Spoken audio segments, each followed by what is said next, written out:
Flashlight copies. Additionally, you still have en route Rowan Dozer 2. Would you like 4 more additional dozers to that dozer or 3 on top of the Rowan?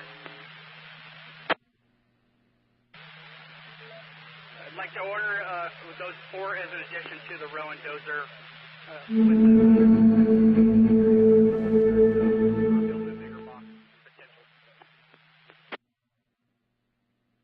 Flashlight copies, and additionally, we had 2 water tenders en route from Nevada County. Do you want the 4 additional on top of those 2? Is 441606. Medic 51606.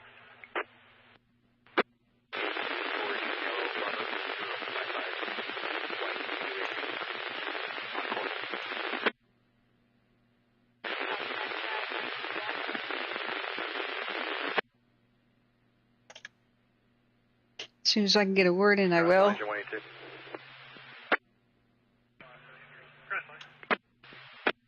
Available AMR with $1 safe. Engine 2391 at scene.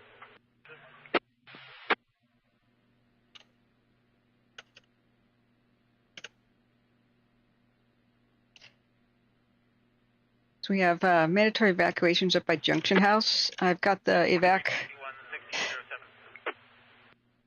map is in the description. Grass Valley, Cone 5. Bear with me. Yeah, concerning. They're slamming it with lots of aircraft, lots of strike teams and stuff ordered. If some weird stuff happens with the sound, I'm sorry. This is an extremely low volume broadcast on Broadcastify. I've been tinkering it with a special software, so I'm very sorry ahead of time if it goes way too loud or way too soft, and I'm trying to figure it out.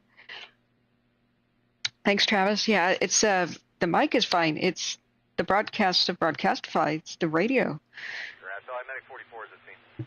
It just 5, Grass Valley, Cone 5. it. Engine 43, same traffic. I'm doing my best. 1608. Yeah, it's a little town of Washington, which, yeah, is quite small. So there's we got the evacuation that's precautionary. Is anything north of the Yuba and at around Alpha Road, the Yuba River here. So I'll show you where the mandatory is. Excuse me.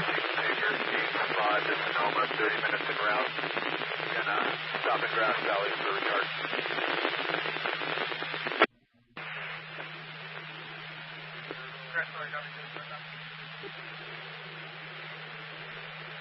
The evacuation map is in link in the description of the video. Thanks for everybody being here. I've been trying to go live for 23 minutes, but I could barely hear anything. Broadcastify has this channel's volume way too low, like maximum turned up on the headset, maximum in Windows. So I downloaded new software called FX Studio. Never used it before. I've been tinkering with the equalizer. It was really scratchy, really high treble, lots of plosives, like. So I'm kind of messing with that behind the scenes. Would have been here earlier, but why would I be here if there's nothing to listen to, right? So using the radio. I apologize for the poor radio reception. Were you ever able to reach 17 Edward 5? 17 Edward 5 has a 30-minute ETA. Yeah, Terry, those are confirmed hoaxes. I wanted to make sure you was code 4 and not stuck somewhere. Highway air attack, Grass Valley. I went over that 30-minute ETA. in my last 2 streams.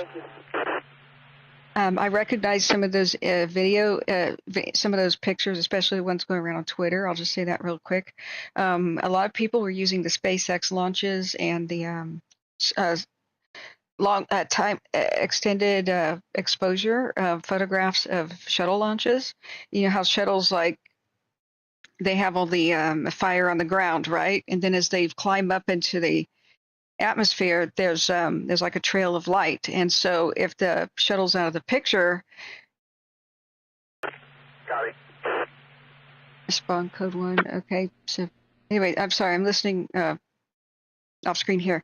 So yeah, and so what it was is there's an arc as a shuttle goes up, and goes up into the atmosphere. And people were cutting off the top of the picture.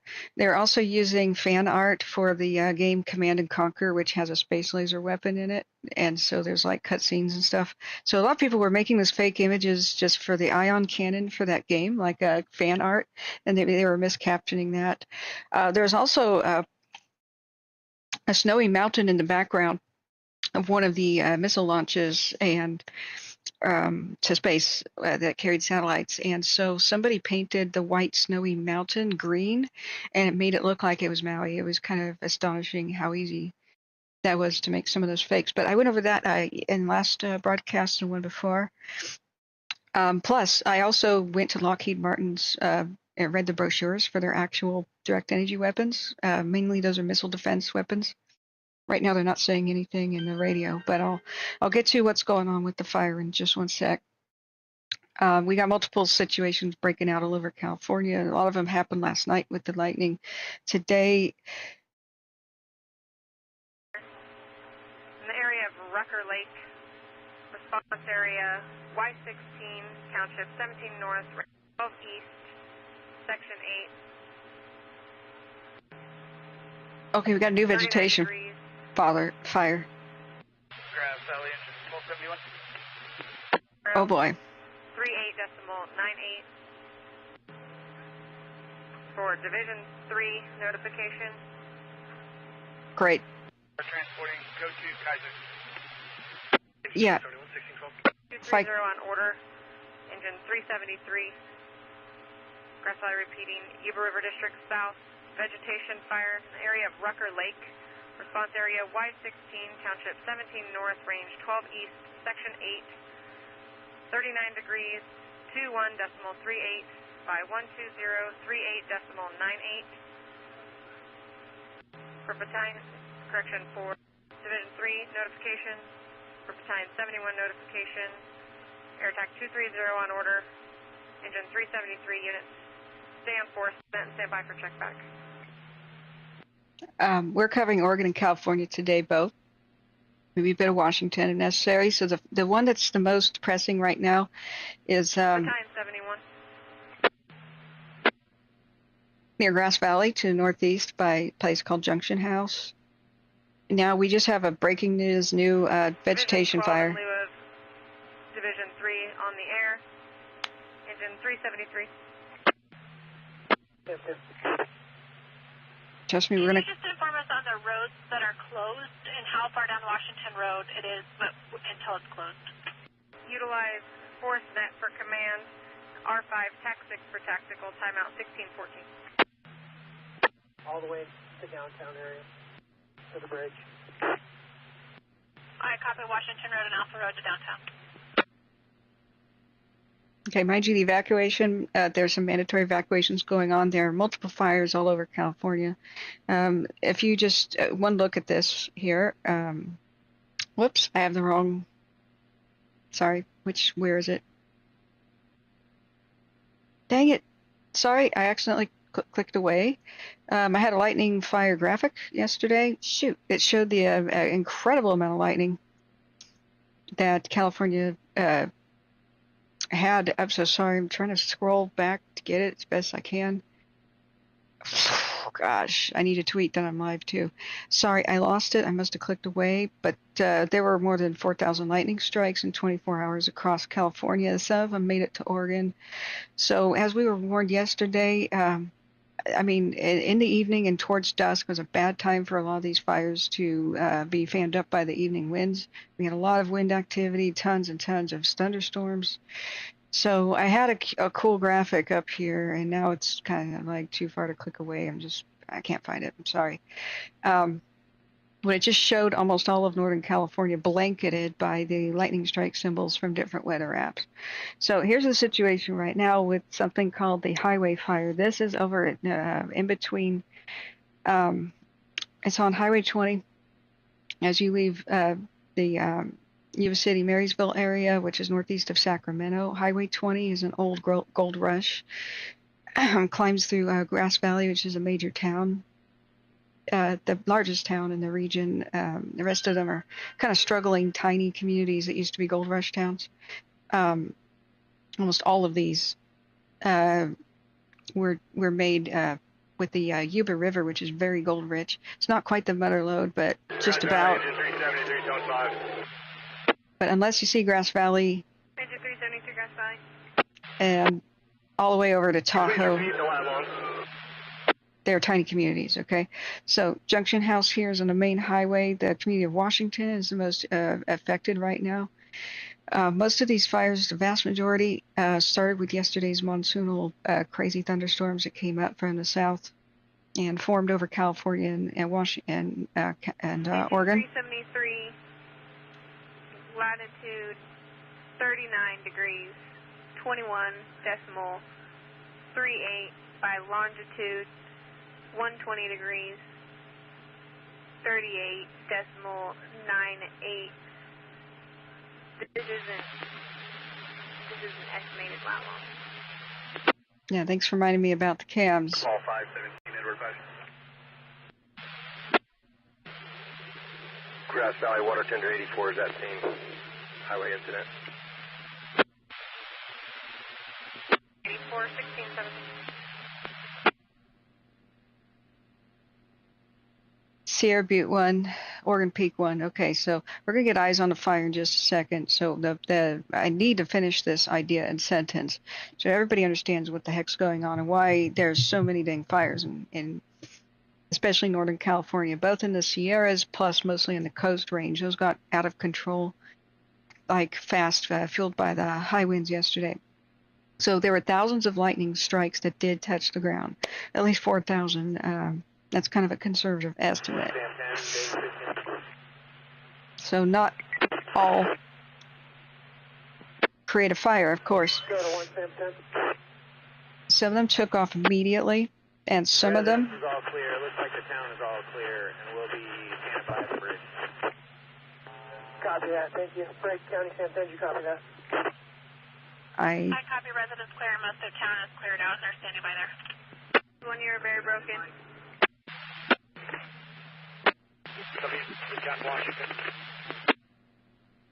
Town of Washington. Still broken, confirming in service to the little town of Washington. Additionally, I spoke with NCSO, Edward 5, 30 minutes en route.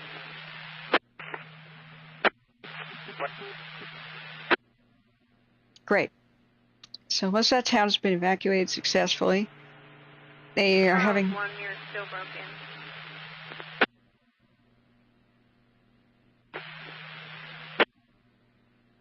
Division Mike, Division Whiskey and Firenet. Charlie, drop. Better? Screenshot that real Charles quick. 1, still broken. Could you try tone 8?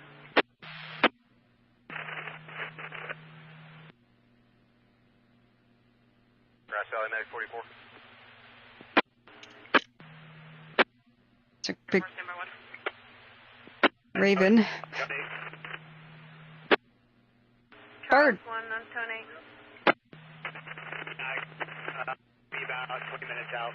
Just 44 Grass Valley. 20 minutes interstate. Reporting code 2 to Sierra Nevada. Indian 40. Flight copies, confirming 40 minutes en route. Yeah, we got some steep, rugged terrain here. 44 16 19. Highway IG, Grass Valley. We're getting a bleed over from another incident, probably off the Mendo, requesting another air ground. For the Rucker incident. We have two different fires here now. One just broke out 373. at Rucker Lake, too. That's further east. Please have the tag for the Rucker incident. Highway IG, Grass Valley. We'll contact North Office to do our best. Stand by. Oh, by the way, with Lockheed Martin, I looked at their direct energy weapons are almost always defensive to try to neutralize incoming missiles. And you can't see the laser spectrum with the naked eye. It's outside of what we can see. So any photograph of like a beam ever starting a wildfire is completely fake.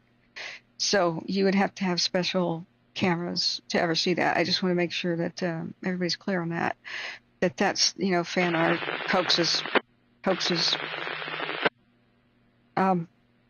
So what we had was, 4,000 plus lightning strikes. So yesterday, all hell broke loose after 4 p.m. across the state of California. 73 Grass Valley, zone 8. Almost all this is lightning, friend. They just happened last 24 hours.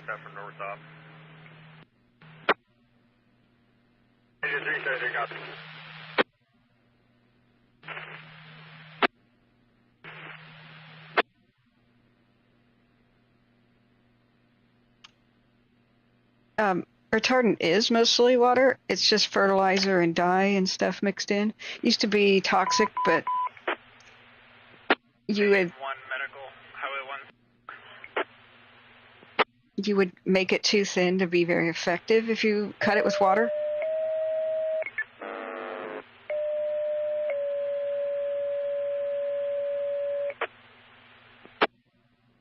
So once again, the evacuation map for the highway fire is in the description of the video. There's some mandatory evacuations. We got two different things here. Engine 1,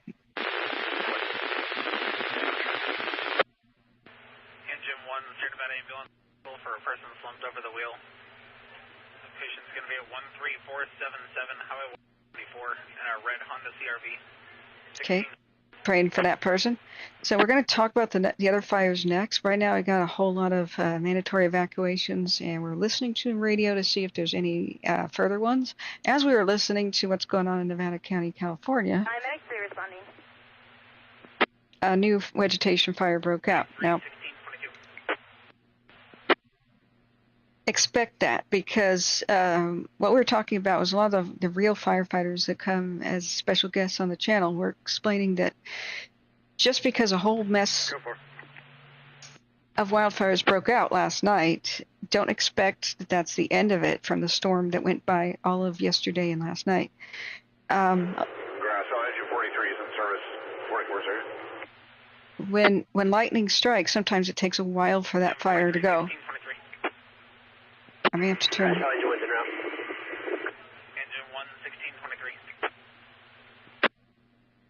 1623. Okay, this is going to be so hard to get words in. But this is important. They keep talking about evacuations. Medical, we transporting 1, code 2, Sierra Nevada. Engine 2 is available. 1623. Okay, people may have been injured in this fire. That's pretty sad.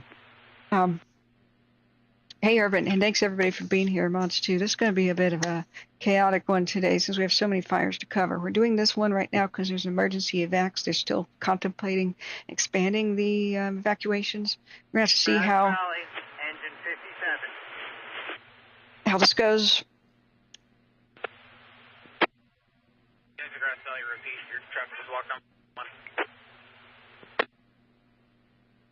Grass Valley, engine 57. Engine 57, Grass Valley. Confirming that call was 13347, Highway 174.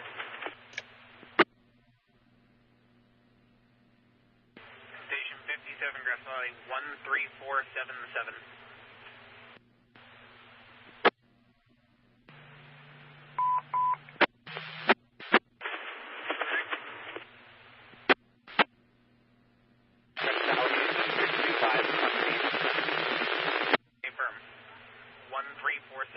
Highway 174. The fire is one and the same. Engine 373, reduced to code 2. Canceling air attack 230. Stand by for check back. 1 sec. Station 57, Grass Valley, confirming cancel. Grass Valley, engine 57, that's affirmative. Okay, so here's our camera view. 57 is 1620. Additionally, heavy static with your traffic. I think we have injuries, friends. Valley, engine 65, on scene, highway incident. 1625. Yeah. Oh boy, we were busy. Cancel. So Engine 1, 1625. hang on. Let's just see about this. Grass Valley T 5200. You can add me to the response to 174. G 5200, 1626. Highway air attack, Grass Valley.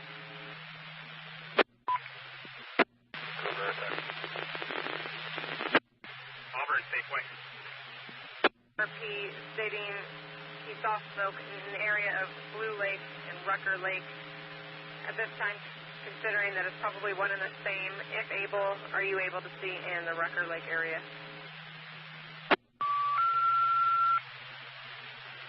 Wow.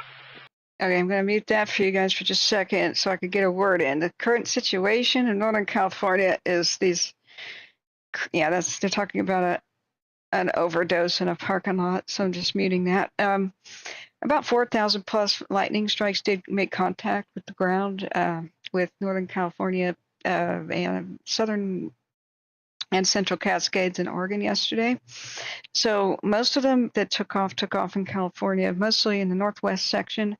We do have, like with the head fire, which the evacuation information is in the description of the video for both of these incidents. These are the two main concerns. The head fire is up there by Steelhead, Syed Valley.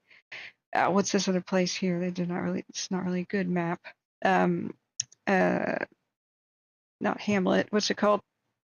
Hamburg. So this is pretty remote, but still, you know, some people live there. So that last night we had mandatory evacuations, and you could see how the gigantic, you know, that all the way to the Oregon border, they had mandatory evacuations for these zones because they had no way to stop it. When these fires break out, like at late evening kind of storms rolling in, that means aircraft can't respond, and they're the ones that keep them small. So it was a really perfect storm of really bad timing. But I want you guys to say hi to my dad. He's I think it's the first time he's ever commented here. Hey, Dad. So did you get a notification that I was live? I think this is the first time he found us. My dad's pretty awesome. He was a programmer for the SR-71 for his flight simulator. So you guys can ask him all kinds of plane questions if you want. I don't know if he's going to stay here. Oh no. This person may be dead in that parking lot. Oh God, that's sad. I've muted it for you guys because I don't want to violate the privacy of people having emergency medical calls. They're here at the same channel as the fire. So yeah, sorry to publicly embarrass you, Dad, but we're glad to have you here. Dad really helped me out with getting all of the equipment together here. He bought my power supply, and so that's been I've been really grateful. And he's down there in the Yuba County area, so we probably just tuned in because of that. So once again, to recap, we've had 4,000 plus lightning strikes. I want to explain sleeper fires. You would think that when lightning strikes the ground, boom, like, and it's windy, boom, like fires take off, right?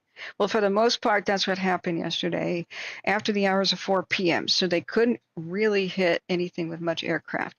We had all hell break loose the night before with the Lookout Fire, which is in the mountain pass just due east of Eugene. This is high, rugged mountains, even though you can't see that on watch duty, right? The Lookout Fire crested this ridge in Oregon and spilled over, and it prompted middle of the night evacuations. Welfare check for 2 people and 2 dogs. So they're getting the address. I don't want to violate somebody's.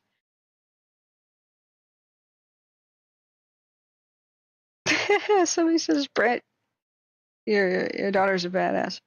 Okay, so they're still doing welfare checks in Nevada County. We're going to go back down there. So the 3 biggest fires right now that we are looking at that have the biggest threat to life, limb, and property here is we're going to continue to monitor the situation in Willamette National Forest. The Lookout Fire and the Bedrock, I still believe, have mandatory evacuations. We watched those over the last couple of nights. The thunderstorms didn't affect them too much. It was socked out with smoke, but they did Hail Mary kind of desperation things, where even though it was red flag the entire weekend and yesterday too, they lit backfires to try to stop the lookout fire from getting down. This is like a steep cliff face down to the communities of McKenzie Bridge, Belknap Springs, and Rainbow, Oregon. These aren't the really large communities, but there's many thousands of structures, kind of, well, not many thousands, but 1,000 or so structures along the highway. So the Bedrock fire is more remote.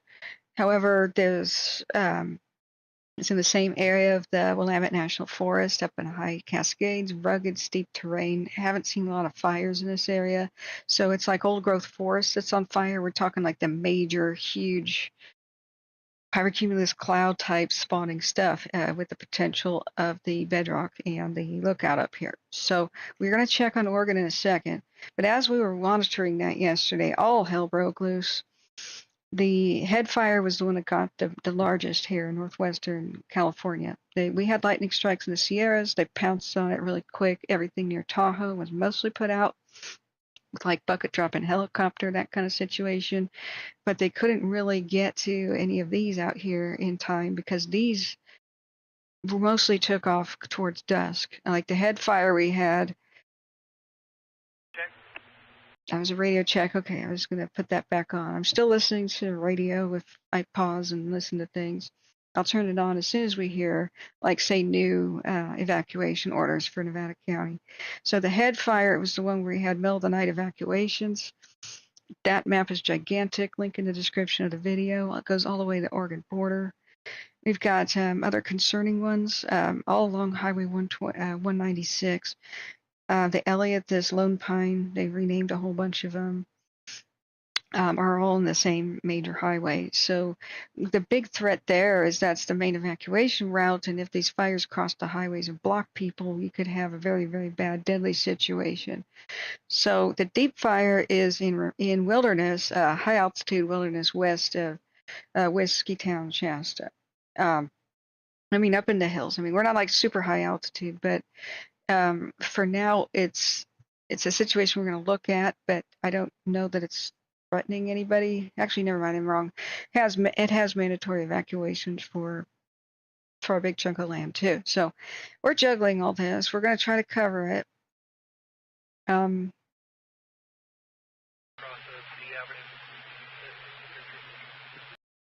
think they were talking about the firefighters gathering at that address, not a evacuation point, but we're going to go back to it.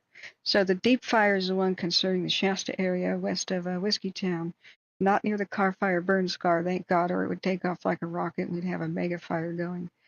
So just fingers crossed for that situation. Now I want to explain sleeper fires. Just because lightning strikes the ground, it doesn't mean that it's going to instantly make a really big fire. A lot of these had a little bit of rain. And sometimes lightning will strike, say, a living tree. Even though some of the branches are dead, those might be kind of burning. So you add wind of the next day, or enough time goes by for the wet, rain to kind of evaporate and fuel to get dry again. And that means like in the next 24 hours, or even like a week later sometimes, where lightning struck, you can have a wildfire seem to spontaneously appear out of nowhere, but in reality, it came from those storms. So the sleepers that were sleeping last night have come to light today, which we are warned by the firefighters who frequent this channel and put in their advice that that's something to be prepared for. So don't think that people are being dumb, with fire necessarily today, or they're tossing cigarettes or whatever. I would say the vast majority of what we're going to experience today is sleepers left over from yesterday's crazy thunderstorms. We're going to check the radar too, because I think we've got some more. Do we have current thunderstorm activity right there? Let's take a look. I'm going to turn on my radar. Right now it's fairly quiet, and that's why I'm talking on the radio.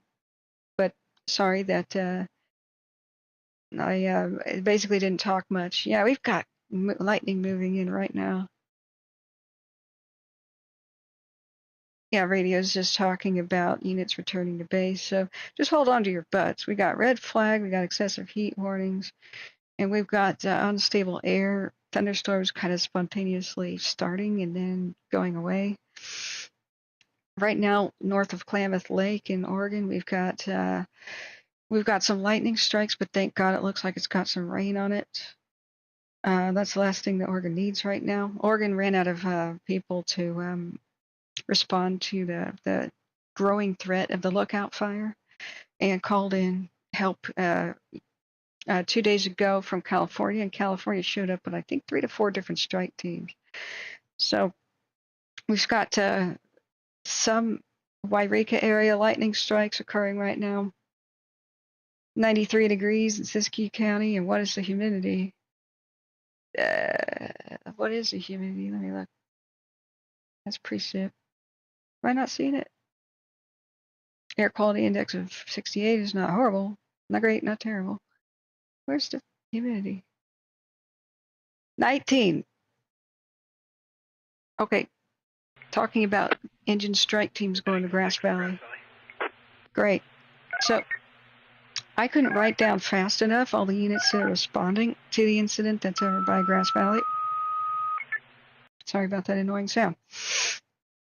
But there's a whole lot. Now let's take a look at the aircraft. That's our weather situation. It's unstable and it's crazy. It's Medic 6. Engine strike team request to the highway incident in Nevada County on the TNF on order number TNF 1295. Echo 2 is part of 9231 Charlie. Strike team leader prevention 2325 with the following engines. Engine 2374, engine 2384. Engine 2372, engine 2364, engine 2082. All units form up at the incident. Break. Grass Valley repeating. Immediate need engine strike team request to the highway incident on the TNF in Nevada County on order number TNF 1295. Echo 2 is part of 9231 Charlie.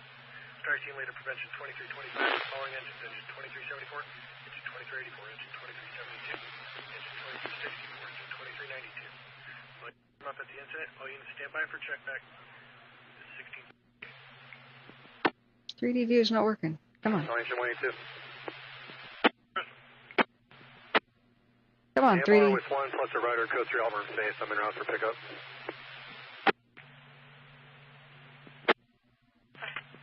Help is on the way is what that means. They've got some serious help going here. It's steep, rugged terrain over there by Junction House, so this is going to make it pretty difficult. We're going to look back at the cams. 2391 available. Got several cams. 1638. Was it Bald Mountain Butte? No. Indian Ridge? I would imagine that might show something. No? Okay. Let's see. Oh, I'm too far north. Okay, here we go. Let's go back down. Yeah, there we go. Signal Peak. Let's take a look. Yeah, that was the one we were looking at. Is Blue Canyon rotating? Look at the dead trees in the landscape. It's not. Okay.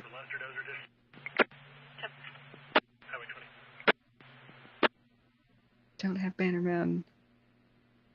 Okay, so these are our best Cisco Buttes, perhaps. No? Okay. So Signal Peak's our best look. Lester Dozer respond additional vegetation fire.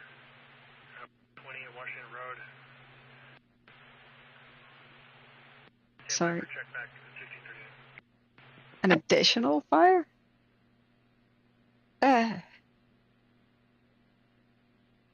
Instead of the whole thing being true where lightning doesn't strike twice in the same place, it actually most frequently does. Like, the same reason that lightning struck in the first place means there's usually a bunch of follow-ups. So if really small fires are next to each other, which, you know, happens after these storms, it's usually because the multiple strikes happen right near the same spot. So as... Grass Valley, MR 151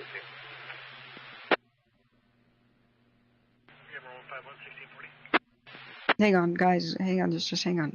Chat, hang on. It's very frequent that lightning fires all get merged together since they're so quick, you know, so close to each other. County 1 SAM 2.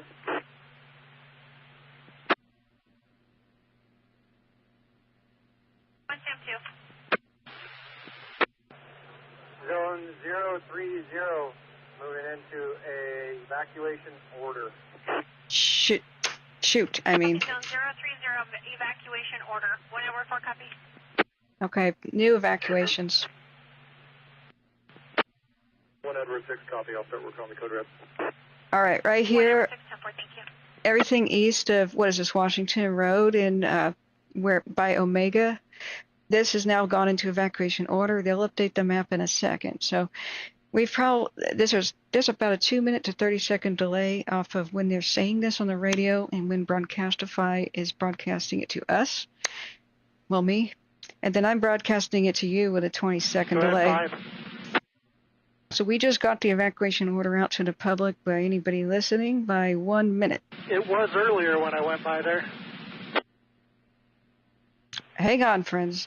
Let me deal with chat. Grass Valley, the response check back. It's responding as part of 9231 Charlie, vegetation fire, in TNF, Washington Road at Highway 20. Okay, we have new mandatory evacuations. Nifty TAC 2. Here. Air to ground 14. And head back down the hill for pending calls for service. 5 copies. Okay. 7110. I believe that north-south road is Washington Road. Let me make sure. We'll be clearing momentarily, and then call 28 double call 16 will be back in route 2374. All right. If you are located east of Washington Road, for the love of God, shut up. Sorry, I'm going to mute that. Now, if you are located east of Washington Road and you are on alert, this has just gone to mandatory evacuation. So here's Washington Road. It goes well past Omega to, let's see what this road is called. I can't see on Watch Duty, but let's look back at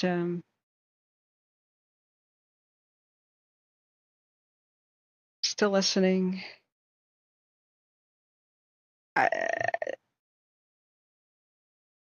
Does this even have a road name?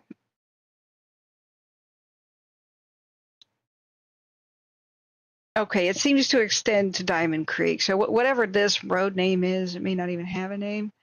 That's basically where the border is. Okay, so they just said on the radio that there's a couple of different units responding, and some of them leaving the scene because they need gas. Okay, so once again, we got aircraft. Engine 2372. Yeah. Anybody who needs hugs, report to Big Dog. All right, what are these deleted messages? Guys. Go ahead. You copied that you guys lost 28 and 16. You're pretty 10-1. Try the Sprinter van radio. Now, the map link, it's in the description. Paul 5 and 1 Paul 28 have cleared back local. We have a separate wildfire that's east of this incident at Rutgers Lake. 1 Paul 28 and 1 Paul 5 are now headed back local to handle calls. You've lost them for assistance. 1644.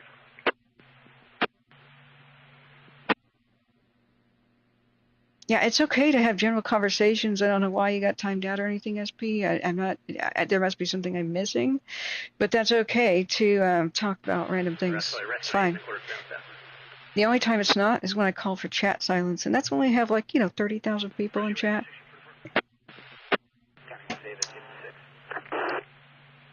So. To.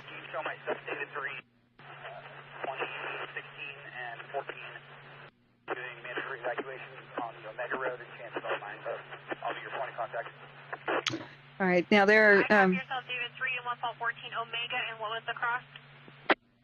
We're doing the entire Omega Road, plus the chances are Mine Road. Okay, so they're now going door to door. David 56, 10 copies. on a mega road trying to get people out of there. But if you know anybody in this region, now would be the time to make your phone calls. You know, people need as much of a heads up as they can get. So if you cannot reach somebody who is in this general region, then what you should do is call the Nevada County Sheriff's Office and let them know the address, names, phone numbers, whether or not they have livestock, pets, whatnot, any special concerns, like somebody's hard of hearing, maybe doesn't own a cell phone or a smartphone or doesn't turn it on very much, et cetera, because if the fire chews through the actual telephone lines, then these people may have absolutely no no warning. Now the radio, they're just talking about special maps, and they're just trying to figure out how they can go door to door because some of these are kind of remote, obscure roads. So, yeah, everybody settle down, chat right now. We don't have time for this. Yeah, urban mainly chat moderation police stuff is for people like actually being racist or vulgar. So regular talk is allowed. Helicopters that are working the incident. Ground resources are gainfully employed. We do extend it. Going to go into nighttime operations with the current shift. The stuff that's outstanding on the orders probably going to be implemented in a night shift to relieve some of the daytime resources break. Good news. Bear Divide is in Forest Hill en route to the highway incident. On this thing, we're probably looking at 2 to 5% for now. We should be able to make better progress through the nighttime operations. Grass Valley Engine 2391 en route, Station 40. From air to ground 14. Got some more bodies available down the hill. Can you guys turn around? We'd like to have the Jeep up here. Copy, turning around. You want me at IC? Negative, we'll put you back in on Team 2 again. Copy, back in route to 5-6 location. All right, let's look at our current view from the cams. It's our 1 hour time lapse. So you can see there's some of the retardant drop splashes here. They've got a good response. They got difficult terrain though. Event 134, however, Heart Team 1 is back en route to... Wow, there's a lot going on here. So once again, we have expanded mandatory evacuations that you heard here first. 22, moving in cover station 21. Sight en route, 1648. Now, any moment, 030 is going to go red as mandatory. Heart Team 2 and Heart Team 3 are the 13313 Alpha 6 dogs. Refresh. Come on. They need some better servers for this. This is not my computer problem, it's theirs. They need to have better servers so when people refresh that they don't get timed out here. It's ridiculous. 335 in station Forest Hill. Yes. M2 1AC1. Okay, Urban, I have not called for chat silence, so it's okay to talk about other topics right now as long as they're not vulgarity and that kind of stuff. So that is settled. Really just kick the racists out, you know what I mean? Advising, I do have teams available on standby. Come on. Aware of a several hundred-gallon propane tank enclosed by cyclone fence located at 15399 Washington Road. That's huge. Copy. Isn't that a huge propane tank? 5399. Refusal. Yeah. Yeah, I appreciate. It's my fault. I need to be a lot more clear about what is allowed and what isn't. But right now, it's just kick off the vulgar and racist and disruptor types, lamenting the fact that the ocean has salt water and therefore we can't use it to put out a lot of fires, especially coastal ones. Especially, that was the topic we were talking about, like with Lahaina. You can't dump salt water on land, otherwise you destroy the land's fertility. So that topic comes up sometimes. It's okay. Now, if I call for chat silence, that's usually because there's 6,000 plus people in the chat, and I will say only relevant to the, current situation, new information. But we aggregate information here. It's crowdsourced. So if you guys ever get an alert on your phone, or you know about an evacuation or some other information, if you're like at the scene and you're watching, go ahead, put that in the chat. We really value that. I have a million tabs open, as you can see up here. This is not my only window. So I usually have tabs open for the Sheriff's Office, Broadcastify, multiple maps, satellite images, weather, blah, blah, blah, cameras. I can't keep track of it all. I'm sorry, especially not Twitter either. I totally forgot to say I was on Twitter. Then we track the smoke maps. I haven't. Water tenders on scene, be advised of what? Engine 43 is in quarter station 43. I still don't see a heat signature. Yeah, we do. Never mind. What's that? Is that it? Is this it? Grass Valley. Hang on. Evac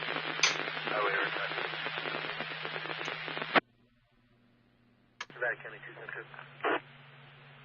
I still don't see a heat signature, guys. Imagery 2 to Columbia. 5 minutes in route.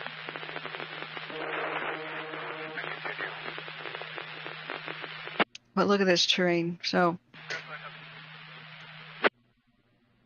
everything at Omega here is under new evacuations. I try to refresh the map, and it's kind of like everybody's doing that, so it's not there. But if you're at Omega here, you see this road that goes north and south. I couldn't find a name for that road, but basically anywhere from Washington to Diamond Creek. Washington Road to Diamond Creek, where Diamond Creek Road, I would say, is basically under the mandatory evacuation that just came down the pipe minutes ago. So you may have trouble refreshing the map like I am. It's kind of like not refreshing. So I wanted to say that, it's my fault. I take responsibility. I have the blame for any chaos in chat. But I want everybody to feel welcome here. That's for dang sure. So, we want to help everybody. So right now we've got a robust response with the aircraft. We have multiple agencies pouring in from different counties and different districts. All units, the patch has been put back in place due to radio issues. The patch is back in place. Break Nevada City units, if you can start towards Highway 49 Old Downeyville, we have a report of a head-on TC. Oh, God. 23 and 28 en route, code 3. Okay, somebody just had a head-on collision. Traffic collision is what that means, head-on TC. What? 2023, 2020 information is possibly closer to Rainbow Market. 10 far. Oh, God. Now, we may have had injuries in this fire already. Some people were being transported to the hospital, but I don't know if it's just county EMS chatter or if it was, people hurt by this fire. So this is a serious one. Grass Valley, water tender 23 is up. 1654. 180. Yeah, we will look at Oregon and the rest of the fires too. Rescue support 180 down staff, engine 181 available. Now, it wouldn't appear that there's a lot of wind. Look at the vertical nature of the smoke column here, but we do have some. It's erratic wind gusty type behavior from the thunderstorms that keep moving in. So there's a whole lot of resources spread thin here. We've got many new fires they actually were just sleepers because they were undetected from the lightning strikes that were going around 4,000 plus yesterday that rolled across Northern California, went into Oregon. Right now we've got north of Klamath Falls active lightning and thunderstorms rolling through there currently, but it looks like there's enough rain that maybe they won't start a fire. We gotta just hope.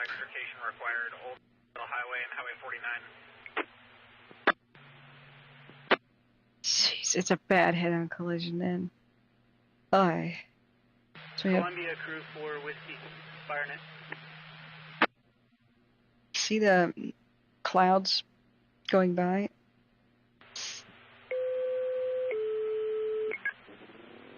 Dang.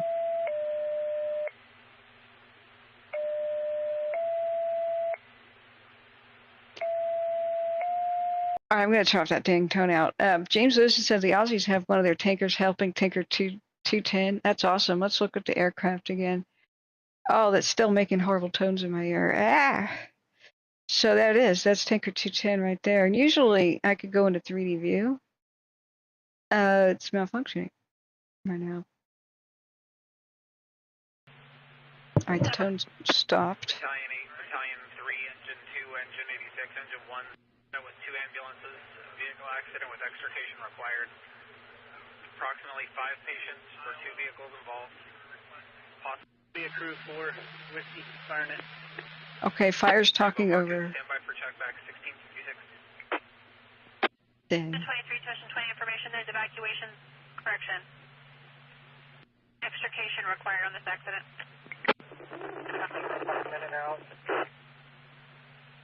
Tuition 23, 10-9.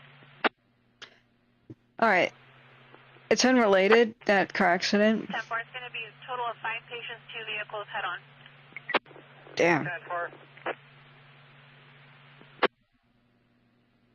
See if we get 3D view to come back. It gets you a good idea of the terrain. Here we go. We got it. 272 from Tuition 28, handle traffic control.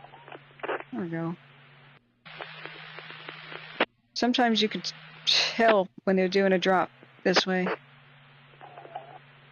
Control, you're behind me, right? High quality, yeah. County Tuition 23, 97. Tuition 23, copy 972, Sam 2, she's asking for traffic control. Sorry if this is making anybody We have car a sick. vehicle overturned in the ditch. Medic 44, 1657. Here's front facing. So sometimes you could tell when they're doing a drop and where because the plane will descend. Check back units responding. Vehicle accident, extrication required, Old Downey Way and Highway 49. First unit is seen, Old IZ, Nevada County Fire, TAC 2, confirm response, Battalion 8. It's leaving the scene. Battalion 3. All right, let's see if this is working again. Come on, here's that evac map. Engine 2. Now, it's a kind of a... Engine 2. Hang on. Engine 86. Engine 86. Engine 1. Engine 1. Sierra Nevada ambulance. Medic 4. Is this down for anyone else? Second Sierra Nevada ambulance. Nevada County at the moment. Medic 1.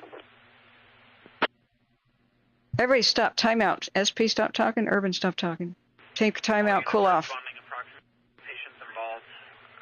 One known with a broken arm, one with injury, the rest unknown. 1658. Okay. Now, unfortunately, we're gonna. Last unit to Grass Valley, you were broken. Repeat. EMS 13 responding. You're on local. Copy response. EMS 13, 1659. Okay, so it's not just me having issues loading the evacuation Grass map. Valley, EMS 1. Grass Valley. EMS 1, Grass Valley. I'm going to be responding additional and putting in a pre-alert to Sutter Roseville.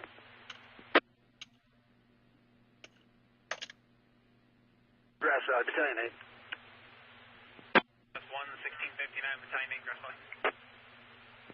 I still have a heat Grass Valley, signature. Battalion 8, Rescue 84 is at scene. Conditions as reported. We have appears to be 2 vehicles off the roadway. 1 lane's blocked with apparatus. Continue the response for now, and let's go ahead and start a helicopter to the route center. We can come up with an LZ coordinator. Dang, that's a bad accident. Now, unfortunately, we're going to hear stuff like car accidents, medical alerts, and overdoses. I'm going to refresh my VPN. Sorry if it buffers. I should only take a second. I see Nevada County Fire TAC 2 at 1700. Old IC Grass Valley. All right. Seems better now. Okay, if we stop clicking on the evac, Go ahead, then Old we IC Grass Valley, would you like me to divert one of the incoming engines for LZ coordination? That's affirmative. Go ahead and divert the last in line to the LZ until I get an idea of the number of patients. There we go. Switching over. 1701. All right, still don't have a heat signature for this incident. 1701. We're focusing the most. Engine 202. God's sake, hang on. Engine 202, Gressler. Draft and available from Station 2.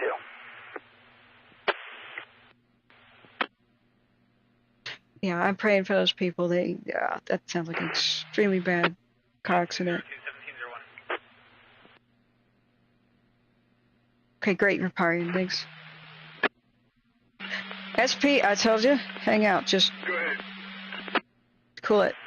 Vehicle down here, 2 patients self-extricated. I do have one had loss of consciousness for 30 seconds.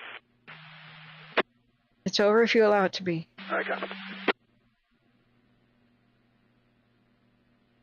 We all need a timeout sometimes. These are some of the most stressful situations anybody can ever be in. So when we're all under stress, we're going to step on each other's toes, rub each other's fur the wrong way. No matter what the hell we do, like, we just got to step back and go, well, both apologize, say, whoops, sorry, move on. That's all. That's how we get through that stuff. But stressful situations are bad for conflict. People find conflict in stuff that they normally wouldn't. Stress. No big deal. So just cool it for a bit. Don't say anything, both of you, and everything will be cool. So, hey, Bugs, I'm trying to get back to chat.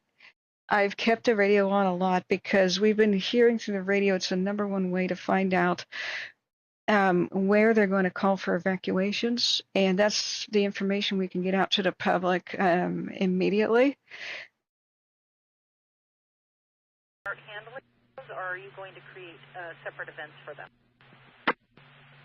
Animal evacuation requests, lots of them. So dispatch is asking what to do about these. Like, should she handle that? Missouri Bar has canceled. That's the only one that I'm seeing left up there. How about 15399 Washington Road, 2 dogs? They made contact at that residence. I don't believe anybody was there. I'm likely going to stage a couple of rescue teams up at the old 5 Mile house so that we're there for calls for service. Engine 182 available on our first 2. Thanks, J-Cat. Let's look. All right, here's our latest image from the cam. And mute that. 72, go ahead. Engine 73 on scene of the rucker. It's campfire, compliance, engine 3. Clear rucker and returning to Big Bend. Watch. You can see the retardant drops. Now let's look at KCRA. They probably have some aerial footage. Is that what's going on right now? County 223, fire and medical is 97 F 227. Yeah. So we were able to get out the evacuation. Yeah, copy. Fire medical is 97. Go ahead. 911. 228 for you. First is going to be Illinois, David Boy, 3674, break. Okay, I don't know what they're reading about. Let's, is it KCRA? Are they doing aerial?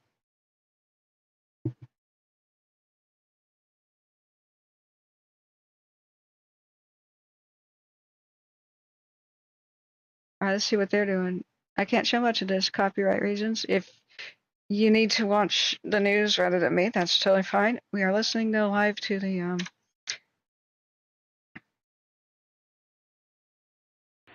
can release engine 1 and engine 2. They said cancel the helicopter request. They're talking about that car accident. Okay. Yeah, so KCRA is there. They have amazing, beautiful footage of aerial firefighting. Now, the reason we're listening to the radio, and I get interrupted all the time, is because the radio is the #1 way to save your own life or lives of others. When the firefighters say this and this zone has to be evacuated, then you hear it first. We have probably a 1-minute delay here on the stream. I've gotten reports that, people were already packing up when they went door to door to inform people about the evacuation, and they heard it first on this stream or by listening to the radio. So that's why we do that. Some more. This is some amazing footage that they do here. Hey, Rob, you're on test. Enjoy, copy, cancel. We'll be returning to station 1. Rob, you're on test. There's an unfortunate mix of fire and EMS. Unit 1706. Why is YouTube in Gothic lettering? Engine 2, you up on deck? That's weird. You can see the Hey, you can go ahead and cancel. tremendous amount of smoke there. Okay, I gotta mute that for a second. They're mostly talking about that accident. There was a head-on collision, but it's not blocking any of the roads for evacuations. That was Highway 49, a different highway. That wasn't clear earlier. But we may have some actual injuries from this fire. Yeah, that's quite a wingspan for that guy. Which one is this? This is gonna be, let's take a look. KCR, it's gonna be, it doesn't look like a turbo tracker. There could be a delay in the feed for the KCRA. Now KCRA has to stay away from the do not fly zone for a wildfire, so they zoom. But I didn't think March turbo trackers had a super wingspan. They don't look that big, So let's go take a look. Yeah, that is a turbo tracker here. Okay. So that specifically is T-88 here, 24-year-old plane from the Department of Forestry.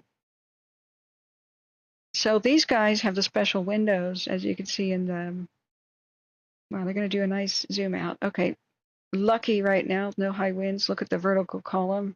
That doesn't mean that the situation won't change. I think their evacuations are very, very necessary, because as soon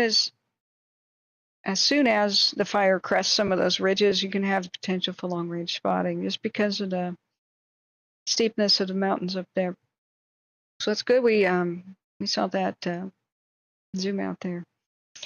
Now, we're just going to listen to a little bit more of Nevada County, then we're going to do a roundup of the other fires. We have another major situation with the head fire.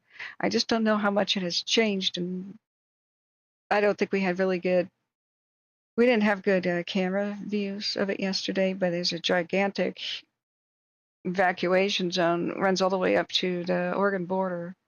The head fire is up there by Sayed Valley or Hamburg, of Highway 96 northwest of Shasta.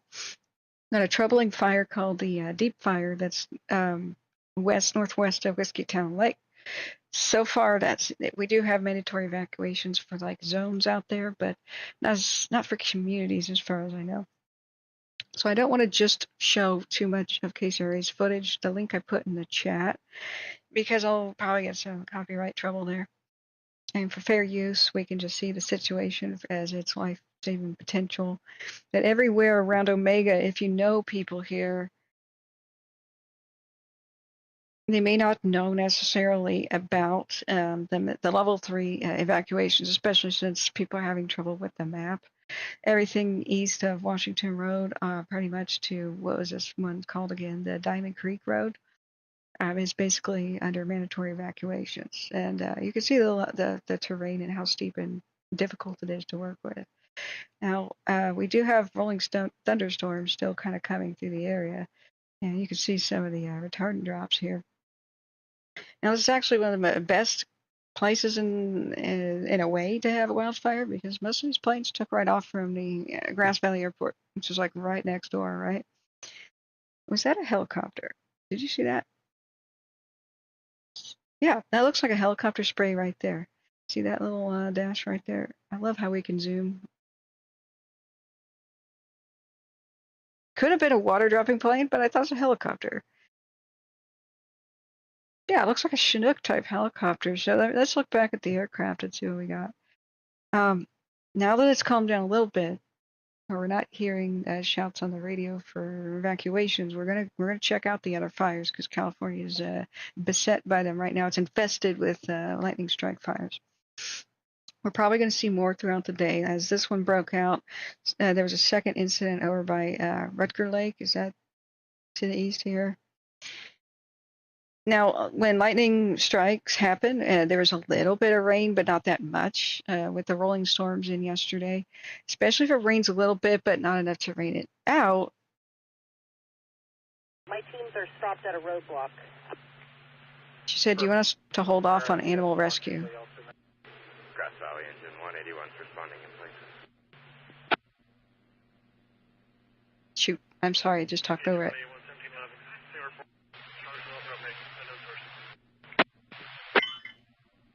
Whoops. She says, my team stopped at a roadblock. Do you want us to hold off on the animal rescues? And so it was kind of stepped on, and I just accidentally talked over it. So I'm hoping that whatever team is there doing the large animal rescues will continue to do so. So 1AC 110-2. Thanks, Riparian. Riparian's reporting that to the cell phones they pushed out a mandatory evacuations the area around EO30 by Omega. In road at the overlook. Copy, we're en route. Oh, good. It looks. Pike County ambulance medical fall head injury 13236 got medical 1712. Thanks. Okay, so 6 is going to be responding to rock. looks like the large animal rescue team, I think it was large animal, is going ahead past the roadblock and going to different staging areas, so that'll be good. Everything around Omega in a mandatory evacuation state. So let's see if the map will finally load for me. Finally, there we go. Oh, that's the wrong one. All right. Yes, but in general, it came back to life. So, great. It's on launch duty. We got the word out to the public 1 minute after they said it over the radio. That's what we could do best on this channel. So now that it's calmed down a little bit, we can check out the other fires. I want to make sure. Hang on. Let's listen. Come on. Okay, this is still live. See how it's spread out a bit. We could see that in the coverage of KCRA. Operations, Whiskey, FireNet. There's our helicopter.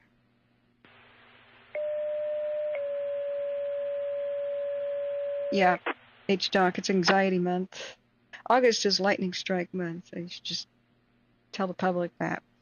So it's a race against time. California's winter is its worst fire season. If you look at all the big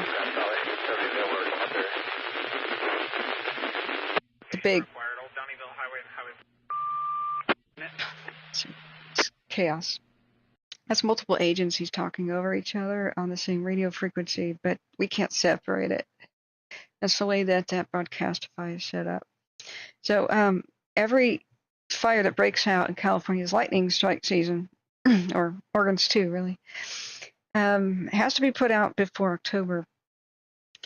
Because as early as like the first week of October, you got the Santa Ana wind season and the Diablo wind season, which is extremely bad.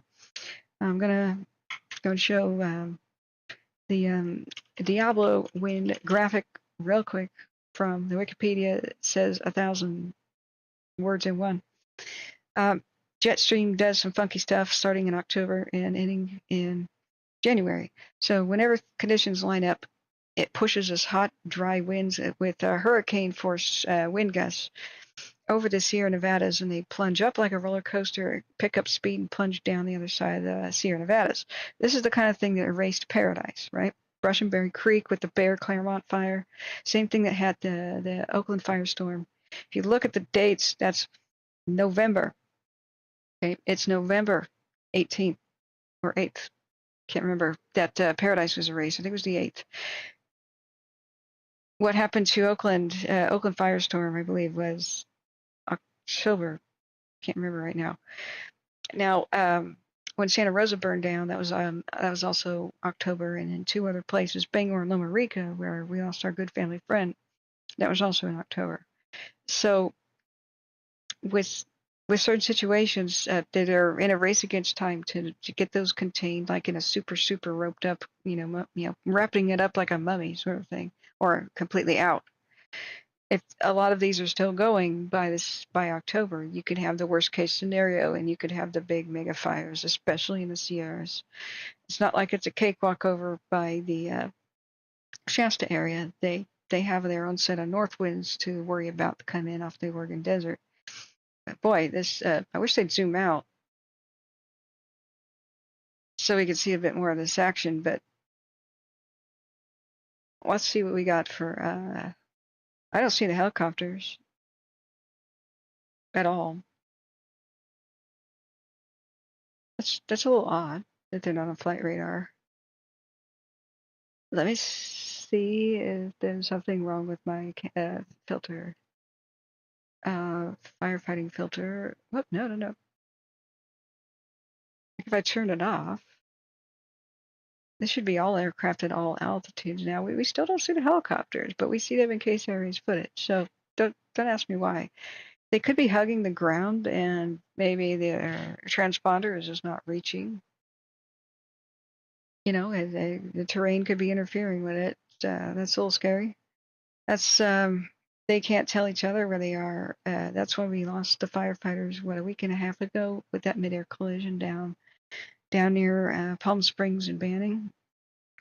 They were cleared to only like 3,000 feet in an area of terrain that had 4,500 feet as the maximum terrain. So what it seems to have happened in that midair collision is they hugged a canyon, and both of the helicopters went through that canyon to be at their altitude they're assigned, but not running into the terrain, and so they collided.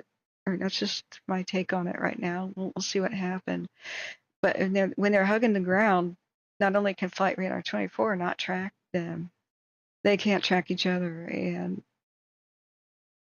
that could be dangerous. They usually have things like this, or FlightAware, running on their iPads, like on the dashboard. The pilots do these days.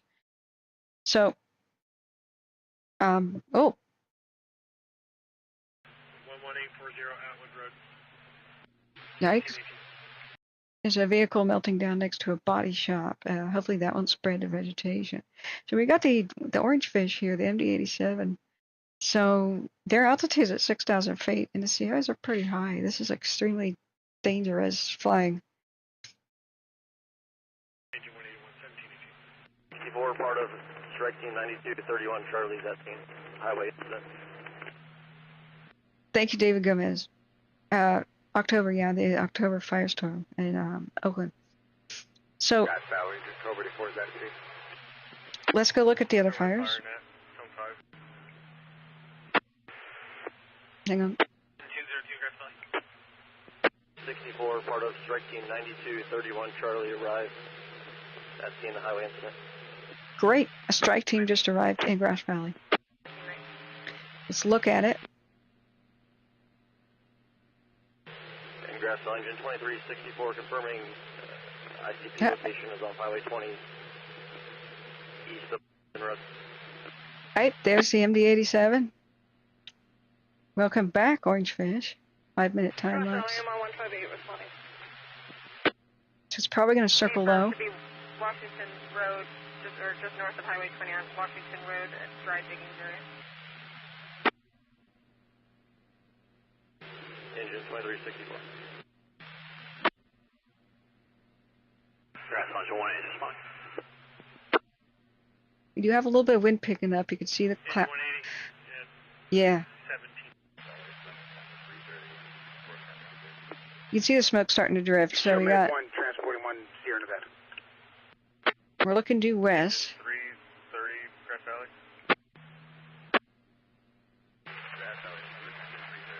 Yeah. So we're looking due west. Smoke is drifting north to the northeast. It's a little bit hard to tell, but north by northeast is where the smoke is headed. So that's a good thing that they evacuated people to the north and to the east. So we're going to have gusty erratic winds today due to the thunderstorm nature. Let's take a look at the general, like what's going on now with wind. So as you can see, we got windy up on the screen. Man, offshore the Pacific, that's got to be a small craft advisory. Now, some of that Pacific wind is barging its way into California via San Francisco. This is why they call it the Diablo winds and the Santa Ana winds, for example, is there's a mountain range that is all along the coast of California, and it stops wind from generally coming through. So there's only two openings that are major: San Francisco Bay by Mount Diablo and Santa Ana down here by LA. Excuse me, let me take a drink. So we've got this pretty powerful windstorm off the coast. It is pushing, just like we saw yesterday, some of the wind into the valley. At the same time, we've got some wind. Can you start towards event 172 at Wagon Hill, base number 26? We've also got wind hot and dry. Okay, I'm going to mute that. That's some BS right now. We've got perfect storm generation kind of weather here. You've got the moist Pacific winds that are barging their way into the valley via San Francisco here. And they will go. Okay, this is EMS chatter. I'm going to turn down in my ear. Now we have the, you know how tornadoes respond? It's the dry, cold air coming from Canada, and it meets the wet, moist Pacific Gulf air, right? And so that clash creates unstable weather with the thunderstorm type stuff, like the Sirius, Texas, and Oklahoma stuff. So you get a miniature version of this where you have the hot, dry desert winds pouring over the Sierras right now. Plus you got the wet and actually cool stuff coming in from the Pacific. So we've been seeing thunderstorms just sort of spotting the last 48 hours now, and you could see them. Here's the lightning and stuff going on. So right now over the Sierras we got the worst of it, except over by Garberville, Redwood. I think there's redwoods over there. You've got some lightning strikes. So just north of, yeah, let me make sure that was not a fire, a new fire. Let me listen. You see the lightning.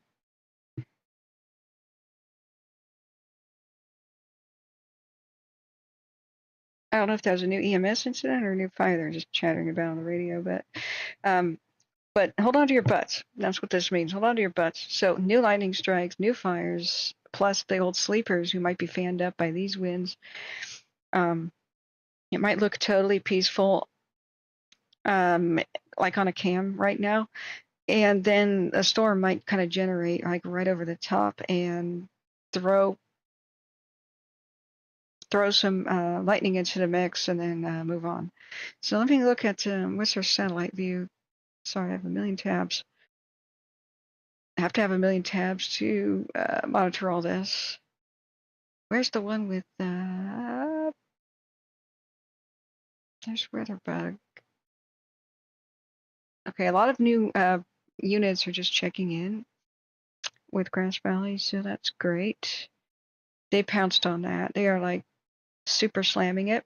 So I'm feeling good about the fire there. Yeah, they're chattering about a lot of medical problems right now.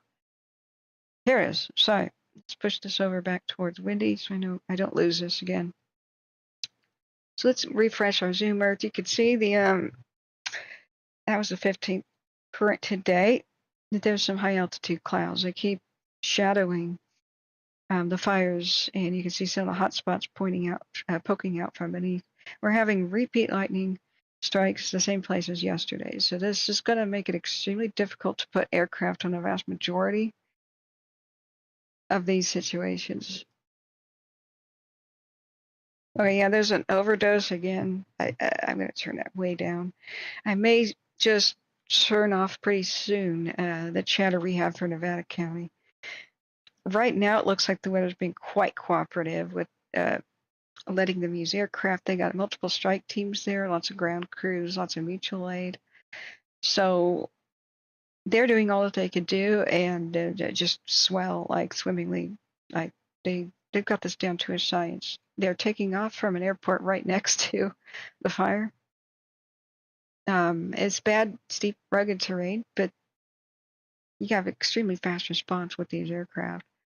So let's look at the other situations. We've got a beep storm all over Northern California. We do have mandatory evacuations, like I said, if you go back up past, whoops, not into Oregon. We will look at Oregon in a second. Fort Jones camera is kind of a poor view of what's going on by Hamburg here. So you can see how far away Fort Jones is. It kind of looks over mountains and such. We had a terrible view last night of this. This is all under evacuation here in this huge circular swath all the way up to the Oregon border. See, here is the Oregon border right there. So if you look at its evacuation map for this one is called the head fire. Yeah, here's the Oregon border. Here's the same place that we are looking. See, here's Fort Jones. Here, that's Fort Jones. So zoom out a little bit. I'm sorry, if anybody knows how to get this thing off that one half of my screen, I would be grateful. I can't find a way to get that off of my screen. But as you can see, that's one of the largest mandatory evacuations I've ever seen. That's huge. It's just gigantic. And that's because they have low confidence about being able to catch up to the fire and chase it. That's the words that they were using yesterday. It really started to cook just a couple hours before sunset. And with the thunderstorms and the lightning still going, there was no real way to catch this via airplanes. And that's when they're the most useful, right after a fire starts. So the good news is most of the chatter is now about expired license plates and stuff with Nevada County. So when they stop talking about fires, that means that they're just making good work fighting them. And when if they talk about evacuation and stuff, we're gonna go right back to it. But let's check out the head fire. We'll go back to the highway fire once we've got some new information. The head fire is the second biggest concern right now. We've got more than 3,580 acres, and it broke out yesterday afternoon. Hang on. Now 14 for your relief air attack. It's going to be air attack 230. All right, that was information for pilots and stuff. Copy, air attack 230,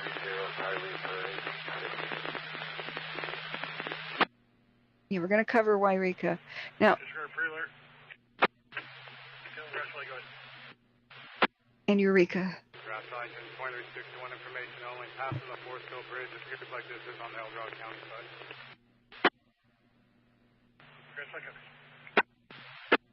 Okay, that's not important. I'm going to mute that. But 72. We're at the top of the grade on the El Dorado County side with heavy traffic. It's most likely on our side, but we have no eyes on it yet. All right. Other mutual aid coming to the highway fire in Evac County. Check back in, responding. Vegetation fire, Caspian Court. Caspian IT, Is that a new one?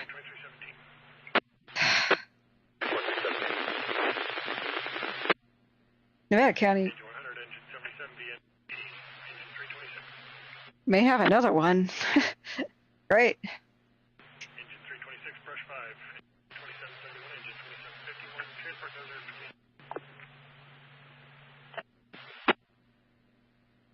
Let's look at the cams for the head fire. I think Fort Jones is the only one we got. Let's take a look. It's our current view of what's going on in Nevada County. We'll continue. You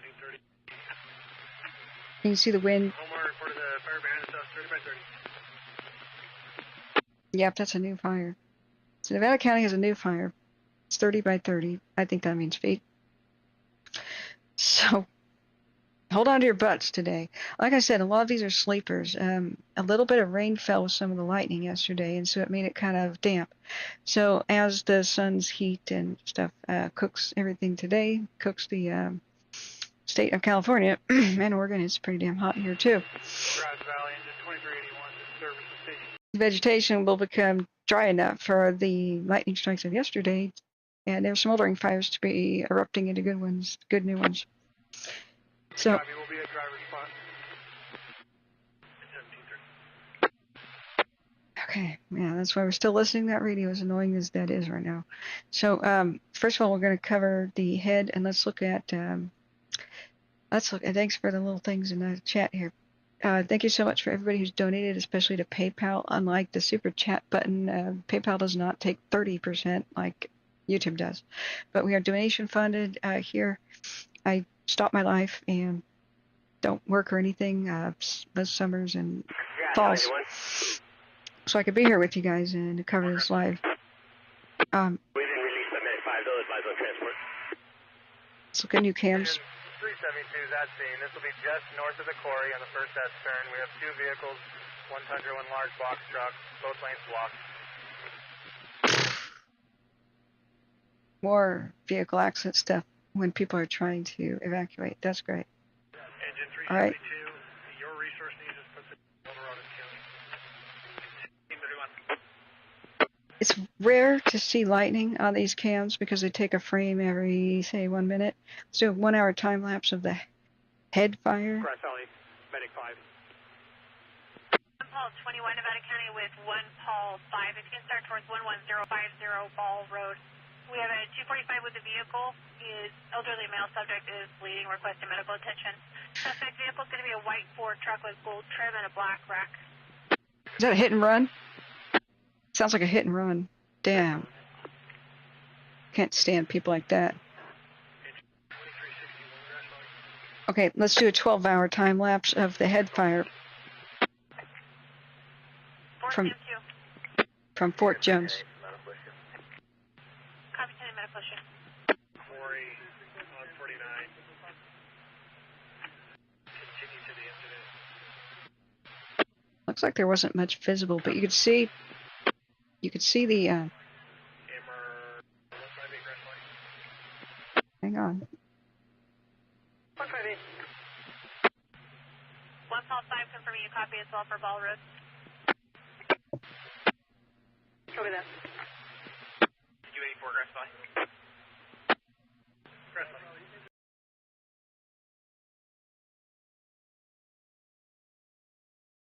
For traffic control. Negative injuries, cancel the medic. Okay, that's good. Mobile from Station 84. All right, now and go ahead and put your questions in chat now. I've totally missed chat. This has been a little bit too hectic to be monitoring that. So if you have a particular fire that you would like us to look at, we're going to do the big four that are the biggest threats. We just covered the most immediate threat, which is a highway. We'll be looking back at it in increments of 15 minutes or so, because that's when we can do another 15-minute time lapse and get a new idea on the situation. We do have multiple mandatory evacuations for different communities in California. We've got several in Oregon, and we definitely want to use the Death Ball Mountain Cam and look at the lookout. Tomorrow we have two different sets of community meetings, one for the lookout and one for the Bedrock. The Bedrock is at 6:30, I believe, and the community is at meeting for the lookout. The one that poured over the ridge like barbarians in the Great Wall of China that we saw live a couple of days ago. That one is at 7:30. Let me make sure that I'm not talking out of my beep here. So one of the lookout one will be broadcast on Facebook, but we got to figure out if they're going to do the same for the Bedrock. Okay, the lookout is at 6:30. I'm sorry. Bedrock is at 7:30. Hopefully they'll be done with the lookout by the time the Bedrock starts, and hopefully we can see that live. So I'm sorry. Let's do just a 1 hour time lapse of the Fort Jones. You see the thunderstorms are still moving past. So I don't think they're going to be able to put any aircraft on that. It's just going to spread along however it wants right now. It's off leash. I think many of those in northwestern California are off leash at the moment. Let's just do a quick check by aircraft. There's a fancy Sikorsky right there, a fancy Blackhawk, working the area by Wairika, or at least going past it. So this, I believe, would be the head fire. Wairika is probably getting a little bit nervous at the moment, but let's look at the head fire's heat signature. This was the infrared flight that happened, 3:45 today. Oh, okay, that's unusual for them to do a midday flight for infrared. Continuing 1 engine. We should be able to handle with that. Yes. Sorry. They're talking about the new vegetation fire. They said it's a slow rate of spread. 1 engine is there, and they should be able to handle it with 1 engine. That's the new vegetation fire that was in Nevada County. Yay.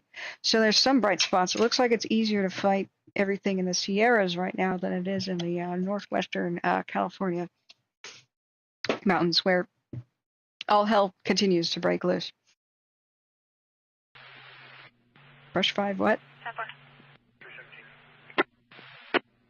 Wow, there's a lot of new information that's pouring in here. So, yeah, Oregon 08, we're gonna look at the slide fire. Okay.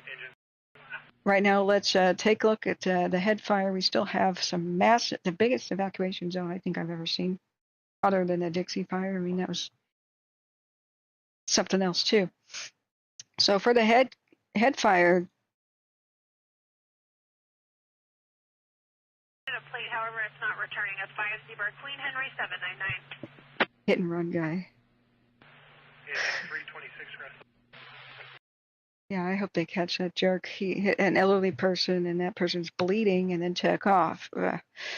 So, anyway, at the Karuk Tribe Wellness Center, that's where they've set up an evacuation zone. Unfortunately, it was like you'd have to take the long way to drive yesterday. I advise people to probably drive south on 96 because the fire was across 96 to the northwest, and that would have been the way to get there. So we have like no eyes on this fire except for like the Fort Jones cam and these like extremely zoomed out views. So we really don't have a good idea of what's happening unless watch duty people are going to update, and that's because we don't have any broadcastified scanner radio to look at, and there's almost no cams. Well, we're going to check Caltopo here. Let's go see if there's a heat signature. The deep fire's heat signatures cooking. The Lone Pine over there, which is also by Willow Creek in 96, it's cooking. The head fire here, let's make this less confusing. Now, Modus and Veers, the big circles are the margin of error for the heat signature. So don't think that the snowflake is like a pinpoint for it. Now, these satellites only come around every once in a while. Like this was 2:46 in the afternoon Mountain Time. So that's what, 1:45? So this is already 4 hours old at least. So when we use the other set of satellites and we go to the GOES, you see how the margin of error is a giant square. So there's just heat, and usually 30-ish acres, 25 to 30. Just depends on what's burning and how hot it gets in order to trigger the satellite. Now, when the satellites pass by, which might be another 22 minutes, it's kind of like a quick run for most of these. Now, if the heat is the same intensity, you're going to see it click red. Now, if the heat is a little bit lower in intensity, it doesn't mean that it's not burning there anymore. It means that the fire, since it's not getting worse, it's not going to hit red. Red is a new heat detection, meaning like new significant activity that's less than 10 minutes from when the satellite hit, right? So now we have somewhere between 1 and 6 hours in this yellow color, but that could be like 59 minutes ago, right? My order for a fuel truck includes gas and diesel. Okay, so they're just they're requesting fuel trucks to refuel the Nevada County fire situations. They've been fighting them now and running out of gas. There's not a lot of gas stations on Highway 20 there. So it can be a little bit misleading, but what we don't want to see is red, right? Because that would be like new significant fire activity. And the way that the fire is being shadowed right now, looking at the Fort Jones cam by the current thunderstorm that's going past it, that may be kind of shading it and temporarily putting a little bit of a lid on it. But at the same time, the thunderstorms could suddenly cause crazy wind gusts. We've got new lightning strikes in the general area. So I'm hoping that we'll get a little bit more rain than this, but they're seeing like 0.1 inch. Yay. I think that's the rain one, isn't it? Am I reading this correct? Radar and satellite. It says inches. Yeah, I think that's in inches. So, yeah. So, better than nothing. Better than like totally dry lightning stuff here. So, the head fire is that's a pretty recent update on its perimeter. You can see the multiple spot fires though. Now these could be where the fire has spread via the wind and flaming debris has spread out over the landscape, but it could be also the sleeper fires that we were talking about because hundreds of strikes hit this area. So I don't see that there's been a change in the evacuations. I'm going to do a careful refresh here. I think this looks pretty similar from when we began. Then we'll move on to our next fire, which is the Lookout and the Bedrock. Then we're going to go to the slide, which was requested in chat. That's going to be a quick look at Oregon. Yeah, it's not going to refresh for a while. Great. Okay, I kind of screwed that up. So going over to Oregon, in imminent danger are all of the towns along the McKenzie River Highway here through the mountain pass. This is the peak of the Cascades here. We've seen some tremendously frightening. I mean, this was the image that we had around 8:30 on my stream, where the worst case scenario happened. They could not keep the fire behind the ridge, and you can see this is looking to the northeast. So this is like it's almost a straight east-west part of the highway, west being Eugene, Oregon, and east towards Bend, right? So it's up there in almost a peak altitude of the Cascades, and they really desperately tried to keep it on this ridgeline right here. But when we saw it burst through, you know, for more than an hour or two, I was just seeing the tremendous mushroom cloud pyrocumulus that spawned, and I just couldn't see how the ridgeline road could hold. And the big nightmare scenario is it getting down here into the wind tunnel that is a mountain pass, racing west with the west winds, and then during the next day, the east winds would push it west. The next day, the west winds would push it east and blow it towards some of the few communities that escaped the wrath of the Holiday Farm Fire of 2020, which was gigantically huge. Over here in the corner, the left side of the screen, is a whole bunch, like millions of dead trees, or nearly a million or so from a Holiday Farm Fire of 2020. We don't want the fire to reach that for sure. So let's look at the current situation. The Death Ball Mountain Cam, you cannot make this up. This is what it looked like last night. Same view, but I want to do a 12-hour time lapse and see what has been happening today. They said that they were basically going to light fires in front of it to try to slow it down, and that's just was a serious act of desperation that they tried yesterday during red flag conditions. And they said they were going to do that in conjunction with aircraft to make it safe, right? To try to catch anything that got out of control. However, the aircraft were down,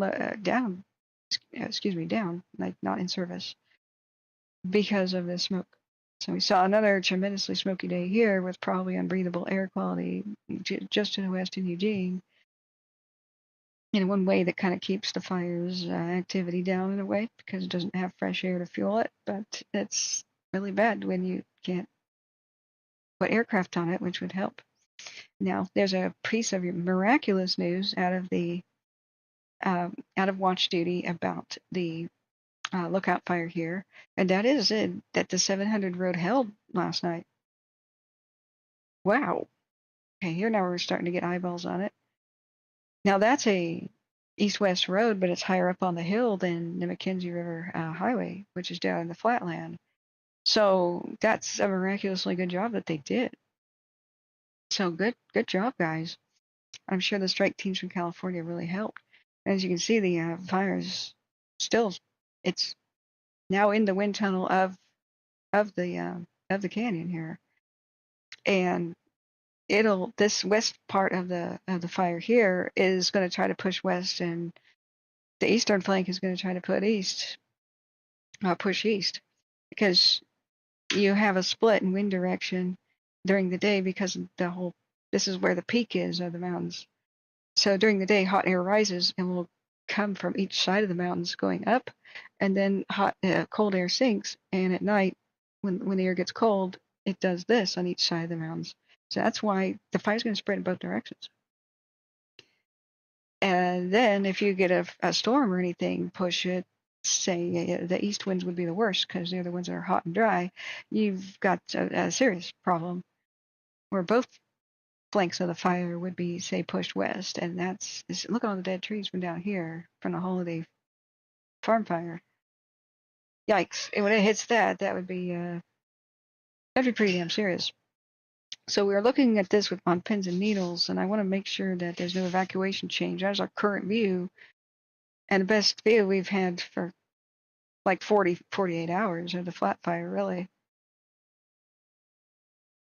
Channels in use, NIST TAC 2, R5 TAC 4, and R5 TAC 4. You can hit them on this channel for command.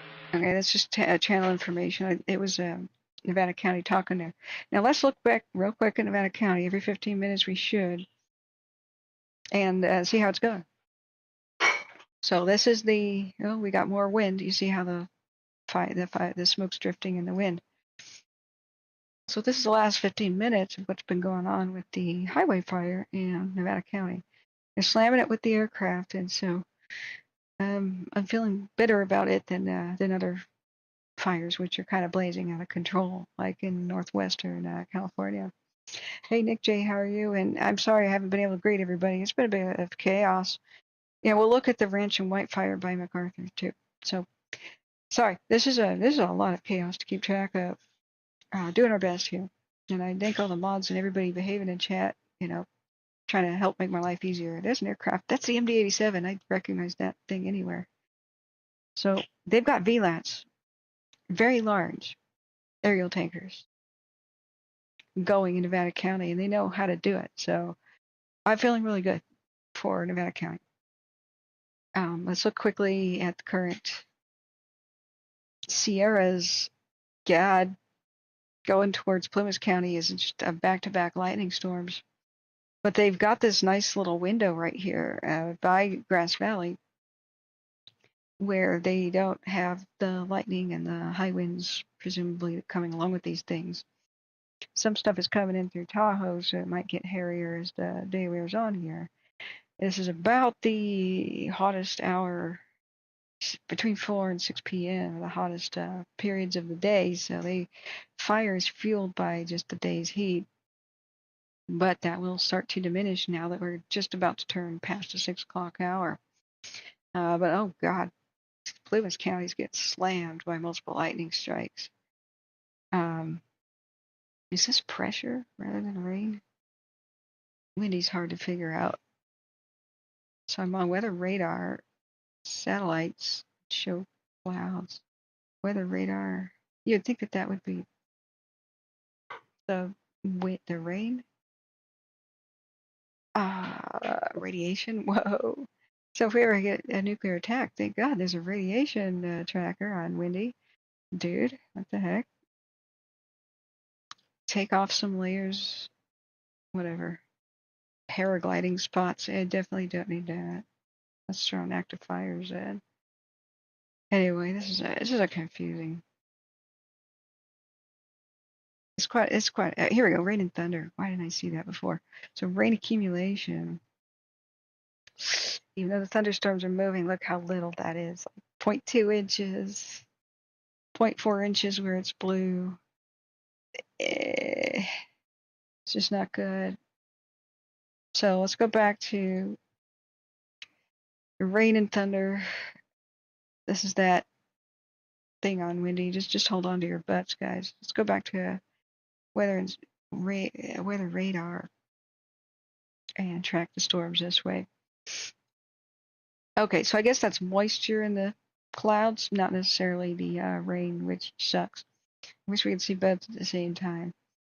Now, some of these are moving towards, like this is north of Klamath Falls. Some of these are perhaps moving towards the Eugene area. Let's push the play button. But for now, I don't think they have to worry too much about it. But southeast of Bend, there's some lightning strikes.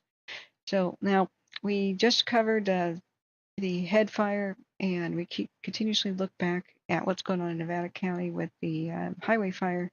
The Bedrock is another one that has mandatory evacuations. These haven't changed much. They're basically over here by Fall Creek to the west of the fire. So the latest update came 3 hours ago on the Bedrock. It's still 20% contained.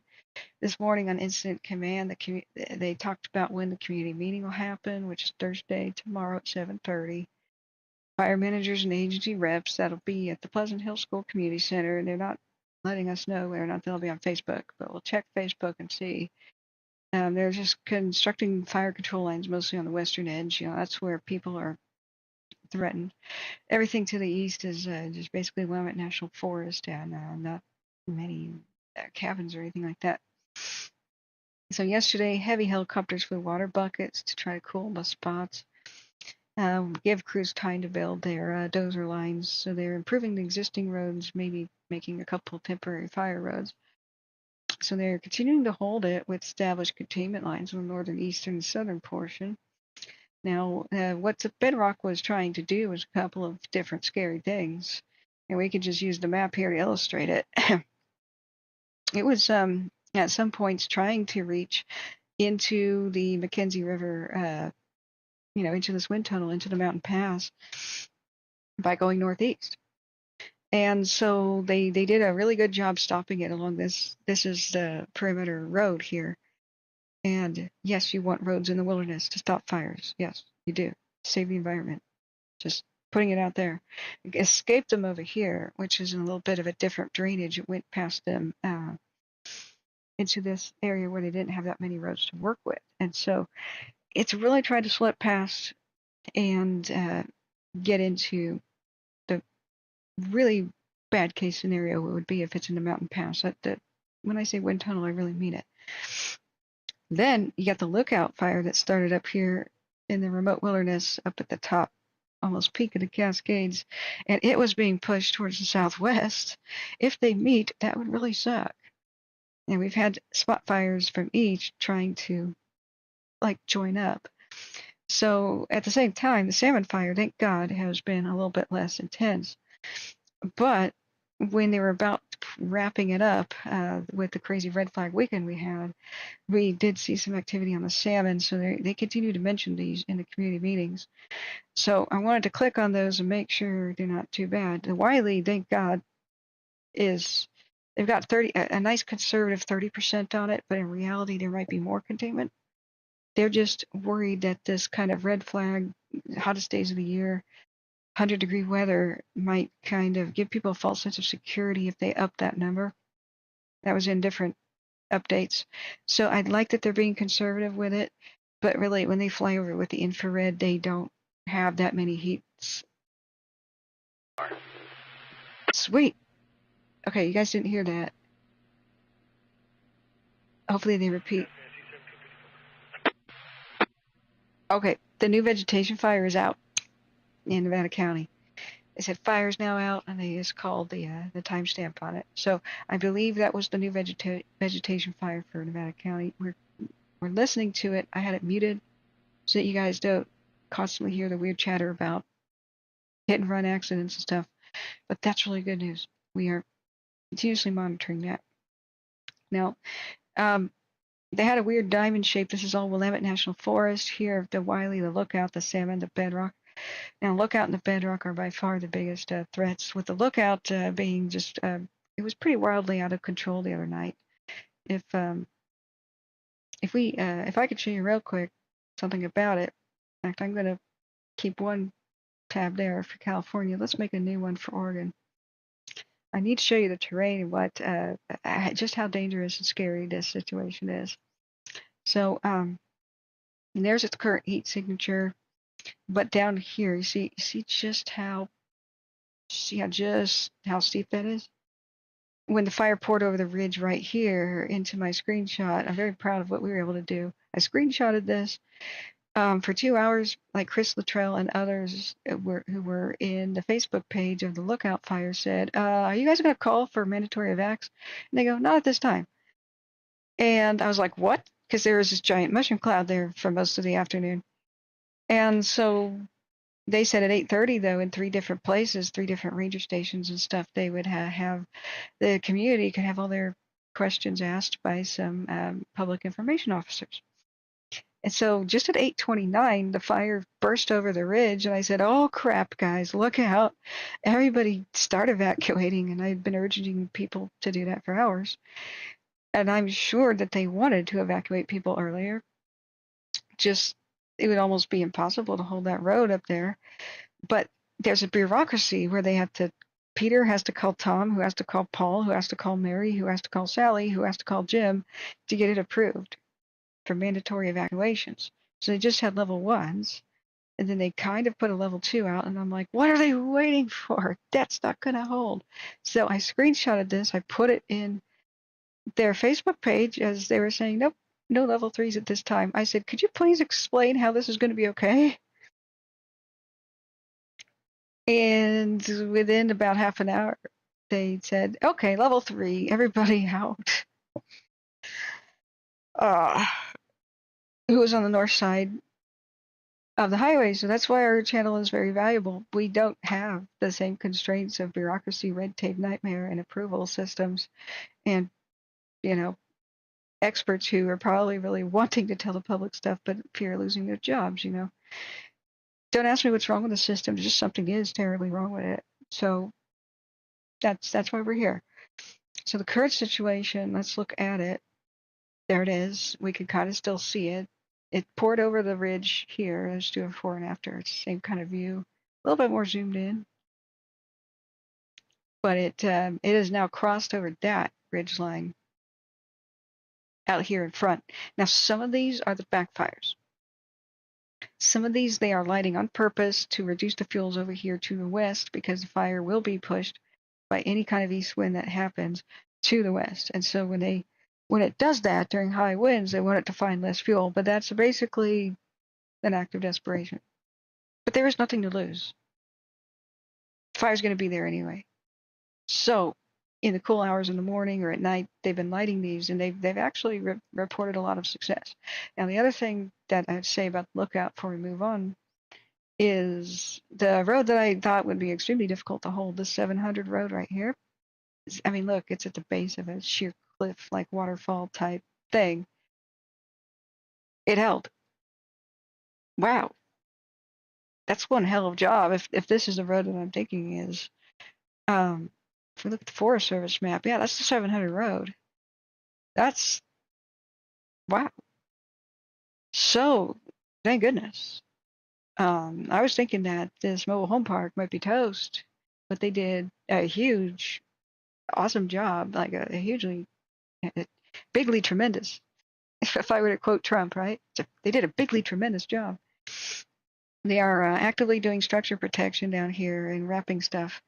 And they are also trying desperately to save the experimental forest headquarters. They are wrapping these buildings with foil and saran wrap, essentially, right?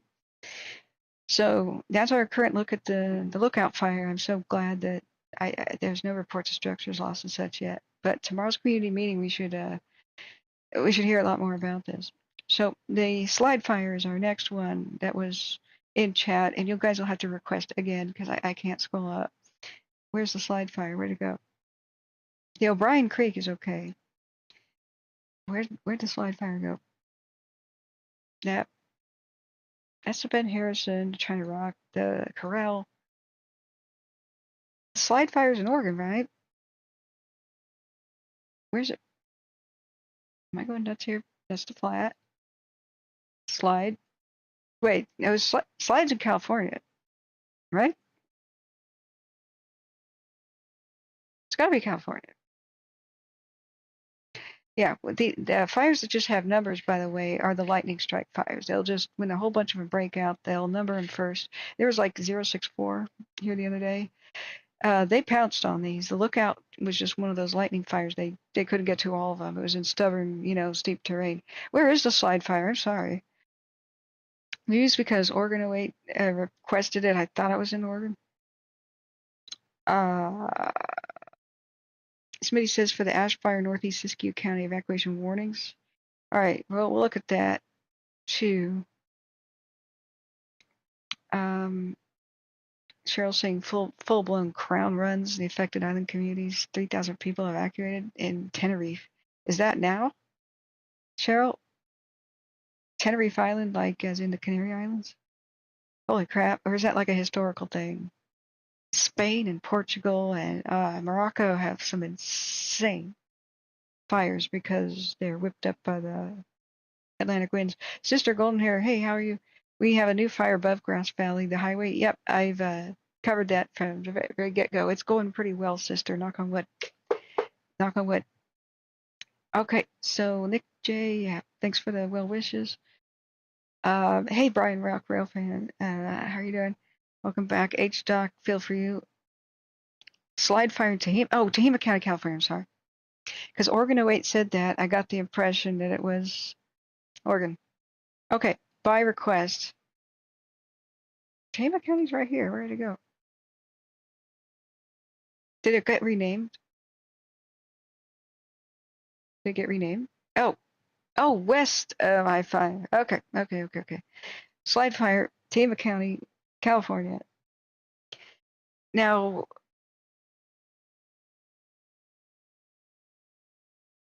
right, I'm still listening to Nevada County. They're just talking about medic stuff. Okay. We have a 9-hour ago update. We'll look at the maps, though, and we'll look at, do we have a specific camera? I'm sure there's some located over here. They said the right flank is the most active part of the fire. That was 9 a.m. now. Requesting 4 very large air tankers and a lead plane. Fall with a head injury. Man, people are getting banged up left and right in Nevada County today. So it looks like we'll have to do a little bit of investigating ourselves. First of all, every 15 minutes or so, we want to look back at what's going on. Here's Nevada County. And this is the highway fire. Yeah, I'm very proud, Sister Golden Hair. We got the evacuations, the new evacuations for the Omega region east of Washington here, Washington, California.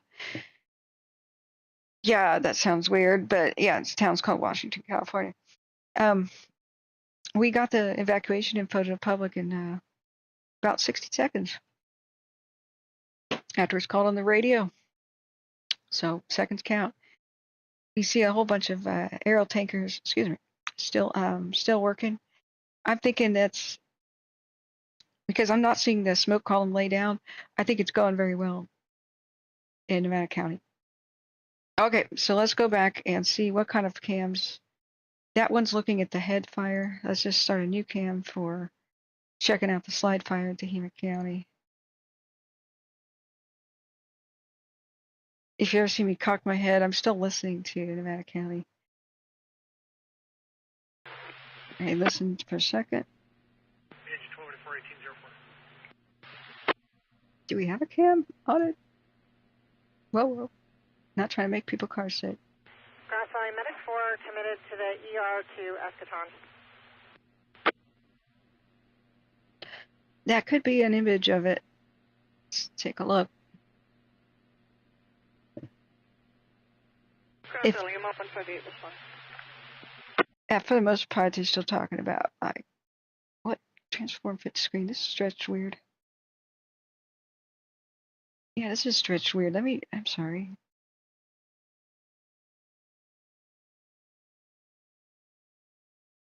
All right, transform fit to screen. Oh, okay, I can relax a little bit more now. That was hectic, guys, but we can't relax. We can't relax in general. the lightning strikes are still occurring. The storms are still rolling through. Okay, so do we have a specific camera that is looking at the slide fire? That's up by Wairika, isn't it? Wait, there's Tehama County. Sorry, I'm getting multiple fires confused. Where is it? Oh yeah, this cam. Oh, that's a user submitted photo. Oh yeah. Okay. There.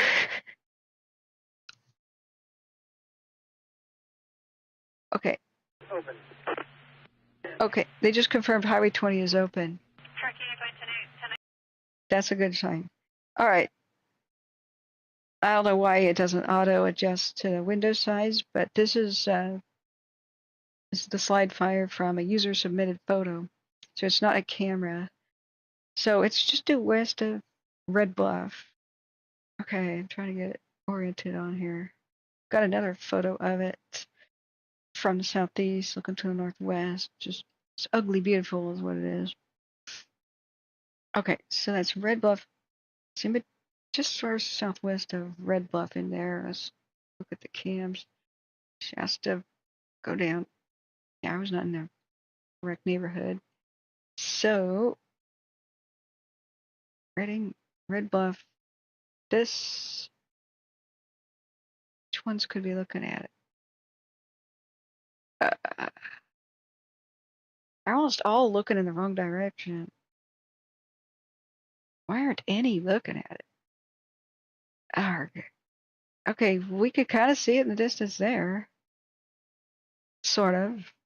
With the ball of rock. You can see that it's that way. You know. Okay, so Grass Valley. One of the engines is reporting being at scene, and it didn't say what. Okay, so let's look at the heat signatures to try to figure out what's going on with it. Where's Red Bluff? It's Chico, according to Red Bluff. Don't have one. Oh yeah, we do. Okay, excuse me. It was gray. It was hiding. So gray means there hasn't been a lot of significant activity for 6 hours. Like nothing worse than it was 6 hours ago. That's what you want to see. You want to see your fire go to gray. Now it'll flash red again if there's a new uptick in activity. So remember when we flip into modus and veers, we have it's more pinpointy, but it's at least 4 hours old almost all the time. So we can see it's in the Slide Creek drainage.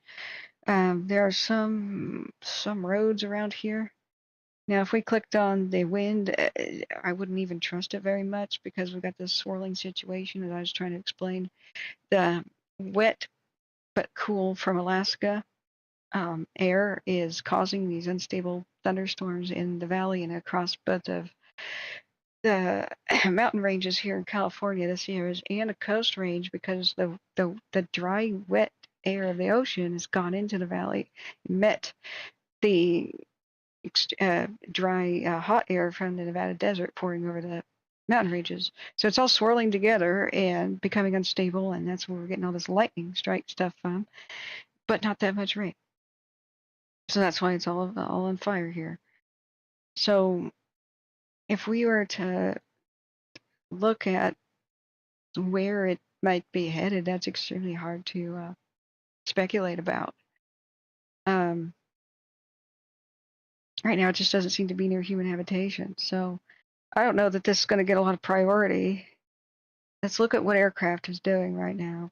You've still got a flurry of activity down here in Nevada County because they've got a nice window in between thunderstorms where they're not smoked out.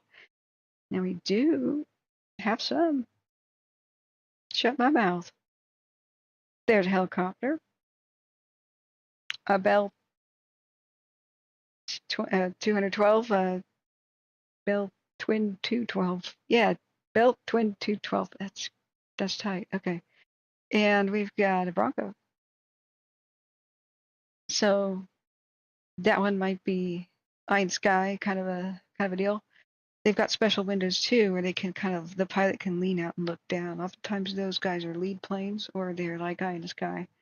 So we've got somebody on it, which is a little bit surprising. It's been super unstable, windy, thundery out there. I mean, to check this out again and do a refresh, you can see the multiple lightning strikes. They're just continuing to go. Chester and Indian Valley are getting lots of lightning strikes currently.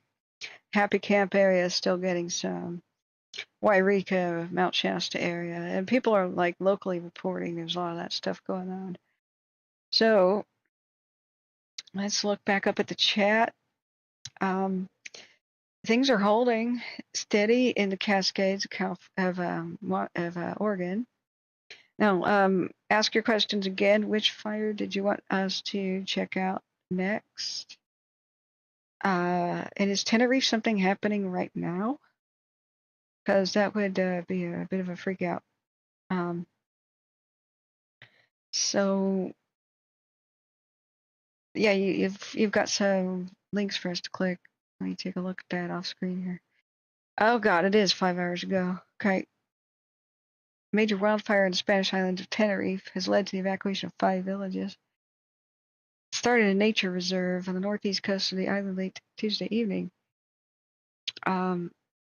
Helicopters with water over the area. The main blaze is through woodland and ravines. It's difficult for firefighters to tackle, blah, blah, blah. Steep terrain, blah, blah.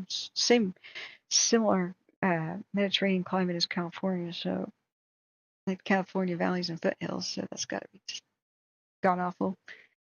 I'm not reading anything about 3,000 people evacuating now. I mean, is that the population of the entire island? I don't see anything about the evacuation, but we'll focus on the United States first. But thanks for letting me know about it. Okay. Yeah, serious thunderstorm activity by Chester, and I just, out of curiosity, I want to check that cam. Let's go check on. We might just see some crazy activity happening by Lake Eleanor. I'm just hoping that they, like Dire Mountain and stuff, we don't see any new wildfires. Which way is Dire Mountain looking?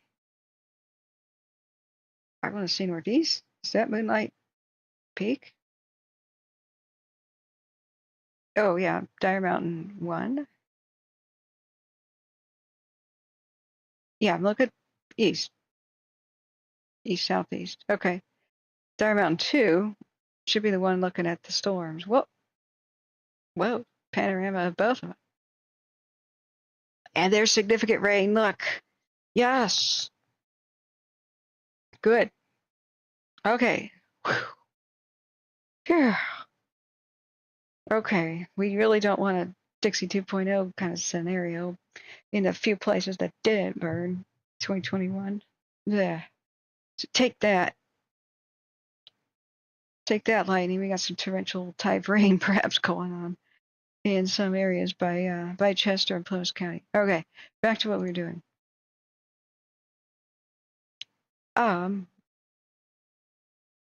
Okay, wait. Undo. Okay, so the only information that we've got right now is there's a helicopter working it. Listening to Nevada County again real quick. Let's look at it. Grass Valley, go for highway air attack. Highway air attack, using first thing, horns off, is requesting a divert for Type 1 tanker for a new start on SKU, inquiring which tanker you want to divert. What hill? Grass Valley, I'm in the middle of a transition right now. I'll figure out where the incoming, and I'll let you know. Additionally, releasing helicopter 404 to Columbia.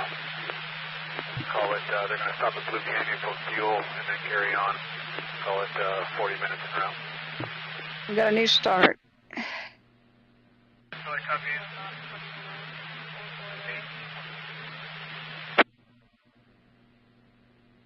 All right, so they were releasing some aircraft to peel off what's going on in Nevada County for a new start on something hill, and I did not catch the hill. So if anybody did, that'd be awesome. Is this Morgan Hill? Did they say that? Morgan Hill. Thanks, Witchy. Hey, by the way. Crap. Hold on to your butts. Angelina says, please cover the fire north of MacArthur. Okay. Yeah, you were trying to tell. You guys tried to tell me in the chat. Cochrane fire and Morgan Hill, south to the Bay Area, 60 acres, air attack present. Okay. Hold on to your butts. It just keeps going. All right, thanks, guys. So they said they were releasing one of the Columbia helicopters that's going to refuel and go to wherever it's going. Okay. Sorry. MacArthur, California. Where is that? Okay. MacArthur, California. I think Oregon's covered. We just got to wait for new information. Oh, okay. Northeast of Shasta and stuff. All right. I knew that sounded familiar. So, what's this fire's name? They keep changing them because they'll be numbered at first when their lightning strikes. Then he'll get a name, usually for the road that is right next to where the fire began. So that firefighters respond to the correct area, right? And then, if they grow together, they'll be given a new name and called a complex. Complex is where many have grown together. Wait a second. Is it the SKU? Earth or California? Oh, not MAC, MC. Got it. All right. So it's the SKU August Lightning Complex East? Or it's the 1, 2, 3? What's it called? And we'll check on the new thing happening at Morgan Hill too. Oh, there's no rest today. There's no rest. My throat's a little ragged. I gotta keep on here. SKU Ox Complex. 6 hours ago we had an update. Yesterday. Yeah, that was the one. Sorry for that. It's maximum volume. My apology. That was the one we were looking at yesterday that had this really cool view. Pilot's eye view. Just gonna replay that without sound. My God, that hurt. Sorry. This is you can see the kind of fuels. Kind of like scraggly trees, but look at the amount of dead stuff on the ground. That really makes it worse. Tremendously worse. Area hasn't burned in a while. You see the big logs and stuff on the ground. So it might be a bit of a handful. At least it's in a fairly flat area. Oh my God. I'm sorry. I did not hit the volume button. Thanks a lot, Twitter. You stupid friend. Sorry about that.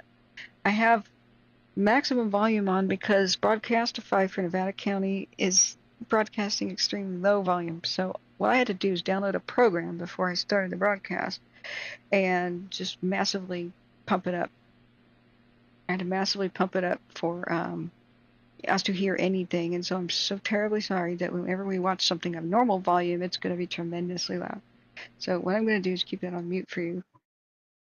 And that doesn't happen again. My bad. So yeah, the SKU, we'll look at its heat signature, then we're going to look back at Nevada County. So we do have active satellite. So goes in orange means the heat detection is less than an hour old. Get off. Let's go look at modus and veers. So it's that heat detection is on the northern area. It's up in here. So it could be trying to climb up this hill to get to, what lake is this? Just a dry lake or like a wet one? Forest Service map maybe? White Horse Flat Reservoir, so it's not a dry lake. That would suck if it climbed up. Listening to the radio.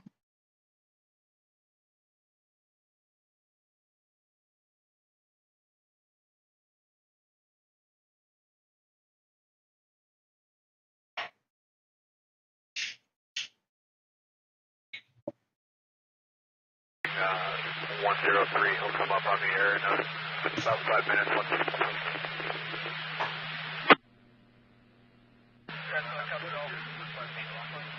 Okay. So they're talking about diverting the aircraft off the Nevada County Fire. That's how this goes sometimes. So I'm going to... here's another update. Let's listen. 311.5 degrees, 311.5 degrees at 12 miles.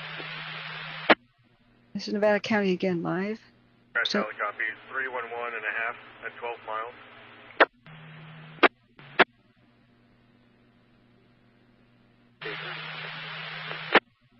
Thanks, Witchy. New smoke.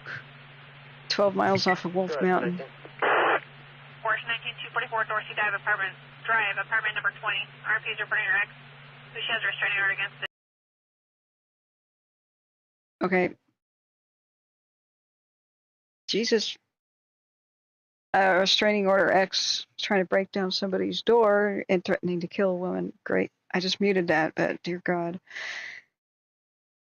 I try to not flash people's addresses on the live, but what else can we do here? So we still got multiple aircraft, but looks like there's a new start that was detected in Nevada County. When I say new, these are probably the lightning sleeper fires from yesterday that have decided to come to the fore. It's gonna be whack-a-mole for the foreseeable future. Either that or a lightning storm just struck. Let's look back at Windy. Remember the stuff that went past Tahoe? So there's some of the lightning storms headed past Grass Valley. I don't see any active new ones, but we haven't been monitoring this. Oh my God, I'm sorry. I had to reset the screen. There we go.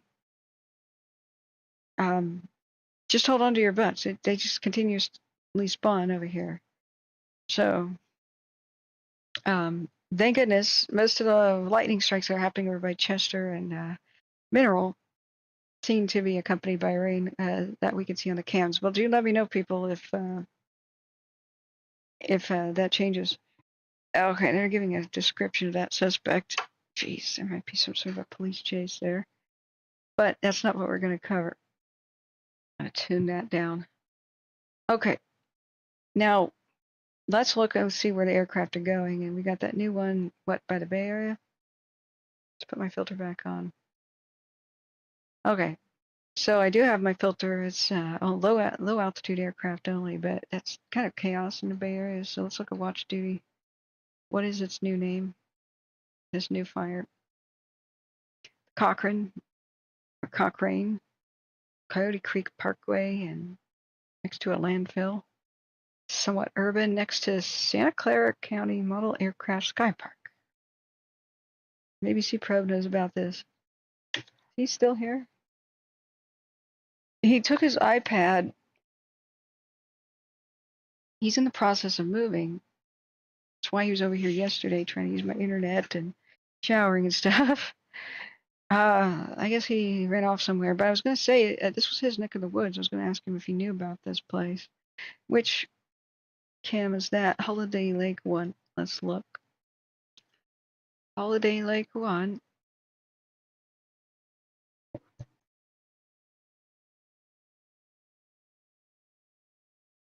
I should redo my link there so it just goes directly to cameras.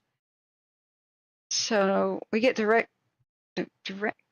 correct general area, and then you can just go down alphabetically. So that's Holiday Lake 2, and this is Holiday Lake 1. Let's look at Holiday Lake 2. Okay, we got, wow, look at that. That's a trophy screenshot. Right click, save image as. That's sweet. Wow. Look at that. What an awesome drop by that helicopter. So, 08, 16, 20, 23. I'm going to name this screenshot. Was the Cochrane 1. Second screenshot, save as Holiday 2, or Cochrane, excuse me. It's Holiday Camera, but Cochrane fire. Sweet. Our time lapses are going to be pretty amazing. So yeah, you can see the windsock of the model aircraft park.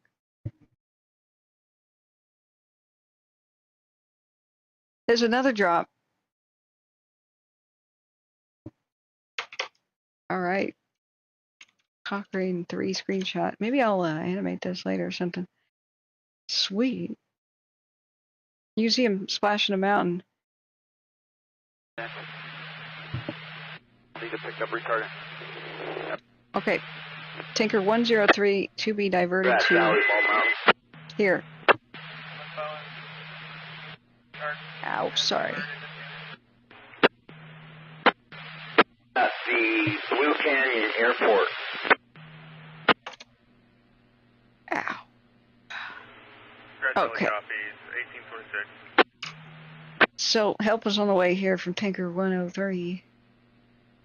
I think that's a regular plane instead of a helicopter, but I'm not sure. They've got 2 helicopters here splashing a mountain down.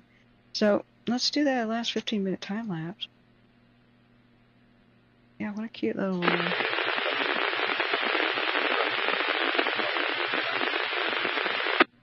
Look at the tremendous rush hour traffic too. Dang.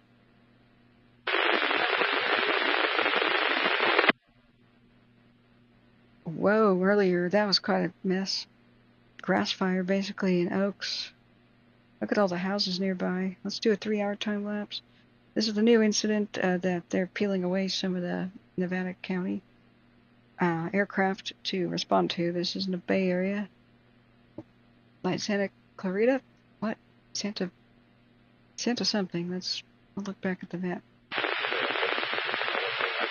You can see the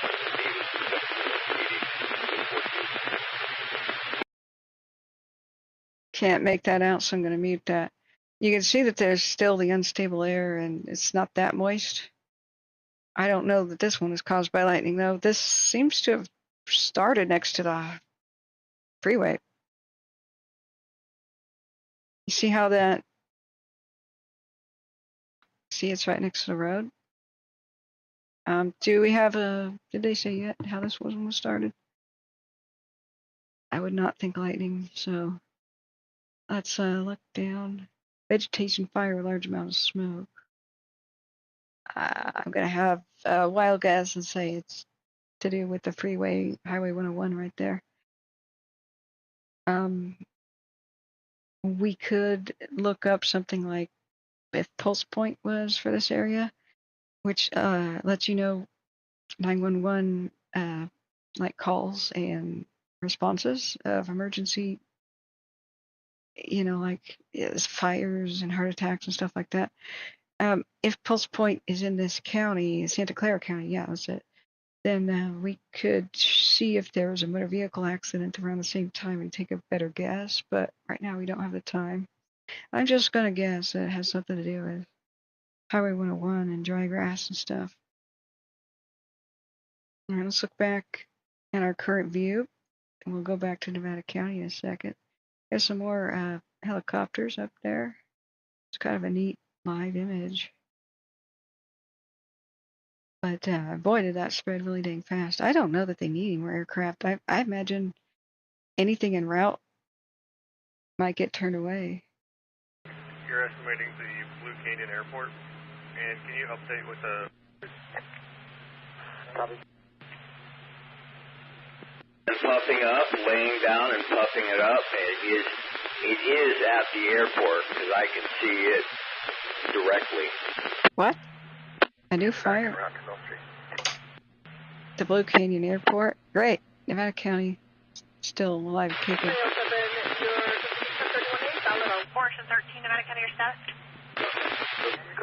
Okay, let's figure out where that is.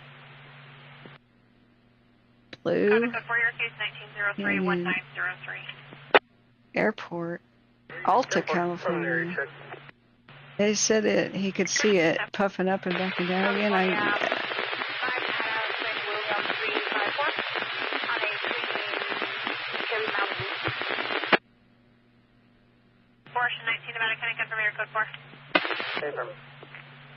What? I thought... Alright, there's crackling like sheriff's office stuff. I thought they were relocating to the airport. I didn't know that there was a new fire there. So, hold on to your butts, Nevada County. What the hell's going on at the airport?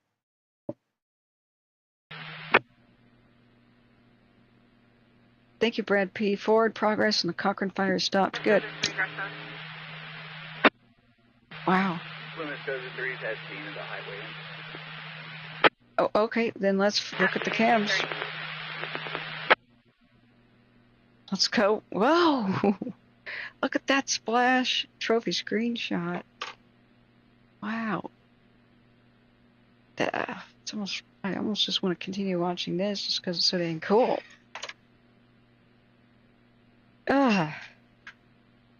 That's amazing.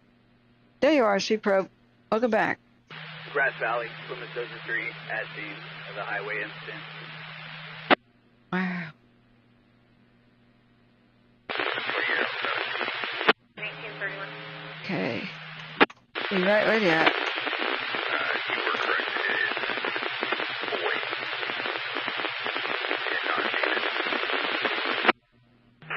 Grass Valley, verified hot. We are sure getting a show today. Sorry about the noise. Alright, let's look at the hot shots going in. Verified, Grass Valley, go ahead. Let's go look at the new one. Provide, you're completely broken.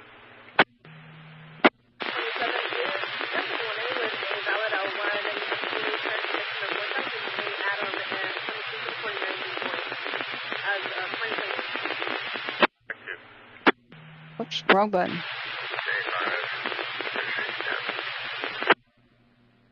Whoops. Engine 87. County portion 12, I'll head 192.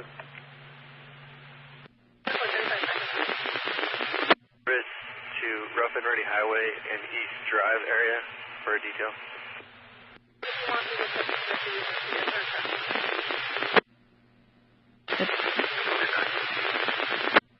Do you have an update on that smoke?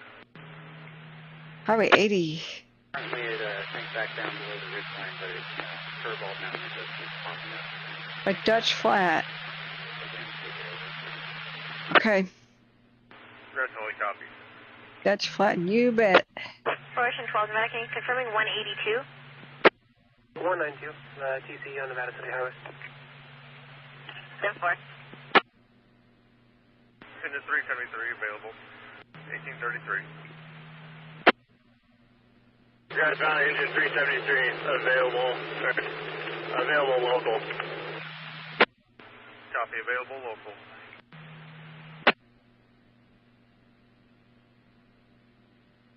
The hell's Alta? Sorry, I'm discombobulated. Wait, there's Pioneer and Volcano. That's not right. Placerville. Nope. Where's... Nope. Nope. Forest Hill. Nope. Where did I get... Where's 80? 80 with the... Not Ione. Not the... Sorry, guys. I need some blood sugar. I just ran out. And when that hits, bam. 80 goes... 88 goes this way to Tahoe. 50 is right there. 20 is further north. Which... Sorry, I got discombobulated. Yeah, that's Colfax, Auburn. That's right, Sacramento's 80 goes due northeast. Okay, I have numbers dyslexia, this does not help. So you go Grass Valley, Colfax. So it's, alright, in this little round golden ring of the Gold Rush towns. Okay, right. Due west, Tahoe City, east of Penn Valley. Okay. So, zoom out. Yeah, I was too far south. There we go. Grass Valley, found it. Gold Run. There's Alta. So our Gold Hill 2 should be looking at it. There we go. Sort of. San Andreas, Copter 404, TCU local 10-5. Okay, we don't really see it. That's muggy as hell, I can tell. All right. I think at the end it's just pivoted towards the northeast. Do we have any other cams? Usually this area is dotted with cams, but they're not looking in the correct area. It's supposed to be at the airport. Nevada County 4CM2, County 7. Coming in 7. Look at all that rain. We don't have good eyes on it. Highway IC, Grass Valley, FireNet, Tone 5. Would there be a webcam for it? Yeah, sorry, I got a little bit discombobulated. Yeah, Grass okay. Valley, Copter 404. Yes, KCRA. No, they're not still live. Copter 404 has made contact with San Andreas. Be switching. Oh. I love watching your stuff, though. Copter 404. Okay, they're live again. County 419, I apologize. Down. Can you send that RL hit one more time? Nope. IC, Grass Valley, FireNet, Tone 5. You know what? Webcam at the airport, maybe? So that seems to be a fire at the airport, C-Probe, if you're listening again. The what airport again? Rush 77, Grassway. Blue Canyon, Nyack Airport. Are you out of service for personnel until you arrive at station? That's correct. Rush 77 has service personnel. Full advised when in service.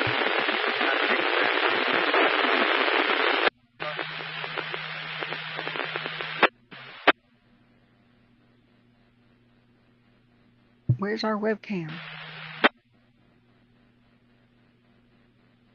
Dang it. I thought it said that we had one. I've been tricked. Clickbait. Webcams around it. Airportview.net. Can't. County, Fortune 1297. Dang it. Whether no, this is mostly for like pilots trying to figure out if that airport is gonna be what the weather is doing. Brush 5, Grass Valley. Highway IC, Grass Valley, Tone 5. Brush 5, incident 237. Highway 6 West, Denver. Brush 5 copies 23791. Thank you. Sorry guys. Can't find one. So Grass Valley, Highway 6 West.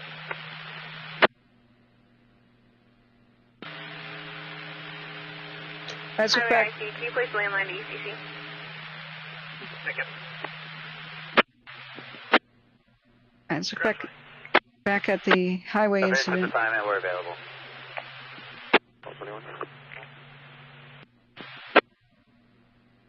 It's still cooking. Affirm. I'm going to check it tonight and tomorrow. Page 11838. Mom is going to come pick up the J. Oh God, this is driving me insane, friends. I don't know about you. 7 release from cover, return to station 77. All right, yeah, I'm turning that off, reducing the volume. I'm going to go insane. Okay, so we're looking back now, like we do every 15 minutes or so, for a new time lapse of the highway fire, which is in Nevada County. We've had, three now different vegetation fires break out in the same county. So one was over by Rucker Lake. I don't know what the status is, but I think it's a done deal as far as I know. Second vegetation fire does seem to be a done deal. They covered it with one engine.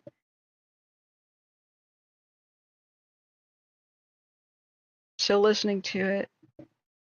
They're just mostly people checking in and out. Hang on. Is the current view. Out of Missouri, now Sam 178. Okay, there's running a license plate. You see, there's law enforcement and fire in the same channels. Really driving me insane. So some of the aircraft was peeled off, and I think they'll be released soon for this incident that kind of went insane. At a model plane aircraft airport, but it was right on Highway 101 freeway, basically. So as you could see that the fire kind of spreads from the highway. I imagine it would have something to do with a vehicle fire, something related to that. Possibly somebody at the, walking along the highway, but vehicle would be my number one guess, because I don't think we had any lightning strikes out here.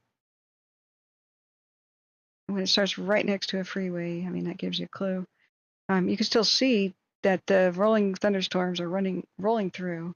These are causing lightning strikes further north for the most part, but not much at the Bay Area. Not much of the lightning is happening south of Tahoe, but once you get north of Lake Tahoe, like there's a million strikes that were happening over by Chester. But thank God on the cams it looks like it's wet. You can see if you zoom here, you can see the rolling marching flames going across the grass. But don't worry for the oak trees; they're pretty resilient and they'll make it. Look at that. Then you can see the retardant drops in front of it. There's an extremely easy way to prevent this kind of stuff so that you don't spend like $250,000 on aircraft and expensive pilots. And that is, take a tractor and just make a line with it to bear dirt. Like if the cities and counties would just pre-build some fire breaks, they do alongside the road in many different areas like by Ione and Jackson, Amador and El Dorado counties, and just pay a farmer to do this, and the grass fire would stop by itself if you just made a crisscross diamond or square patterns across the landscape and around the edge of these hills. Like that would be enough to stop this stuff, and then regular trucks can roll up and finish it off. Or you could pre-burn it and fertilize the land. I mean, that's what California's natural landscape is supposed to be, is the oaks are fire-resistant trees. The native grasses burn with a low-intensity fire. I mean, these are probably the invasives that make California's fires so much worse, right? But fight the invasives, replant the native stuff, graze it, get some revenue by issuing grazing permits, keep it low, drag a couple tractors across the landscape. That's a hell of a lot cheaper than this crap, I could tell you. If I lived in this kind of, fire-prone environment, which I did in the past, I'd be extremely nervous. I'd be like, County, what the hell are you doing? Especially the fact that there's model aircraft that could be taking off from this airport and crashing and starting fires. It needs to have some kind of pre-made fire lines every season. It's not rocket science, but here we are, right? Anyway, fire and all kinds of insanity does not have to be our future. The people in Nevada County should be pissed off that any of their aircraft just got peeled away to fight this crap over here. That should have been handled by a ground unit and a local fire department. Like, I would not be very happy if I lived in Omega right now or Washington, because this needs help. This over here in Nevada County needs help. We don't want a big fire in the Sierras. We know what that does. And this is a steep, rugged terrain. They needed the aircraft here to stay here all the way until 8:30 or whenever they have to stop flying, which is going to be sunset. So just become aware of these factors. And there's too many stupid articles that say, with despair, oh, because of our climate change, fire and smoke and unbreathable air is the future. Shut up. No, it's not. Snap out of it. Like, it's not. These fires are totally optional, and how bad they get is totally optional. We're seeing them get bad not only through Oregon, and California just sent a bunch of strike teams to Oregon because they refused to put a bunch of fire access roads in the Cascades because they think it harms the environment. Well, guess what? The mega fires are the ones harming the environment. A road doesn't really do anything to the environment. So people just can snap out of it, and they could have put those things out a long time ago. There would be no news. And California would have all the resources it needed to keep for itself, because this is lightning strike season. Yeah, that's Newsom for you. We don't like him. Not because of any of his political beliefs, because he's stupid. Stupid about fire. He lies about it. He says he's doing all this proactive fire stuff, and when he's not, He exaggerates what he's doing, takes credit for stuff other people are doing, and played a tug of war with Paradise victims between his mouth and Trump. I mean, both of them acted abysmally. My brother was caught in the middle of that, and all the Paradise victims kind of got screwed in political games that they played, pointing the fingers and blaming each other and trying to score political points with their own bases instead of just helping out the people. That's why we don't like that. He takes money from PG&E and covers their butts, blames global warming when PG&E is starting the vast majority of the fires in California that erase towns and kill people en masse. But he'll never say, "Oh, PG." He talks a good talk about cracking down on them, but he takes their money and just laughs and chinks his glasses with them behind the scenes. That's why we don't like that. It's called corruption. Yes, there's corruption on Republican side. Yes, there's corruption on Democrat side. Welcome to California. But the people need to be aware of that the situation could be a hell of a lot better if, say, corporations that kill, like PG&E, have a long history and many decades of killing many, many people and trying to cover it up. Aaron Brockovich movie, go see it. If these corporations are allowed to let the infrastructure just collapse, when it includes power lines and things that shouldn't collapse, well, look at Hawaii. That seems to be another instance of a power company starting the fires and killing more than 100 people. But guess what? I just randomly guessing here that the power company in Hawaii doesn't have the wealth that PG&E does as a giant monopoly, and since they didn't line the pockets of the media is actually cracking down on them. And politicians too. So that's a big difference here. But the people can demand change. Especially what these changes that if corporations kill people by the dozen, then the executives do jail time like you and I would if we caused that fire. But here we are. I don't care about the other political beliefs. I don't express those. This is not a political channel, but nothing will change in California until new blood, not just at the governor level, but new blood has to be injected and new people who are actually not corrupt into the legislature in order to help pass laws that will actually, hold companies accountable that start all these fires and leave all the taxpayers with the bill.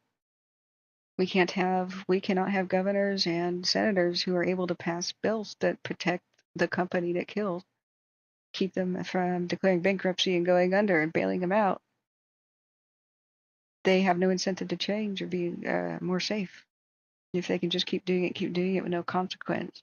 Instead of paying out the victims, they got permission to raise rates on the victims. It's just disgusting.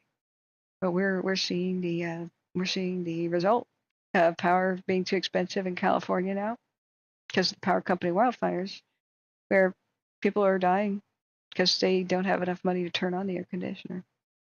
California wants to go green and electric vehicles, but how are they going to do it with the crumbling infrastructure that PG&E has let crumble? They can't handle it. And this changing climate and this ultra heat wave, we just can't have carelessness with fire, not from the power companies especially. I mean, citizens are doing their own job. Mostly when they say that these fires are being started by humans, no, they're wrong. Corporations are not human. But the whole human cause thing is extremely misleading. If you actually statistically looked at it, a lot of it is corporation cause. It's destroying our environment too. Yeah, we can't stop messing around. Now let's see, there's some. Yeah, we still don't have any good eyes on what's going on at Alta. There's a whole bunch of crackly stuff that I just unmuted, but it's unintelligible. So if Witchy, if you were listening, let's see, look back at chat. Let's see, Eliza EH says, I'm in Nevada County, by the way, at about 1 hour and a half drive from Washington, California. Okay, what's the situation? I think the only chance for the environment fires is RFK Jr. Yeah, I'm not in the business of endorsing candidates or anything, especially if I don't know much about them. But all I can do is just say, do your own research. The last two presidential debates, the last ones that happened didn't mention wildfires at all. That's what crushed me about Trump and Biden in general. They didn't mention it. But it's doing more damage to the United States than war ever has. These fires are serious. They do have the power to bankrupt the nation. We just can't have multiple billion disasters like this that are preventable and caused by power companies wanting to save a buck and up their stock price. Things have got to change. Laws have got to change. They got to change at the national level, not just here. We now saw the repeat of Paradise, a power company caused fire happening in Hawaii, and it's not funny anymore. Children are dead. It's not funny anymore. So I'm not here to tell you what to do. I'm here to tell you about what to do, and whoever you're going to elect, ask them these hard questions at town hall meetings and such, and say, what is your plan for preventing these wildfires? If they don't have one, next. That's all. That's all I have to say about that subject. And I don't allow political debates in the chat. They don't go anywhere. We'll not talk about anything divisive. But I can tell you out there, it's going to be hard for these people to survive in a political arena that don't take the big money of the big power companies. So whoever they are, you need to do what you can for them. Whoever these candidates are, you need to stump for them. You need to spread them on social media because they'll have the odds stacked against them, big money against them. But corruption has to end. There's no getting around it, and we're not going to have an environment to save pretty quickly. Because PG&E's Dixie Fire, they didn't just start Paradise, they started so many others. Because of their Dixie Fire, 35% of the nation's firefighters were on it. And so when the Sequoia National Forest fires hit because of lightning, they had 18 people to send. That's it. They almost put them out in the next couple of days. Whoa, Eden Valley too. But they didn't have the people. They were on the Dixie Fire. So we lost like 20% of the world's sequoia species in 2021. And I think it was 35% if you look at the last three prior years' fires. Like we're running out of California to save. Oregon too now these days. Oregon had a taste of it where Pacific Power caused the Beach Creek to get infinitely worse. And we lost the entire old growth Opal Creek wilderness because of it. So something has to change. It's happening in multiple states. It's multiple power companies. The Bobcat fire seems to have been caused by SoCal Edison's equipment. And they're not paying for the cleanup. They're not paying for it. We are. Okay, they're talking about the Poker Flats vegetation fires. Is this what we got? Is this what we got on the cam? Let me look back. Eber River District North, vegetation fire, area of Poker Flat, No. area Y1, Township 21, 10 East, Section 10. What's this one? 32. By Willits. Plymouth Engine 330. Duty officers already been notified. Grass Valley repeating, Eber River District North, vegetation fire, Poker Flat area, response area Y1, Township 21 North, range 10 East, Section 10.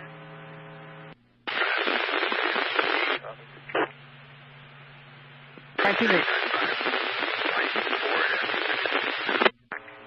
What are we looking at?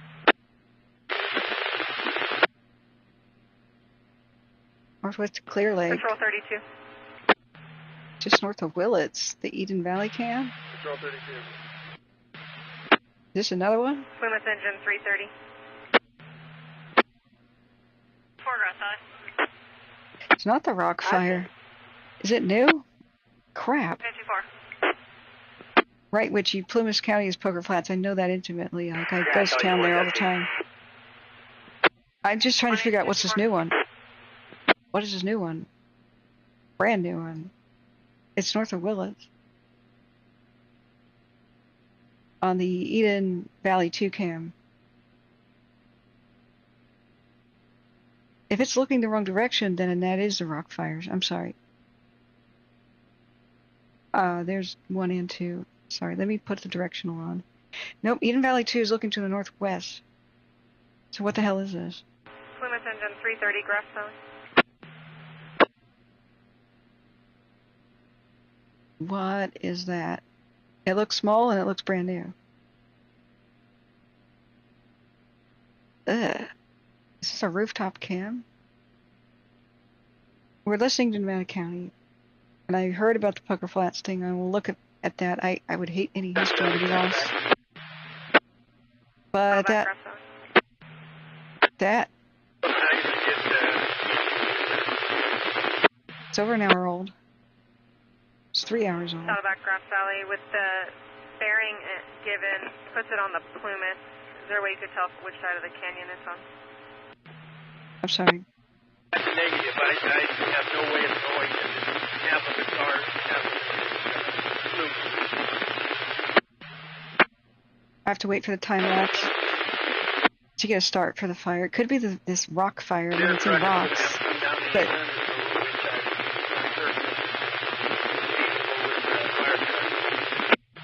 okay, he doesn't know if it's on the Plumas side of the canyon.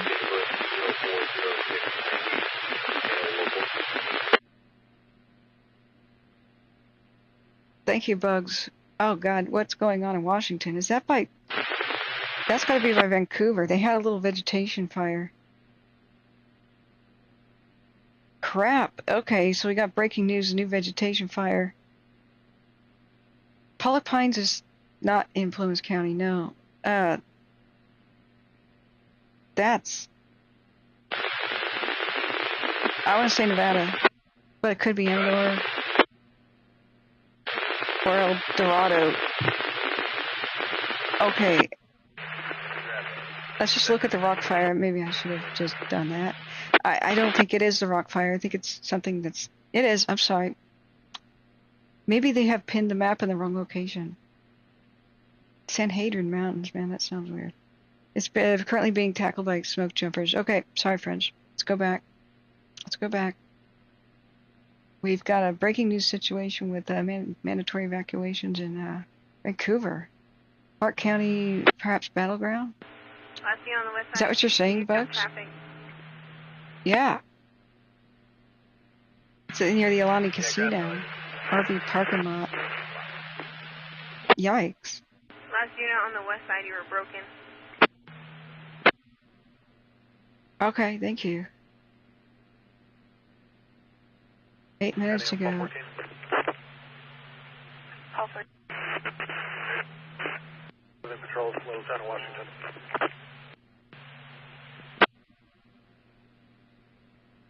They have a camera at that casino.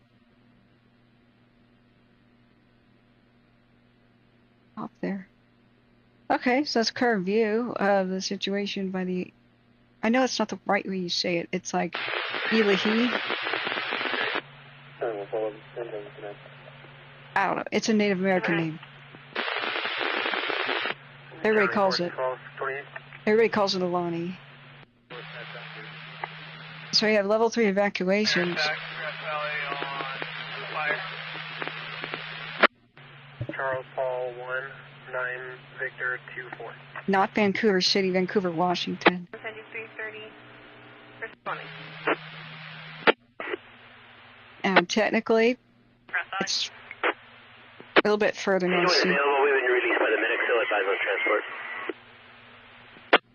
Clark County is where Vancouver, Washington is. So I saw... Oh, for God's sake, I'm turning that off. It's a bunch of agencies reporting going towards Poker Flat. So it's up actually by Woodland, Ridgefield, closer to the Lewis River where that new casino is. Last area requiring this weekend breakaway 514. Go back to Nevada County. They said possible new start at Poker Flat. Possible. Just now.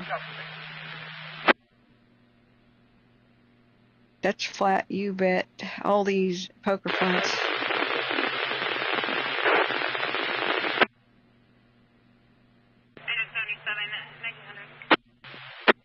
Come on, refresh. There we go. Good. Do we have any eyes on it? I have a permanent plate assigned of 24164 Victor 3, which is clearing current 2015 Ram to Alaska Scott out of Penn Valley.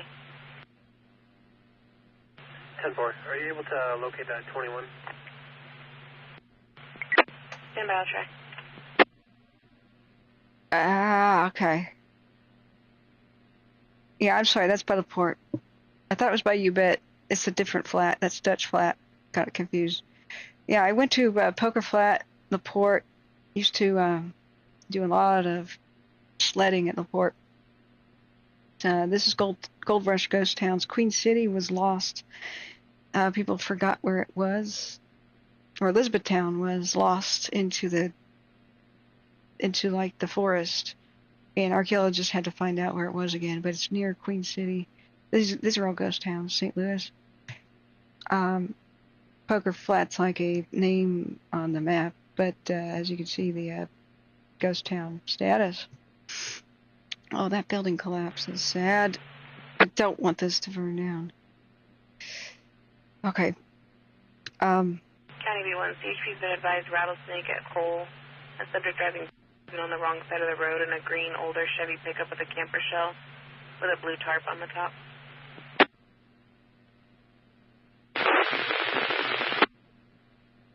Now, they are not sure. They have not seen the fire. They're not sure. I think maybe they saw it, but they were not sure if it was on the Plumas County side. So it would be Butte slash. Would that be Butte slash Plumas County? Map of counties, California. God, everything is crammed up in there. L21. You break Bush and told Nevada County.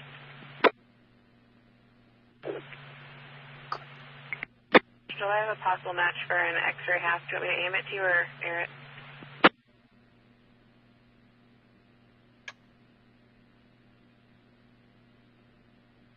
I should have my own website about ghost towns up by now, and they'd be able to tell you.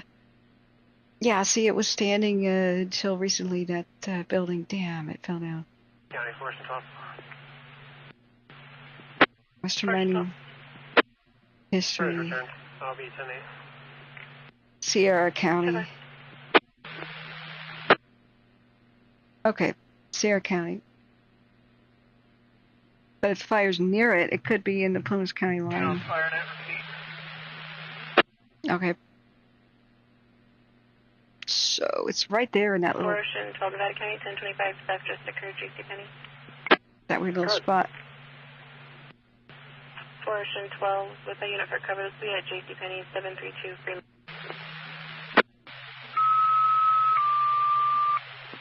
Equipment. She's currently still sitting on the bench outside. Described as mid-20s, light brown hair. Alright, turning that off. Okay, looking back at Sierra County, Sierra Buttes was looking at the highway fire. Let's do a 1-hour time lapse.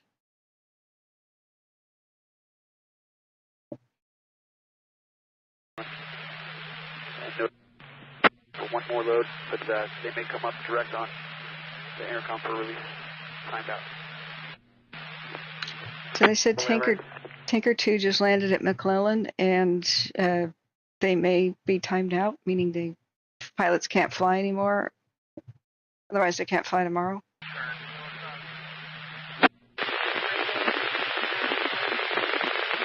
And then they'll have to release at McClellan. That was broken. You're good. I'm going to go ahead with your start information. Oh, I can't sneeze. Okay. Start, called in by Battleback, listed on the border of TNF and the Plumas in the Poker Flat area. Inquiring is 514.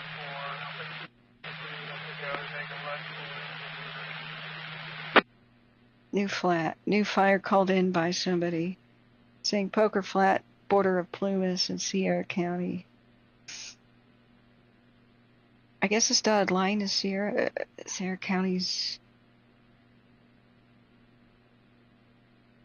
thing. Air Tag, confirming you copy my last. Yeah, affirmative. I did copy your last. We're just down to 2 helicopters and 2 Type 3 tankers. I got plenty of work for them here, but if duty would like to, if that's a higher priority, then we can release them up there, have them come to you for info.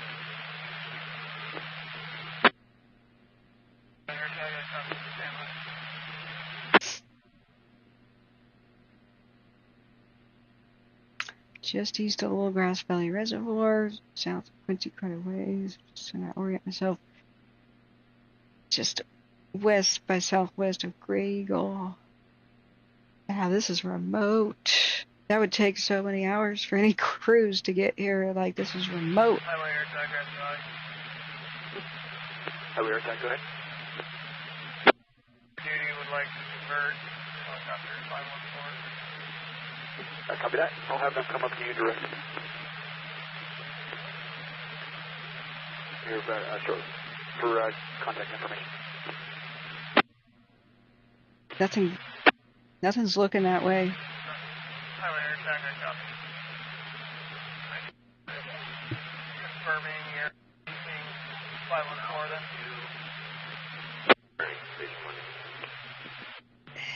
Ocean 12. We don't have eyes. Hey, Jessica Colby. Saddleback. Stand by check. Smoke. Yes, drop back down again. But there's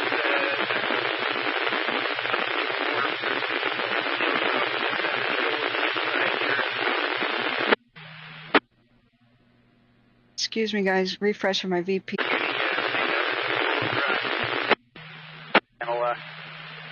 if they're working with you, we'll keep them assigned to this incident, and we'll divert them for a recon. If it's a new incident up there, then we'll reassign them and leave them up there. But otherwise, I'll get them back down here for some more work tonight. I'll be in 97. Copy 97. Right around here, we should see a heat signature, but we don't. It's right around here. Highway Air Tag, Grass Valley for duty. Been confirmed. We're going to convert them. It'll be the Cochrane. See how steep this is. Pi Sierras. Highway Air Tag, copy. 514 will be returning to what? Now they'll come up to you for information. Snow up here much of the year. After the rappel mission, if there's still time, over to back to the highway. California 81 Nora Henry 407 Okay, that's driving me insane. I'm going to turn that down for a bit. So what we have is a called in fire. I don't know if they've actually made visual contact with it yet. This has been unclear. If anybody could make more out of that garbled mess than I could, then let me know. Now, most of these ghost towns failed as towns because, gold mining collapsed in the entire country in 1941 when Japan attacked Pearl Harbor, and so that shut down every gold mine in the entire nation. Most of them weren't producing enough. Well, they don't produce anything when all of the menfolk were needed to fight the war. So they turned off the pumps and ruined the mines because they filled up with water. And reopening was not going to do it. So most gold mining towns in the entire nation collapsed and became ghost town status and were abandoned nearly overnight if they were still running in 1941. So some of them survived as tourist towns, the ones on the main highways, but most of them didn't. So California has more ghost towns than like anywhere in the United States, partially because of the gold rush collapse, partly for other reasons. I mean, it's a big state. So when you look at like these supposed communities on the map, most of them don't actually exist. They're place names, locale names. Maybe there's a collapsed cabin or something to see if you go ghost towning. Maybe there's something cooler to see, but a lot of them are being lost to fire. With a lot of these roads not really maintained or plowed or anything. Like even... It's going to come down to town to retrieve medications. Oh, never mind. They were talking about a white Camry going to retrieve medications from the evacuation zone near near Washington. And if they're letting somebody in to go get their medications, then that's a good sign. We'll go back and we'll look at it and see our county in just a second. Just trying to give you the idea that since these towns are extinct, these are place names, maybe they've got a historic plaque or something. Some of them are not even listed here. It would be extremely difficult to get any kind of firefighting equipment out here. Unless if you wanted to make a quick response, you'd probably have to have the smoke jumpers parachute out. This is insane, rugged, steep terrain. The reason these towns didn't survive is none of this is suitable to build a road. So like say go to Nevada or anything like that. So highways were never built here. These are all like extremely rugged. You better have 4x4 kind of things. It's easier to get around with a snowmobile. But because of their remoteness and the incredible cost of getting just goods up here, it used to be wagon trains and mules and stuff. Occasionally they had a railroad, like everybody just left, right? So when you have fires in this region, it's like, oh God, you just don't want this. I don't think they've had some out here in quite some time. The towns in the mountains, like most people leave the mountains every winter. The Sierras are just too rough to live in year round. I mean, there's hardy people that do, or extremely wealthy people that do, and they've got all kinds of luxuries and super mansions with all kinds of generators and solar and do for themselves. But it's pretty much like The Shining, all work a dull play makes Jack a dull boy if you spend the winter in the Sierras.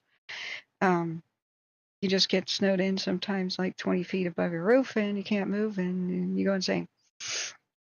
Now, the places that still do have habitations are these little valleys up there, which are a couple thousand feet lower than the peaks. More mild winters. So you got everything going on. Quincy, which is the county seat. Back in the day when Greenville existed, that was the biggest town in Plumas County. It burned down, though. It's gone. These are still tiny, tiny communities like Taylorsville, Crescent Mills, Canyon Dam, and all these were just tiny. Chester's somewhat larger, but it mostly caters to a summertime lake kind of crowd. It's not a whole lot of residents, very few year-round. Westwood is like tiny. And most of these other place names, just people have cabins in the area, but there's probably no store. Mineral might have a store, but you just look around and it's just too rugged to live here. And most towns have collapsed. Populations of 5, 10, and 15. So there's also a reason why there's no cameras up there. There's like no cell phone service, and there's no way to get camera footage anywhere.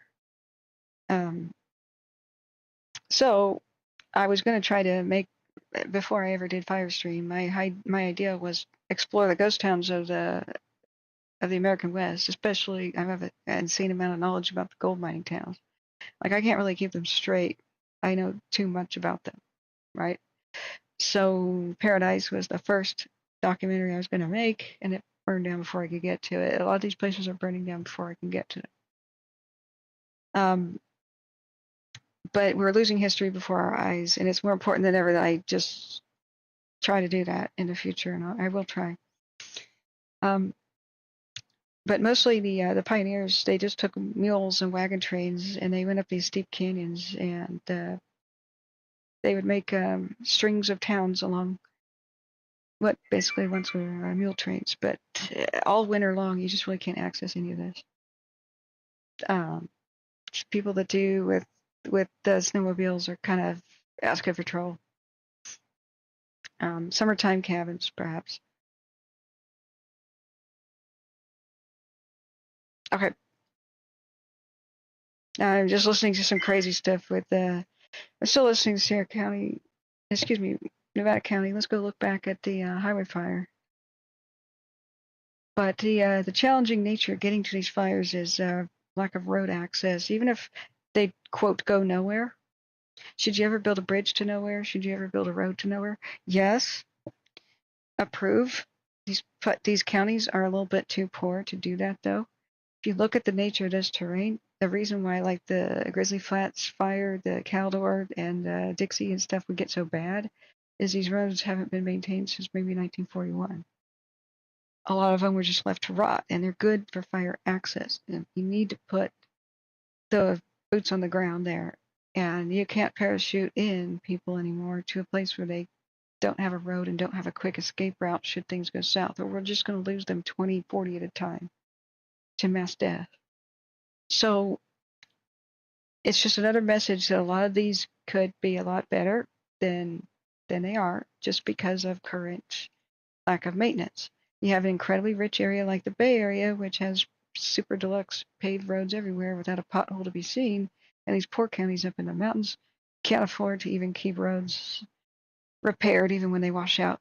They have severe storms. It's an extremely big challenge.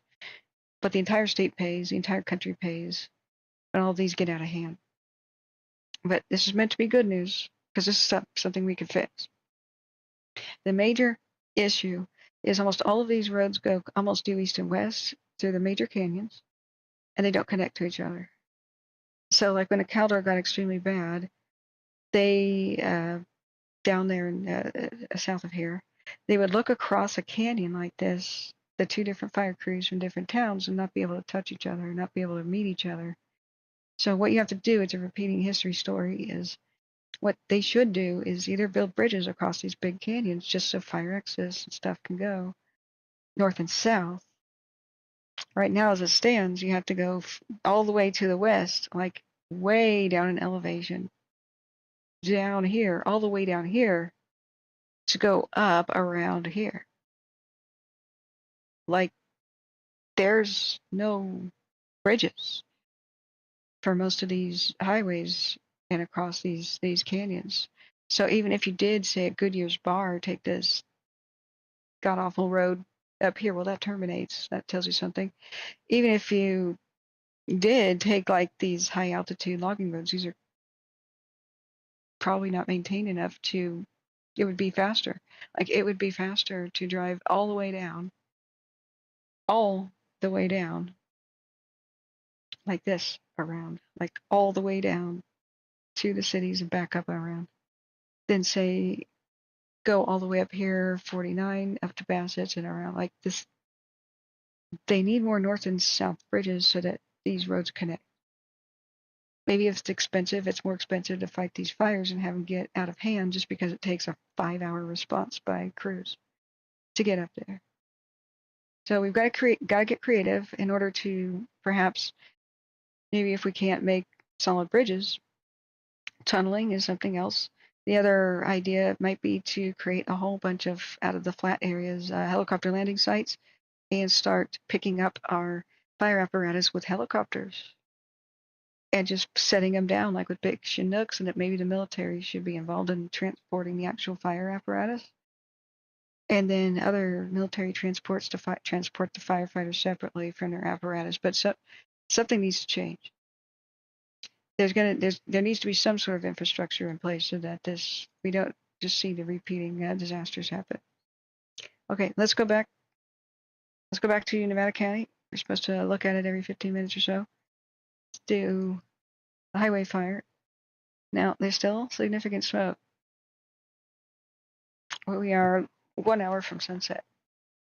There's still some daylight, but sometimes the aircraft get peeled away early because in the mountains, there's long shadows in the canyons, and it's effective twilight already, an hour or two earlier than anywhere else. Elisa E8 says, my friend lost her house in Grizzly Flats. I'm so sorry.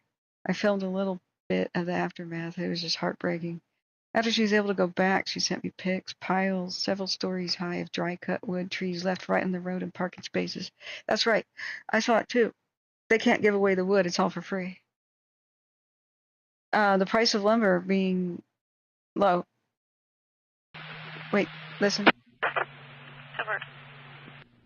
Be advised, 514 is filling up right now.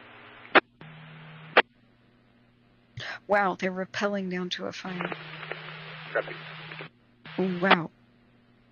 I didn't catch. Copy. I didn't catch where. County Saddleback.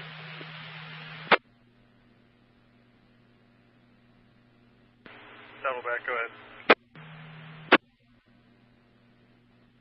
Pike County. Wow, that could be at Poker Flats. I don't know.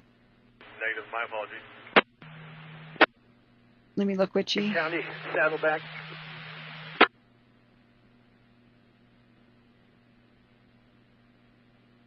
I don't see it.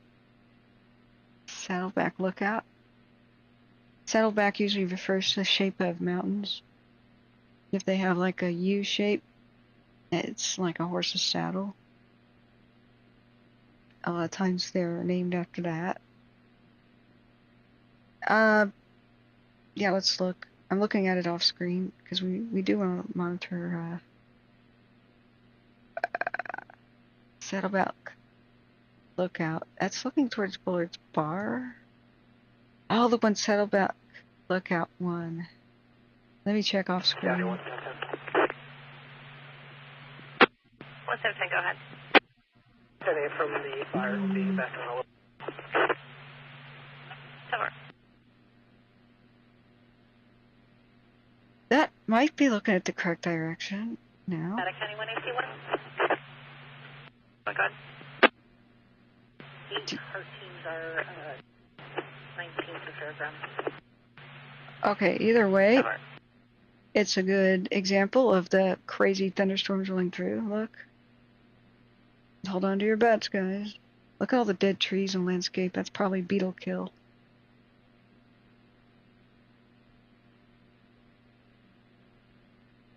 So, I just don't see a fire.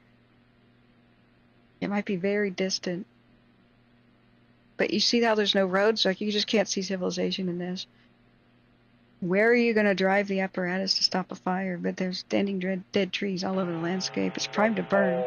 16, 110.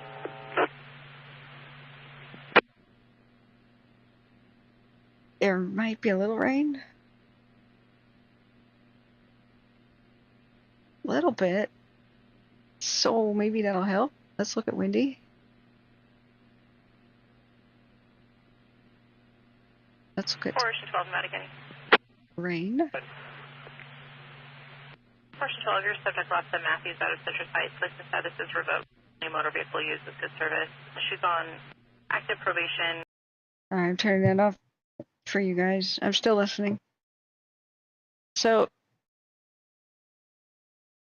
over here is the area in question.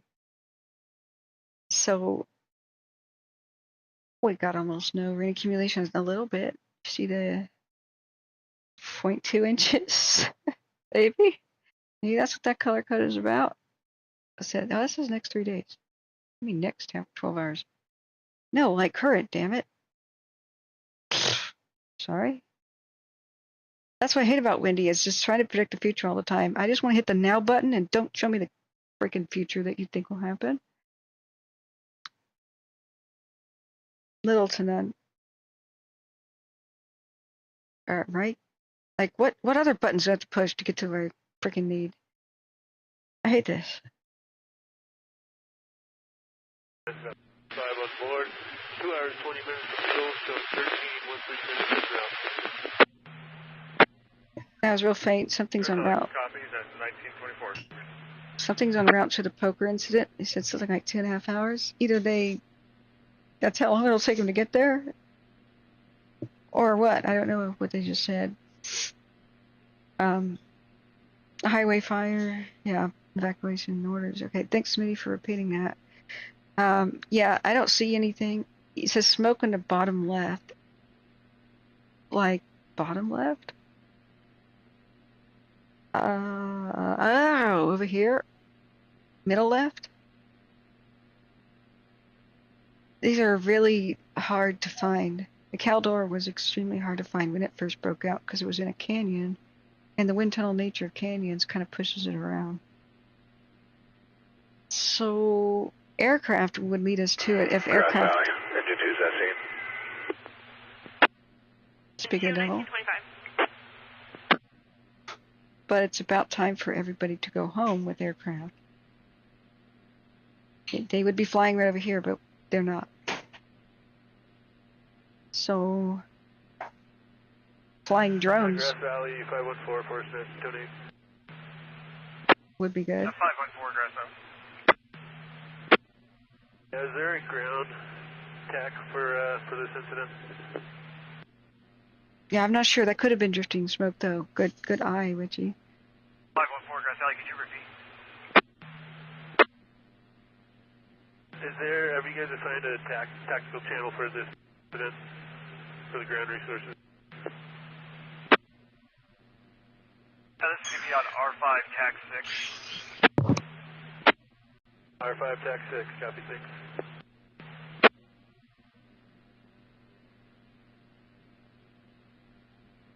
Okay, guys. Thank you for everybody who has donated. I've not been able to check PayPal. That's the link. Did I? I didn't do it. I'm so sorry. I was supposed to pin the link for my PayPal, and I always forget that. I don't think I tweeted either that I was live. It's just got too damn hectic. But everybody who has donated, thank you for keeping us alive and on the air here. County Force 12, can I have a case number? I don't work. During the fire seasons because Force 12 is 1905, 1905. I can't. I have to drop everything and do this. So if you can't donate money, then that's on my About page on the channel, by the way, the link. If Strange Revenant's around, he's usually good with posting that again.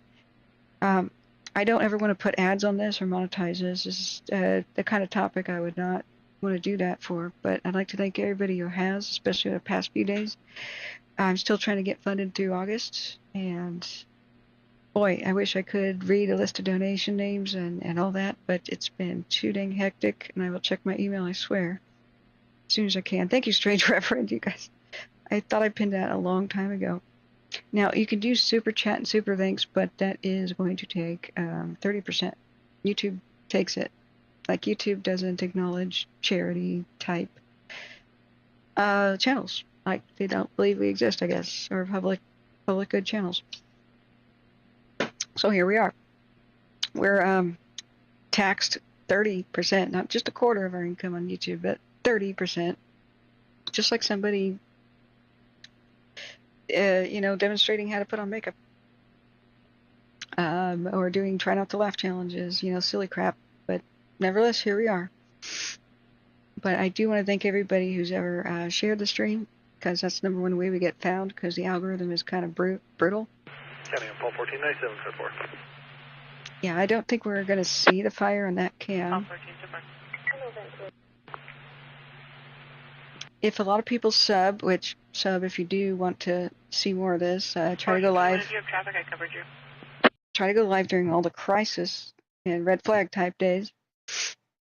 Banner Mountain. What's that? Whoa, what's that? Okay, this is probably the Grass Valley incident, though. Yeah. Yeah, okay. For a second there, I thought we were looking at the poker flat, but it's way down there. Oh, thanks, C Pro. Very nice of you. Shoot.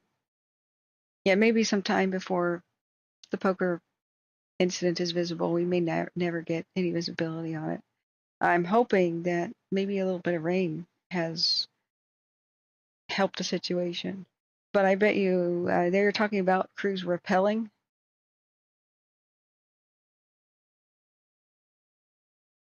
That sounded like a pilot almost. I'm hoping it doesn't become something, because if it does, that's a lot of history we can lose, and that's an almost impossible place to fight it. We need to look back at it's a little bit. What?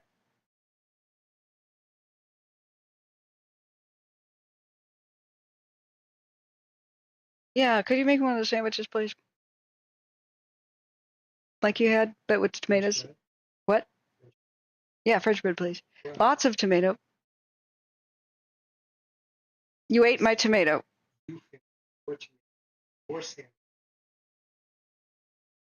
Okay, if they're in my house, they're my tomatoes. Okay, sorry, one moment. I need to have food here. Let me discuss that. I'm putting the radio on. Available Big Ben. Available Big Ben, 1930. Oh, Big Dog, thanks. A few bucks for our next pizza. I've got bad, like, soggy reheat pizza available, but Thank you so much. I do take a donation gift card, so my email is in the about page of the channel. Which, okay, this is the Fort Jones cam. What? No, don't be down. I'm trying to monitor the other. What? Bacon. Yeah, do that. What? Mayo. Bacon. Cheddar. French bread. Lots of mayo, please. And the next time a tomato is used up, that needs to be replaced. Okay, we need a constant. Okay, friends. I do accept things like Uber gift cards and that sort of thing. Now, dang it, camera. This is one of the fires we are monitoring. What happened? A bunch of them just went down. Yeah, it's a BLT with no L and no T. BLT, no L, no T. Okay, we lost a bunch of cameras. Yeah, no onions. Oh my God. Okay, we're. Oh yeah, that's over by Eureka, not Yreka. Two different places. Over by Crescent City. Gee, yeah, this is ugly. The Wild Frontier camera is picking up a fire that's spotting over a ridge. So the situation on the coast is not looking good either. Let's go look at its situation. We'll be able to see a little bit more of a clear image as the night falls and some of these flip into infrared. And maybe that'll be a way to see through some of the smoke, and maybe we'll get eyes on some of those that are missing. Yeah, I think there's a helicopter that was working that. Let's so this is a three hour time lapse. So Eureka is on the coast. Yreka is over by Reading, Red Bluff, Shasta area. Okay.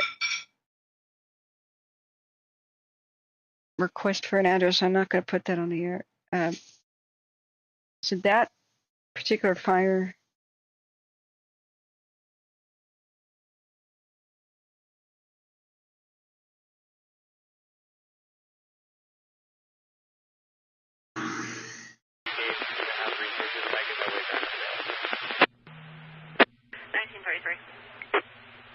He just said, no concerns, something's holding on the Apple fire? Or something like that. Confirming 15399. Affirm.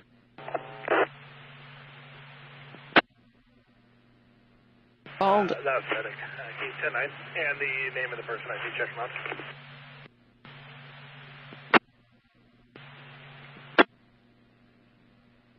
Dire Mountain. 1 Sam 2, 1 Sam 10. Wild Frontier. Go ahead.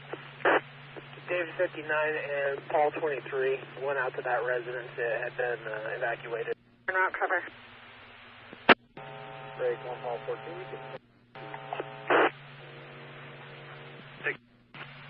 Del Norte County to the Siskiyou County. Yeah, tell you what you're funny. The one due east of Crescent City. Valley. Ah, the Prescott. Prescott. Engine 1 is responding. And do we have a height of the fall? Could be the Prescott. Jumped off the couch and cut her head on the brick fireplace. Oh, God. Okay, thank you. All right, let's zoom back to Nevada County. Still serious there. Nevada County still has serious fire. They got aircraft peeled away for some nonsense in the Bay Area. And Nevada County may be suffering for that now. Hopefully they'll give us an update. But it's still actively burning and pretty serious.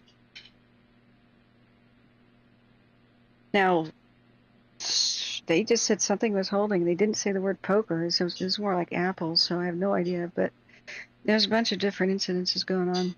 And thank you so much for your kind donations, guys. You know, it's tough to keep track of all this. So let's see which cams we're looking at. That's Bald Mountain Butte. I may have to close some tabs. Sterling M3, Nevada County, 1025.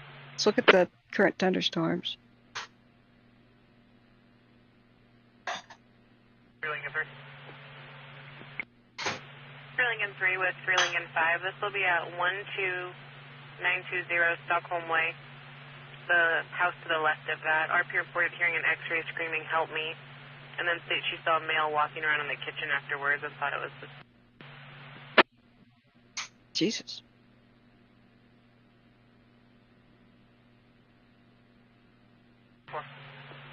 Okay, yeah, there's some dark stuff when you listen to Scanner Radio.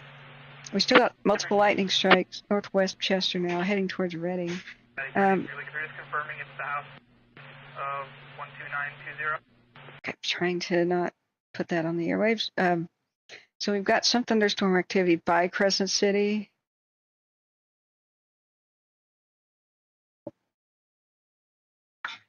Gooey melted cheese.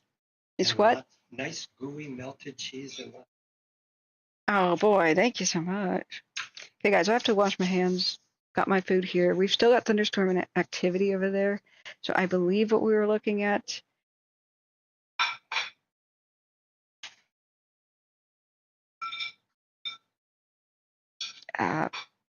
This one, the Wild Frontier cam, where we saw the fire burn over the ridge. I think, let me try to put it next to Launch Studio here. That would be the Prescott fire. Last update was 7 hours ago at like almost 200 acres. Southwest of Prescott Mountain. Let me use the bathroom. I'll be right back. We're comfortable releasing our two Type 3 multi-engine tankers, which are both loaded, as well as ourselves. Here in about 5 minutes, and we can go up to that poker flat fire if there's a need.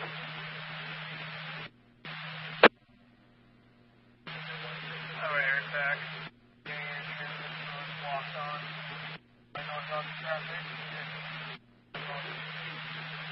Yeah, affirmative. We got our Type 1 tanker checking in for his last drop. He's talking with operations. He's comfortable releasing also the remaining 3 fixed-wing, ourselves and Tanker 88, Tanker 100, for that new fire and poker flat if there's a need. We'll get one drop in on that tonight if we need.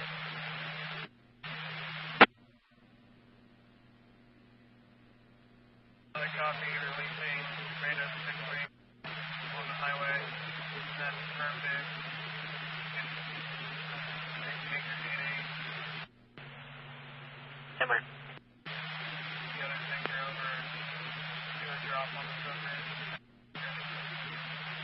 Copy that. We'll get back with you in about 7 minutes. Valley Road 77.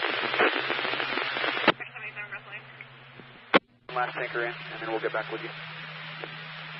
77, 1939. Units 1939.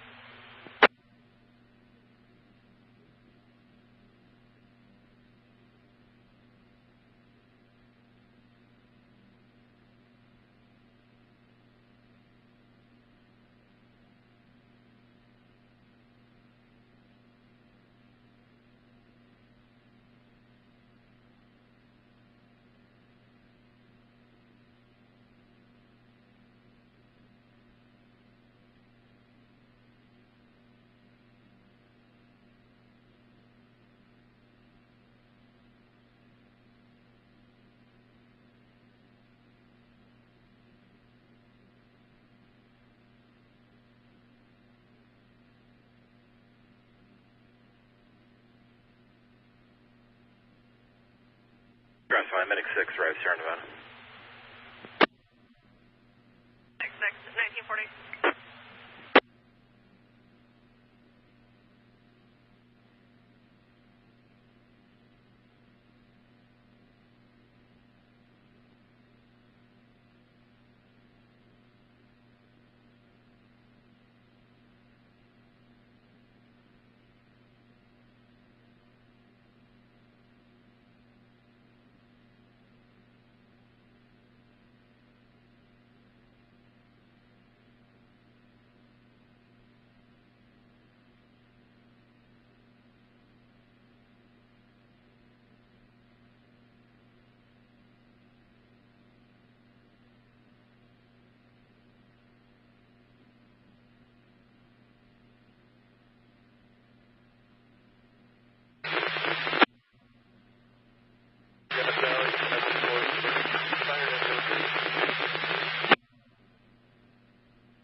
Oh, I couldn't make that out. Quarter and a half acres. Residential, given it moderate to high. Active parameter, 100%. Right now, it's creeping around. And heavy timber. Jason silver, steady. Wind speed variable. Wind direction variable. Very common out here. Aspect, northeast. Slope, we're going to go with 40 to 60%. Upper third, no structure threat. Same number of people to control. We can insert 4 of it on the night. They might see another load tomorrow morning.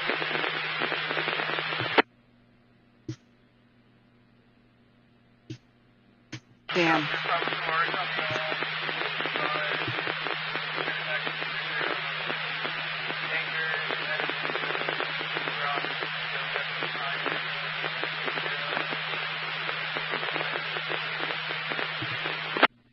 I can't make that out.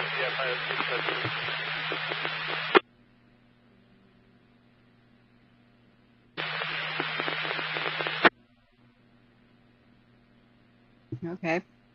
Yeah, we were looking at that fire in Clark County near Vancouver.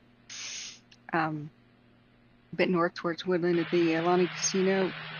Let's see, which one of those was my... Not that. Copter 514, highway air attack on 410. It doesn't look like aircraft are going to make it over to the Poker Flat. And as far as I could tell, jeez, that's so ugly in the landscape. County on 1214, Oregon, 1148 is complete from 10-8, ending 336. Highway air attack on 410. Dixie Fire stuff. So that's the thunderstorms leaving the Chester area.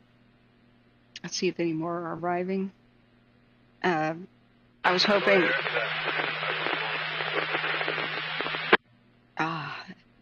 this helicopter must have been the guy just describing the fire, and that's why it was so faint and crackly. It was coming from so far away. They found it. 244 medical ticketing court.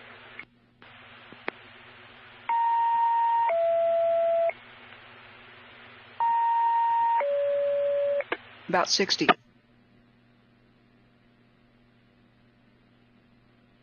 I can eat about 60. 43 medic 44 medical for chest pain 1893 ticketing court. Question is for Adama's music, how many pickled eggs can you eat in one sitting? About 60. Because what we have here is a failure to communicate. Oh, all the cool cats are going to get that joke. All right. Now, they said they had helicopters ready to respond to this Poker Flat thing. Nightmare terrain. This could be a Caldor kind of situation all over again. Because I think this is not in the burn scar of the Dixie. I think this is outside of it. I don't think they've had fire here in a long time. This is extremely, extremely remote. Let's listen. Hang on. 43, 1945. I want to see this out tonight or tomorrow. I don't think they can get the aircraft out of there today. Now, this is current highway fire at Grass Valley. Back Grass Valley. On Ball Road.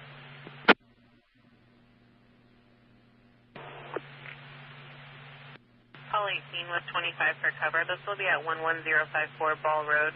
RP's at Travis Porter reporting that the subject who hit him earlier is back, heading to the stairs of the residence, trying to make entry into the house. He states the doors are locked. It's going to be a suspect first at Greg. What just happened here? In the air over the Poker incident.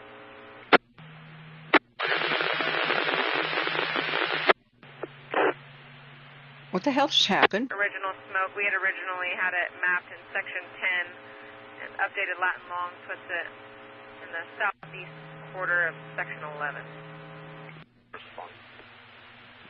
Right. Was that just... you broke off, but where 514 is now is a confirmed vegetation fire, quarter to a half acre. All right, it's in China Ravine. It could have been that the top smoke is just floating down the valley. That's the top smoke. Grass Valley copy. Just wanted to confirm that they were one and the same. Thank you. Okay. I recently called it further to the west, but that, like I said, is just the top smoke. Grass Valley copy. 1947. Is that clear? Right here.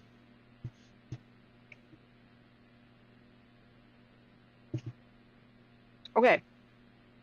Two things. What the hell just happened with the highway fire? Did you see that on the cams? I'll play it in a second again. Either the smoke just drifted or the fire just rapidly expanded. I don't know. We'll look back at that. So they said section... Could I get a legal on that again? Hang on. Saddleback, Grass Valley, Township 21 North, Range 10 East, Southeast quarter, Section 11. 11 right here? Southeast. Oh, southeast, not southwest. Whoops, Tennessee Ravine, not China Ravine. By the Tennessee Mine, which should have the remains of an old road, but with that dotted line means it's just a trail now, which means it may not technically exist anymore. Grass Valley, highway air attack, aircraft release. The smoke drifted down this way, down the feather. Releasing tanker 210 to McClellan, empty. Timed out. Copter 6 Whiskey Lima. ETA 2010. Timed out as well. Okay. Now, I'm going back to Sierra County. This? What just happened? Correction, 1955. What the hell? That's just smoke, right? That just blew up. It's like pretty, and I'm not sure. I don't think that's just an optical illusion with the sunset. That's the smoke just wasn't over there, so the wind just changed. And look at the new column. This may not be good at all.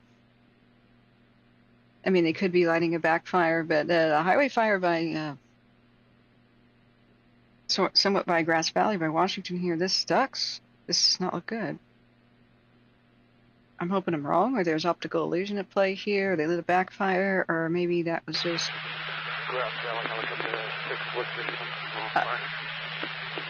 a barn or something, but...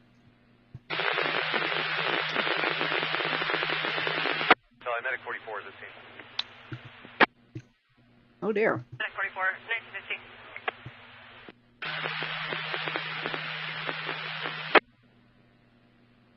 You're a little scratchy, but 6 Whiskey Lima is leaving the highway station showing 12 minutes out.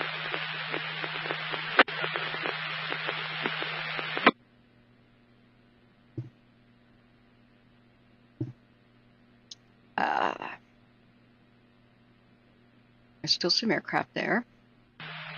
Grass Valley, highway air attack. We're not going to be able to make that fire up at Poker Flat due to time and lighting. We'll remain here on the highway incident. I copy. Negative on the confirming your release. I don't know it's a barn. I'm just saying, I'm hoping it's just like a structure instead of the fire. Negative. We'll drop 2 last tankers and then we'll release. Jumping. Now we just got a negative on, they first said, look, we can go to the poker fire and dump on it. They just said negative, we can't. It's too dark in the mountains already. Anyone's available. The medic is transporting to 2 Sierra Nevada. Damn it. Jim 1, 1951. Now, what I mean is, like, I hope it's an evacuated, just like a barn, instead of, like, it just jumped lines and got into new fuels. better yet, some optical illusion. Grass Valley, stand by 1. But I think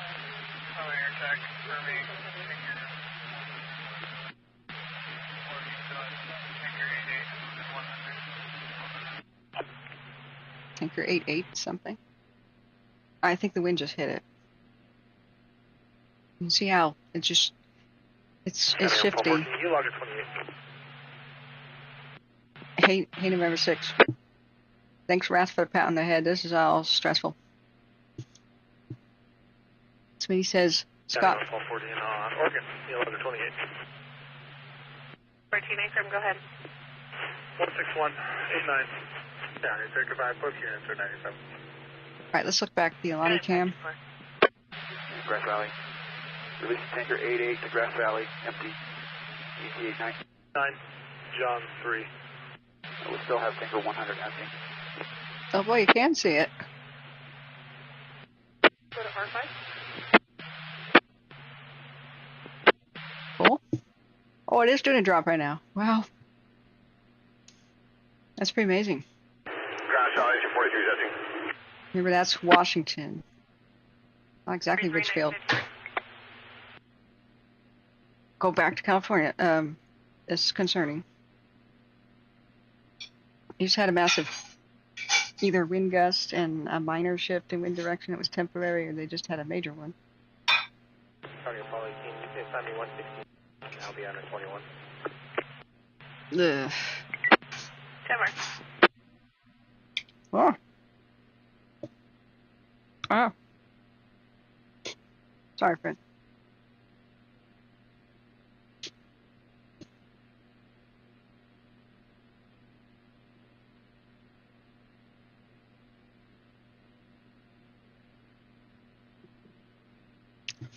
Turn off this webcam while I eat because I just got bacon stuck in between my front teeth.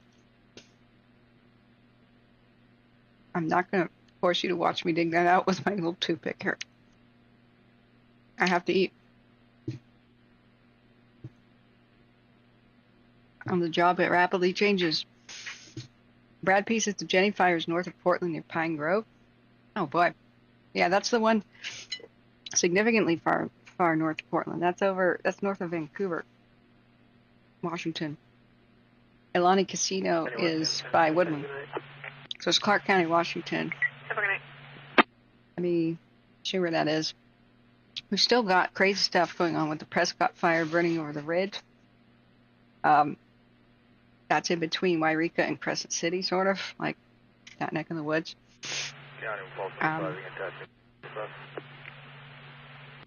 So here's Vancouver, Washington. It's a pretty major city. The big city of Clark County.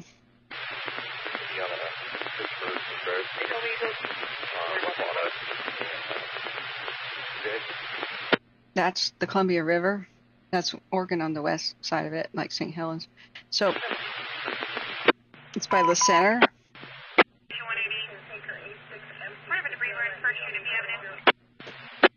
So that takes like 35, 40 minutes. God, I'm turning that crap off. It takes like, I don't know, from Portland, that would take like 35, 45 minute drive, depending on the kind of traffic on I-5.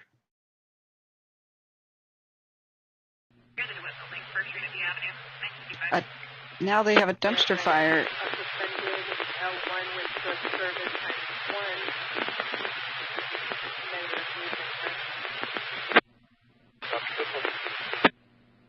Nevada County. Sure busy today. Shows everywhere with all these rolling thunderstorms rolling in. That's why the wind can come from everywhere.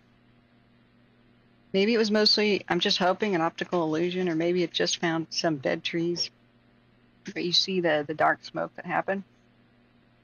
And it mostly, I think that was smoke being pushed by the new wind change. They're not going nuts on it on the radio, about it on the radio, but that looked pretty hairy. This goes to show how everything could change in a second. That's why they had such big evacuation zones in general, this fire, the highway fire, they feared that it would go northeast, north, and east. And really, because of the thunderstorms rolling through, it could go any direction. Just the wind is erratic and changing. Ryan Chamberlain says, in the gold rush days, we couldn't pay your poker debts. You sent out the poker flat for the winter. No way. Is that its legend about its name? Okay. Yeah, we already covered that one, Brad P. But it's neat. Like when we could see live helicopter drops, that's always pretty amazing. Where did I put that? It's just they evacuated like an RV parking lot. You know, that's not quite as. All 18, you have traffic. Get no answer on 21 to the address. Route 2, Wild Canary Road. I just keep losing my tabs. Where is it? 1 Paul 18, the address, and there's the cell tower. Oh, here it is. One of the coin ones. Okay, coin. Oh, yeah, you can see it. Now, what sucks is I'd love to flip back and forth between these, but I would have to go full screen and then screw with everything over to the left side of the monitor, and then go back to windowed, back to full screen. And when I get my 3 monitors set up with a few more donations here, like a little bit more money for that, afford a big Lincoln 3, Nevada County, status. Thing that could support 2 monitors on the wall. I'm with the female outside. I'll be able to effortlessly switch between views, because this is pretty cool to see the drops. But see how I just went to full screen, therefore I gotta re-examine it. We just missed the drop over here to the left. Now, the moment that I double click it, I get out of full screen. See how the window just changed back into the thing?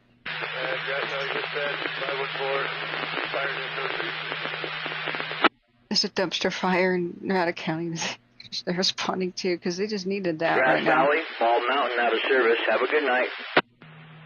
Good night, Bald Mountain. 1959. Yeah, you have a good night. We're heading back to White Cloud, about 13 minutes. Tripping route in the IC is landed.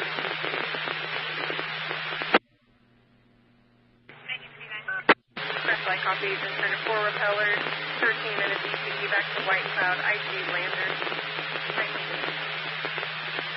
I mean, yeah, it's vaguely near Portland.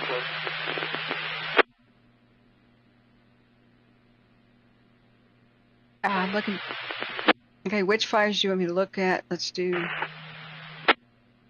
Right now, the situation, and it's not exactly Nevada County. It's on the border with Plumas, the new Poker Flat fire. I never saw a heat signature, but we do know exactly where it is now, due to the flyover and then reporting it. I'm interrupted so much, I'm starting to pull my hair out.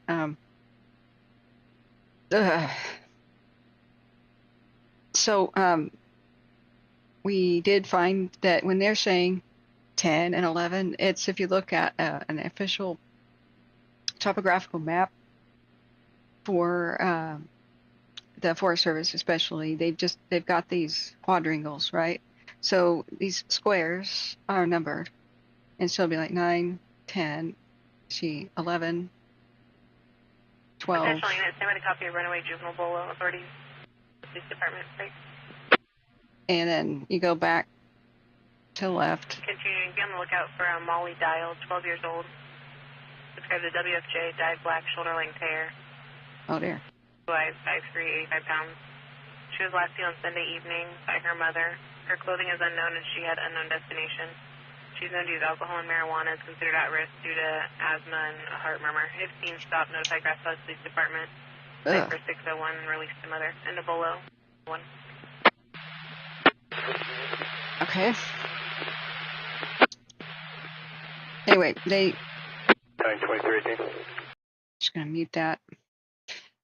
So the smoke was reported over here, and so they thought it was like China Ravine for this new Poker Flat fire. Can I get the updated lat and long for the poker fire? Oh, here it is. Let's grab a pen. Let's grab a pen. Let's take it down, guys.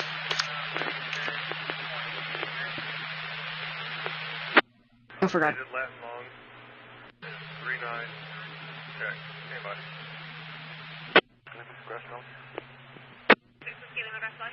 Damn it. 39 degrees. 41 decimal. All 25. 50 decimal 92. Supervisor 39 degrees, 41. 9 degrees, 41 decimal 61 by 120 degrees, 50 decimal 92. Code 3 to right out. Crap. 43 is available. I missed the second part. Control 32. Here's the actual lat and long. Yeah. 39. Next 3 arrives, Sierra. Ah! 39 2 by 120. 9 decimal 168. Ah! They stepped on it. Confirming 39 degrees, 41 decimal 392 by 120 degrees, 49 decimal 168.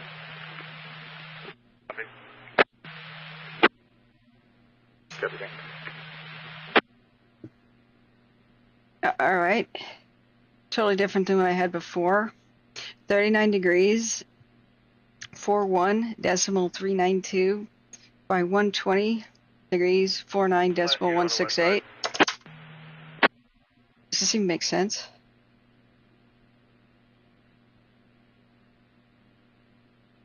Okay.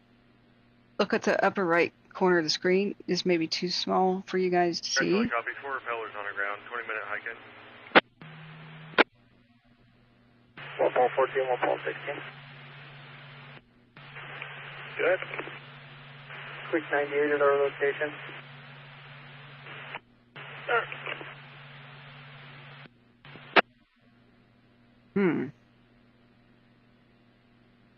I was here in Tennessee Ravine, but 120 degrees, 49.168.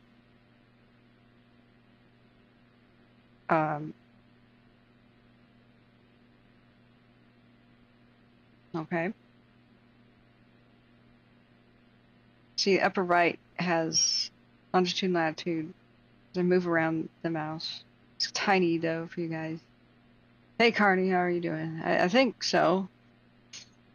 Now we're going to go back and monitor the situation with the highway fire.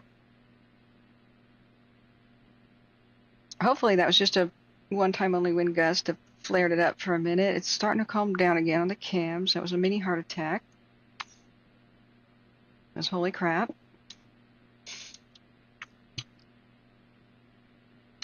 It's whack-a-mole today for all the fire crews, and I think the pilots have almost all gone home.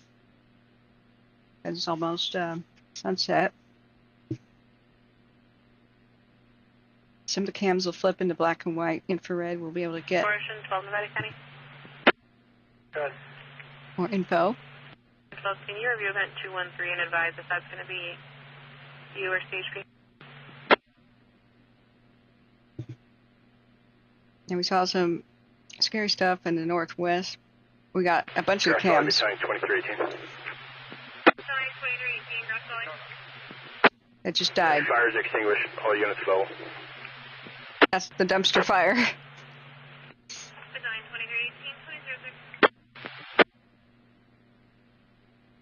Okay, Wild Frontier 2. Oh. It was Wild Frontier 2, not 1, right? 2, yeah. Looks like we just lost visibility. Hopefully we'll get it back. That was the one where the fire just ran over the ridge. So if the smoke is smoking this camera out, then it would be moving towards the northwest, excuse me. Let's do a 3-hour. Well, smoke anyway. So there's some... Unit, stand by to copy at 836 below authority, Grass Valley Police Department. Right. Continuing afternoon. Be on the lookout for Estela Reyes. Describes the HMA, 25 years old, black over brown, 55145.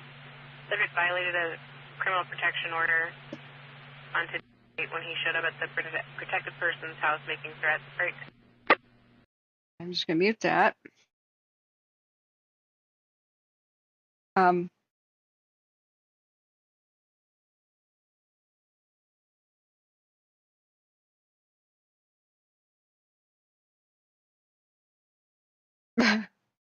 Wow. Okay, so they just described a suspect. Maybe I shouldn't have muted it at that moment. Guess what? This suspect is wearing saggy pants and jeans and a jacket with dollar bills all over it. Classy. All right, so that particular fire there, hopefully. Engines en route to cover pre-designated stations. 59-430, That's, Sam 2, 119. that was the Prescott fire. Sam 2. Is there an evacuation center set up? I believe at the Madeline Helen Library. Copy, thanks. Hey, we got an update. I didn't see this.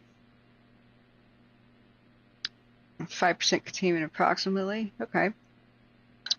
Animal evacuation goes to Nevada County Fairgrounds. Temporary evacuation point was the Madeline Helling Library in Nevada City.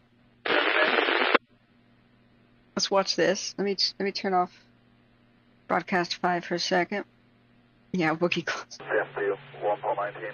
According to subject with me, it's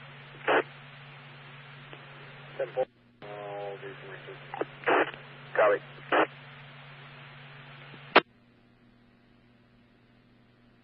Yeah, there's drops being made here, but it's so fuzzy. It's like partying like it's 1999. Control 32, Saddleback.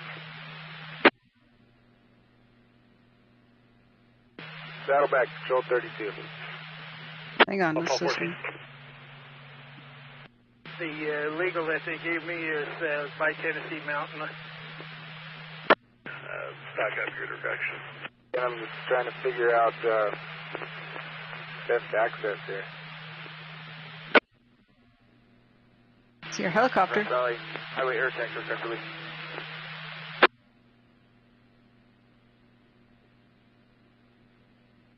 County 35.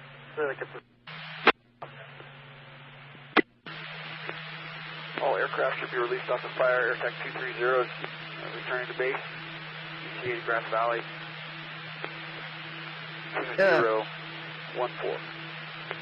He called back stating driver is now driving more unsafe. Was getting onto westbound 80. It was a white dump truck style truck. No rear plate. Had Napa mud flaps and possibly going to exit onto the further. Mud flaps? Oh my god. Someone's gone rogue with a dump truck. 32, Saddleback. Oh man, Nevada County, what's going on? Saddleback, Control 32. This is live. Like once you get down to Poker Flats, there's a 10 East 19 road, and that might take you over there. I don't think you can, you'll be able to come in from the top. 10 East 15 right here. That's not a road, son. That's a trail. Highway IC, Grass Valley, Fire Net, Cone 5. I could probably shuttle some guys.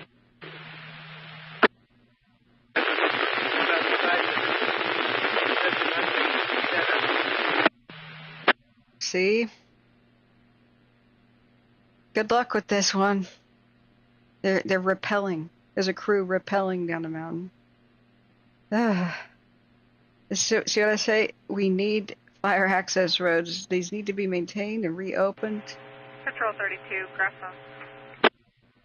Can't even see it in satellite images. Grass Valley, Control 32. Per district duty officer, continue scouting access until the rappellers have hiked the actual fire line, and we'll reevaluate at that time. All right, this is the Poker Flat fire. At Tennessee Mine is 32 copy. Best I can understand. 1 Paul 19 110. Got The best option for the night is 211. 10-4. This makes me want to ghost town again. Go ahead. Oh God. Paul 18, have the other half from Ball Road landline first at Greg. Requesting to speak with you. 514 on the ground, white cloud. There's 2 historic structures here where the black dots are. I hope those are okay. Helicopter 514 on the ground, out of service for the evening, 2012. Thank you. Hey, good night, Nevi. Thanks so much for your support. Now, the weird thing is you can get in a mine to avoid a fire. They've done that before if it isn't sealed shut. Some of them, the very entrances should be reopened as remote fire shelters. Put some basic survival info in there, and materials, and some... You're looking for 2 names to attach to the call. Start with the 1015 first. Then smoke jumpers could have a way to, like, live. Fairly good, go ahead. If S hits the fan. By name and DOB out of Arizona. The Paul Ocean William Edward Lincoln. The David Edward Nora Young. 1114 of 19. Fire 9 5.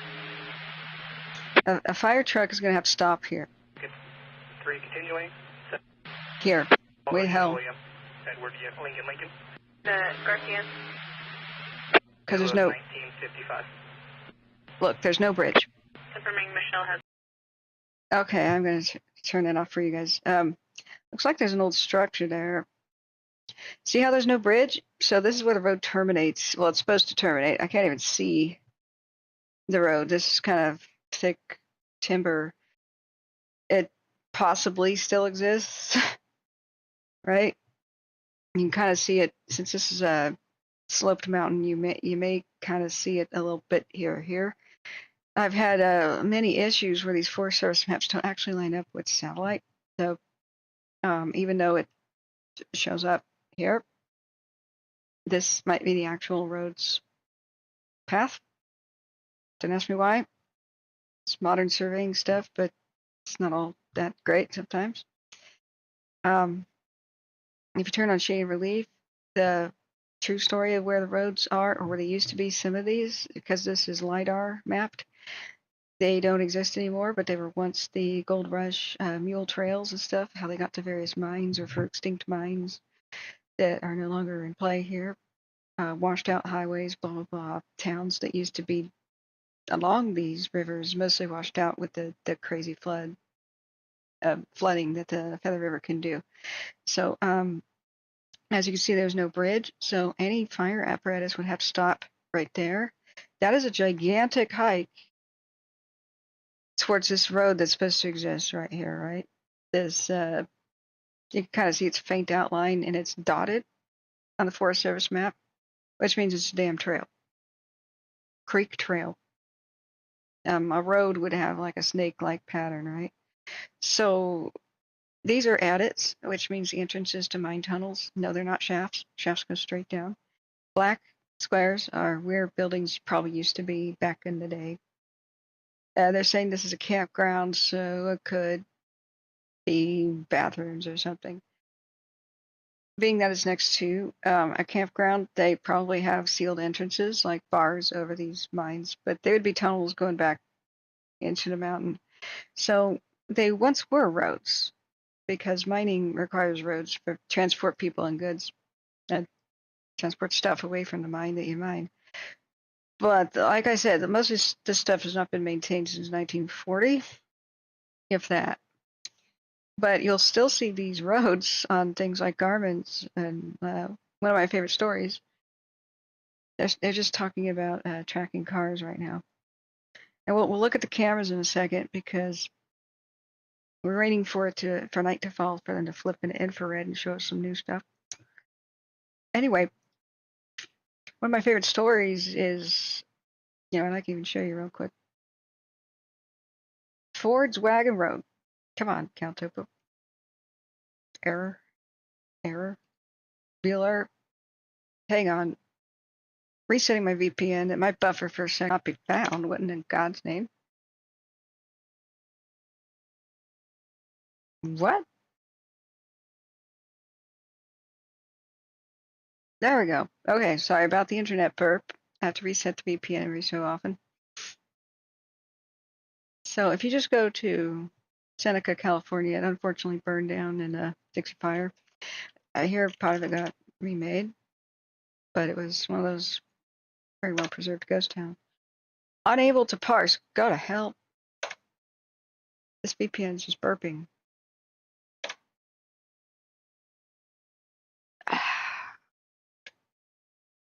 Wake up. There we go. So it's a ghost town, and it was preserved. It had a special place called the Gin Mill. Come on, wake up, internet. Wake up.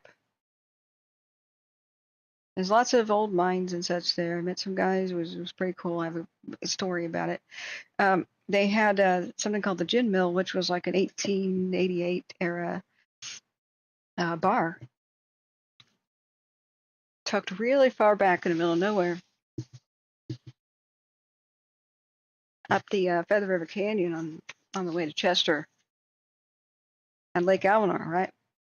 So, okay, let's go. All right. You see how rugged and steep that is? The main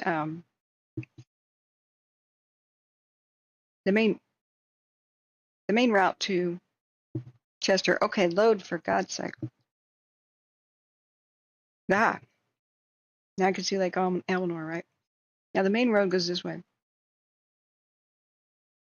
Wish I could use the drawing pen, but I have the wrong monitor for that. So if you go to Canyon Dam and you go south, that's one of the easiest ways to get here. I turned on my Garmin at this point as we were camping at Canyon Dam. This no longer exists anymore. It burned down in the Dixie fire. I mean, erased, 100% erased. But we were camping here. I would say 2007-ish. I was like, family, let's go ghost towning. Let's go ghost towning. Let's go see a ghost town. Mind you, not paranormal history, right? Gold Rush. Everyone's like, oh, we're so tired, and blah, blah, blah. So I went by myself down Seneca Road, blah, blah, blah. But at first, when I got over here,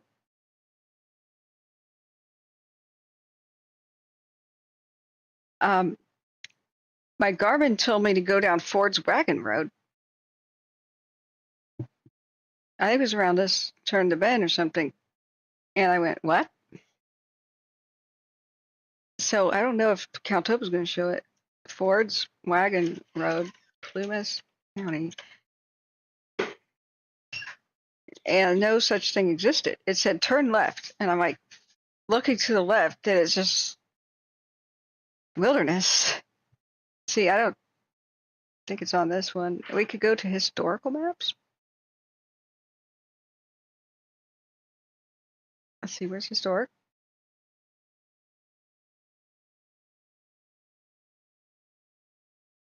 Maybe it would be on the historic ones, but they're not that detailed for the most part. Yeah, the lake isn't even there at the time. So, yeah, Prattville is underwater now. Butt Valley's now Butt Lake. So, yeah, that took us way to the wrong spot. Greenville was once there. So Seneca is right down here, and it said take Ford's Wagon Road. Maybe this was it. Maybe it left Prattville and did this. But that does not exist anymore. And so I sat there puzzled and looked at I looked at out the car window at the forest. And what I could tell was, yeah, that's an old mine road. The trees, like the old growth trees, were a little bit shorter and a little bit thinner in a straight line. But they were at least 100 years old. 75 to 100 years old. I turn my webcam back on.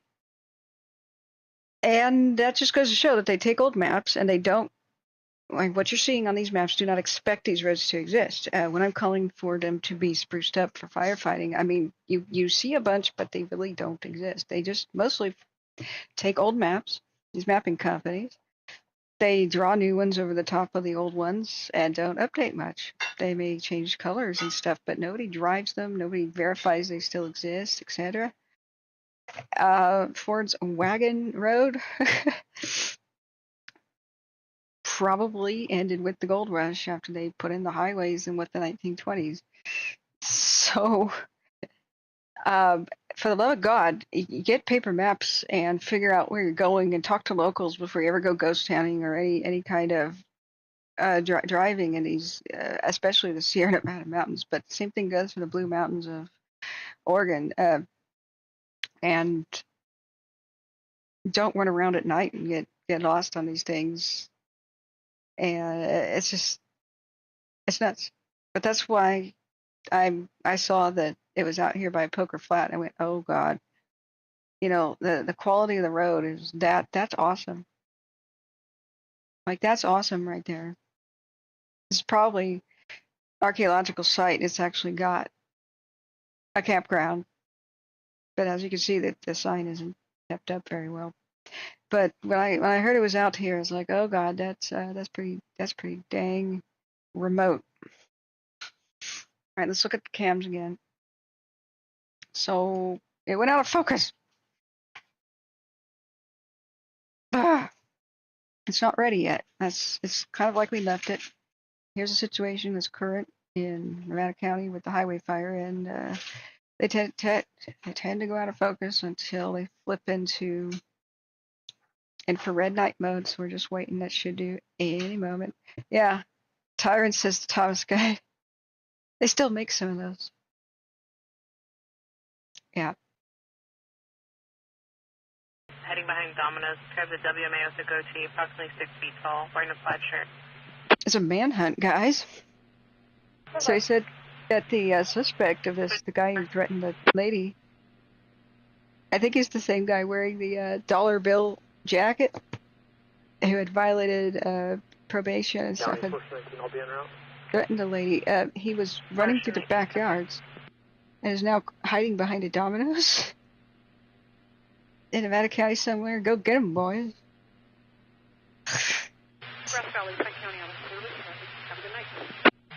Looks like there's an active manhunt. Now, we still don't have. Let's go back. See, it's not even on these maps. I'd have to go back to the archive maps to even possibly see that.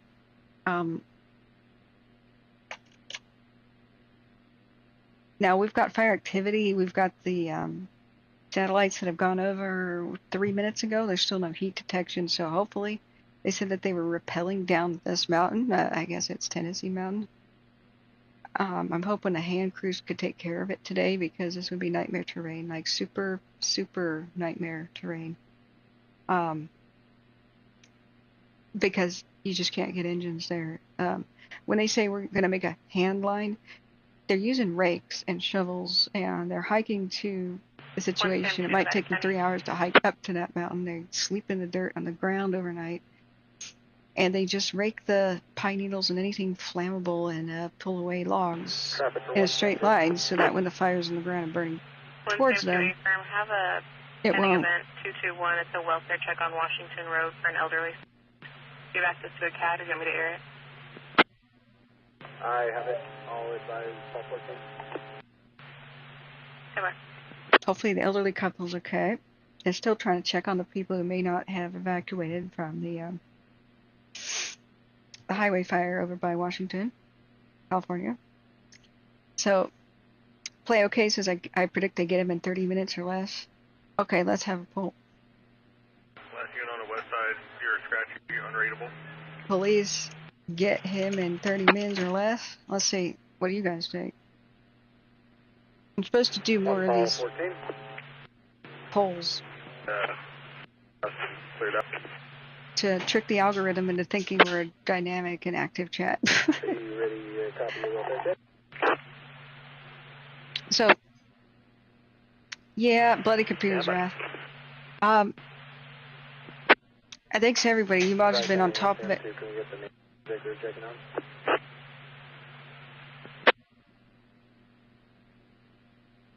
Oh, hey, Katie, how are you? Yeah, Chicago hopefully doesn't get any more smoke It's in from the out RP's here. name, Mike Thomas. We don't have the actual RP.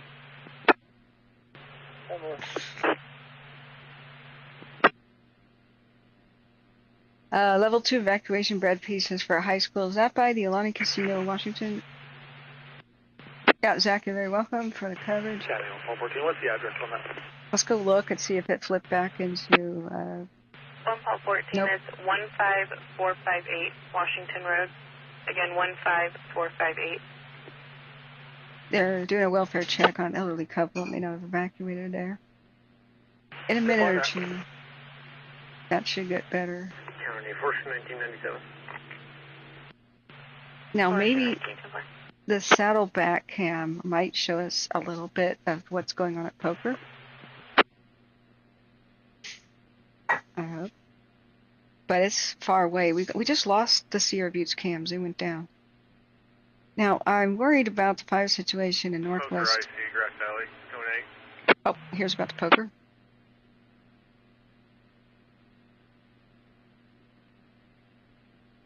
What about it? What about it?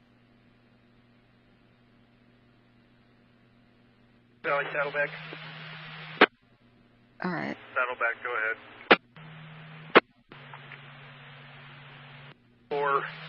4-3, where they're at, they're in behind. What? I see Grass Valley, Zone 3. Confirming the patient is meeting us at the cross of Moody Ridge and Cosaloma.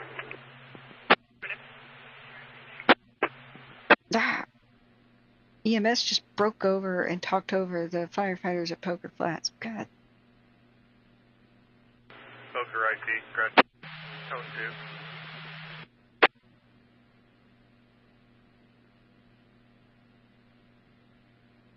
Talk.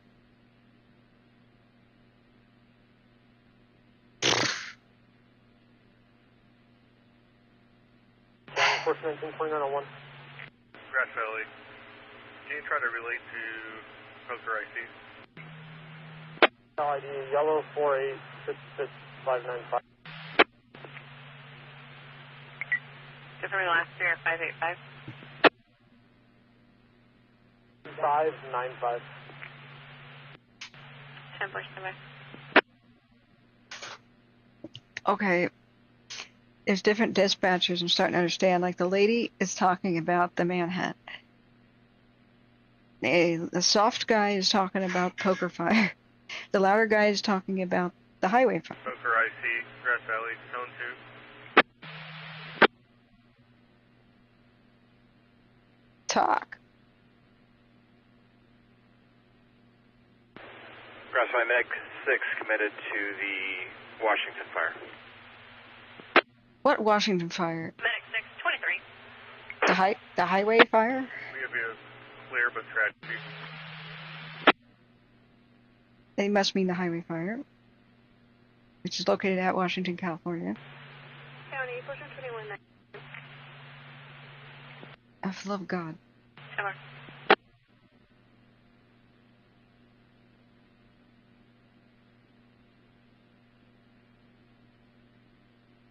Is that a landslide's car? That can't be. That can't be tailings. Call 14. He is code 4, 9798. Probably massive. Saddleback, Grass Valley, Zone 2. 812. Oh, they're all talking over each other. Grass Valley, Saddleback. Unconfirmed 1030 Frank. Your Yeah. Poker IC. 25,000. It's for an FTA state. We'll extradite from Western states only. We'll call to confirm. Grass Valley, engine 4371, in quarters, station 40. Chaos. Poker IC, Saddleback, Zone 2.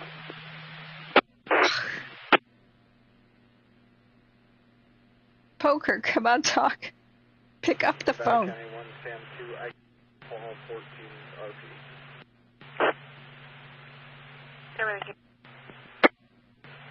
Actually, I don't see a number, so... 10-4, we're actually landline with CHP since they were at with you. We're going to be treating the patient approximately 500 feet down Moody, past the intersection of Cosaloma and Moody. There's 5 conversations going on over the top of each other in Nevada County. Amber 155, cross the way. Can you try TAC 2 with Poker ID? We get that traffic repeated. We couldn't hear the actual names of the roadways. Just down from the intersection of Cosaloma and Moody Ridge on Moody Ridge.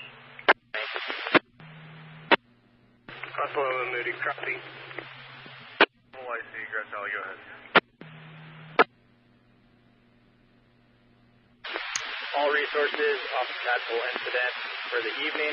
I'll be releasing engine 341 and patrol 41 with Iron Mountain and engine 342 comes back out for tomorrow. Copy, releasing resources for the night with 341 patrol 40. Right up.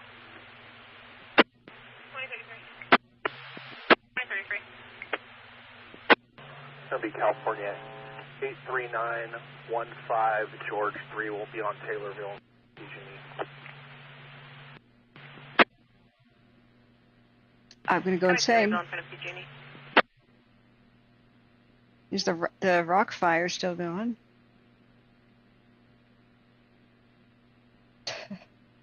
Okay, that's it. I don't think that guy's ever going to get a word in. We don't know what the status of the fire is at Poker Flat then. Now I'm waiting on some cams to flip into infrared so we can see through the smoke. Now, the rock fire is the Eden Valley 2 camera here, which we just had a good look at. I'm going to look at that video that they posted, this brief video. In fact, we're going to pounce on that and just play that because finally they shut up on the radio. Let's watch on Twitter. Let me make it bigger. I'm sorry, this might be tremendously loud. Let me try to pull that down. Briefly, I've got to mute Broadcastify.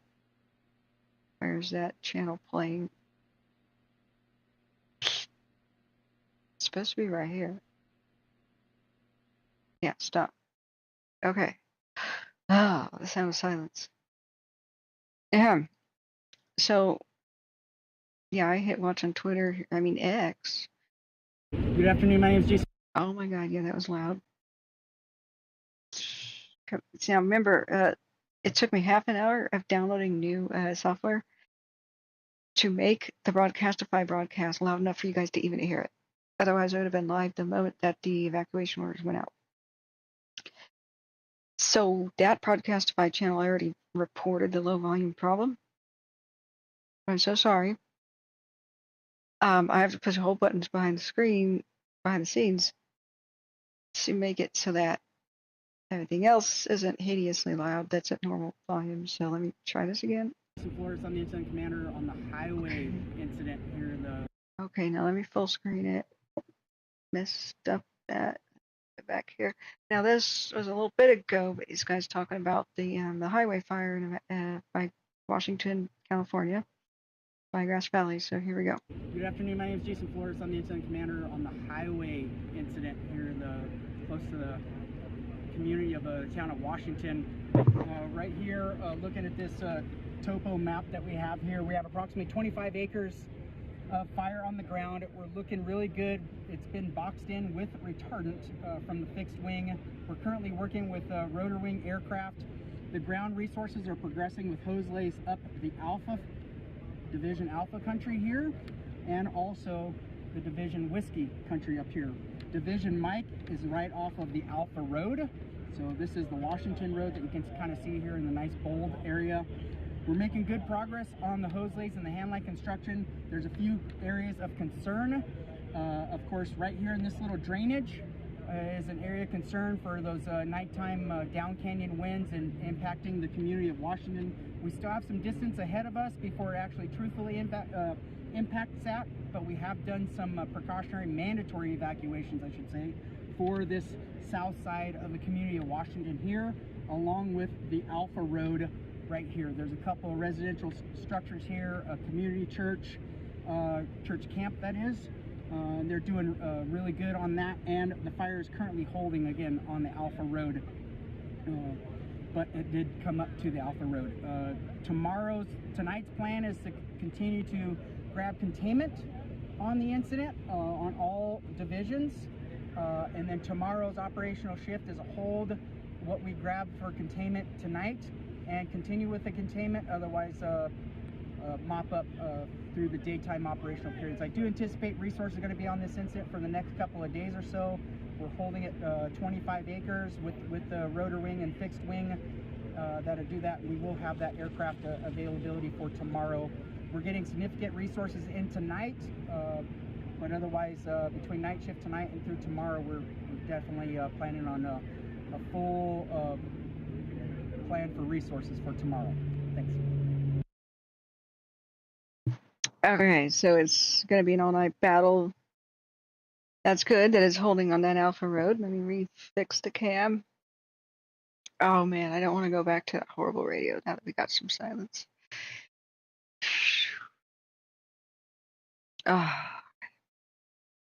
So, what are you guys saying in the chat? Somebody's more like Nickelback. Okay, I'm going to end the poll. Let's see. What's the results? 68% say that the police are going to catch the dude hiding behind the dominoes within 30 minutes or less. All right, let's turn back on. Thank you for your kind donations. With that, I've got multiple subscriptions, not only to the one that tracks the airplanes, but here to Broadcastify. We don't have to listen to no more Home Depot commercials anymore. Just hit play. All right. Now, do we have a cam? Sort of. It's not in focus. God. It's not in focus.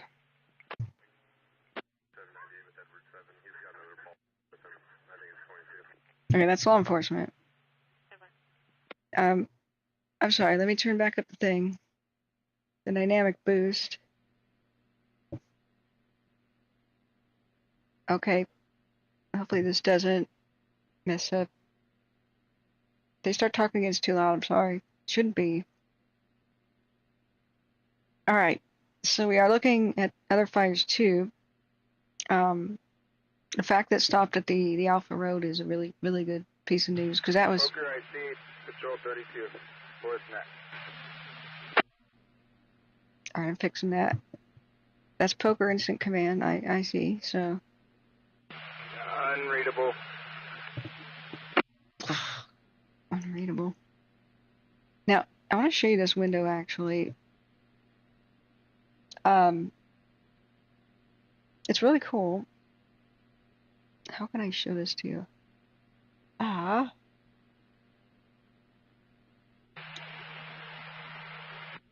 Poker, I see.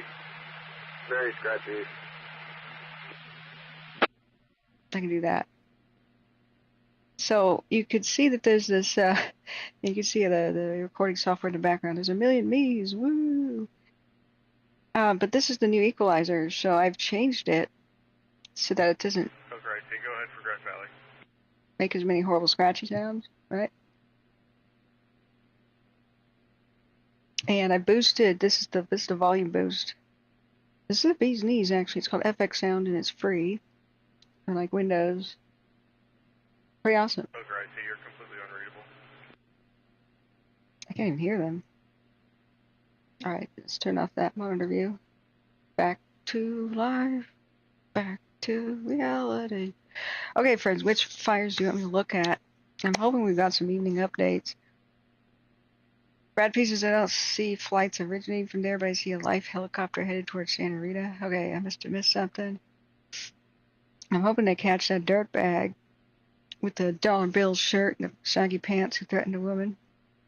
Violated some restraining order.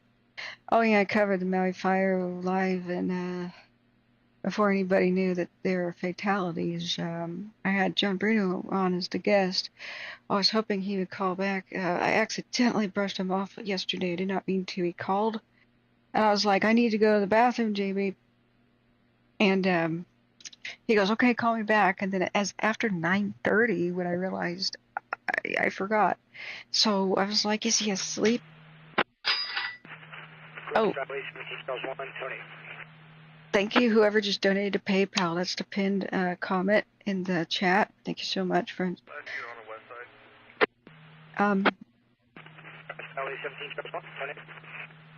That's broken. Not only do we need helicopter landing pads in the mountains, we need little radio towers that would relay. We might as well just put them where the fire lookouts used to be. Alright, is the cam clear again? 17 Charles 1. Go ahead. Okay, is this about... Clear. Oh, wait. And I'll be there, sir. Can't hear anything. Rest Valley copy. Clear of the highway incident. Okay. We got 40% containment on the Cochrane fire by Morgan Hill in the Bay Area. That's good. Grass Valley, something number 3. Anyway, what Grass Valley. Same traffic as Charles 1. Additionally, show me out of service. Okay. Good night, Grass Valley copy 2043. Okay, so the day shift. Okay, that's EMS talking over fire, which is talking over the police. Now, it's about this time that the day shift night, crews just end for the day. They leave the fires wherever they are. It usually takes them at least an hour to get back to their place that they were stationed, and then they have to go home. That's why they release them like at sunset, and that's when the night shift will replace them. So we're going to have constant checking in, checking out. I'm back at station. I'm not. So I might want to mute that. I don't think... Available AMR with 1 code 2 to Auburn Bay. Yeah, they need satellite funds too, yeah. But they need radio repeaters and such, and just goes to show that you don't have to make like huge infrastructure projects into the forest or the mountains. You just Nevada County 1 Edward 7. Helicopter landing pads and stuff. 1 Edward 7. But their radio comms are bad.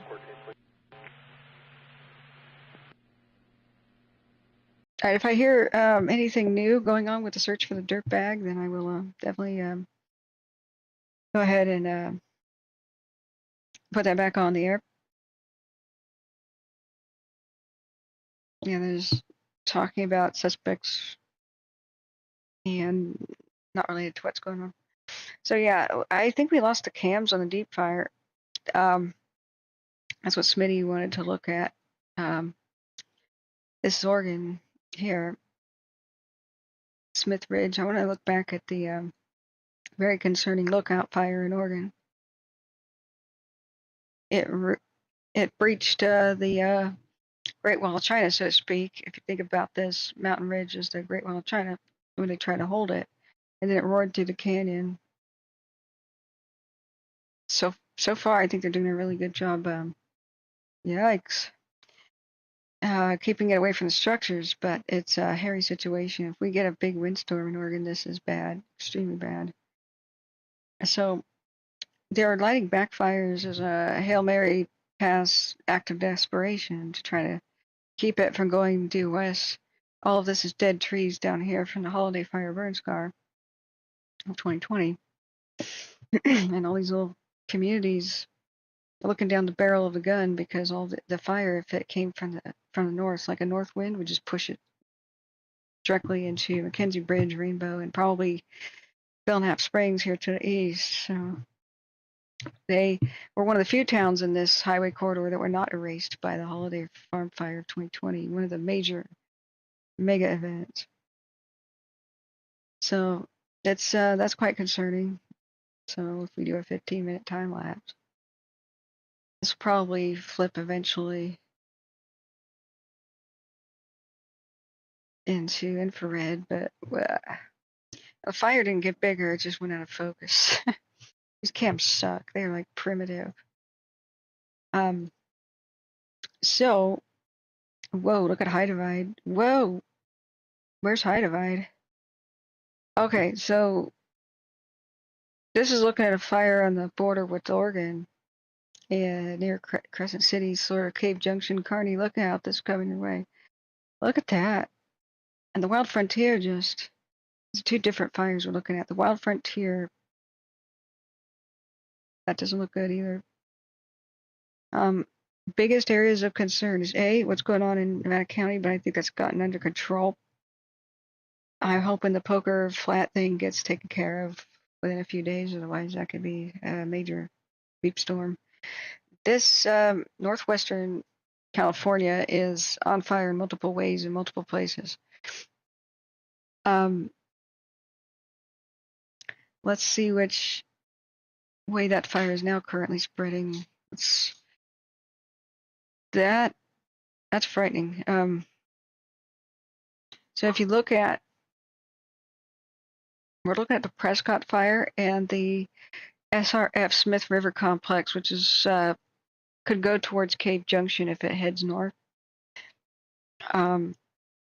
So let's look back, camera orient ourselves.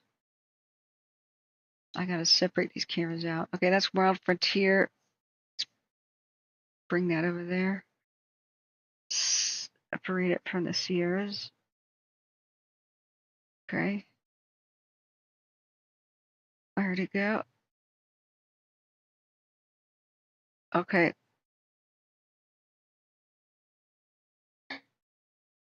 High divide. Duplicate. Okay.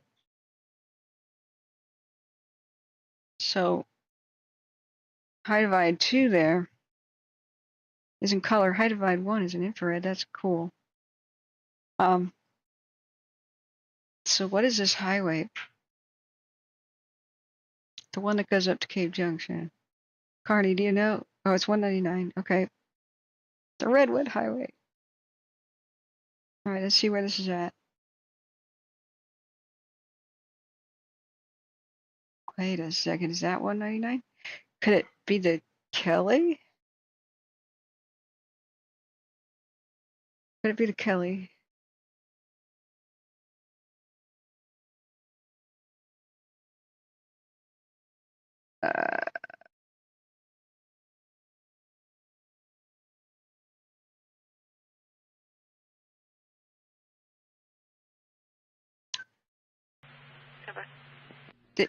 Somebody just asked dispatch, can you please try to make contact with Saddleback Nipsey Crew 2? 1/7. Saddleback Crew 2. Side issues, however. Okay. 1 pole 14, 1 pole 16, status. Alright, it is the Smith River complex. Okay, so high divide 2 is Smith River complex. County, 1 pole 14 on Oregon. Pretty scary. Let's see which way it's going, if we can. It's coming towards the camera. It's spreading west. 1 pole 14, go ahead. It's coming up the hill. Copy. It was 1195 Washington Road, in front of the Washington Hotel. I'll get you 27th, 28th when I can. They are code 4, going back to their house and staying there. Copy, subject, their code 4. It's terrifying. Your code 4 as well. Confirm. I'm making sure they get back to their house safely and stay there. Stand by. 152 Nevada County, did you copy? Alright, so medic 44 is clear from right out returning. Wow. 10 4 Ocean 12 Nevada County, your case is 1906 1906. 10 4 LB tonight. Okay.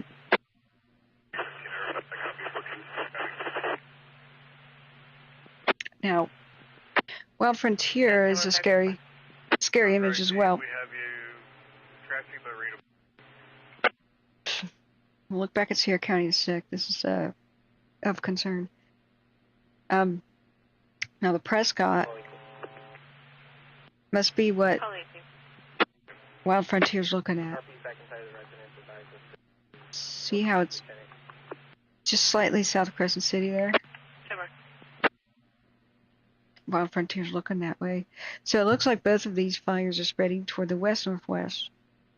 That we could tell. Completely unreadable.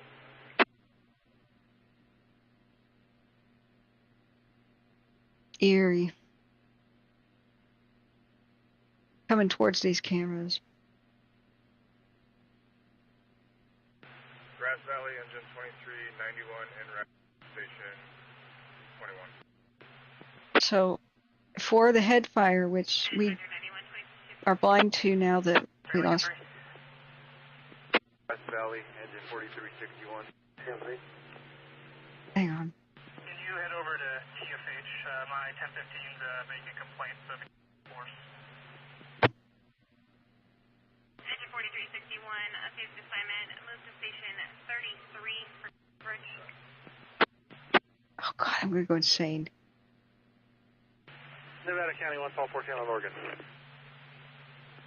That's traffic broken up. Move to station 33 for coverage. Ready. The Jenny fires it. 14, go ahead. Oh my god. High to X-ray 990, break for 27. I can't stand this. First one, yellow 4843192, break. Next one, California, yellow 669038, and that digit was on Alpha Road. Damn. 14, Tupper. Okay. Death Ball Mountain Cam for the lookout fire. Whoa. That thing exploded in the last 48 hours. Now this is the kind of clarity that's helpful. Maybe they just lit a bunch of backfires? Let's look. Damn. Or did the camera zoom? It finally focused and it's finally calibrated. Yeah, it did. It did. It's now we could see something. It was out of focus the last 2 nights. Holy crap. Now, I'm hoping that a lot of this is their backfire lighting. 18, Nevada County. Ugh. But 18, your RP from Ball Road is advising the subject the other half is back at the residence. The dollar bill guy? Get him. He went back to threaten that woman again? Get him.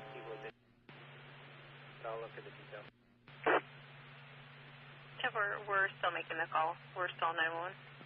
Holy crap. Okay, it's coming over to Smith Ridge cam. Now, to orient you guys, we're east of Eugene. Oh. Oh my god. That's cooking. That's not all hot smoke. A lot of that is flames reaching to the sky. That's an old growth forest on fire. Oh god. Okay. Ugh, this is sad to see. We've lost so much of it in the last 3 years. We lost more old growth forest in the last 3 years to fire than we have in the entire 20th century combined, probably. Grass Valley, Patrol 32, Forest Net, comes to. Or at least half of it. Patrol 32, Grass Valley. County 114 on Oregon, how do you copy? Okay. Gus, our best access here is going to be to stage the engine at Poker Flat OHV, off-road, four-wheel drive trail, shuttle in there. I haven't scouted the road yet. To a trailhead, it would be maybe 2.5 mile hike to get us half a mile away from the flat and long. Like I said, they got to hike in. That's not a road.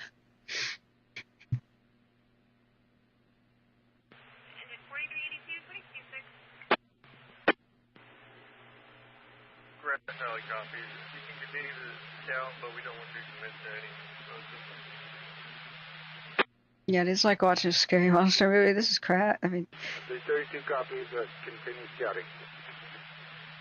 the Zog, What's your current location? the Dixie was insane. It had fire tornadoes on live on our stream. Just Google fire tornado on my. Okay, go to my channel, like hit the purple K. There's a search button. Hit fire tornado. West of Mount Alma in section 28, it looks like the 25-29 road. They're still trying to figure out how to get to the fire at Poker Flat because there's like no roads there anymore. Grass Valley copies. Look at all the, oh, that's ash flying by the camera. I was like, what was that, a windstorm? So the camera was looking due east. Control 32, Grass Valley. We're looking to see if you can have a line of sight with the poker IC and have some better communication. Ash. Hot embers and ash. The fire is being pushed both directions. In the Cascade Mountains of Oregon, this is bad. Like, this is serious. So you see all this ash flying. First, the camera is on the east side of the Cascades, right? By the mountain pass. First, it is turned east right now, or northeast, actually. And as the wind changes, the fire is to the left. And like this is looking northeast, the fire is due west, up on the hill, like up on the mountain, right? Copy. We have you scratchy but readable. We're wanting to know if you would like another propellers or any other resources needed for tomorrow. This is chunks of hot ash and flaming debris. If they're in front of the camera, they're either very close to the camera or they're the size of dinner plates, like pieces of bark and branches the size of dinner plates. Some of them probably are hot enough to cause spot fires to the east. So you could see that the wind changed directions and it picked up enough to just blow this debris like crazy, and it blows the smoke out of the ravines. The camera snaps back to the west, and now the fire is actively coming over the slope. Holding off on a second loader, hitting us back in an hour. They just lost control utterly of the east flank, if I had to guess. This sucks a lot. Wow. That's such a steep, we're looking up. That's such steep terrain. Confirming our project for ground tech. Yeah. Yeah. Nikes. We've got the wind fanning it up on the west flank too. This is insanity. Saddleback lookout, Grass Valley, zone 3. Let's go look at the wind conditions in Oregon. Medic 6, right staging White Cloud. It's a west wind. Look. Just want to confirm that you're aware that for poker we'll be changing the ground.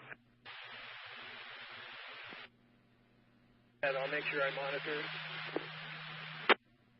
No, unofficial. I'll look at that in a sec. Oh my god.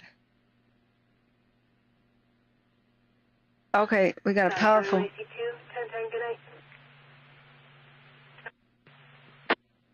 The community meeting is tomorrow for the lookout. I wish it was today. We got a powerful west wind pushing the fire up over the hill, and I think they just... Grass Valley B2, we're 415, 49 East McKnight on the ramp. A gray four-door small hatchback was pulled over on the freeway.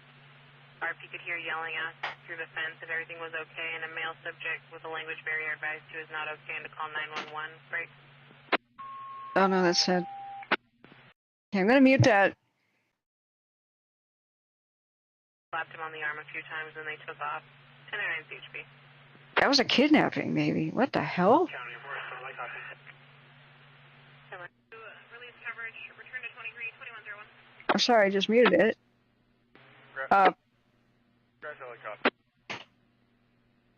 Okay, this is a night. We got multiple nightmare situations unfolding right in front of multiple cameras. I'll explain that in a second if you just tuned in. Engine 330, Grass Valley, tone 2. I don't know if that's a kidnapping or just like brothers arguing or something, but they just said on the... Control 32. Okay, hang on. Oh no. Poker incident. They're canceling the ground units for the night. Don't do that. Fight it tonight. That copy, cancel 3:30 and myself. Oh. Oh no. Can you show myself and portion? You can show it returning for the engine 332 returning to Hamptonville, Control 32 returning to Downeyville. Copy 330 Hamptonville, Downeyville. Wow. Okay. So they're canceling the ground units and they won't have them go to the Poker Flat area. Saddleback. Oh yeah, hang on. Saddleback, Control 32. Where are the shortcuts there at the 2525 road?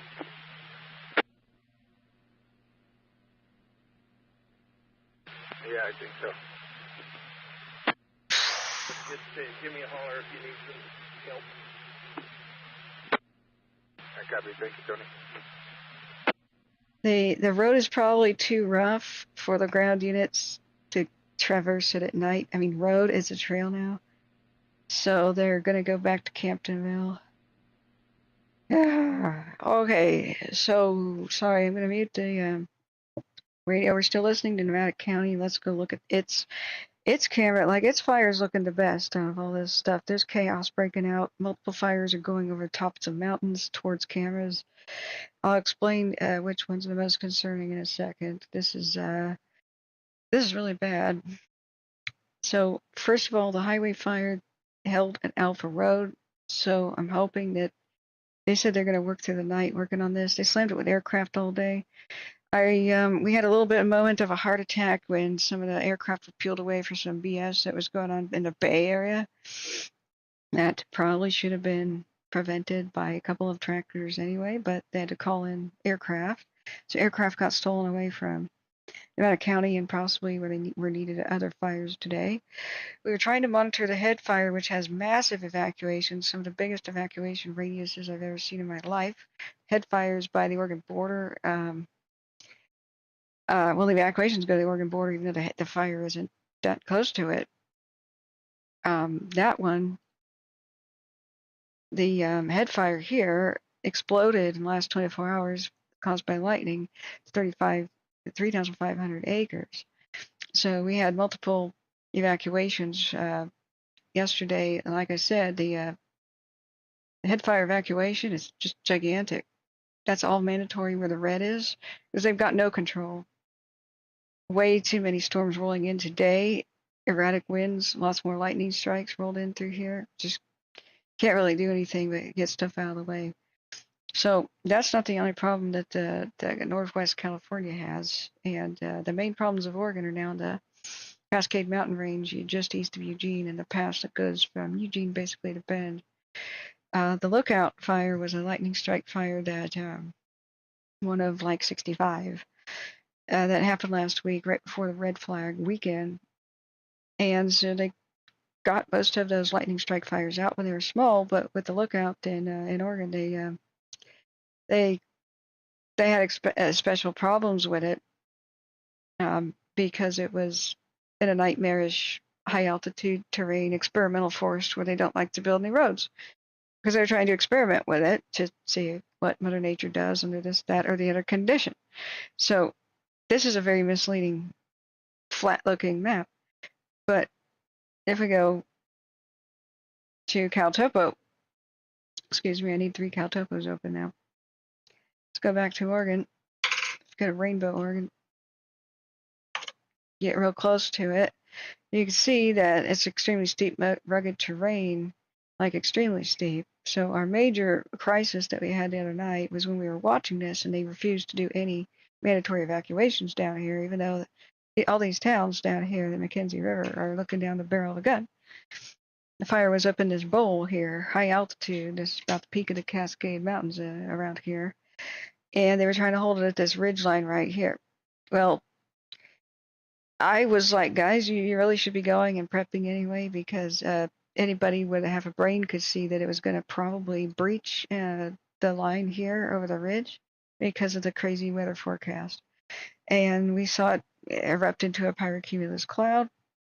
On the Facebook page for the fire, though, they're like, oh, we just have level 1, get readies right now. And somebody from this chat, Chris Luttrell, like goes in and says, are you serious?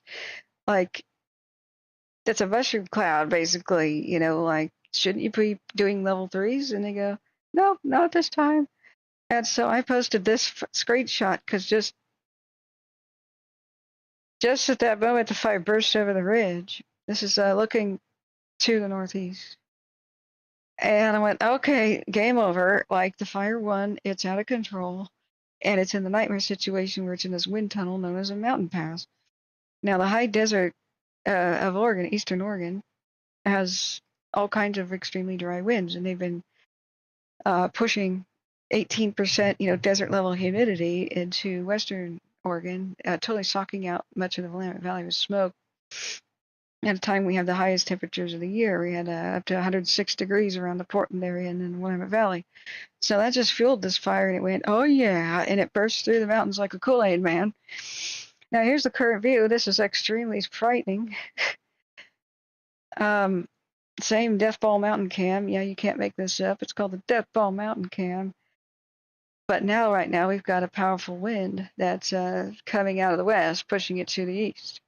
So we have a different camera. Here's the situation through the mountain pass.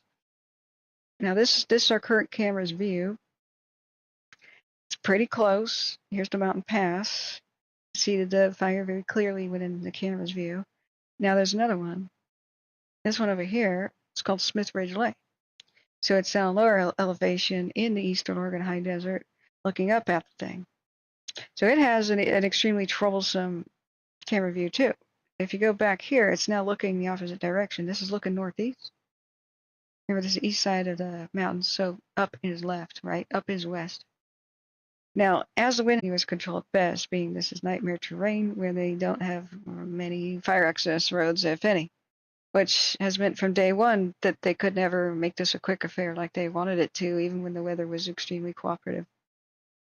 So hold on to your butts. Let's do another 1 hour time lapse.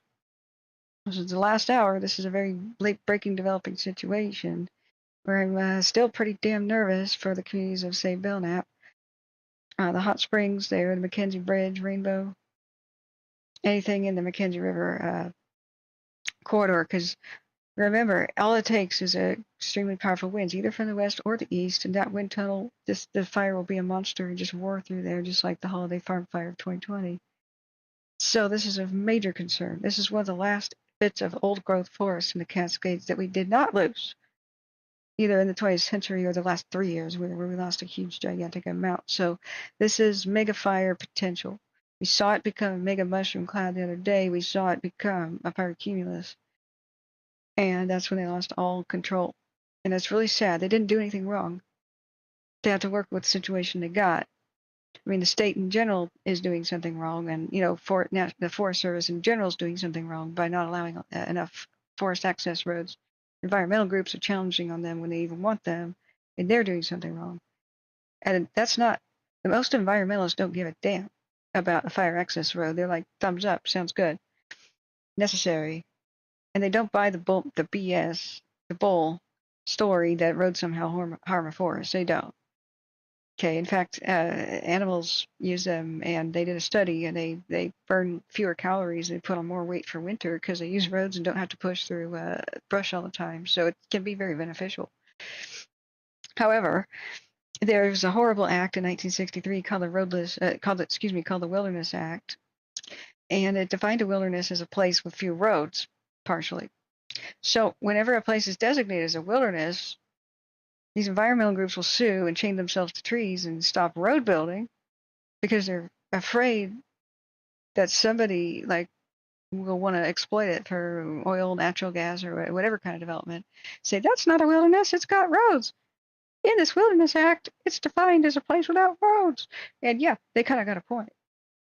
But we just need to change the law instead of not having roads anymore. Like, they're actively trying to destroy roads in land that they acquire right now, and that's just priming them up to burn, just so they could try to get it designated as a wilderness, so it has different developmental protections. It's all kind of wrong. We just have to amend that stupid act And unfortunately, right now, what's going on is something worse. They're trying to cement roadless as a wilderness, and they're trying to add that to the law in Congress, and that's completely ass backward.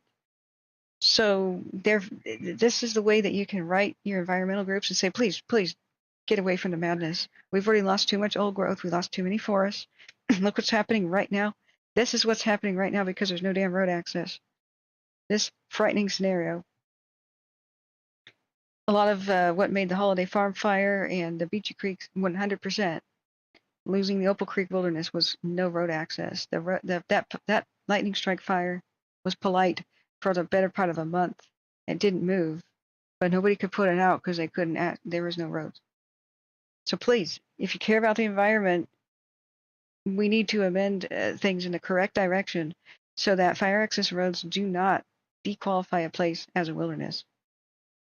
I cannot stress enough, the pen is a lot more mighty than the sword or any amount of money that you could spend firefighting to try to save the forest. It's total madness. So that's how 1963 well-meaning wishes to protect the environment have unfortunately backfired and blown up in our face and caused us to lose much of the environment that we're trying to protect. So this is horrible. But look what's occurring. This is current. This is now. This is the Willamette National Forest burning up. Some of the last old growth trees that we had. The ones that were still here before white man. We're losing them by the thousand every week. There's not that many left. So I implore you guys, just write your environmental group, say you're not getting another dime from me if you have this stupid policy. Just write into the laws that roads do not disqualify an area from being called a wilderness. That's it. It's problem solved. That's it. So here we are though. They didn't have any road access. We've got a nightmare scenario. We've got other nightmare scenarios going on in Northern California right now for similar reasons, but not really because roads were blocked from development out here. It's just nobody ever developed it out here, anything out here. There's very few inhabitations. So it's extremely difficult to make roads because of the extremely rocky and mountain is like, it's not the world's highest mountains, but if you look at it, just like even on, it's like difficulty of building roads is the problem. Okay, I'm still listening to Nevada County, but I muted it for you guys so you wouldn't be annoyed by all the weird, like, people with a headache calls to 911. You see how it's just damn awfully difficult it is to build any roads because it's all just pockmarked with canyons. So they follow the major drainages, but there's very few roads out here just because, well, roads usually lead to a place of inhabitation, right? They connect cities together or places together. And this has never really been inhabited by that many people. Sure, Indians and such were out here, but not in the big numbers because it's kind of dry. I mean, other than the redwood areas, it's there's not much food that comes out of here other than, like, say, acorns. And then when you get to the north and you get to the pine trees, it's just really dry stuff. And it's not like the rainforest to the north and big rivers and big salmon runs. They're trying to restore them, but it's just never had that much carrying capacity for this land out here. So it's just undeveloped in a kind of a bad way. So it's still a nightmare because all of these roads are down in canyons, and it's extremely dangerous for anybody to try to evacuate in here or crews to respond to fires, because I've been sort of in this neck of the woods further south where I drove into the mountains one day and then there was a fire that began. They closed the road behind me. Nobody knew that I was back there because you can drive down these roads for hours and not see another car anywhere basically in the Coast Range in Northern California, north of San Francisco, if you're off of the major route, which is Highway 101. So I got behind a wildfire and I just sort of saw smoke. AM radio doesn't even come out here, you know. And I had to pull over and try to figure out how I could survive behind the lines of a wildfire. So thankfully it passed to my west going from north to south, and I watched it pass to the south before I went due west behind it. but it was moving extremely fast. It was oak scrubby hills and grass. So I was listening to it was a 911 call. So this is treacherous out here, and if they can't do stuff with aircraft and can't see it, then that's why they have these gigantic. Like I've never quite seen evacuation zones that huge. That's a giant chunk of the state. And Siskiyou County is a gigantic one. It's bigger than a lot of the states back east. Del Norte County is in some serious beef too. Like these are the crises that are unfolding that you can see on the maps, that you can see on the cams. It's not just what's going on in the McKenzie River Highway. Like this particular fire here on the High Divide cam. You can see that the fires are starting to come up over the ridge. They're spreading to the west and to the northwest. But that doesn't mean that the east side flanks aren't right now currently spreading too. Because of the nature of the winds right now, the erratic thunderstorm, the winds coming in from the coast clashing with the winds that are coming up off the high desert. So you got this big swirl up in here. And then you have these crazy wind gusts as the thunderstorms roll by. Look what's going on. The red wind gusts, 45-mile-an-hour wind gusts. Southeast of Bend right now. Yikes. That's where they had a lot of lightning, so I'm hoping that they don't have any fires. I hope it rained. Let's check it out. Now there's another scary thing going on in the cams. Thank God they put that out. I think they did. That's going nuts. The Fuzztail, did they hopefully put that out? No growth on it overnight. Thank God, because that would have exploded right now. Let's make sure there's not a heat signature. Then we'll go on to the next crisis in northwestern California. So let's look at the heat signature. Currently, we might be up for a long time. You can see, the heat has pushed. The lookout fire has expanded rapidly to the north and east. Oh, God. Oh, man. Okay, let's look again quickly at the lookout fire. This is going to rapidly charge over the mountains. Yeah, that is not extremely strong winds, but it's strong enough. It's strong enough. Okay, let's look for a heat signature anywhere near Bend right now, because that's what I have in 45-mile-an-hour wind gusts. What's that? Was that just a Fuzztail? That's just Modus and Veers. Let's go on the GOES satellites. Fingers crossed, guys. Fingers crossed. Okay. I think we're okay. Yeah, there's Crater Lake. We're okay. It must have rained because there's a beep ton of lightning. I almost said a bad word. Now here's the Bedrock fire over here. It is active on its west flank, but that could be firing operations. That's what I would do. If now that there's a west wind, I would light this area on fire to reduce the fuels in case there was an east wind tomorrow blowing it the opposite way. This is all evacuated anyway. Let's go see if there's an update. Somebody's calling for an animal welfare check down there at the highway fire. We're going to look back at Nevada County in a minute.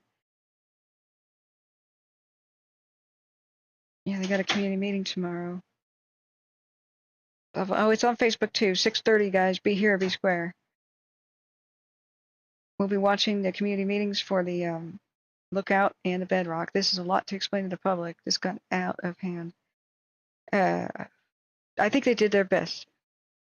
Like they should have put more people on it, but guess what? There were 65 lightning fires the same kind of time. They did their best. The Bedrock seemed to have started in a campground, so that's something, probably one dumbass's fault. Excuse my language. It's not after 10 yet. Whoops. It's probably one dumb person's fault, but we'll see. No updated infrared imagery available tonight due to the plane being unable to fly. Yeah, so we didn't have a warning update at all. What? Confirming code 5. Somebody returning to quarters. All right, so we don't know what the hell's happening now. We could look at Inciweb. Let's look at Bedrock Fire's Inciweb.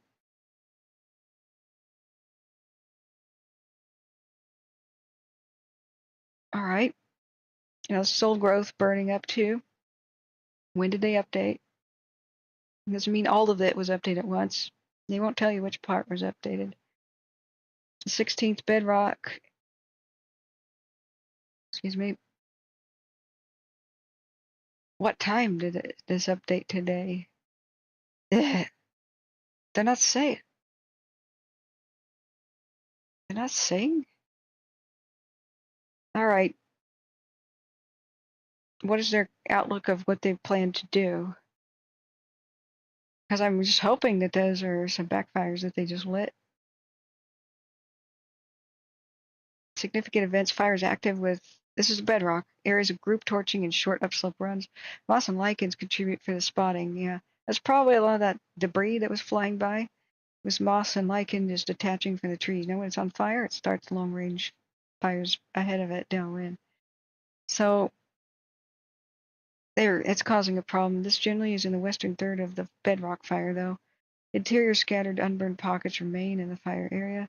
Planned actions. Blah, blah, blah. Construct lines. Next 12 hours, light southeasterly winds beginning in the evening. Will be continuing through the night. Now, we don't know if this is yesterday or today they're talking about. Potential for active fire behavior exists when the easterly winds. See, right now we have a west wind. Aligns with the slope. Blah, blah, blah. Poor to moderate humidity recovery. Blah, blah, blah. Projected activity. The fire behavior will be cooler with continued dry condition. Elevated, sorry, with cooler and dry conditions. Fire spreads anticipated various areas. Okay, there's a whole lot of nothing that they're telling us. So we don't have the Bedrock on cameras. This is the lookout. And this is just one big old crisis.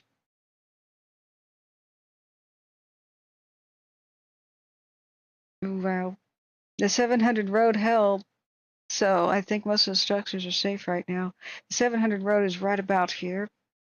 So as long as the fire doesn't cross that line and get towards the city lights here or to this area where the McKenzie River is, that's okay. That's not okay what's happening on the east flank. That's not okay at all. Now when they had an east wind, I was hoping they'd be on the furthest east portion of the mountain, that they would light that when they had an east wind that was light like yesterday, so that they could burn this off, because when you get a west wind like this pushing the Pacific Ocean, pushing it over, so that the fuels will be reduced for a situation like right now. This is blowing up at night, which is unusual, but we saw it do it the night before. And at night, you can't have an aircraft on this. And so we've got the very west flank is blowing up at the east, and then northeast is hideously bad. So, yeah, this is all happening in the last hour. And its old footprint is this here. See, that's the Modus and Veers. That'll be updated eventually sometime. But you see how just far it's just spread out. So right here is the location of the second Smith Ridge cam. This is called Smith Ridge, right? Power plant spillway. Oh dear. It's headed towards some power infrastructure.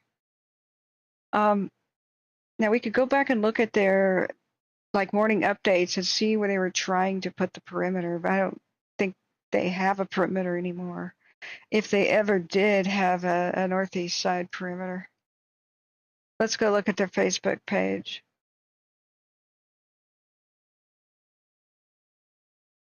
Yeah, that's what it looks like, red like this. This was yesterday. They changed their wallpaper to something very dynamic. And I'm very proud of the channel. Like Chris Luttrell said, why aren't you doing evacuations? When when there's a giant mushroom cloud, and they said, oh, we're just not going to do those at this time. So I posted this screenshot and said, could you please explain how this is okay and why they don't need to evacuate? Like, please tell us there's some lines or something, some nets or something ready to catch, all the rolling debris that go down the hill. Like, is there catcher's mitt set up down here, or is it something we're not aware of that's going to stop the fire from going down there? So there's silence for a long time, and then it was level 3 evacuations.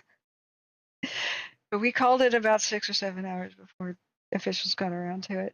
But I just couldn't see how that was going to hold. That's what all the firefighters that give advice on this chat were saying too. Hey, good night, Katie.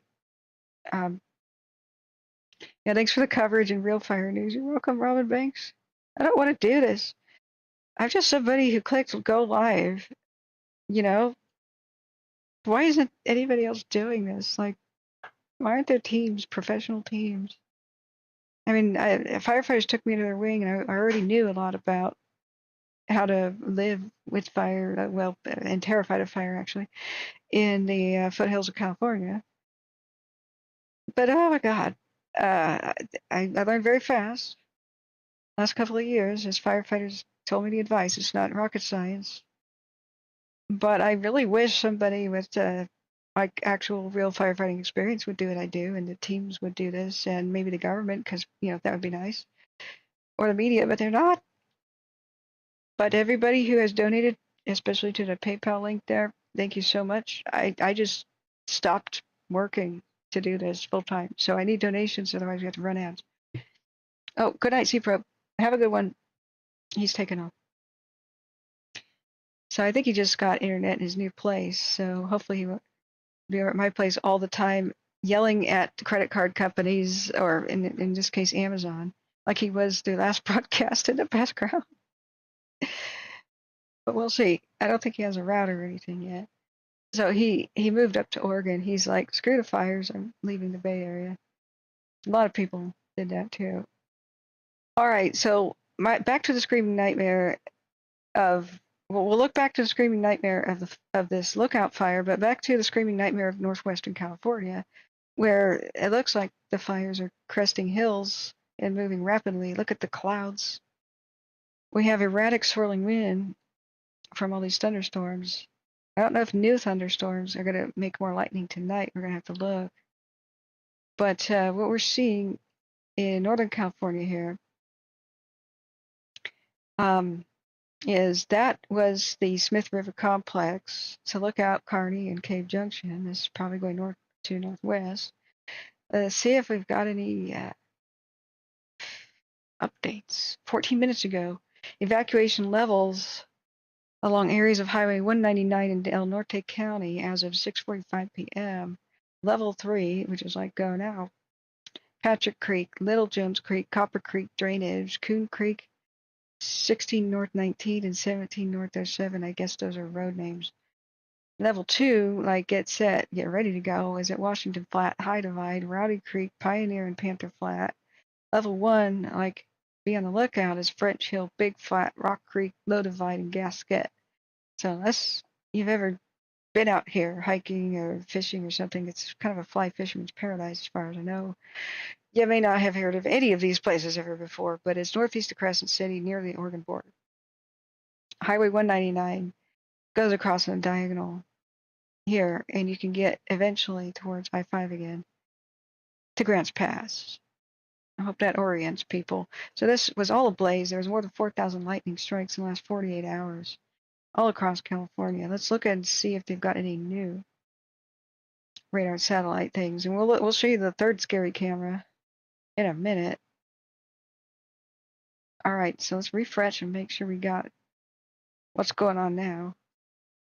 So right now, thunderstorms and storms are over the Yuba City area, Sacramento, Stockton, Antioch, East Bay, Vallejo, Tahoe, Carson City, reaching for Quincy, and down back near where the Tamarack fire was back in the day, Markleeville, Minden, Hawthorne in Nevada. Nature's just full of surprises and fun today.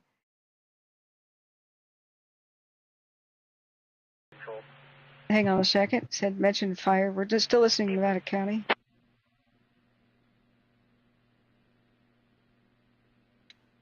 So it is lightning season. This is perfectly natural. Late July. Unit on the west side, say again, identifier. Hang on. Engine 2362. Ah. Engine 334, Grass Valley. I don't see lightning. Engine 2362, I'm happy back. Current Grass Valley. Engine 2362, scratchy, readable, go ahead. Engine 2362, return to station 20 to bed down, returning in the morning for day 2. Did anybody make that out? Yeah. 2362, still scratchy, unreadable. Can you try a different tone, tone 5 maybe? Goat mode.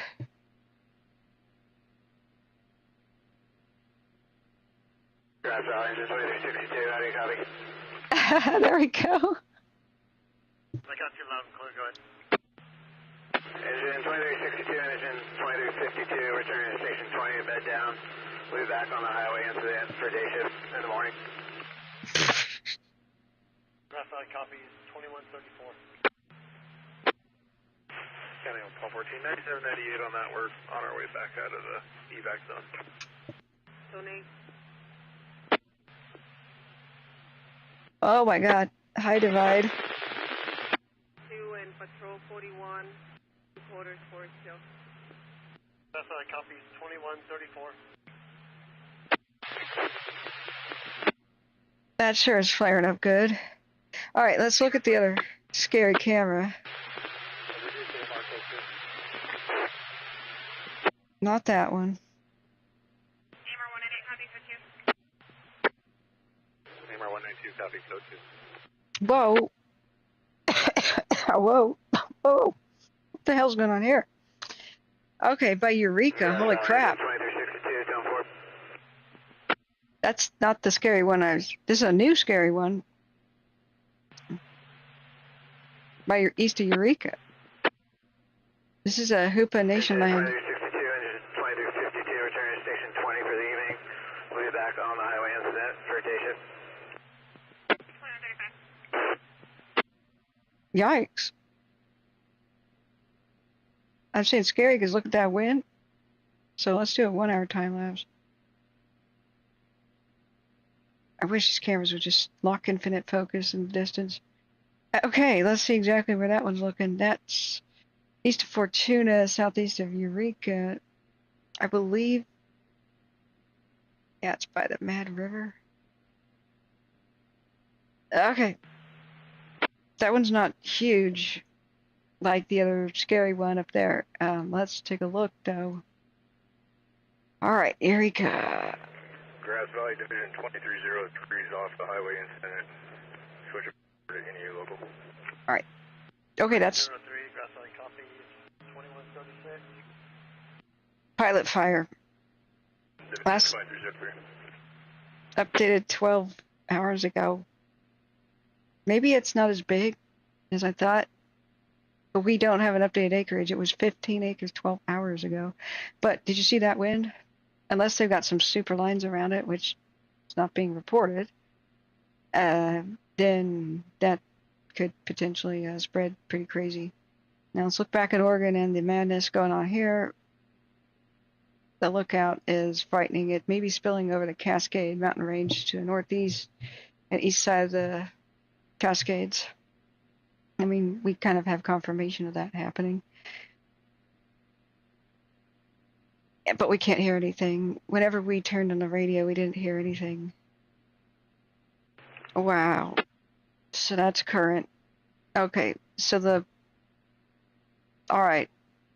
That's high divide. Now, the other Northwest California crisis cam was the PEC one is the Wild Frontier.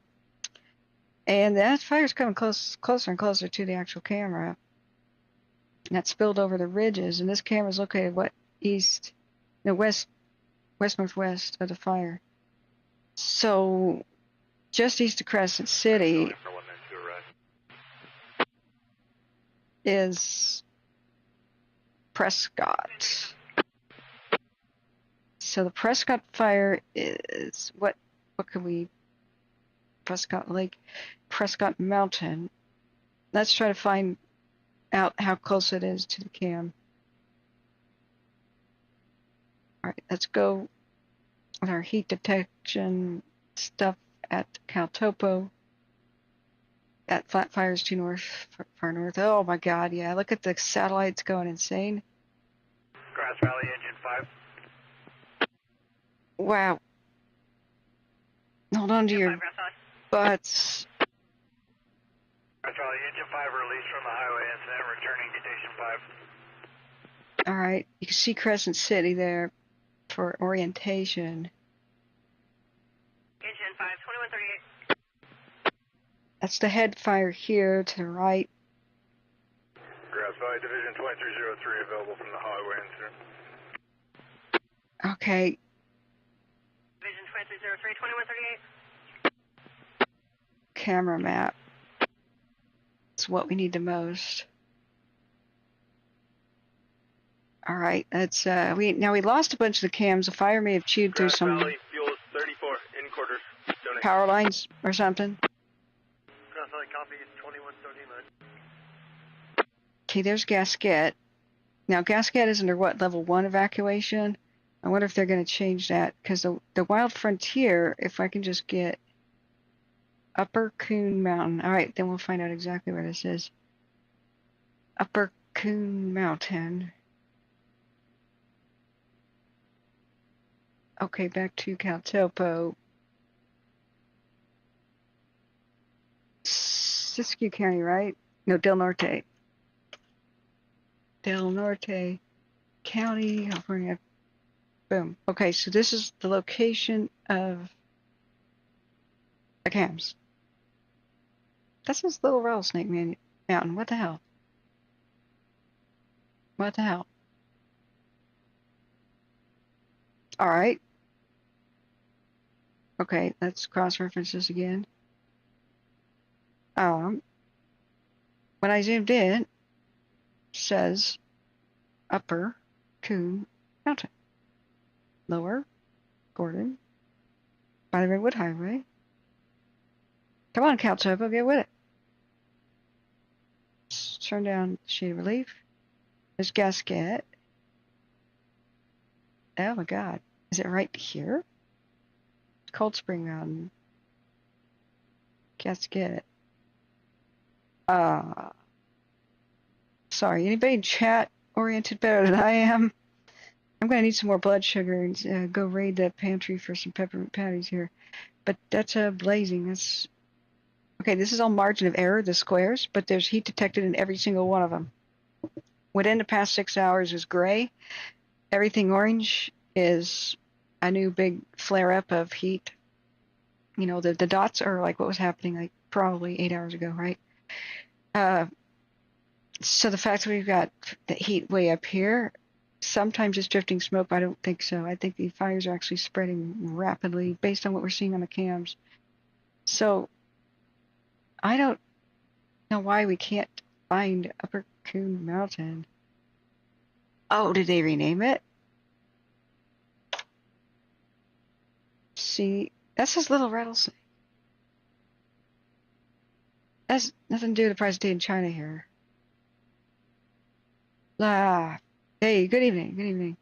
Now we got crisis on multiple cams. We got rapidly spreading wildfires, not only in east of Eugene, with the Lookout fire taking off to the east and to the northeast, with some crazy images on the cam. We have two crazy cams of what was once known as the Diamond Fire, which they renamed for some goddamn reason, to the Srf Smith River complex. That's taken off. The Prescott fire is taken off. Now I'm trying to figure out where these cams are located. There's Gasquet. There's a dip. There's Kelly Creek. All right, let's just look for Gasquet, and then I'm going to just orient myself like that. 1 Paul 14, 1 Paul 39. Gasket. There it is. Good. Oh my God. Yeah, we might witness a camera burn over then. Possibly. Possibly. Possibly. Go for ball 14. Okay, there's Upper Coon Mountain. Here's where our cameras are. So, specifically, the Wild Frontier cams. So Wild Frontier 2. 1 Paul 28. 1 Paul 14 on Oregon. Good. Bloody hell. They're both looking the same direction. No? Oh, that's 2 copies of 1. Never mind, never mind. So Wild Frontier 1 is actually not looking due east. It is looking northeast now. Paul 14, Paul 28. But flames are coming towards it. 1 Paul 28. 1 Paul 14 on Banner. Good. Look at that. And smoke. We might witness a camera burn over. It's headed towards Upper Coon Mountain. Because they didn't get these trees away from the critical infrastructure. Why are there trees growing right next to the power, the radio equipment? This is why the other cams went offline. They have trees growing right next to them. Cut them down. Trees are growing everywhere else on the entire mountain, but really you got to protect the communications so that firefighters don't die, so these camps don't go offline, so we know what the hell's happening. Really.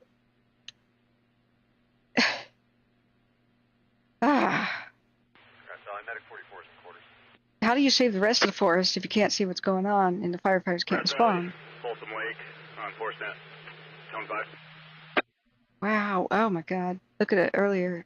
See what I'm saying? Just update you. Checked in at the highway fire, and we are headed to White Cloud Station. That's down for the night. Oh my God. Copy. I checked in, and you'll be reporting over to White Cloud and bed down for night. Okay. So the wind shifted. Gasket is in trouble. 14X, 310-310. Shut up. Okay, I just muted it for you guys. I would say Gasket is in trouble. Nope. D Parish, none of this is related to volcanic activity. There's a certain person who is nuts who keeps saying this on YouTube, but there's absolutely no possibility that wildfires are started by volcanoes, like from below. Whenever magma comes to the surface, it's a huge deal. It sets off earthquake detectors around the world. And so the thing about lava is you can basically walk on it. It can wrap itself around trees and never light the tree on fire because it cools so dang rapidly once it hits the surface. And there would be lava this close to the surface would be forming new volcanoes. Like they would be called new volcanoes. They would be like Iceland right now. There's harmonic tremor. It's a massive series of earthquake swarms. So I have no idea why anybody would ever believe that lava could ever start a wildfire. The only way that volcanoes ever do start wildfires, because they don't in general, is by their lightning. When the ash cloud goes up into the air, the lightning happens because the static electricity of all the volcanic ash is basically pulverized rock and glass dust. But if you look, you can just see people walking on lava. Lava cools so rapidly, once it reaches anywhere near the surface, because it's far away from the tremendous heat of the earth, that it's instantly turning to rock. So ironically, right on the top, place closest to the surface it's like a protective area of rock where this guy's an idiot. If you judge it well enough, you can quickly walk over the surface. If you don't, okay, this is fake. Somebody added flames. But geologists do this all the time. Like they touch it with their boot, and if you break it and it's still gooey, then you'll see kind of like lava come through. But sometimes lava wraps itself around a tree. Oh, that's Pompeii. and it doesn't light the tree on fire. Like I watched the Canary Islands like 24/7 lava around trees. The trees, once they touch a tree, sometimes it cools and the tree survives. Sometimes buildings, like that tree survive. Sometimes buildings don't even burn when lava wraps around it. It just depends. There's different types of lava, andesite, dacite, blah, blah, blah. The really gooey, runny stuff that runs fast, that's more likely to, say, light the vegetation on fire in front of it, but it's not really a forest fire that much because usually the rest of the lava pushes over the top of the vegetation and turns it off, like smothers it. So while it can make vegetation burn, it doesn't really start forest fires, unless you've got like a crazy big eruption, boom, the mountain blew up, and you have lightning strikes everywhere. But as you can see here, like trees don't really burn that much with lava. Let's see, in Iceland, lava around buildings. It's because as soon as it touches something that's cooler, it kind of turns into rock around the edges. They had a couple of villages in Iceland that were totally destroyed by lava. Canary Islands did too. And helicopters went by later. What was it, the 80s? And even though they have wooden roofs and stuff, lava surrounded the building. It's okay. Like here, that's probably Vesuvius. But the building didn't even ignite.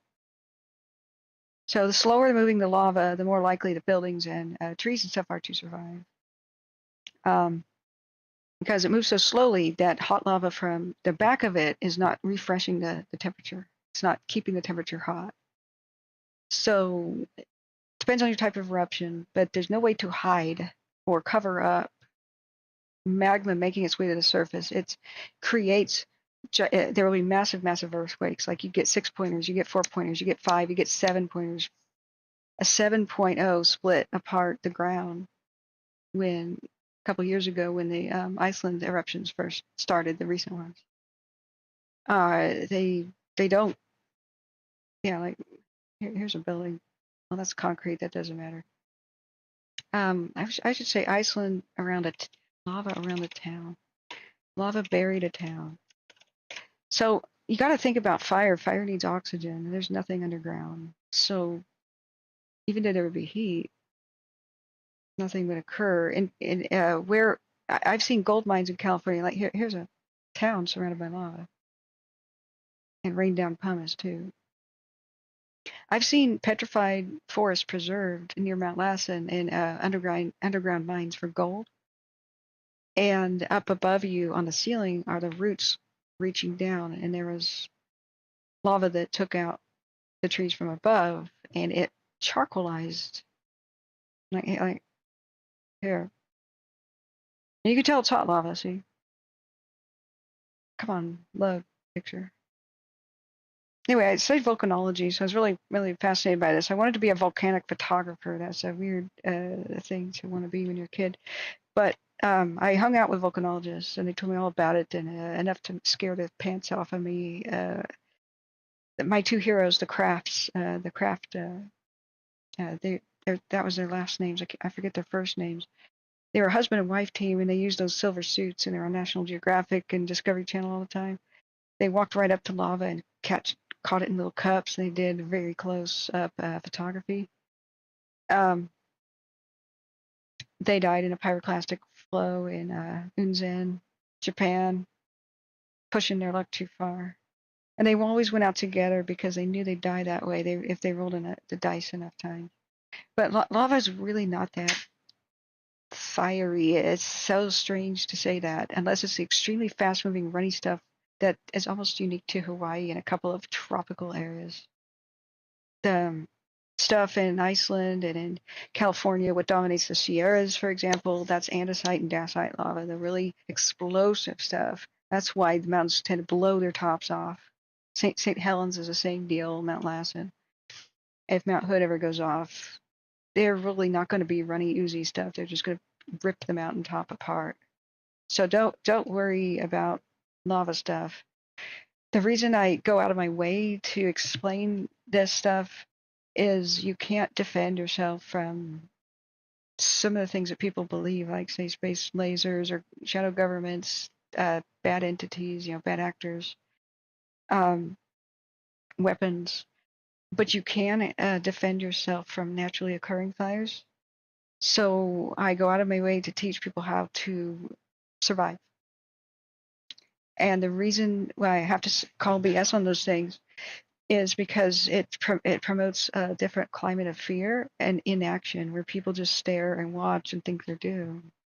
But I have to teach you how to survive. So I can't protect you from shadow governments or whatever, but I've never seen evidence that they've ever been at play or that anybody's trying to cover up lava by the surface, but it wouldn't really do anything to things above. If lava were to make contact with, say, deep tree roots, first we know about it, it'd be that close to the surface. The heat would probably just crack open the ground.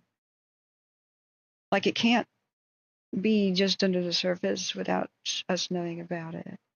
I used to cave a lot of the lava tubes by not Mount St. Helens, but Mount Adams. And the roof of the lava tubes are right by the surface. And that's a really misleading thing. I thought, man, how did this lava get so close to the surface without cracking the ground open? Wouldn't the heat have done that? The reason is that it wasn't near the surface at the time, like say 1 million years ago when the lava tubes were created. It's just that the Missoula floods of the Ice Age washed away most of the topsoil of eastern Washington and eastern Oregon down to bedrock, and it used to be hundreds of feet taller. And it used to not really be a desert, like it had topsoil, right? So I went, oh, okay, after talking to geologists and watching that rock star geologist who goes on, what's his name? God, I would love to meet him. Nick Zentner on the rocks. Oh, crap. So, yeah, it can be completely ruled out. Deep Parish. Lava in western, excuse me, I'm listening to the radio still. It's just police chatter. It can be completely ruled out. We would have 6.0 earthquakes everywhere if a lava dike breached to the surface. The Earth's crust here is so thick that there's no just like it's not like a house where you have a vent, say, going up a wall. It's not like if you tore a wall out of a house, there'd be like a pipe going up and down. The Earth, the crust is solid. It's fractured where it's weakest. Those are called faults. And if there's any pressure from below, whatever's being forced to the surface not only deforms the ground and pushes it up, that's why mountains form and volcanoes make a peak in general, but it cracks the ground, and that is going to be major earthquakes. Like, we'd be feeling them constantly. So, yeah, you can rule this out. You can rule that out. I mean, geology is an actual science where you can prove stuff, because they have instruments that measure what's going on underground. There is no way that magma can come to the surface without everybody in the world knowing about it, because it would shift mountains. It would bulge out the ground. We can rule that out, absolutely. Now, what happened was a whole bunch of lightning storms just ripped through the area. We had 4,000 lightning strikes in the last 48 hours. Now, the Bedrock fire started at campground. We think that's got to be human caused. The Lookout fire here, which is terrifying. Look at this. This is just terrifying. It's spilling over the eastern Cascades. This is the camera first looking to the northeast, and the wind shifts. You see all this hot ash fly right past the camera because the high wind's picking up on the west behind it. See that? That's because the fire just roared right over the top of the ridge because the wind changed. We also had a massive wind change in northwestern California now too. Look, there's things like pseudosciences, which are BS sciences, right? Then there's crypto type sciences, which are mysteries, where maybe science is in their infancies, or maybe there's nothing to them. But like there's that level of sciences, and then there's what's called science, but you can't really prove it because we have no controls, like climate science, which is an infancy sort of a thing. But then there's the good old-fashioned science where you can prove things. Things like astronomy, you know, geology. You can date rocks and you get the same result no matter who's dating it around the world. You can do peer review. You can ask other teams to verify. You can go back out and resample. You can, you know, if you don't take any guesses, like if you want to know the type of explosive gas trapped in lava, to like what kind of lava, what caused this eruption, you can crack open the rock and the little air bubbles will tell you about the level of argon or whatever inside. And you can screw up one sample, but go grab another rock and verify it with another. The type of lava on the eastern ring of fire in the Cascades and Sierras is very specific. It's the exploding type. It's very thick, viscous. Whenever these volcanoes erupt, they tend to cork their own throat again, closing off their hole, you know, their blowhole, so to speak, their crater. Hawaii lava doesn't do that. Hawaii lava just comes to the surface again and oozes. It's a totally different type. What happens in the mountains of California is they cork themselves with a plug, a very, very thick, either basalt, dacite, andesite. And so when the lava comes back on the same spot again, it explodes the mountain. It's the gas trapping kind, and that's the worst kind. So you can rule that stuff out. One thing that paralyzes people and creates a climate of fear is, you know, the way that the officials are not giving the people the info so that you can understand fire behavior. Like they should be explaining to the public. They still have these old school policies of, oh, let's not panic the public by keeping them in the dark. Well, no, keeping people in the dark is what panics people, and what people don't want to accept we don't know as an answer, or we're not sure. And so they come up with their own answers because we're programmed to be interested in what's actually going on to save our own lives. It's a survival thing. Find out all you can about a deadly situation. Instinct, human nature. Excuse me, I gotta run in here and wash my hands. So we tend to believe scary information more oftentimes than we believe information of good news, because nature has programmed us with that bias. Somebody says, run out of the store, somebody's got a gun and he's firing. You know, he's got a gun, he's a criminal. You better run out of the store and just believe that person instead of waiting for that confirmation. You know, the person who sits around thinking, oh, well, that might be just a rumor. It might get taken down. So, but you got to stop about this. And then whenever you hear scary information, sort of take a moment. Let's see if it makes sense. Now, not everybody's got the same kind of education that I have. Witnessing fires, you know, growing up around it, knowing so many firefighters, I was prone to believe in scary myths and stuff in the past too, like totally. But the more you know about it, what fire can and can't do, what's normal, what's not, the more secure you can feel and safe, because you'll know what options you have. Fear is the enemy of reason. It's one of the few things that make smart people dumb temporarily or, well, permanently. Hate and anger do the same thing.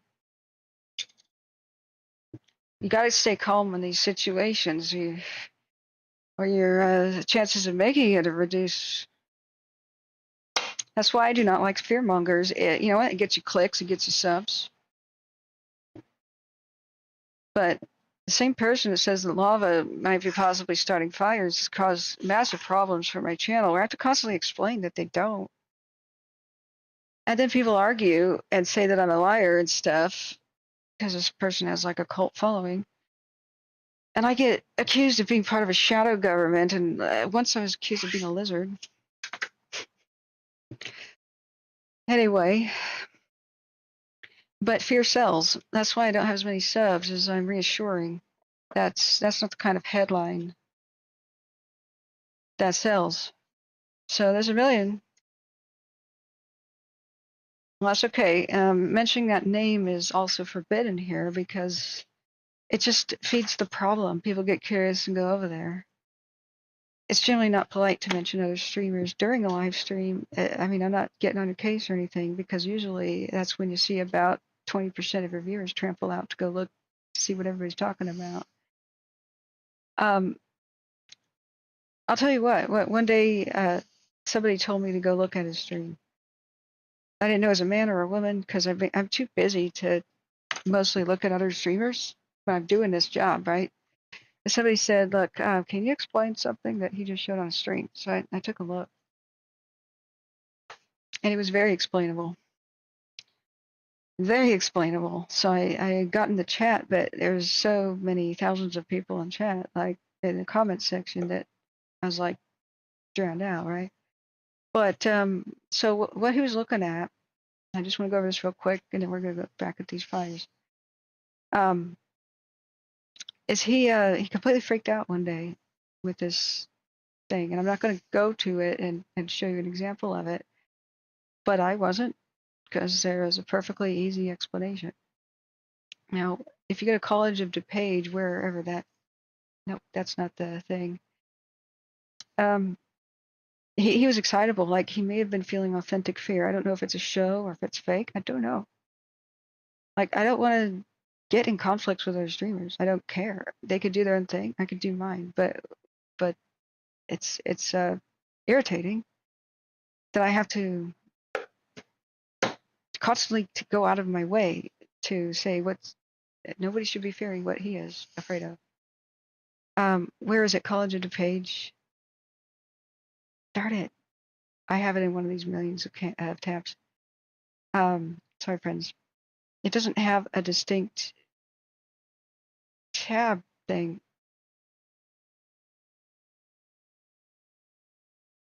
Where'd it go? There it is. Okay, College of DuPage. So any given day, you could do a loop like this. And here, for example, is the Bedrock fire there, and that's the lookout fire up there, those little puffs of smoke, right? And you could put satellite data in a loop. So one day he's looking at Saskatchewan. And see how the fires sort of peak out at the end? It's not really the best loop to be doing this. But it showed Saskatchewan, and you could not see any smoke for the most part in that section he was looking at. And then all of a sudden, when it got to a certain hour, there's somewhere between 16 and 19 smoke columns that poof just showed up all over the landscape, all at the same time. And then the smoke trail went far across the landscape, all in the same direction. So I laughed at that. It's really obvious what's going on. Now, I mean, this is the Bedrock and the lookout fire. Sorry, I just clicked away. Sorry. Crap, I lost it again. These are major wildfires of over 20,000 acres for the Bedrock already, isn't it? Sorry, I have this numbers dyslexia. But because it was a somewhat calm wind day, and it was socked in by the smoke, it had very little smoke production, even though these were active and going, right? And we're talking those are major. So what had occurred is there were obviously fires that had already existed. Lightning had been rolling through Saskatchewan, and there were hundreds of lightning strikes. However, small campfires, small acreage fires, do not show up on satellites. Their smoke columns are not big enough to be seen by satellites. What had just occurred was a huge raging windstorm.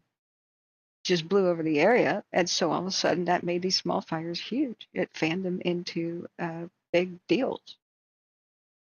But they pre-existed. They were already burning. They were already lit. So what was he freaking out about? He actually hyperventilated into a panic and said, "Are these space lasers? Is there lava down here? I don't know." And so I tried to be as reassuring as possible and said, "Look, they already were going, man." He thought they all spontaneously ignited at once. I was trying to figure out a reason. So I don't know what to say. Some people respect his logic. I do not. I'm sorry. I don't even know that he's authentic. He's not educated about much of what he's talking about. He's freaking out over what is very easily explained. So I don't know. I don't know what to say other than that. People can watch him if they want. Get your popcorn. But he has a fear message of everybody afraid. I don't know what's going on, guys. Could be the government. He literally says stuff like that. I don't know what to say. I would call it an infotainment channel. But it's like War of the Worlds broadcast, you know, it ain't really real. But it's entertaining. Now, if he really is afraid, I feel very sorry. If he has authentic fear, and if it's an act, dude, he's got a good thing going on there, and I respect his acting skills. But a lot of people, they're engaged in fake outrage and fake fear because they know what their audience is, and they're catering to it. Like Rush Limbaugh never gave a damn about anything he was mad about on TV or on the radio. He had a big 20-person writing team trying to figure out how mad he could make his audience, who is already pre-mad. Like, he was just acting. Radio shows are like that. It's basically acting. I'm just an ordinary person who hit the damn button to go live because I can't stand the BS out there and the fact that the government's not telling anybody what they need to know to survive. So here we are.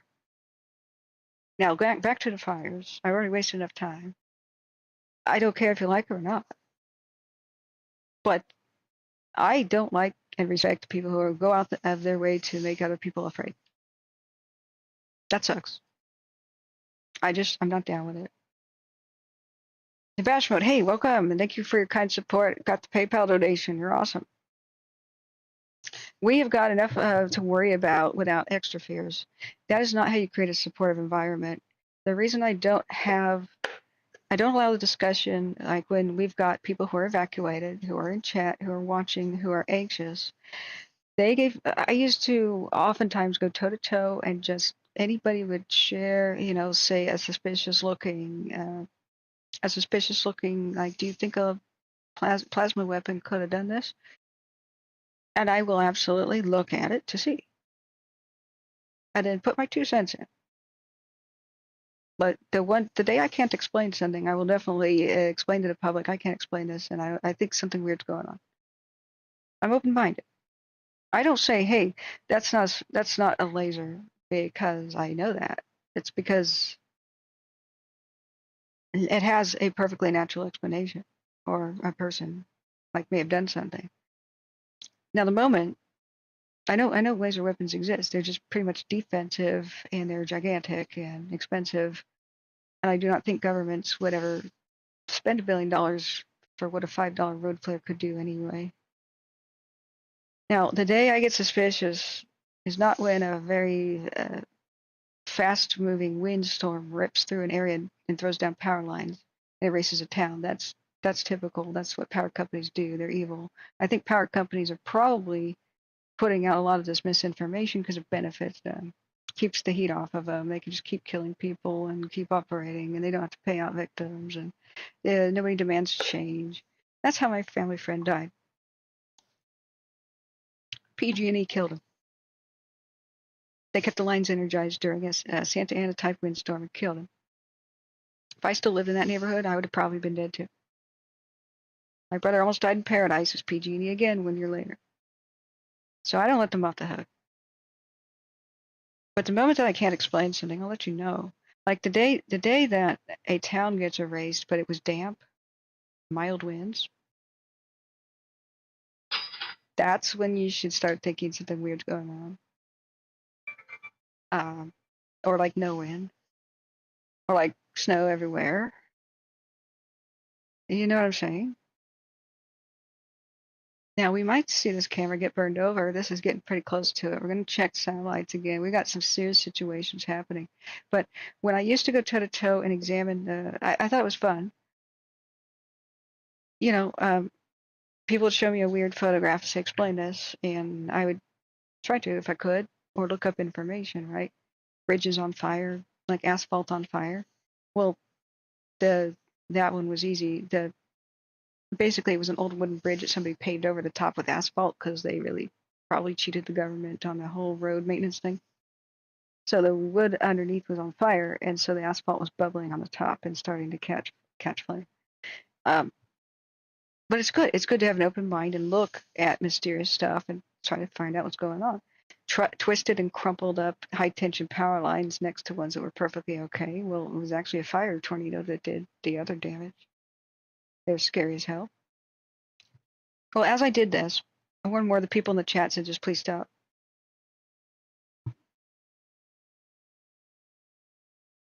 Listening. I'm still listening to Nevada County. They're just talking about the firefighters are trying to go down the river to get their stuff because they're not hiking over to the fire that's over, unfortunately, to the situation by Poker Flat. And now there's another suspect of some other crime, and I've lost track of the amount of criminals are trying to keep track of. It's sheriff's office mostly chattering at this time of night. Night shift crews will come on board, and then we'll hear more fire info, and then I'll unmute it. So the people asked me to please stop who were actually afraid of the fires. They just didn't want any extra fear. They just didn't want any more things to worry about. And I had some jerks come in who said, look out, the government is targeting you. Did you know your town was erased for this and that nefarious purpose? And I think that's just absolutely evil to do to fire victims. It was just, I put that on par with the religious zealots who came in and tried to tell the victims that they were getting burned out for their sins and God was mad at them. I just threw them the hell out of here. I wish I could pick them up physically and throw them the hell out of here. Because guess what? You're not doing God a favor with that. If you blame God for this stuff, you're making God a jerk. Don't think he's going to be happy with you, but that's just me. You don't have to blame God for everything. Especially not the folly of man and, like, you know, bad maintenance of power lines, failure to maintain fire roads, and that sort of rational thing. I just don't allow that. You're not going to exploit the victims of my channel. You're not going to be mean to them. You're not going to tell them they have extra things to fear. We have a rational, calm discussion about stuff. I will answer the basic questions to try to make people less fearful because that's best. But we generally don't talk about what we can't confirm. We could, if we're speculating, because we kind of have to. Like, I think the fire is going this direction. Maybe you guys should get out of its way. Like, currently, I think Gasquet is possibly in danger. Look at where this camera is. We just located it on Upper Coon Mountain, right? I'm trying to figure out if this fire is going directly to it. This is looking to the northeast, and we have smoke drifting to the east. It's probably due south. Now, Gasquet is west, but enough of the fire is heading to the west that I'm thinking that they really might want to evacuate that town based on looking at the maps. Here's Gasquet. Now, this was under level 1 before. Let's see if anything changed. I'm so confused by this particular map. There's not enough streets on the street map. I mean, you know, figure out exactly where the cams and everything are on this. That's Hayuchi, right? So where's Gasquet on this? Let's just look for it. Here, okay, right here. Yeah, it's in danger, guys. It's a danger. I would think that they should probably call for, I guess it's part of the Smith River conflict. Yeah, see, Gasquet is on level 1. Now, I don't think it should be on level 1. I don't know what Del Norte County is doing, but if anybody is at Gasquet right now, I'd be packing up to go. I'd be telling people, like, look out. Let's the wind is erratic. That's Oregon again, sorry. But looking at the Wild Frontier cam, Gasquet's right there. Just because the smoke just drifted towards the south, it may have just been doing that because maybe the wind is pushing it down Little Jones Creek. But it may have even come over the ridge of Kelly Creek in that scary image. So Wild Frontier 2 shows a different fire, but it's further away. Wild Frontier 1, I got to go back and play that scarier time lapse of the last 6 hours. See how it was going a different direction, but the wind has changed. The wind changed in Oregon too. Okay, this is firefighters talking about Nevada County.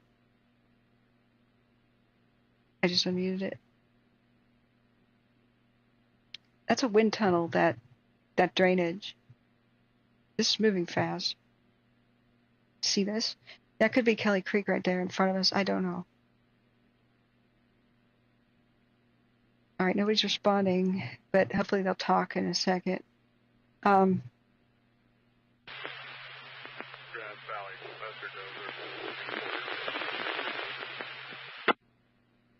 Best thing we could do to help people is get them evacuated sooner than they know, sooner before they're told. The best way to survive these fires, and we got them on 3 sides here. These things, these are GOES satellite detections that are just 6 minutes old. This fire is in every single one of these squares. That's a margin of error. As of 6 minutes ago.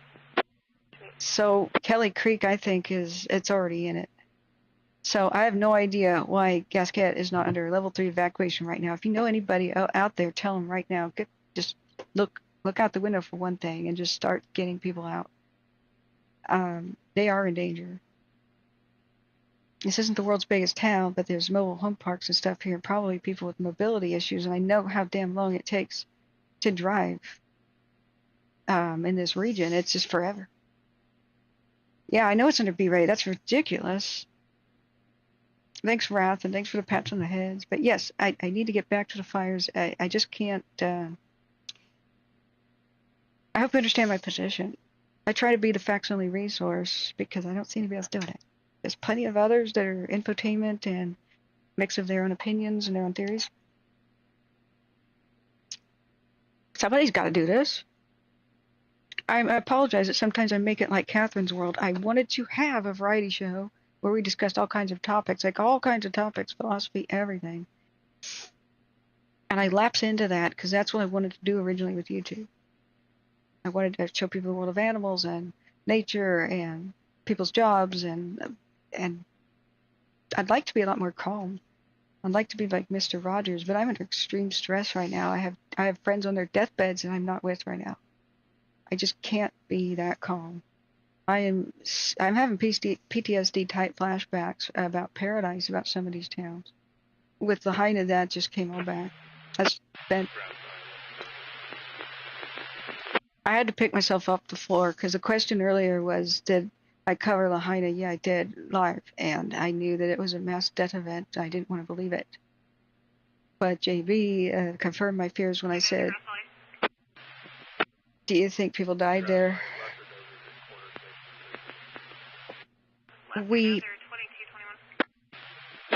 I prioritize what's important, helping to save lives. This channel has saved lives. That's why we're doing it. I get emails and people come in chat and say, if you didn't tell me to go early, my family would be gone. If you didn't correct the roads, the government said go north, you said go east. That was at Westwood during the Dixie Fire. We may have prevented a lot of people from dying in the road north out of Westwood in their cars. So it's not like I could stop. I hate fire. I'll just do the best I can. I wish I could be Mr. Rogers. It's super soothing, reassuring. But you could just tell I'm stressed out too. But we keep going. So Gasquet, I expect to go to level 3, go from 1 to level 3. In the counties that have 3-step, get ready, get set, go. Don't always expect that it's going to go 1, 2, 3, and it'll be times in between it. Sometimes it's instantly 3, sometimes it's 1, and then within 5 minutes, it's 3. different counties have different ones. Some are just the old-fashioned advisory and then mandatory. But we have a situation of a possible camera burnover happening a bit north here too.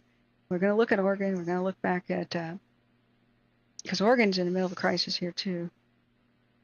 In the McKenzie corridor. I think the fires must have severed a big power line or something, but these cams all went offline and we have no visual on the head fire, and that's scary. That's a gigantic fire and evacuation zone that pretty much spans this entire moused area up to the Oregon border. We had very bad camera views from far away before down here at Fort Jones, but they're down. Don't know why. We lost visual on a couple others. I do want to look at Orchid Mountain 1, which might have the view of the deep fire. That's the one west of Whiskey Town. Wait, that's the wrong lake. Hang on. Yeah, that's Hayfork. Excuse me, French. Wait, that is Whiskey Town over there. What? No, that's Whiskey Town. Excuse me. So which cam would be looking at that? South Forks? Grass Valley engine. Yeah, this would be deep fire. Now, it's away from inhabitation, and we haven't been able to see much except for that. But, wow, it really tried starting a pyrocumulus today. At night, after dark, it's blazing. Okay, we have confirmation that the deep fire is blazing. Hold on to your butts. We might have a really active nighttime fires with middle of the night evacuations. But like I said, if you care about your loved ones, your friends, and if there's any big possibility, like any sort of question mark, could the fire reach their community in this same night, do give them a call. If you can't reach them, then especially if the evacuation call does go out, you should call the sheriff's office of that county and say, do a welfare check and make sure they know. A lot of like the elderly and stuff, they take their hearing aids out. They don't have cell phones for the push notifications.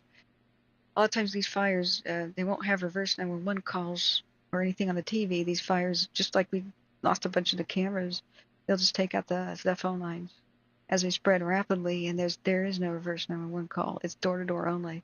So try to give them a heads up. I know probably a lot are in bed right now. Mountain people go to bed early. But don't worry if anybody's mad at you. Hopefully they don't have anything on Do Not Disturb. But giving people a couple of hours of heads up is a lot better than no heads up, especially if people have animals. So the Wild Frontier camera is crazy. The High Divide camera has... whoops, I just clicked on the wrong thing. Didn't want to do that. The High Divide had crazy stuff on it too. We do the 3-hour time lapse.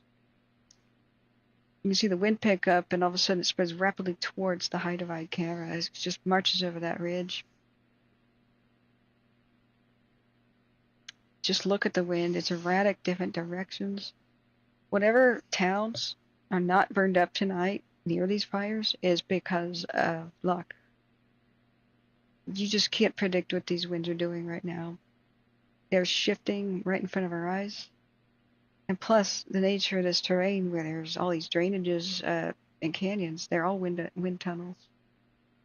So, say there's high-pressure winds, like fast-moving winds, over the top of the mountains here. Well, a lot of them will sink down. They'll plunge into the drainage. Then they'll hit that wall. And they'll split. They'll either go left or right over the walls. So, say it's a south wind. We saw this in the Caldor. Well, the communities due west. Even though it was a wind driving the Caldor fire straight north, it blazes over Grizzly Flats and erases that town in an evening. Well, a bunch of towns like Somerset and such to the west were in danger, critical danger, because the north winds were going up, and they plunged down into the deep canyons, and they hit the wall, and they split. And some of it went west, some of it went east, and that's where the Caldor looked like a bug antenna. it went down the forks of the Consumers River, where the canyons are the deepest and narrowest. That's where the wind picks up the most. So I was trying to figure out, did I earlier figure out what was by Crescent City? I'm baffled why evacuations for like say Gasquet are not going on. So this one down here is the what fire? Is it not named? In Del Norte County? Let's go to Del Norte County's website. Del Norte County Emergency Services. Maybe we should be on their Twitter or something. They've got a Facebook. Mission, vision, blah, blah. Okay. Community alert system. Everybody sign up, man. Is this code red? No, it's Everbridge. Del Norte County is on Everbridge. Here is the link. Hope this fits in the chat. Hey, Christopher Luttrell, how are you? Tell me, do you want me to do it again? Like you did the other night? Yes. Thank you, John. And thanks, Wrath. Yeah. Thanks, Wrath. Big Dog says breaking news on Coin TV, which is Pacific Northwest. Jenny Creek fire started as a house fire and quickly spread to nearby trees and brush. That's the one in Clark County, Washington. Yeah. Thanks, Big Dog, for letting us know about that. And the latest death toll of Maui is 110. I can't even believe it. Yeah. Yeah. So, yeah, exactly. Devash mode. It's erratic. What is found on that channel? Like it seems pretty normal for a bit, and then it's not. So let's see. Yeah, surreal is the fashion word this week. Yeah, this is crisis. C is for crisis. S is for surreal. O is for on our own.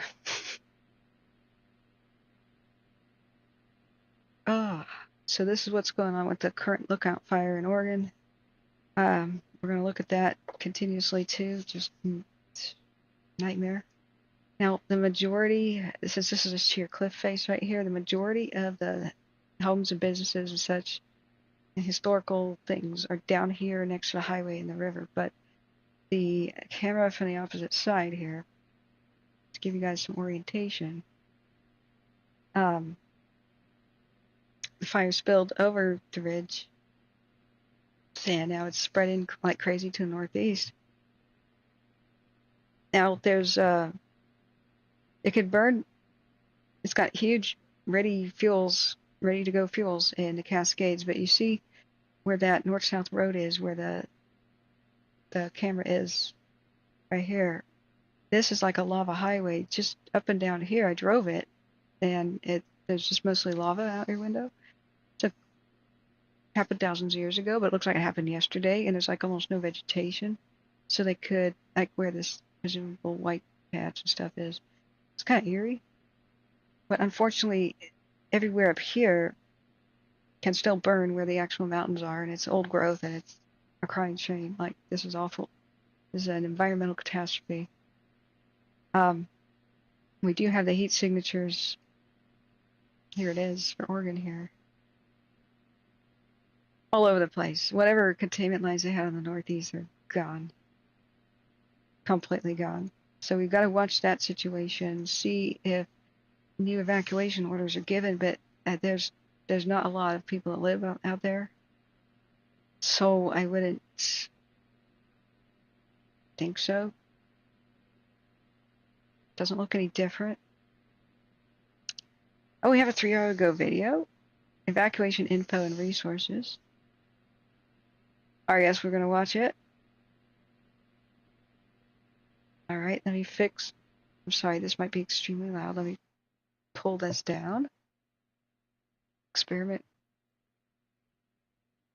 No, it's muted. Okay. From the lookout fire up in McKenzie Bridge, but I do want you to know we've got Sheriff's Office staff plugged into the fire management teams, both on the lookout fire and the... Okay. Hey folks, Cliff Harold here, your Lane County Sheriff, checking in with you currently from the lookout fire up in McKenzie Bridge. But I do want you to know we've got Sheriff's Office staff plugged into the fire management teams, both on the Lookout Fire and the Bedrock Fire. We do have some evacuation zones in place related to both fires, and just want to check in with folks and make sure that those folks who are living out in those areas, anywhere where you're in a wildland urban interface, that you're having some thoughtful intentionality about these things. Okay, by the way, this map is completely irrelevant. This was mapped perimeter fire and stuff over here. It's up here. The heat signatures are up here, up by his head. So these are, the red is the level 3 evacuation, and the ridiculous just be on the lookout south of the river. That's like a knee-deep river, so that's no barrier. I've never understood that. So this doesn't have any relevant information for what's currently happening right now. So keep in mind that a level 1 means you've got a plan. You know what you want to have with you when you leave, and you've got a plan. And a level 2 really is the time to have the car packed. You've got all those things in the car. You're ready to leave at a moment's notice. If you have some significant mobility issues, maybe at a level 2, you go ahead and decide that is the time to leave. At level 3, of course, is when we're saying you need to go now. For your safety, for the safety of your family, you need to be leaving the area.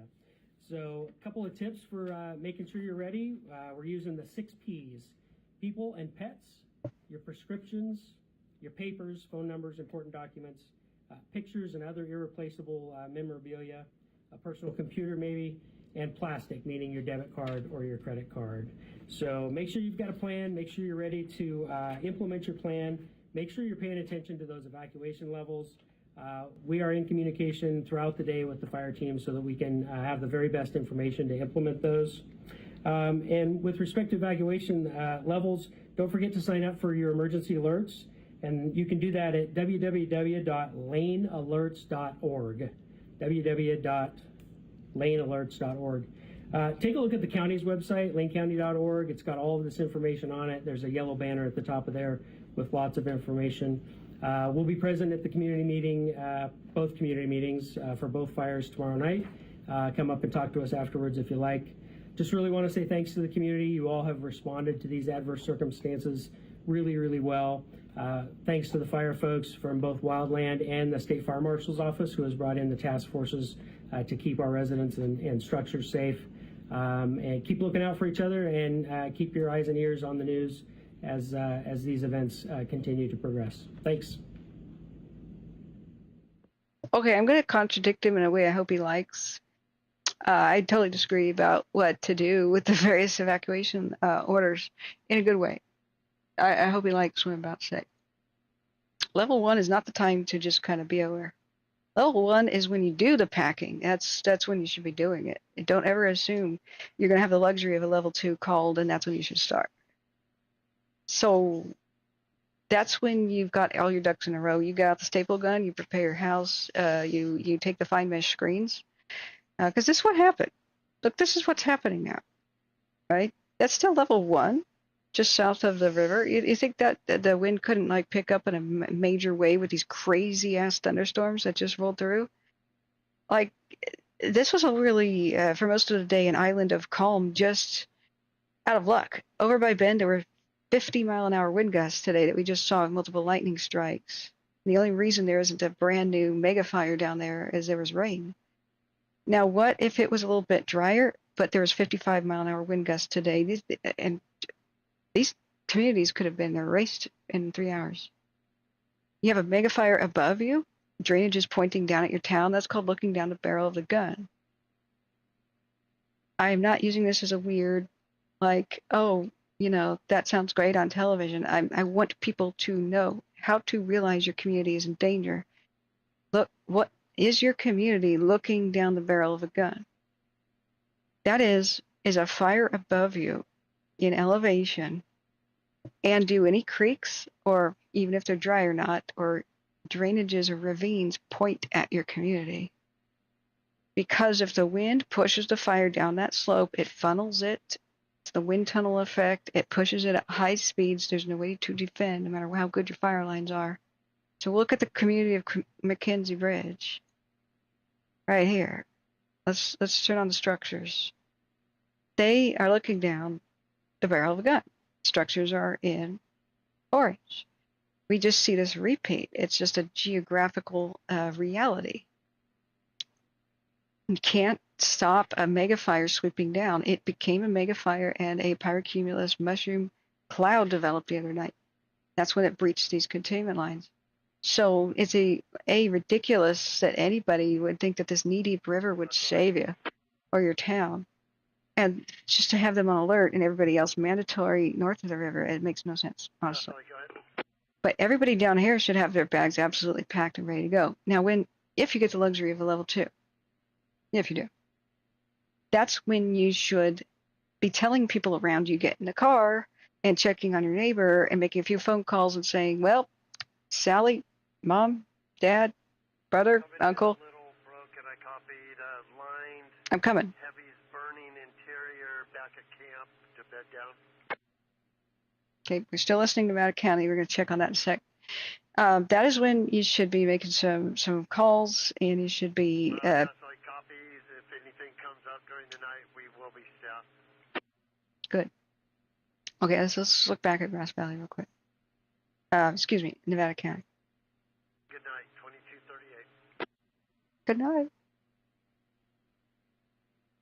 So the highway fire is still going. Town of Washington, Omega, they're not out of the woods yet, but it's looking good. It's just staying where it is. As long as it's staying where it is, it can burn all it likes. Remember, they want to contain fires, not put them out. There's no use. There's no reason to. It's like if you have a bonfire and some fire spilled out of it, right? Like in your yard.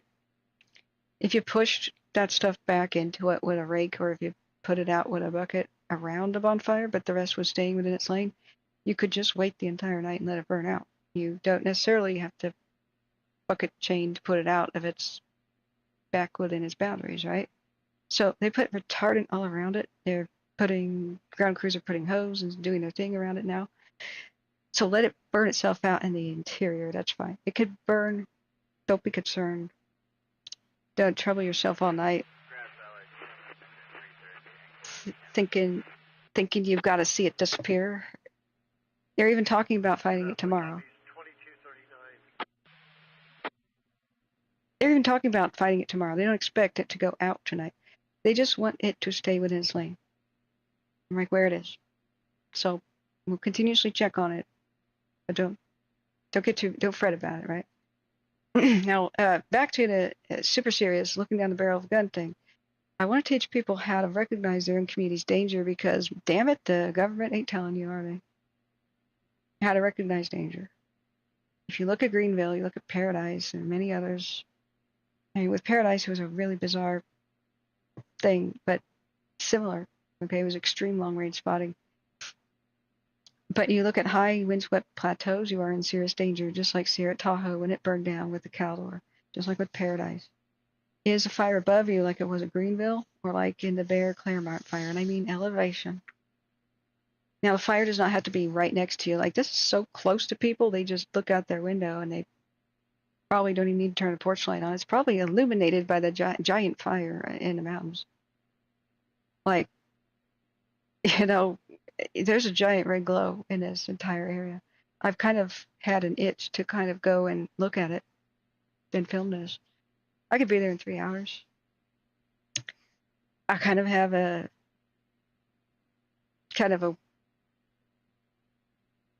curiosity. I want to see this for myself. I want to give better advice. I want to see this for myself. So this is what it looks like during the daytime. And at nighttime, they change their Facebook. Excuse me, change their Facebook. Not there. Back. Oh, that's Linn County. Okay, they changed their Facebook. Where did I lose it? That's still Norte. That part. Bedrock. I'm sorry, I closed it. Now there it is. There it is. They changed their Facebook wallpaper to that. And that was when it was calm the other day. It's a raging inferno in the mountain right now. Like, you don't need a porch light. You can see. It's red. Red is the new in color for the week, unfortunately. So the point is, know when your community is looking down the barrel of a gun, because over here, like this, that's where the Poker Flat fire is, and I really hope that that gets dealt with. If you go to Berry Creek, California, right here, know when your community is looking down the barrel of a gun this way, too. It may not just be north or south. You see that they're at lower elevation. This is California. Now let's get off the Forest Service map. Get back to something that looks like California. Not that. Get outdoors, I guess. Hate these layers. See, there's Paradise over there. You know what the problems with Paradise are. Oro Quincy Highway. Here's Oroville. Now it starts to get to really high elevations once you cross Lake Oroville, which is gigantic. It's a huge bridge. It's a lot like San Francisco Golden Gate in style, and it's pretty damn big. And you start your car, if you have a 4-cylinder, will start to struggle up this extremely steep highway. This is the unpopular way to get up towards Eleanor, right? Because it's just steep, and you switch to lower gears and you struggle, and like our pickup blew up one day. So you pass by Berry Creek, rest in peace. That town's pretty much gone. You got further, Brush Creek, rest in peace. That town's pretty much gone. Now these were pretty far away. Distance is not safety. When you're looking down the barrel of the gun, you see these drainages that are pointing directly at this town, and it's uphill. So when the fire was way up here at Bucks Lake, I think it was a lightning strike fire. I'm not sure what its origin was, but they had a 78% containment on it the night that it all went wrong. So people went to sleep on the fire, unfortunately, and they tuned out. It roared, pushed, got down in here, especially went down here. You turn on this information, fire history. God, it was called the Bear Claremont. It's this big thing.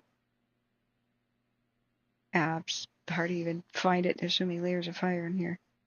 What was it? Was that 2021? I want to say. I'll have to go back and look. But it started up here by Bucks Lake, and it made a historically fast run all the way down, and it skipped over Lake Oroville and lit this portion of almost Oroville on fire. They were putting out town fires down here, and they had 30 plus missing people. They had almost a dozen dead, I believe. The towns are just gone, and people went to sleep on it. They did not evacuate. They did not call for a mandatory evacuation because it's an illusion that distance is safety if you have the high winds. So our drainage is pointing at your town. Is the fire especially above you? It can just be swept by high winds down the hill. It will increase in speed as it races down what are wind tunnels, which are canyons, right? So I could show you the insane images. I probably will in a second. These same wildfire cams we're looking at, like over here by Portola and stuff. I think the madness was captured on Lexington Hill. The Lexington Hill cam, which is all quiet on the western front right now, but see, that's Bucks Lake. Bald Mountain LaPorte. I think Lexington Hill had the front row seat to the insanity. I don't know why multiple cams are showing up like that. Just stop that, please. I don't get it.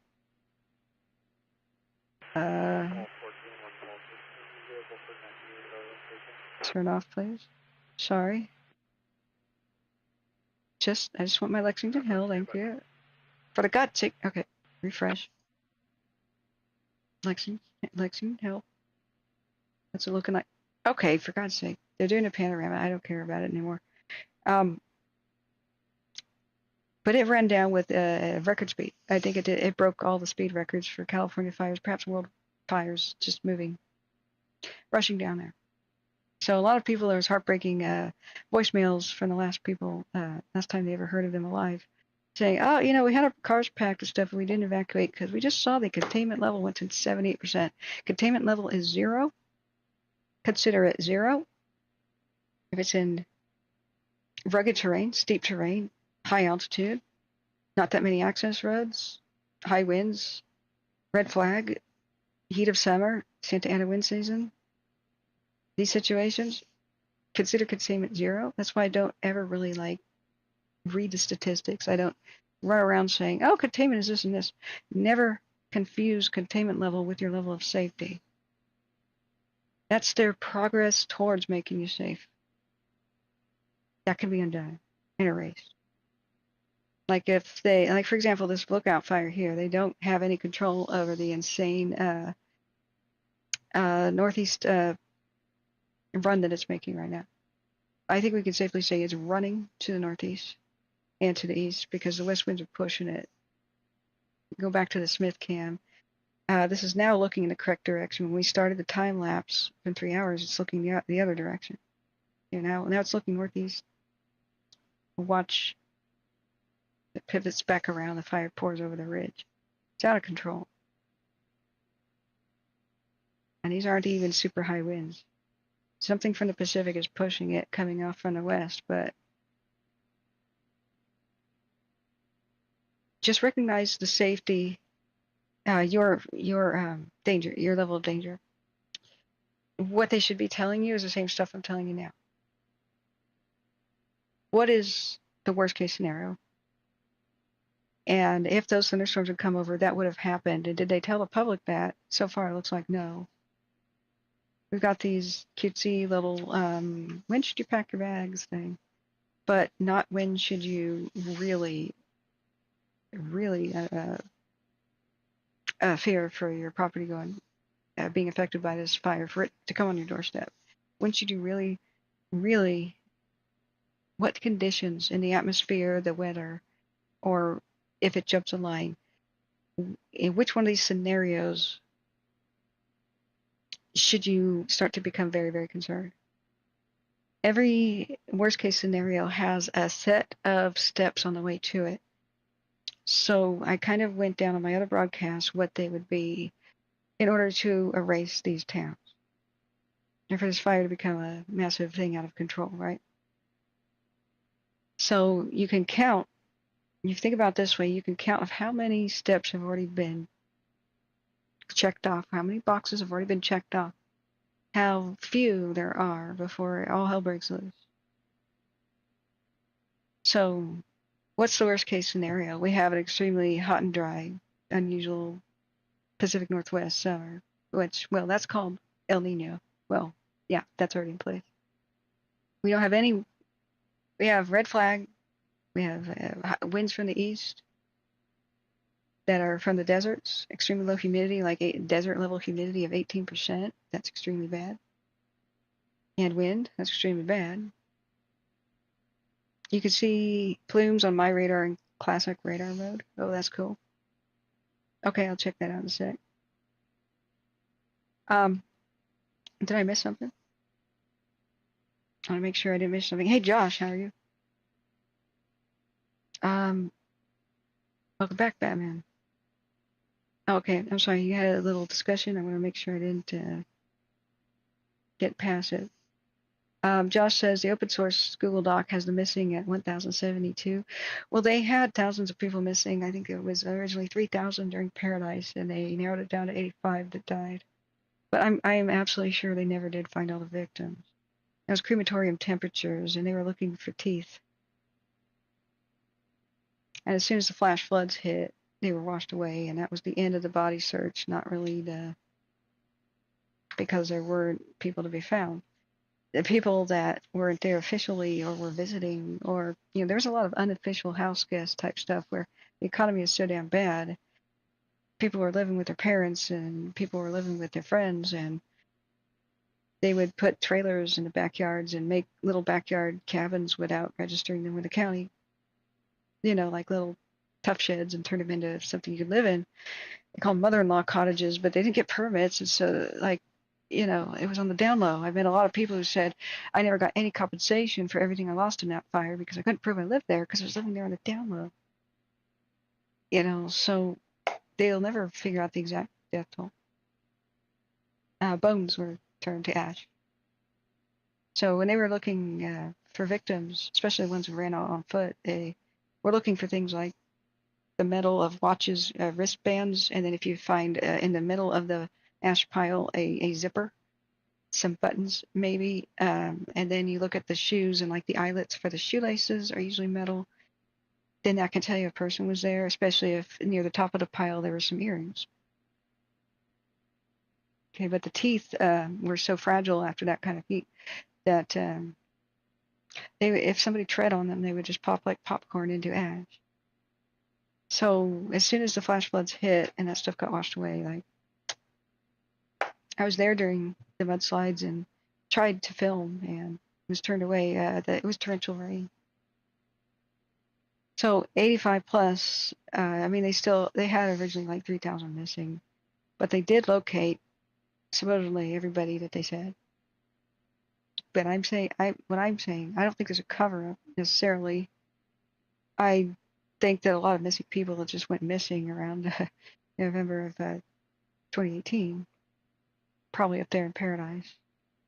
Like when my friend died in a Cascade Fire 2017, a year earlier, his girlfriend was visiting from the Bay Area. What a bad time to visit. But we knew that because she made calls home. Otherwise, she could have just been a missing person.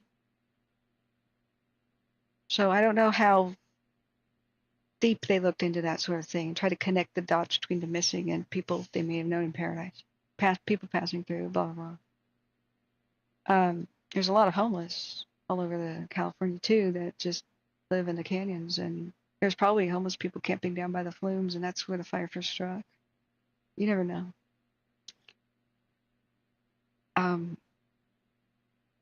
But you should know when your community is at risk, looking down the barrel of a gun thing. Now, I want to continuously monitor what's going on northwestern. And here's the high divide. The high divide cam, I wanted to figure out where it was to see if this lightning complex was coming towards it. 114, fuel, approaching critical. Okay, we're still listening to Nevada County, but I think everything's going okay there. I wouldn't worry too much for it, unless there's like crazy thunderstorms tomorrow. I think they really got it handled.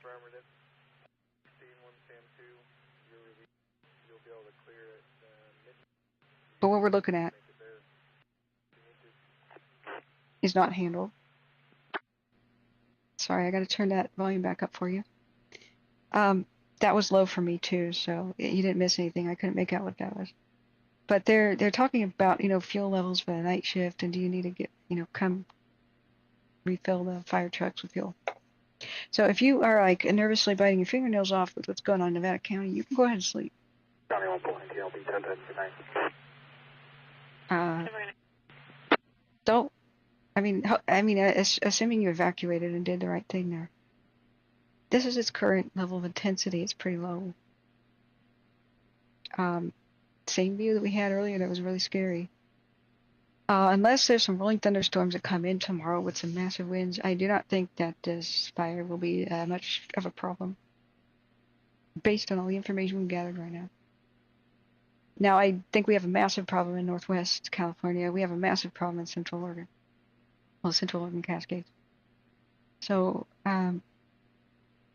yeah, I've been live for 7 hours. So, yeah, thank you for patting me on the head. All I have to know is that I help people and I can keep going. Oh, I have a fever again. Crap. Okay, I do have to pace myself. I'm gonna get some honey. That'll help my throat. Now, don't torture yourselves if you're evacuated by watching the cams all night. What's out of control utterly right now is the flat fire in Oregon, and I'm just wondering why Gasquet is not on level 3 evacuation right now. I would highly recommend everybody at Gasquet to Norte County, Oregon, should go. Help your neighbors evacuate too. Don't be there. I have no idea why a community right there looking down this barrel of the gun. Okay. Once fires get in these river canyons and the winds start pushing them around, they can move extremely rapidly. This is nightmare. Like containment type stuff. Like just not that many roads, lots and lots of flammable stuff. Windy. Thunderstormy. And the winds are erratic. You can't predict what they're going to do, so you can't say line of backfire safely. Their options are limited. You can't do the aircraft. Now, the cool thing about last night is we did see a Firehawk. We were talking about how they were like not flying anymore and where the hell are they? They could have done really good work last night, but we actually saw one and it went over next to Paradise actually. There was a small fire that never made it to watch duty that was up here by Inciweb. There's a Firehawk dipping out of this Philbrook reservoir and splashing right here. I think it eventually made it to watch duty, but we were like, what the hell's that? And we looked at the camera and it was running around at night, doing its little thing. Oh yeah, it was called the L1 fire after a bit. It was at 8 acres. 8. And we could see it buzzing around and like bright white on the infrared. And you could see it making little drops at night. And a little spotlight. It was awesome. In fact, what camera were we watching? Bald Mountain Butte 2. Let's just check on it real quick. I don't think it's a factor anymore. But damn, if we only had a fleet of like 30 of those damn things, how many of these would not be a factor today? They could be taking care of the thing at Poker Flat right now. It'd be a done deal. It'd be over. Right now it's really small. We don't even have a heat signature. But here we are. Almost all the fires, they start pretty damn small. This one, no, because, well, there were multiple lightning strikes that grew together. Red Mountain Del Norte is ominous. Yeah, where's the high divide? I'm baffled, utterly baffled why Gasquet is not on level 3. I can't think of something that protects their town. Other than some luck. It's very close. Very close. So continue to watch these. We may see a camera burnover of the Wild Frontier cam. I think we've seen it before. Seems like we had this view. Maybe it was just a very similar view. Where the fire burned right over it. I don't see that many dead trees though. Maybe I'm mistaken.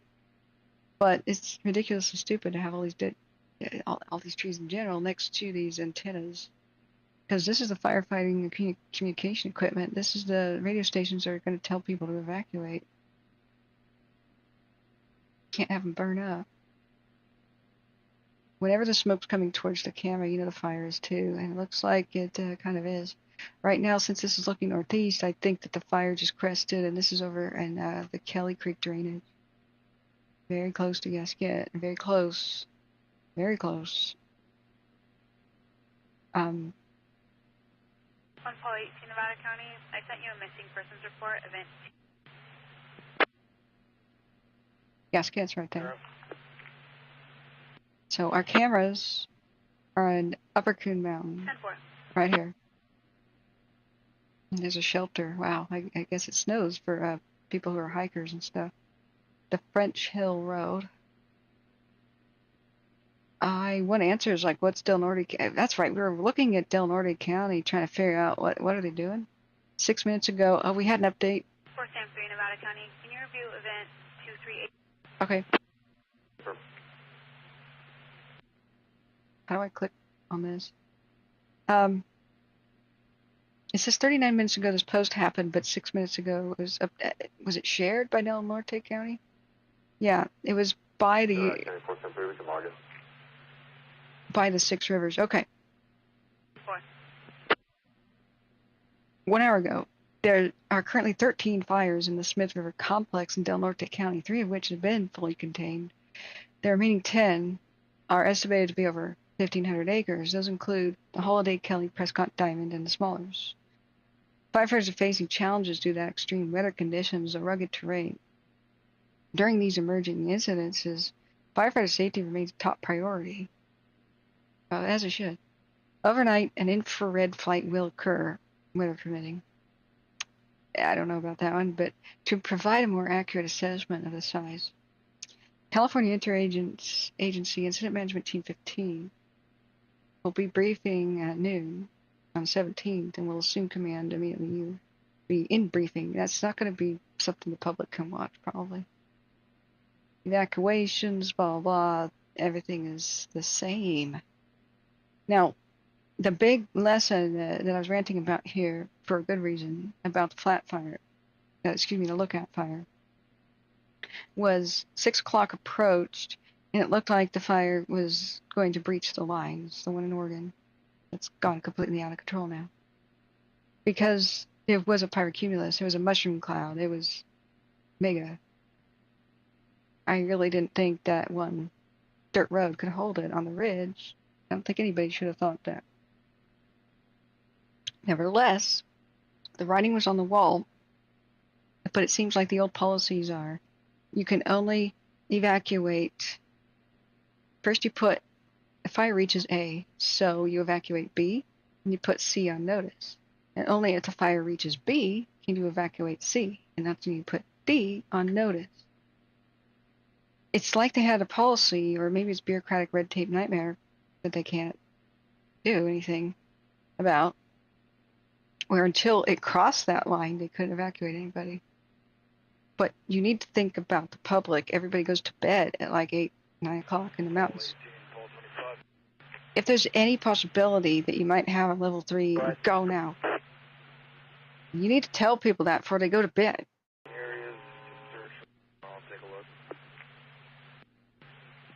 We saw that Tahoe. They told Tahoe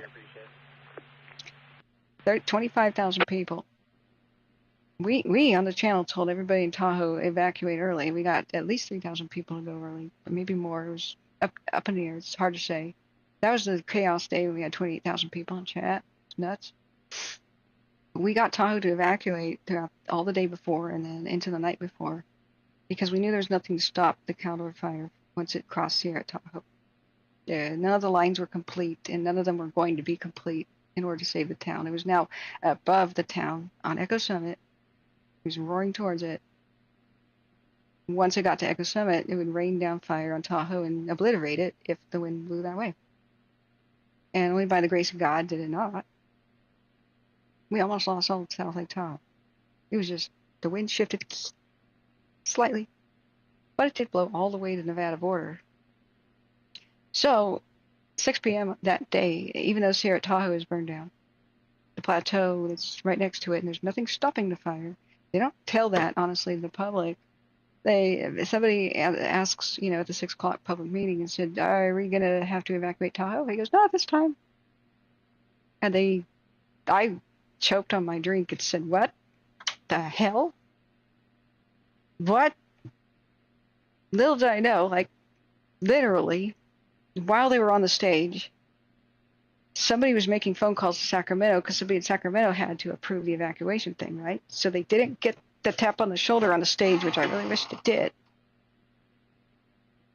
Right? Nobody was checking, and then they go, no, we'll let you know if you need to evacuate tomorrow. And I said, oh my God. Don't listen to them. Honestly, they're going to tell you to leave within hours, and I don't know what the hell the problem is. They should have told everybody to leave at dawn. The moment that it crested here at Tahoe, they should have knocked on doors, honestly, in the middle of the night, just because you have 25,000 people and 3 roads. That's basically what happened to Paradise. They had 3 roads to escape, and the fire took them off one by one. So guess what? Paradise, it looks like a pitchfork tines down, with the roads kind of facing south, and Tahoe is a pitchfork with tines facing north, with the road system. It was just a nightmare. I was having all kinds of agita. I said, guys, you're going to be totally, just do it. I cannot understand this. 10 p.m. at night, after everybody was in bed and the darkness fell, they tried to go door to door. The sheriff's office, some police from the valleys, firefighters, instead of preparing the town, they're trying to get people out and trying to wake people up. So this policy needs to change. Seriously. Also, sheriffs need to stop making the call about evacuations in the counties where they are. The last word. Ah, honey. That's soothing my throat. Sheriffs don't know anything about fire. That's not their job. I mean, they're supposed to make the most important decision based on the advice of people who know that job. It's also a bad system, but hey, we can fight this. We can change it. People don't know about it. That's why I'm telling you about it. Josh says, remember Janesville when they knew the conditions were going to be transporting X-ray from TFH to favorable for the fire to run in their direction, but they waited until last minute. People were scrambling. Oh yeah, they did that to Janesville. They did that to Westwood. Did it to Tahoe. Greenville. They lost Greenville because they told everybody to come back. The sheriff told everybody to come back. He had evacuated it for like better part of a week. And the sheriff, because he's not a fire expert.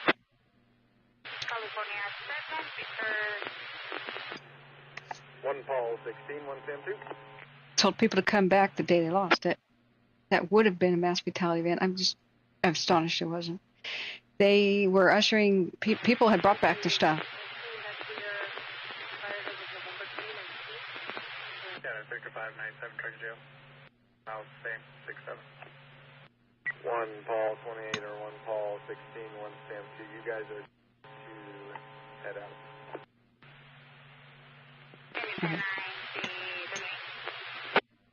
All right, just.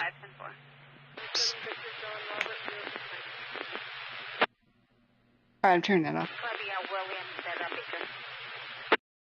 All right, it's mostly just like units reporting in or off duty, blah, blah, blah.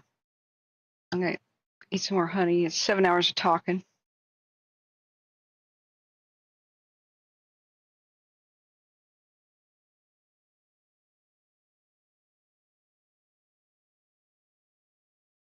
I'm still listening to Nevada County, although I'm going to stop. No news is good news about fires over there. Talking about vehicle license plate and blah, blah, blah, and arrest warrants and blah, blah, blah.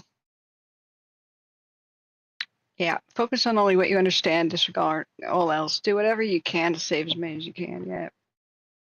Jane Blackwood, hey, how are you? Yeah, Josh says the only way to try and get some kind of a count for an area would be put GIS data from phones, yes. Now, phones are just receivers in general, so I don't know that you could track people. I think all the cell phone towers were down by the time the fire hit Lahaina, so you can't track people via their phone location. Only iPhones can transmit currently, and satellite phones, where your location is to the satellites.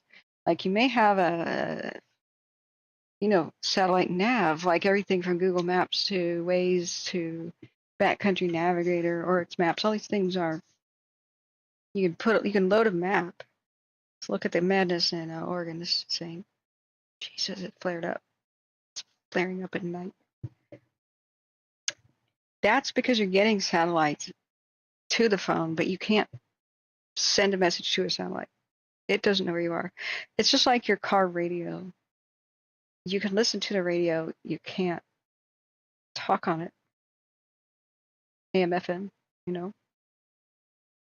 Now, only iPhones now, which make me want to get an iPhone, have a little button like an SOS button, and it talks to a satellite and tells people SOS where you are. Now, I think once we put that on mandatory on all phones, we'll have very few missing people on Earth anymore. Very few missing hikers and stuff. So I think that should be mandated, but right now it's only for rich people. I mean, I have a spot locator beacon. Right now my subscription expired because I can't afford it, but I'm not hiking a lot right now. That stuff's a couple $100 a year, depending. They now have more easy to afford subscription models, but let's face it, it's out of reach for a lot of people. Plus, a lot of people they have detrimental optimism. They don't prepare for the worst scenario. They prepare for their sunny hike. As they check the weather, it's going to be sunny, so everything's going to be okay. I can go hike. It's going to be all right. It's going to be good weather. I don't need to bring that jacket. I'm not planning. I was staying the night, so I don't need that jacket in case. But what if you snapped your ankle and you're there overnight, you know? Whoops. Like, I still have trouble convincing even an intelligent person like C-Pro. When he flew to Janesville, or to Susanville, to meet me up there to try to film the Dixie Fire, which I didn't because other fires broke out and I had to leave near the 4th of July last year. I said, please bring a coat. He goes, why? It's 4th of July in California. It's going to be hot. I said, it's the mountains, duh. And as we watched fireworks by the lake, it's going to be really damn cold because the lake effect, chill, you know, evaporative cooling, giant icy mountain lake, you know. He goes, oh, okay, yeah, I'll bring a jacket. And I said, but the reason why you really should is you should have a coat and a blanket in the plane if you crash your plane in the Sierras. And he goes, what? And I said, yeah, do you want to shiver the entire night, like on a mountaintop? Like, you'll need that coat, man. Especially if he had a detour over the desert. Desert's freezing at night. And he was like, I don't think so. Sorry, I worked the mic. What? Exactly, Terry Dean. It's not just destructive optimism is your term, yeah. It's the disbelief that it can happen to you. Well, that's exactly what the definition is. Detrimental optimism. It's not reality. Pessimism and optimism are both logical thinking errors, where you let emotion get in the way of the truth, get in the way of the facts. The glass is not half full or empty at all. There's just half a glass of water there. Your emotions are what determine the way you look at it, and they're not very intelligent. Your heart's not intelligent, your brain is. Don't make the decisions with your heart. Not life and death ones. Okay, let's look at the other camera and see how bad it's getting. And we're going to go back and look at California. Okay. A camera is looking. This is the lookout fire. And thanks, we still have 121 viewers in the middle of the night. That's pretty amazing. Thank you all for being here and helping us crowdsource this information. Thanks everybody who has donated. I hate being an internet beggar, but I sure as hell don't want to monetize these videos. I don't think anybody should be looking at these disasters even in the archive and seeing some damn ads. Have you noticed there's been no ads? But I'm sorry, I do need donations to be like that. So I do appreciate everybody who has. The best way is the PayPal link that's on the chat there. You can do super chat or super thanks.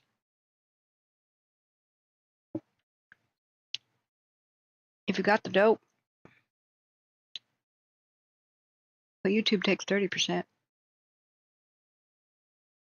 Kind of sucks. But I don't mind it if you hate PayPal.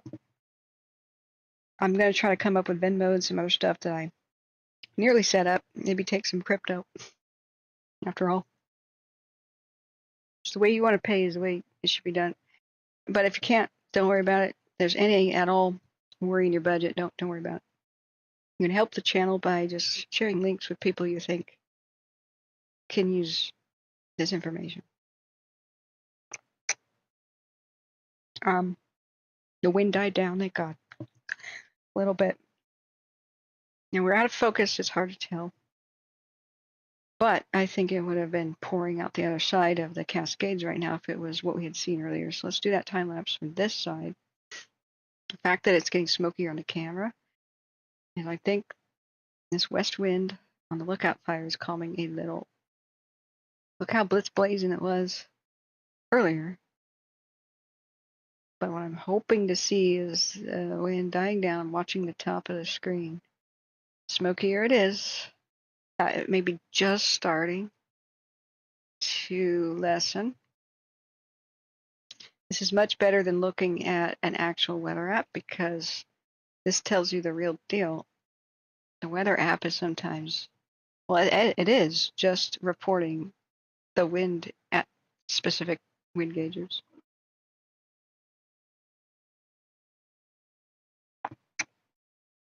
Okay, that's more law enforcement chatter. I'm going to turn off Sierra County in a minute. I mean, Nevada County.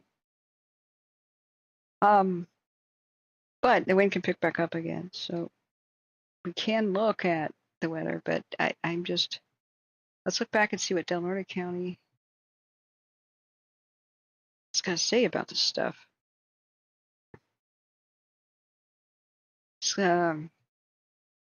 This complex, some of these fires have not burned together yet, so I don't know why they're not separately named. That's got to be highway, yeah, that's 199. So this was uploaded an hour ago? Must have been from earlier today. But please pin its location, like geographic location, so we know what we're looking at.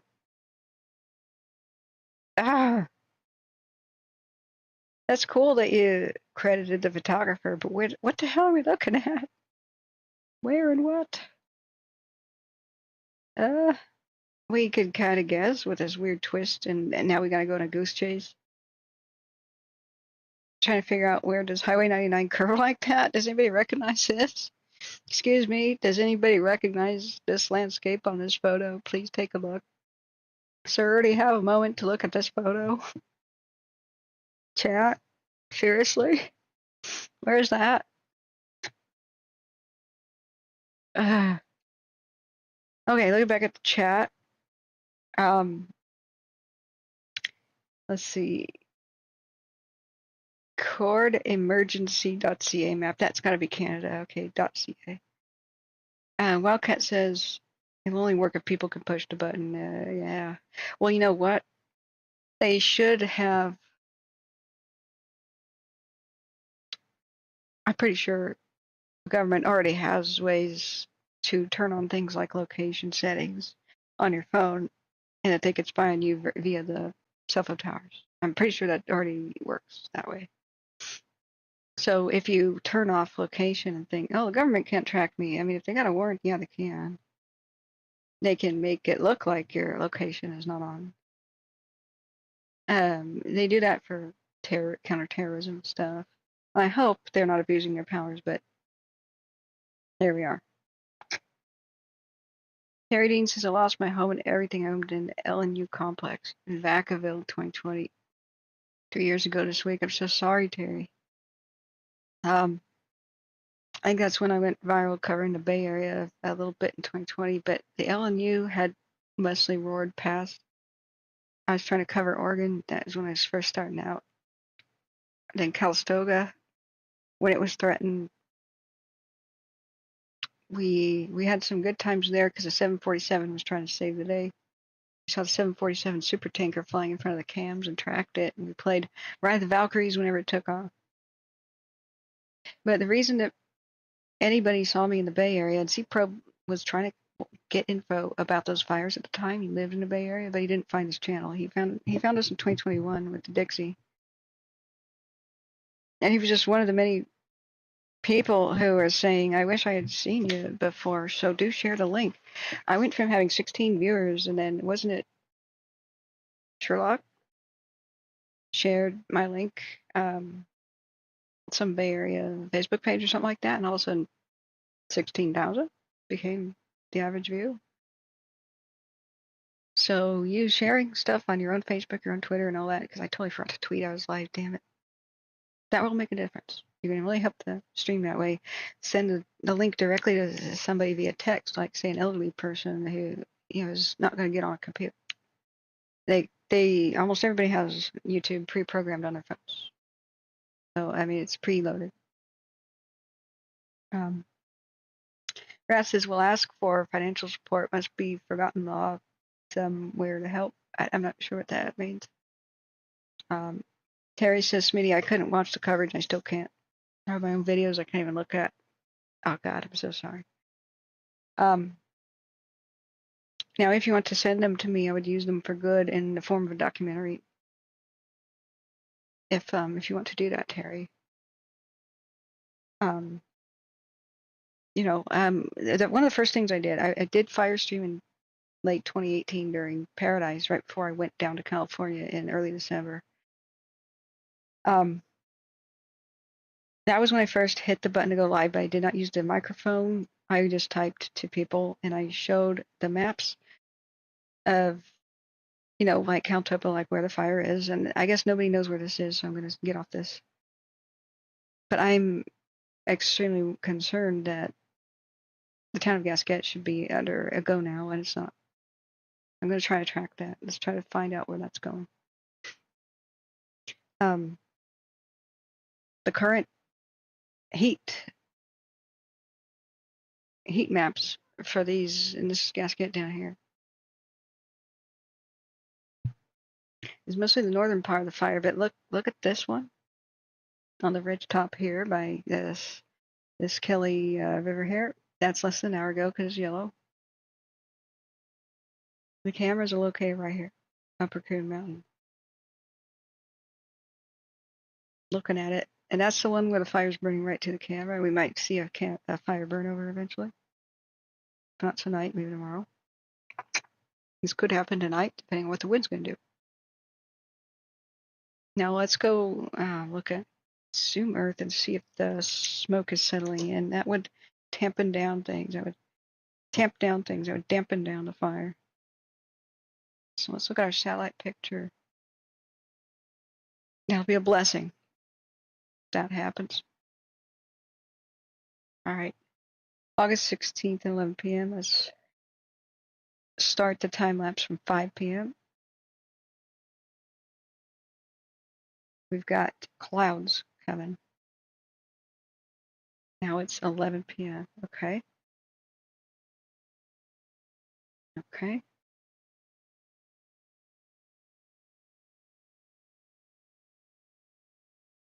Well, hopefully these are low-lying clouds. They'll just help put the lid on it. Now, you could see that earlier, like that's 8:30, when there weren't any clouds, smoke lid blew off and then they erupted right about 8:30, which is right about dark, 9 o'clock. That's when they all blew the hell up. So if the clouds are moving in now, that could either be a very good thing in the form of putting a lid on the fire, as you can't fight it really at night via air, or it's very, very bad, in which case it might be pregnant with lightning or something, or we could get high winds and unstable air that accompanies the clouds. So let's look at our other thing. Weather's not my forte, but we can at least get an idea what the hell's happening. So here's Windy's 1 hour time lapse. Would be the last hour, I guess. We got lightning in central Nevada. Come on, load.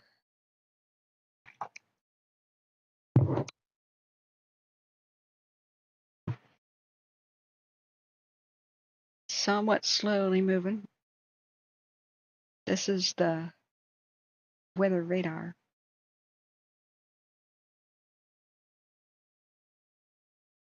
Now if we go to cloud coverage, low clouds,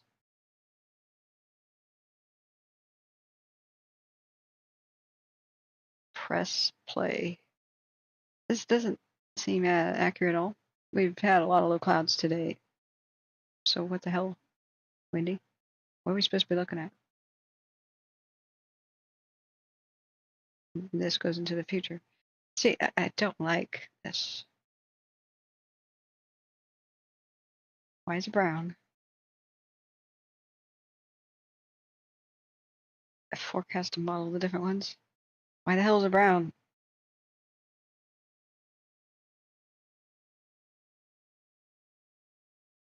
Okay, yeah, that looks vastly different when you click on different forecast models. So which one's good? Just tell us which one's good. This is why I hate Windy. I do not want to go to medical school to learn this. Just for the average person, which one's good? And show me the damn clouds. All it should do is just show you the damn clouds, especially if this is like history that's already been recorded. This is the past day's weather, okay? It already happened. So just say clouds and then have a button for the different altitudes for God's sake, and then show us the clouds at different altitudes. Like, why is it looking insanely different? Oh my God. Okay, I'm giving up on that. Totally giving up. Yeah, focus on what I understand. Every time I think I understand windy and it's millions of layers, I don't. So we can go to my radar. Let's do that. It's easy to understand. All right, friends. Here we go. Now, even though it has levels of sophistication, see, there's two types of things when you have a lot of options. If it's complicated, it's because it's hard to use. You have a crap interface and things aren't explained very well, and you don't have a good, you just don't have a good interface, right? Now, if something is sophisticated, it's got a lot of options and they're all easy to use. So this is sophisticated. I'm going to turn off the earthquakes, the fronts. Don't think we need cold front and that kind of thing. We turn off the weather alerts, clean this up a little. Wind, okay, now let's turn on clouds. There we go. Was that so hard? Then you got your little real, like normal mode, aviation mode, so that pilots can see clouds in a different way. Rainbow mode. Water vapor. That's very handy, but it's very clear on what the hell. It's not like I'd have to Google all those different models and see what the hell they do. And then here's your opacity slider. See, sophisticated. I can understand this. So no normal mode clouds. And what I really wish is there was a timeline like Wendy had, but hey, we can't ask for the world. We can look up there at the timestamp. It goes for last hour. So in the last hour, hey, let me zoom. Stop replaying. Oh, what is this? I had no idea there was like a playlist for videos. That must be new. Okay, I don't care. All right. Now let's get zoomed in to where we want to go here. We can change our map layers because it's sophisticated. Just click it. Still listening to dispatch just in case anything happens.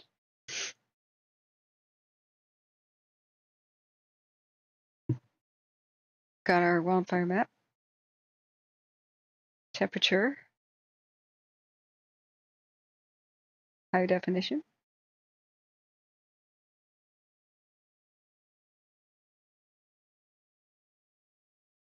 Now, all right, just this normal non-fire related chatter right now. So you can turn wind into blue and red. You could do the elevation of up at the jet stream versus the ground. So the NOAA stuff that's all purple and purpley colors is great. But please load. There we go. I zoomed out the most, it looks the best. I wish they were still thick when you zoom in. Because on my, unless you have a big TV that my stream's on, you're not going to be able to see much here. So this stuff with the lightning is headed towards northeast California. And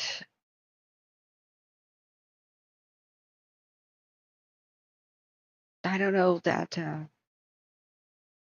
any of this stuff that's going past Shasta will make it to northwest California. Right now the winds look calmer, much calmer. Now all we have to do is when we're on the forecast mode is put the crosshair where we want our forecast. But I would cross-reference this with NOAA Weather, the app. I think it's by Pandemonium Software on my phone. For Gascat, California is currently 80 degrees. Air quality is good. Okay. Hourly forecast is smoky, hazy stuff here. Slight chance of rain showers with a slight chance of thunderstorms for the rest of the night. Patchy smoke. Sky is partly cloudy, becoming mostly cloudy. Low of 71. Winds 7 miles an hour from the east. Gasket is to the west.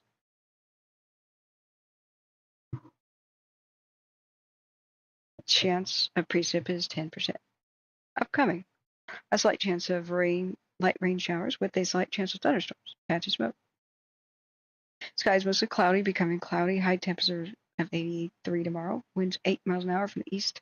Southeast changing to 9 from the west, southwest. Chance of precip 30%. Less than half an inch of rain is possible. Great.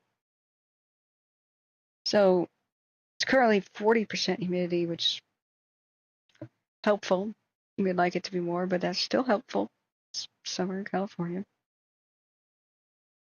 And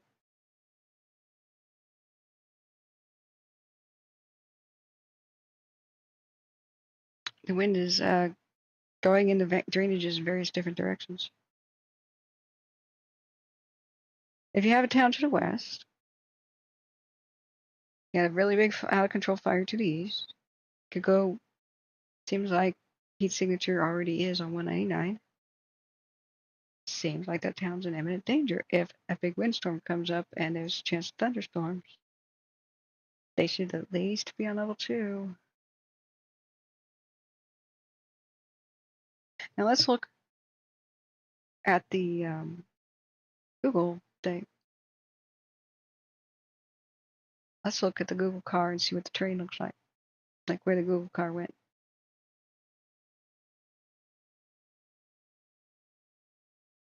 Let's go up there to Gasket.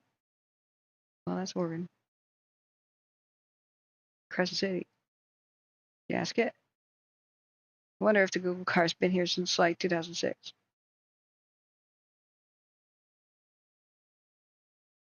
Nice wide highway. Nice little wind tunnel corridor thing here. Elevation, fire up in the hills above you and to the east.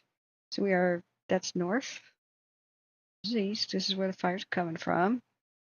Is there a lot of fuel for it to burn to get mega over here? Look at all the standing dead trees in the landscape. Now the images are copyrighted October 2022.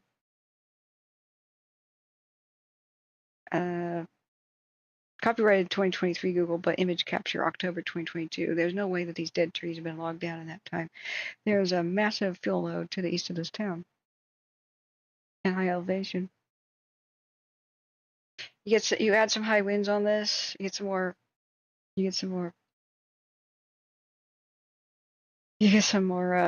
lightning in this area, crazy thunderstorms. This is really bad.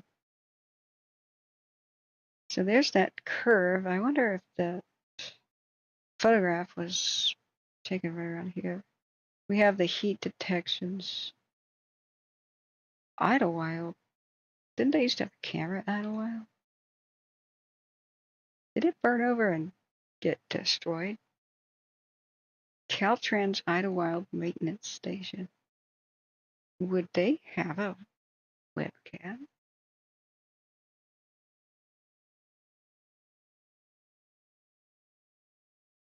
No. Dang it. We tried. Now let's go look at the crazy Wild Frontier Cam 2 is whoa. 3-hour time lapse. Did it change its position? Oh me oh my.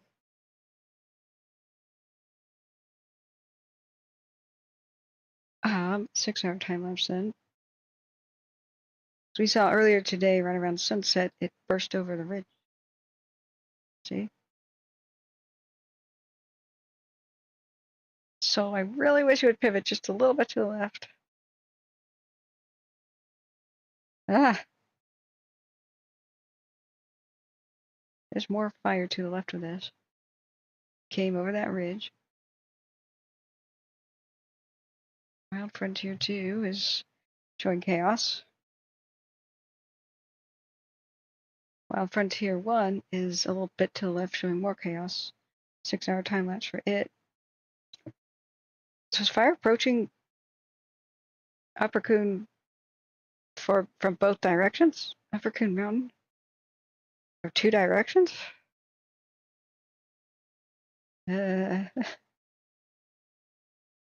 that moved pretty fast.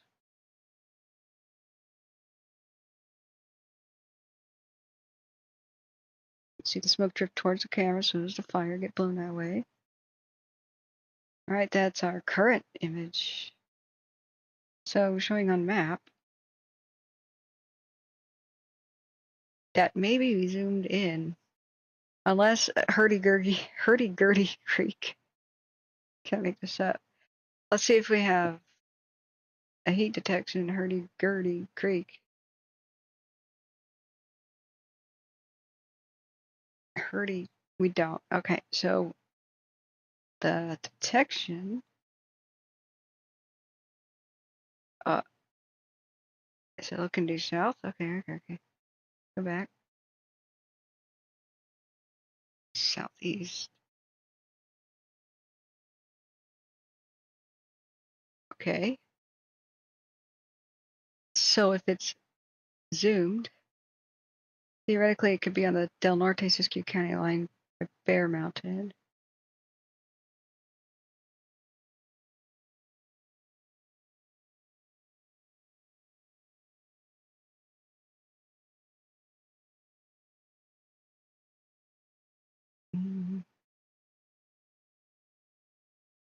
God, I wish I had heat detections. Because that perimeter is outdated.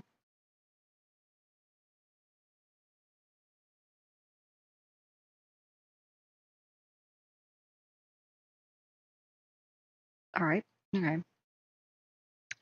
Hurdy-Gurdy Butte and then Jedediah Mountain. So do we have heat on Jedediah Mountain then? And not just Moodus and Veers goes. Because Moodus and Veers could show some of the fires that are out now. Craig's Creek Mountain. Alright, orientation again. What in progress? This will be 244 Dorsey Drive, number 20. RP is a teacher advising there's a restrained party currently at her door. She's also advising 836 below for him. God, another guy trying to break in a girl's house. I hate this crap. Okay. Oh man, those tones are horrible. I just muted it for you guys. Sorry, I just lost my... What the hell was I doing? I gotta eat again. So Craig's Mountain, where's Upper Coon Mountain?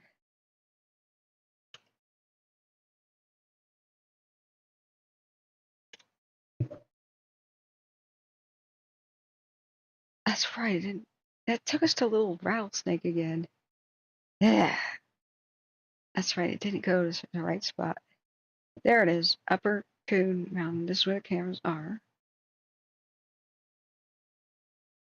So if it was looking southeast, is it looking at this hot spot? Jedediah Mountain has heat near it from earlier. Could be. I wish there's a layer in topo maps here. In CalTopo where you could see the other wildfire cams. If there was just this magic marrying of the two services, wouldn't that be amazing? Okay, looking back at... That's a great Donovan song. What did I just say? Hey, welcome. Yeah, we'll see you soon, Raph. Do you have an email to send videos and photos to? Yeah. It's not in the About tab. It should be. It's Catherine.davidson.wildfires@gmail.com. And you can send me gift cards and anything you want there. If you want to write a personal check, I'll tell you the P.O. box. Somebody said they wanted to and never got one, so darn. But it's there. It's there. But there you go, Terry D. Thanks. You can put them in one of those like G Drive things and just tell my email that I have access to view it. If you try to send big Sometimes it automatically does it, like turns it into a G drive. If you try to send big images, sometimes it'll like give you an error though. But thank you. I'm honored by your trust with that. And if you ever want me to look at them for you, I can explain what I see.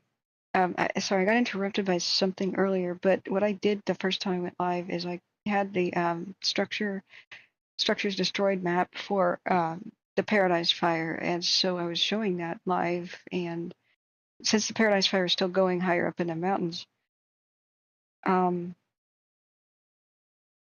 we were looking at the heat maps, and it was still spreading.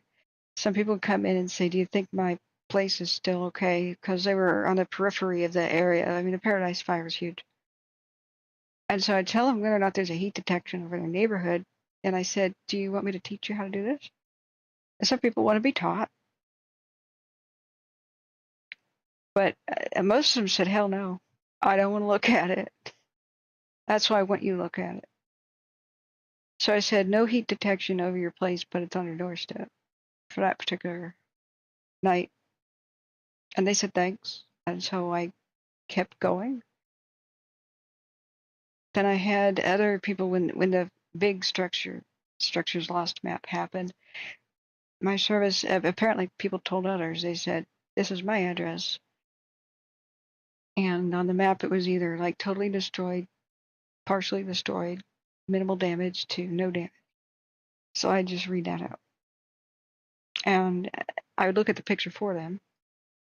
Say, "Look away at the screen at this moment." And just kind of just say whether or not they should even go back and look. Like, if it was just obliteration? No.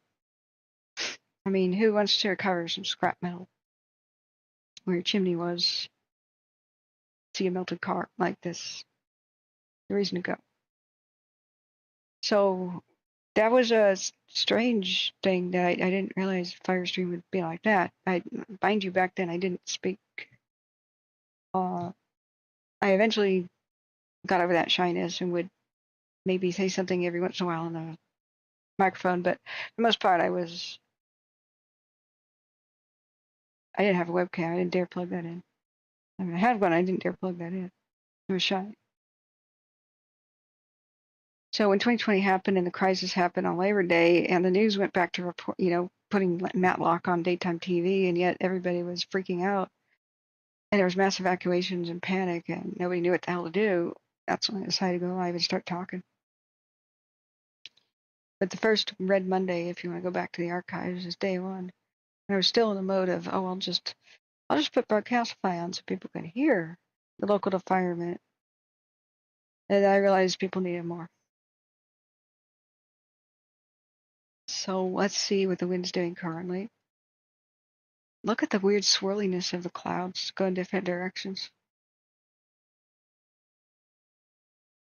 And that's typical in Northern California because you've got the wind from the coast that tries to come in through the mountain passes. You got the competing north winds that come out of Oregon's high desert, and then you got further east winds coming out of the Nevada desert going down the mountains, and they all swirl together up in the northern part of the state, making it extremely hard to fight fires or predict what the hell's going to happen. Now, I'm going to go back and look at Oregon. So far, I don't think that we've seen any evacuation, anything. So that was right. We had Del Norte Office of Emergency Services. Yeah, attention, 7 hours ago, Gasquet, French Hill, Coon Creek, Washington Flat were moved to level 1. So where is Washington Flat and French Hill? Washington Flat. Oh, God. That's level 1? It's right next to it. Look, we've got a heat detection right in its sector. The gray one is over 6 hours. The orange one is 12. No, it's less than an hour ago.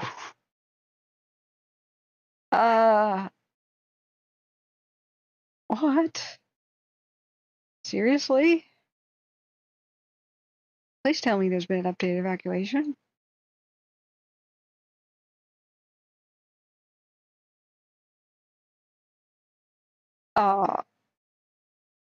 It's at level 2? Okay.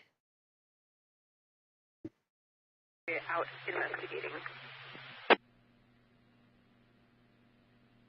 Okay, I thought that was trapped by a fire. It said report of people trapped, but I think it was in a vehicle. At least one person trapped in a vehicle. That's Nevada County. Okay, so I think that was a car wreck. Okay, this is madness. A fire is on the doorstep, and it's a level 2. And it just cooked up and heated. That all that new activity. Now the head fire, I'm extremely worried about. That's this massive, gigantic thing. But we can no longer see anything. The cams are down. Fort Jones is still down, right? 4 hours ago. Note that the evacuation zone has been split into A and B. B is under an order. A is under evacuation warning. Zones SIS 2001.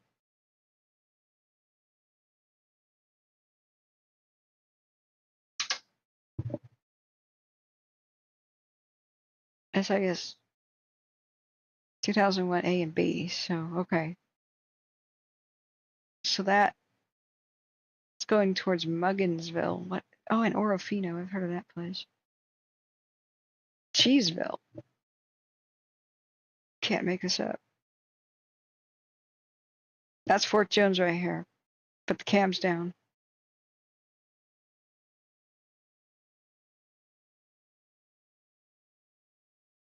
Okay.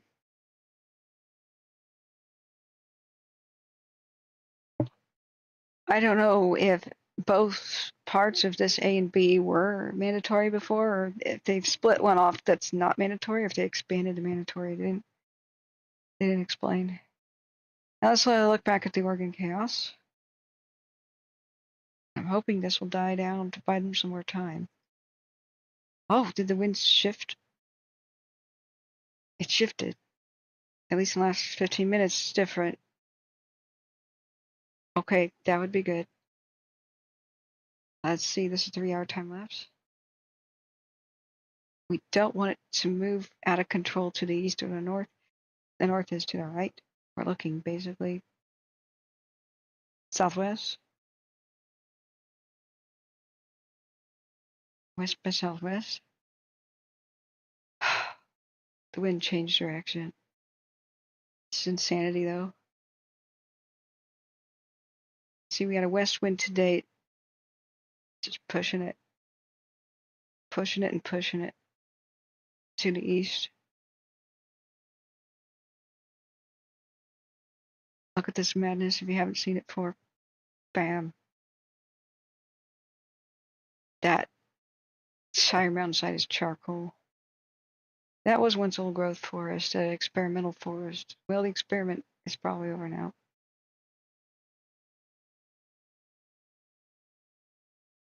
Current view. So I want to go and see if the wind changes. Does it start pushing the fire to the south? See it start to shift? Smoking up towards the camera. It's shifting. Yeah. Blowing back on itself would be the best thing that could happen right now, like an east wind or a northeast wind. Let's look at windy. Keep it from running wild to the east and northeast.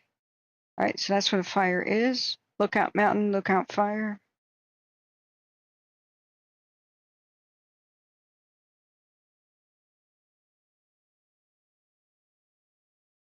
It's supposed to be, yeah, coming from the east and dying down. Right out now. Okay. Is it still 90? Okay, it's around 74 degrees there right now. Yikes. Low of 67. I did call them except for 10-ish mile an hour wind gusts. That's what Windy is saying. That would be nice. Then this tremendous amount of smoke it made today might just settle back on it. Just cool it down and buy everybody some time. I'm feeling a lot more relief. Jeez. But that was insane how it took off even after dark. Did that 2 nights in a row now. Yeah. I'm going to have to start taking heartburn medication. Now, High Divide 1, it's another madness camera, northwestern California. That's going insane. I just think they have they have basically no control of anything. That's why I don't think those communities like Gasquet, Washington should be at level 1 or 2. They should just be out of there. Just be out of there.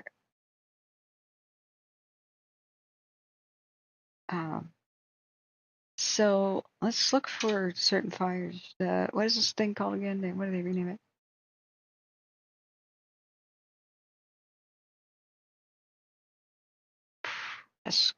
Srf Smith River Complex. That's a mouthful. And remember, Terry, we're always here for you. Anybody else who's lost things, it's a support community as much as anything here. I don't let the bad beepers hang out. You know that. It's gonna be cooler when I say that and I have the sound effect. Srf Smith River Complex. Okay, I click on it. Can I copy and paste? Is there Twitter? So we have to like search the Twitter. Is that a hashtag? It's a rubber chicken. All right.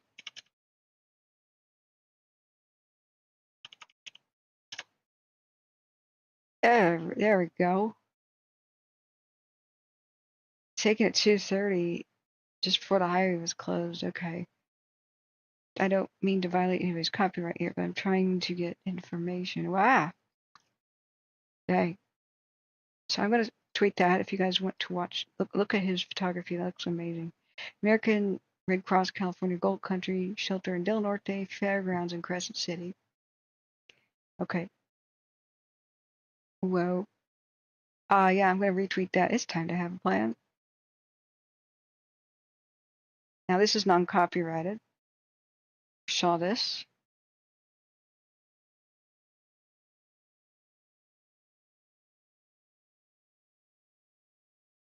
Okay, Washington Flat we know is at level 2 now. Very little info on this on Twitter. This area of the country gets forgotten. Oh, that's cool. First graders raised $238 for Alzheimer's Walk. That's great. All right, that's a whole lot of no information about that. Del Norte County Sheriff. Twitter. Whoops. Nope, I can't spell. Damn.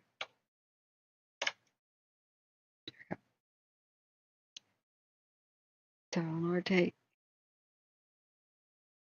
Do they not have a Twitter? Okay, great. Great. I wonder if many of the updates were. Never mind, this is Forlorn Hope. I wonder if many of the updates were under the fire's previous name. Okay. Oh, that's that cam in Washington. That okay, there's the current situation in Oregon. All right, guys, what do you want me to cover? What do you want me to cover?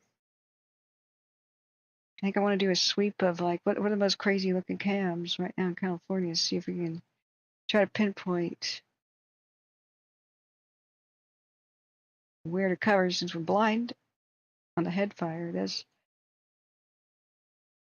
That's still flaming up good. That's the one east of Fortuna by Eureka. What's on the Mall Ridge? It's a plant. Okay, looking back at the chat. Bugs are saying stuff. Yeah, Bug says Big Dog and Josh reviewed the open source Google spreadsheet with the missing in Maui, and wow, what an eye opener. One Rhode Island couple got married there on the 1st and were there on their honeymoon. Yeah.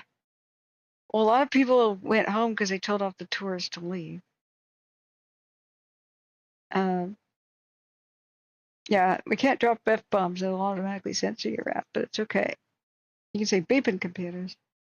I'll get a adults only like thing if there's too many F-bombs and stuff like that. Monkey Ridge Fire Lookout is just north of Idlewild. Oh, is its cam around? Does it? We got an image on that cam. Thanks you guys for all the help. I should say that more often. I'm always very grateful, but I forget to come up for air and tell you guys how happy I am to have you here to guide me with this stuff. This is a lot to keep track of, as you could see.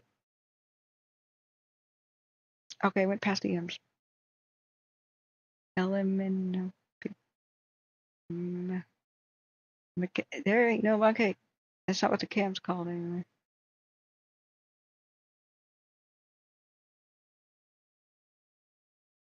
Hayfork. Poor town of Hayfork got abandoned so many times in the last 3 years that they are making their own plan. They're like basically building firewalls around their city because as soon as wildfires dominate California and threaten other parts of it, they get abandoned. McCash fire and the McFarland, everybody forgot about that. And the reason why the August complex became,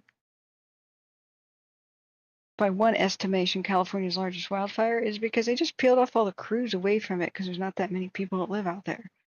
So the complex was a whole bunch, hundreds of lightning strike fires. Oh God, look at that dead trees and landscape. Jesus. We don't want that to be on fire. Oh my God. It's a mega fire waiting to happen. What was I saying? The reason that became, quote, California's largest wildfire, which is not really true, it was just hundreds of lightning strike fires that grew together and nobody paid much attention to them, and so it took off. Is that looking at the deep? Looks like a volcano. Wow.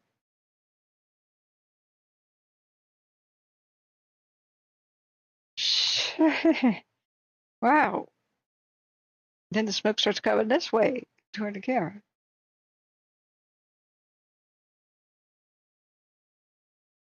Wow, it does look like an erupting volcano at night too.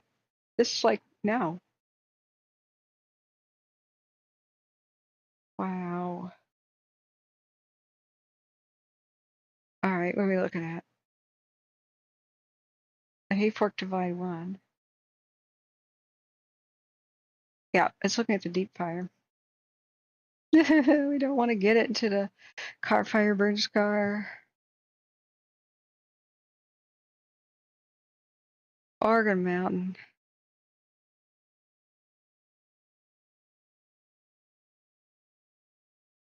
It's also looking at the deep fire. Just looking volcanic. High winds. Let's just hope. What's going on at Mount Bradley too? Oh, that's just a light. Like the hillside was on fire. Peck 1, 2 shows 2 different fires. All right, that is by the Yurok Reservation. Okay, looking northwest.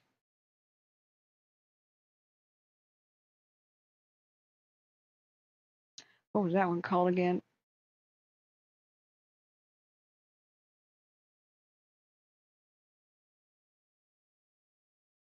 Is it just called this thing huge complex anymore?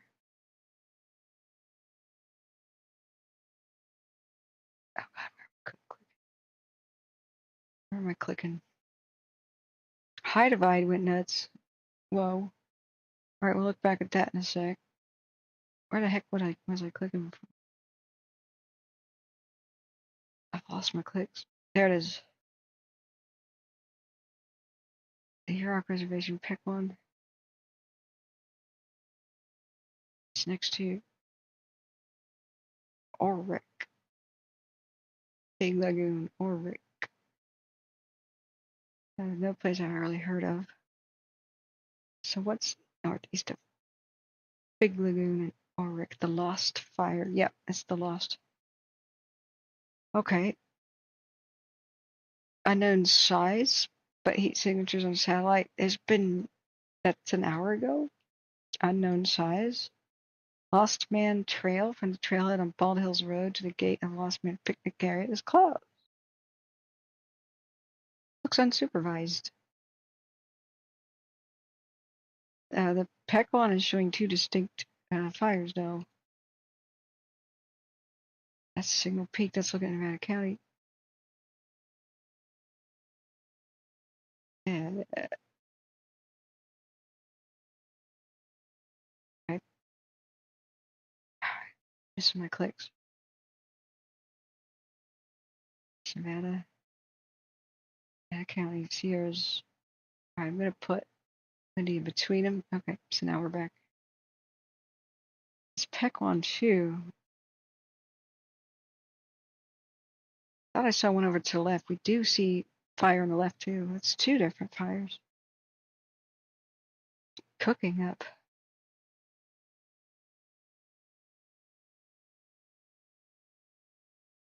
All right. Now back to the alarming high divide. Whoa.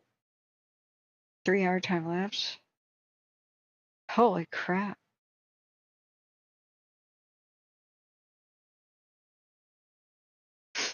Wow.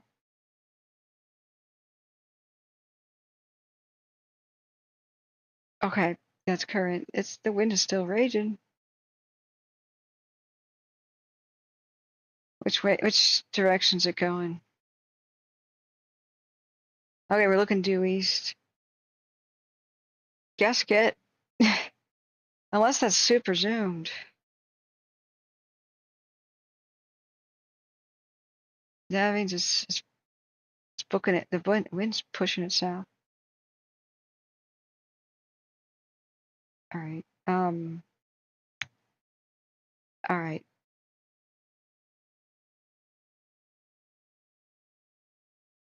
Yeah. Gasket is threatened from 3 different angles. Oh my God, look.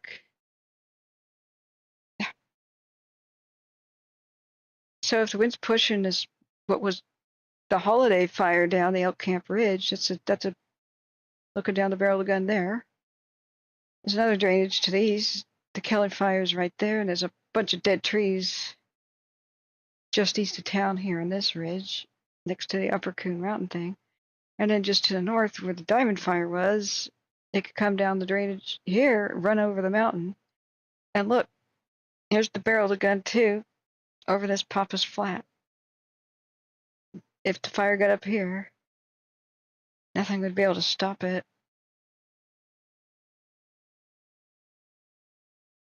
I'm extremely worried for Gasket. Wow.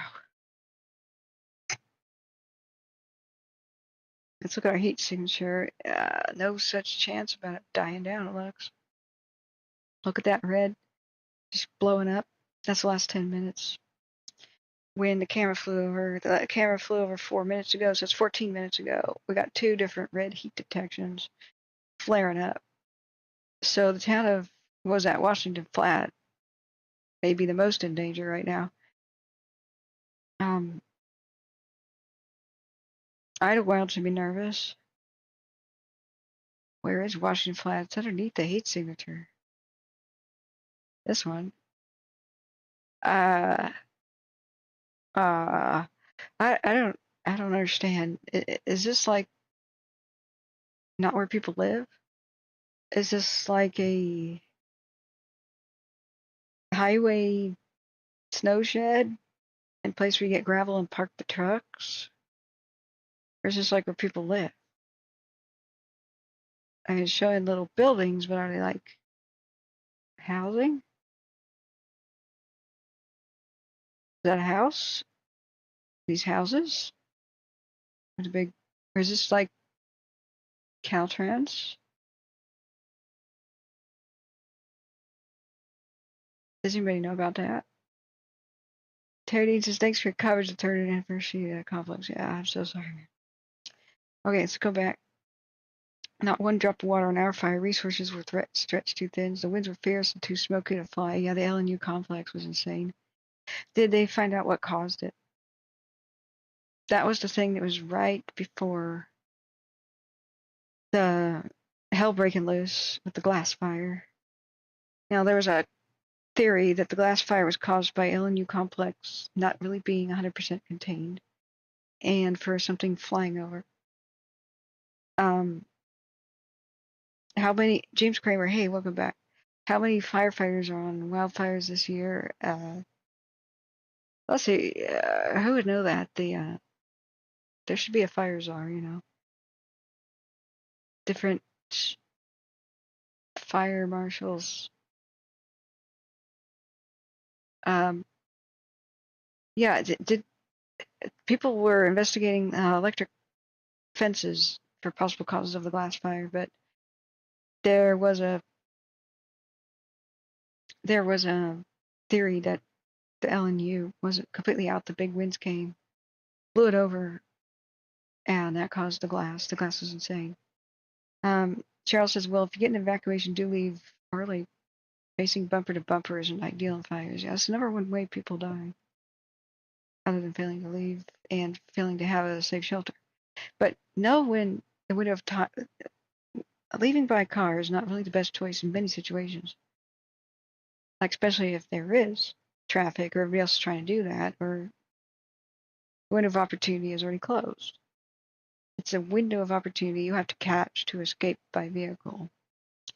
So once you can recognize that's already passed, then you need to go to your shelter place. That's within walking distance of wherever you're at. I was going to say where you live, but wherever you're at. So you should look at satellite maps and try to figure out where's the nearest bodies of water, like ponds, swimming pools, lakes. The people at Brushenberry Creek drove right past the turnoff, which didn't have a sign, unfortunately, to the firehouse that had a bunch of ponds behind the fire station people could have sheltered in. The firehouse was fine because it had defensible space and probably the firefighters defended it. But they died in their cars on the death highway trying to outrun a fire, downwind, which you can't, and downhill, which you can't. And then they started, people start colliding with each other. Like your survival depends on somebody not having blocked the road ahead of you and people driving safely. But you come around the bend and there's piled up traffic because if something fell on the road or somebody had a wreck, and then you have the multiple car wrecks, and that's how a lot of people died in Paradise on Pence Road. And the desperate people behind who didn't know there was a car accident in front started ramming the cars in front as if they would do something. But you could see the burned out rammed cars, and nobody who went out on foot made it. It's a way better idea to get in a culvert or under a bridge or in a body of water. If you could be near a baseball diamond, big box store parking lot. These things do not burn. The short green grass at a golf course, go drive out into the golf course and wait. Sit in your car, read a book and wait. Get on a bridge, park your car on top of it. If you have to, get underneath the bridge. Get your wool blanket that'll shelter you really well and keep you warm, especially if you have to get wet. Everywhere, just turn on Google Maps and then verify it with CalTopo. Everywhere that a road crosses a body of water, no matter how small the stream, it has to have a culvert or a bridge. These are really good shelters. If you cannot verify the fire is not in front of you, and if you're driving really damn slow and it's creeping up on you, it's a way better option to stop.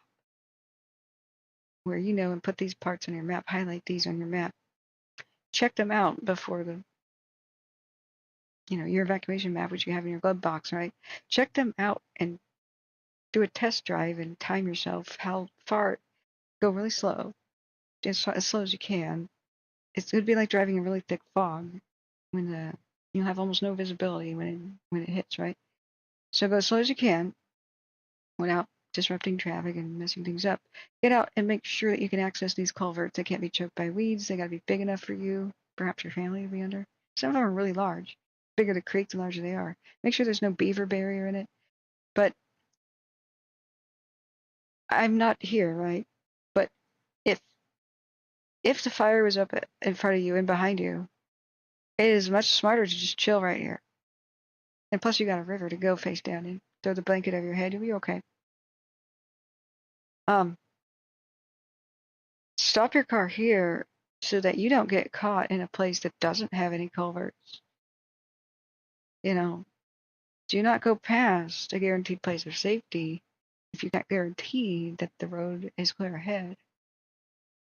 This is what firefighters do, and they did that during the craziness of the McKenzie fire, which power lines and stuff are going down and blocking people's escape routes. So one firefighter who was on his way to meet other firefighters, well, they had to scramble and say, no, everybody go back. Well, he goes, fire's in front of me and behind me now. But he was totally calm. And they said, are you okay? You need extraction? Do you want a helicopter or something?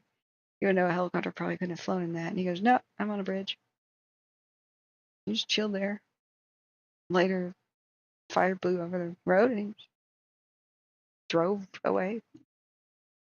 A lot of people with survivor stories do that. So what you do is you take your map. You want to make your evacuation route. You want 3 different main roads paved out of 3 different directions. Now, a lot of these places don't have 3 different directions. They got the one. So, because you only have one main road out, you should consider yourself one higher than whatever evacuation the government tells you about. Especially if you, and also even one more higher, if you live at an elevation and you have to drive down on a dirt road to get to a paved road, or it takes a amount of time. It's windy. Elevate yourself one more notch. So take your evacuation map and highlight your 3 main roads 3 ways out, right? Never take the dirt roads, never take the weird logging roads and stuff. There's going to be way too many fallen trees. Maybe the road's washed out. Just don't. Now, put a little question mark or an X over every spot.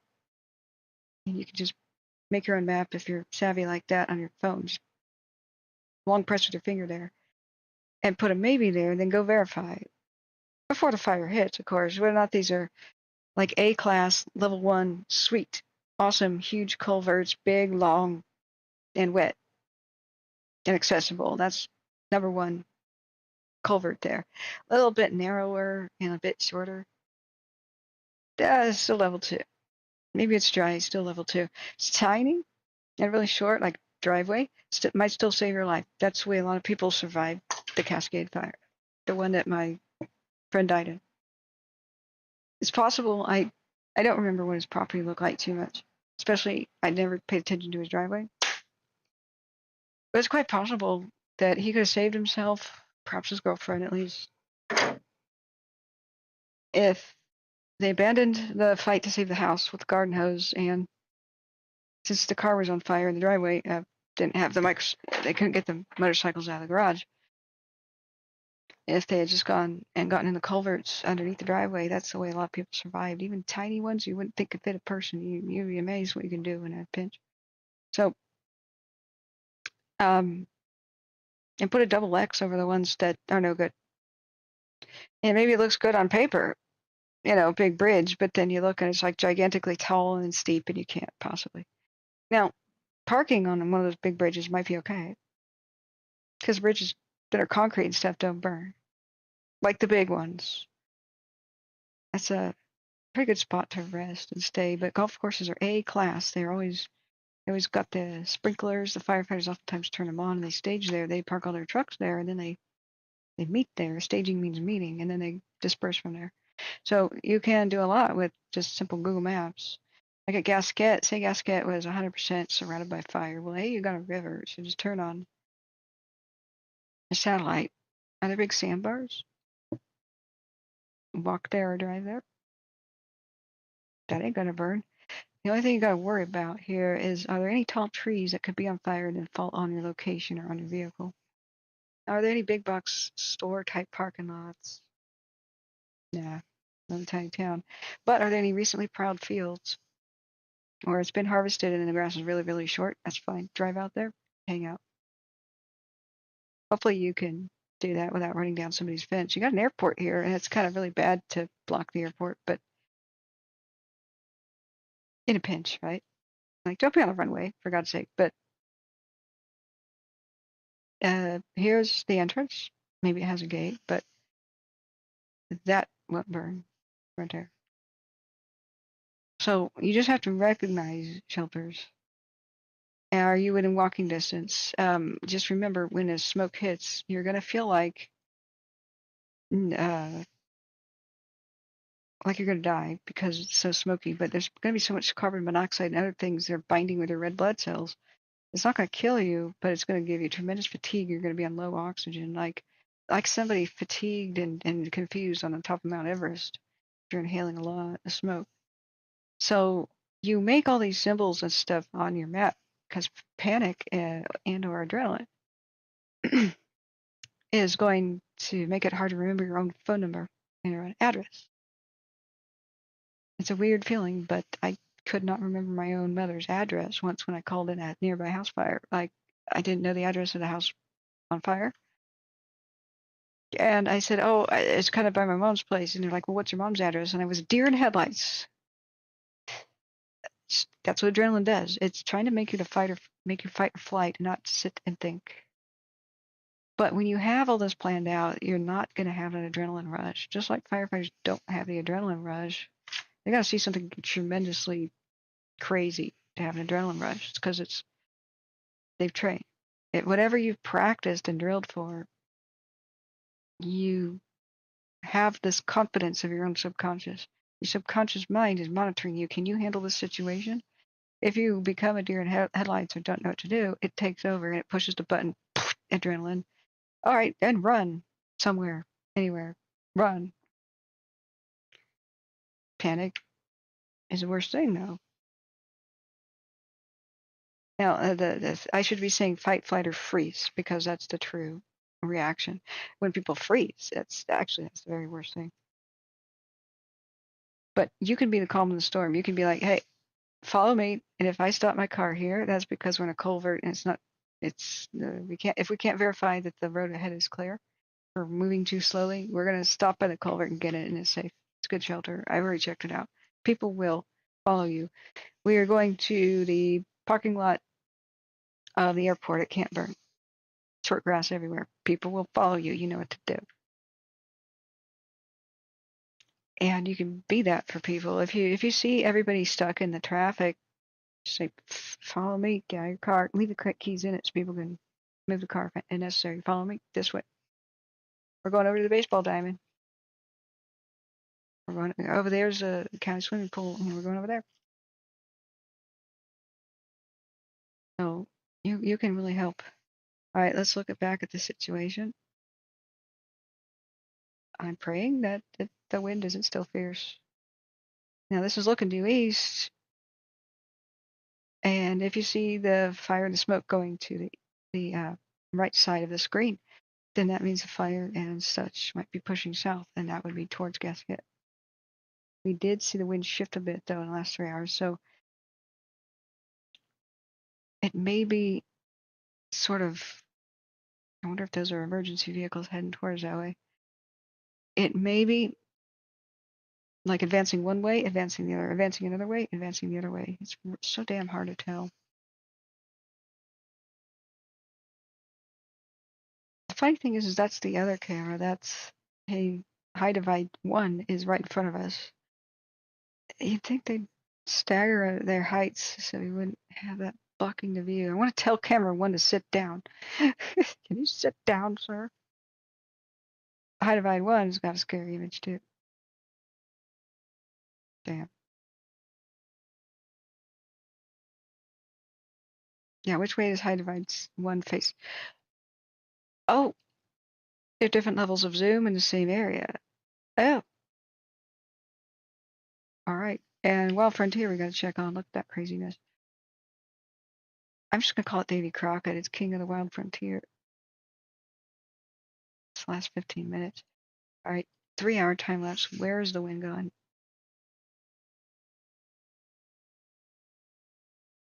It's after midnight.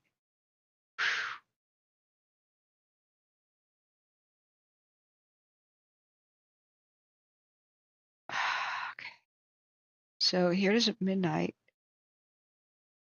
We had the smoke go towards the camera. That means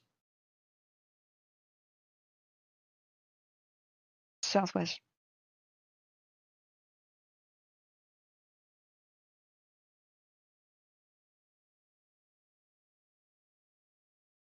Then look at the plumes going the left side. It's northwest. Almost due west. Northwest to due west. All right. Wild Frontier 2 is madness.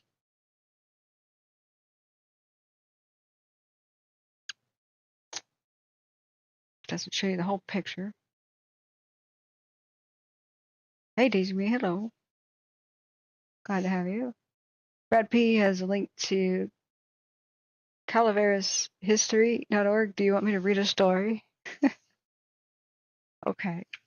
Terry says controversial causes of the Vacaville side of the LNU fire, really lightning, and also a car fire from a crime committed at Lake Berryessa. Really? Did they just not determine? That would explain what happened in Vacaville, because I remember it was up in the hills. And then all of a sudden Vacaville is being torn down by the fire. I'm like, what? That really could have been a multiple cause thing. It's just like people are going to say, what caused the Beachy Creek? Was it that lightning strike fire northeast of, almost due east of Jawbone Flats? Yeah, that was the lightning strike component. But guess what?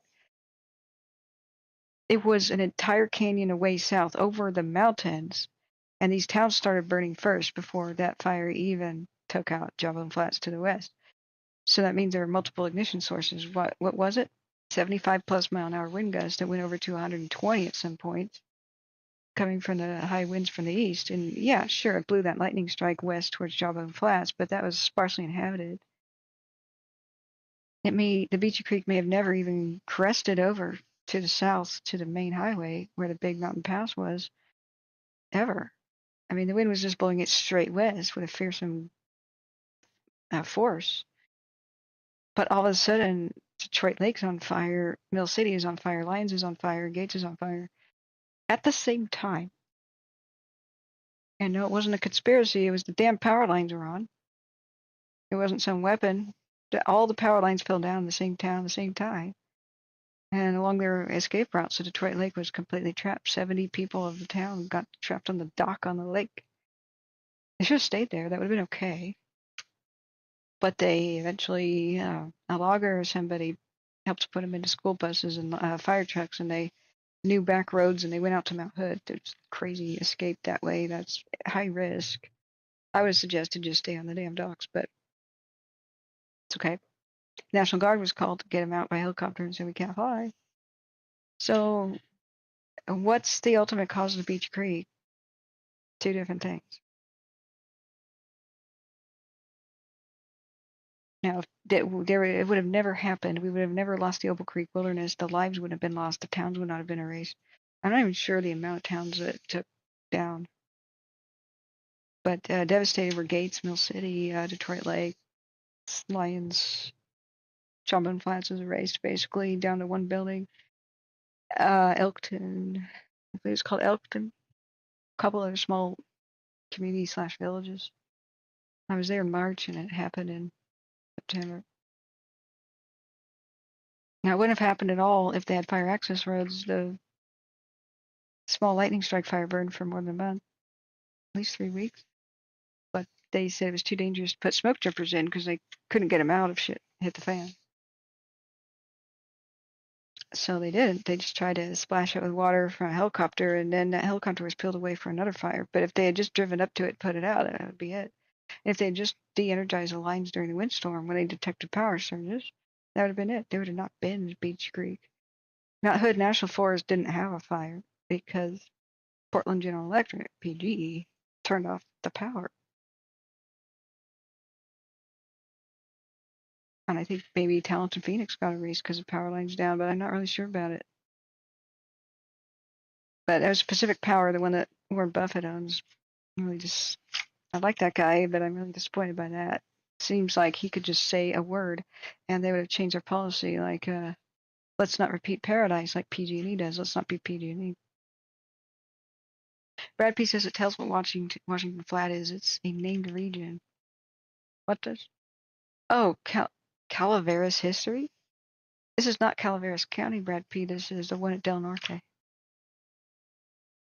We have an evacuation level 2, and what I was looking at was there's lots of Washington Flat. Sorry, I should have been specific. The one with the evacuation here that we are looking at isn't that it? No. It could be like more like a Caltrans thing with the structures. It's right here, where he has a heat detection over it. This. So that kind of looks like what Caltrans has for their maintenance areas, but that kind of looks like a home. That could be a home, but that could be a big snow shed barn for like plowing or something. They have those around Siskiyou County. So Del Norte is Siskiyou County's right next to it. Cheryl says at least you have video coverage. NWT rarely has a cell phone service, and they don't have that. Well, there is no cell phone service out here for the most part. There isn't. Let's look at cell phone coverage. Actually, there is a map, but it's only 4G. If you go to CalTopo, I wish there was a 5G map. Where is it? Weather stations. Weather showing cell coverage. Let's turn off the other map layers. See how we're in this giant dead zone? Boom. Ain't no cell coverage. The red is Verizon only. So if you need to report the fire, you'd have to march up to the top of this hill. These people are not going to get push notifications on the phone that a fire is coming. That's something you have to consider about what, like the town of Gasket has no cell phone coverage at all. So if they have their landlines, what if the fire chews through their landline? We already had like 5 cameras go down because that probably occurred. So what now? They don't have AM radio out here either, really. I mean, it's like super, the mountains block it.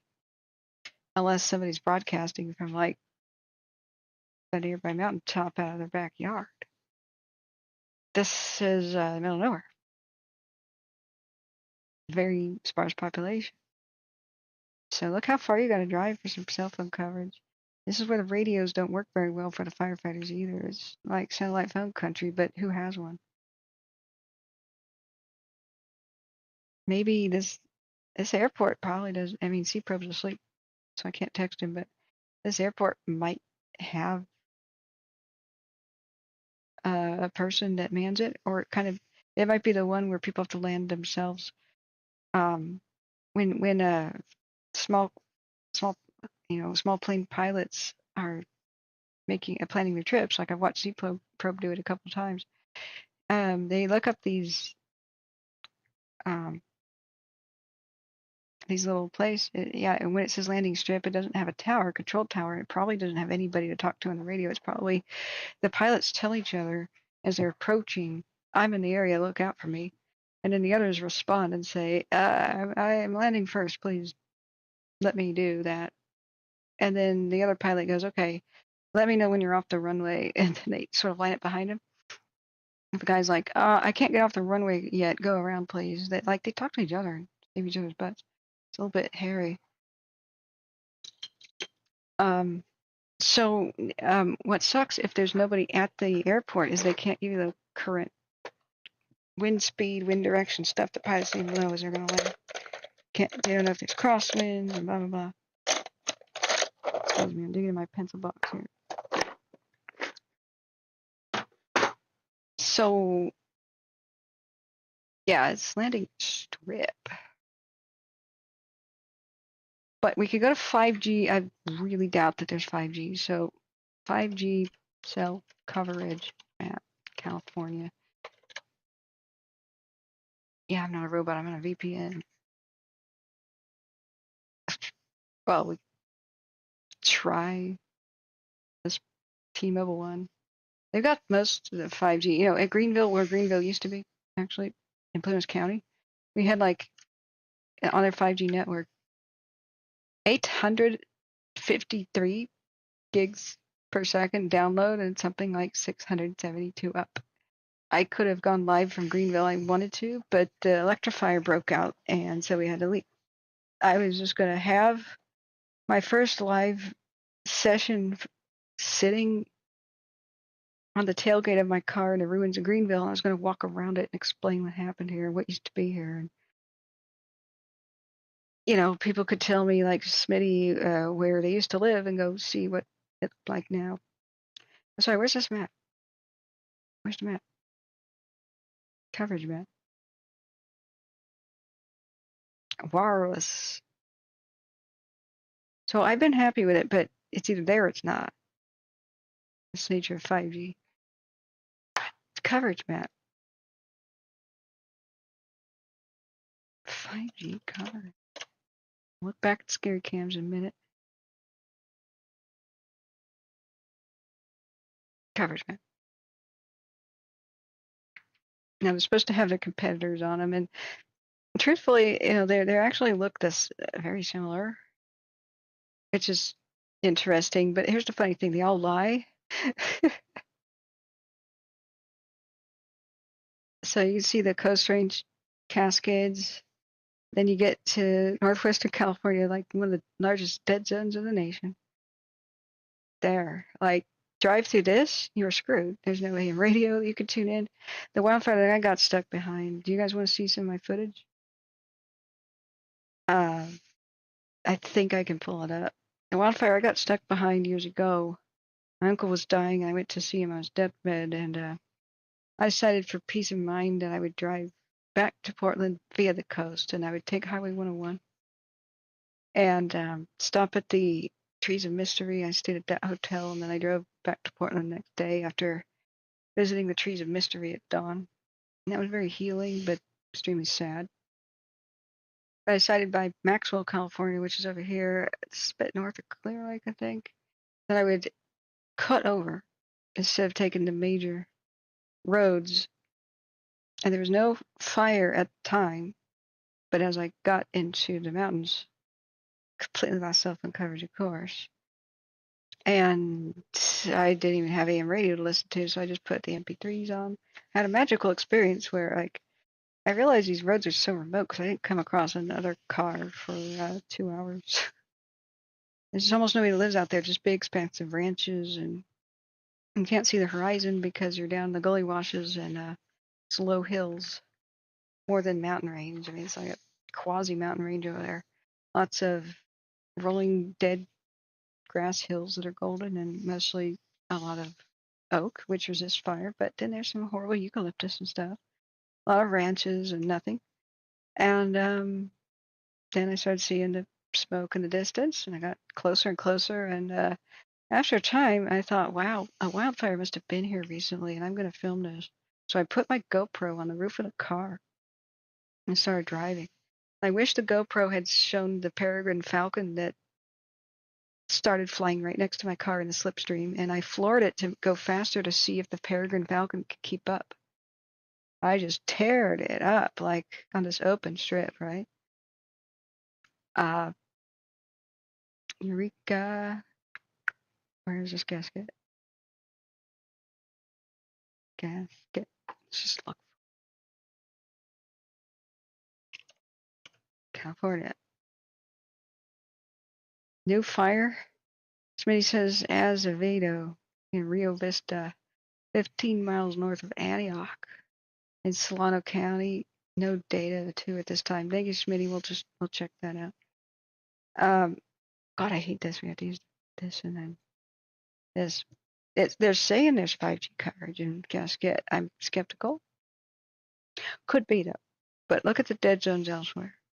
So what we saw in Caltupa was a 4G coverage map. But look, pretty much how screwed you are. So you either have amazing 5G. That's the way it is. It's short distance.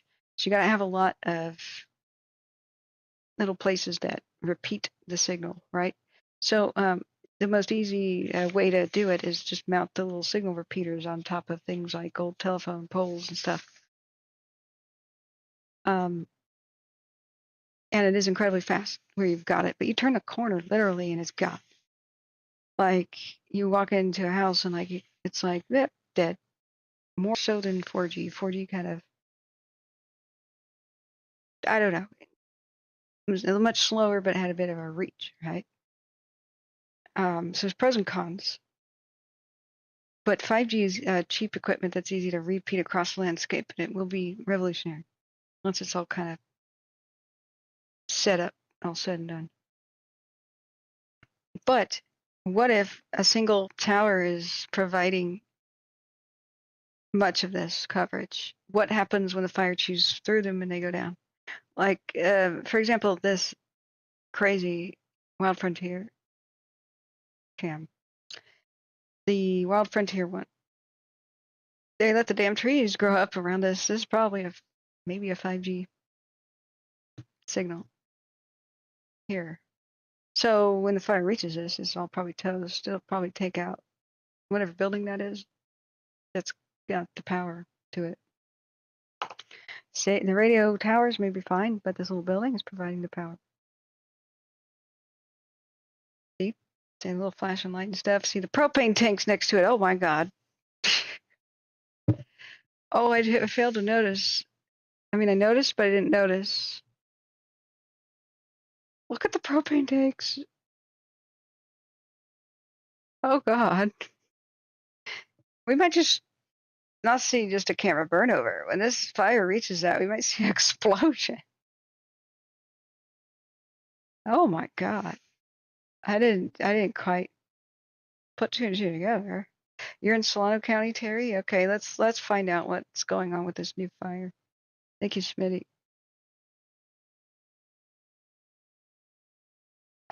I wish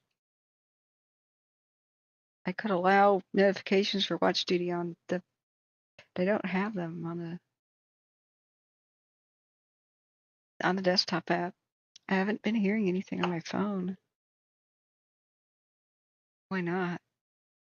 Oh, I have the maximum on my phone, 24. I gotta swipe them away or they stop. Damn it. Alright, I hate that. That might be a Samsung thing.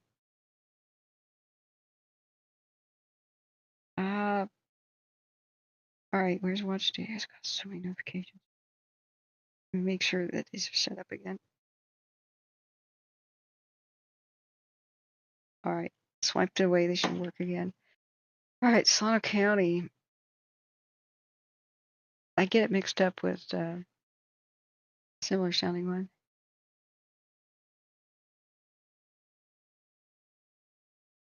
Second alarm, vegetation fire structures threatens. An hour ago.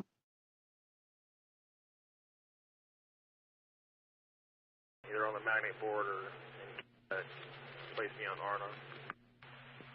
Prevention 2324, RNR, minute 42. He said, good evening for our accountability. I guess they had to call in with their R&R mode.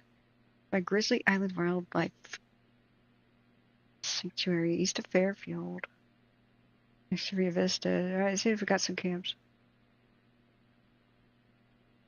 Whoa, Wild Frontier got crazy. That's coming. Alright, we'll resume our helpless observation of this horror story in a minute. I interrupt this ongoing horror story that we're watching to bring you a new one. Alright. So, Lexington Hill. Anyway, the point of my story that I was kind of in the middle of was I put the GoPro on the car because I thought I was seeing a wildfire that had happened a couple of days ago. Something fresh, maybe a week ago. But I turned the corner and get closer and I realize the ground is smoking. It's still hot. And I get out of the car and I see the smoke around one of the corners and went, oh God.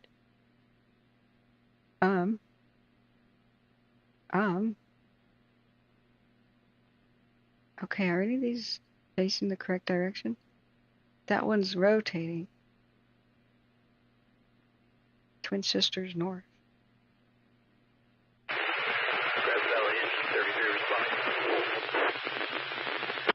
I don't like this. I don't want that. Show me the one cam. Susan City.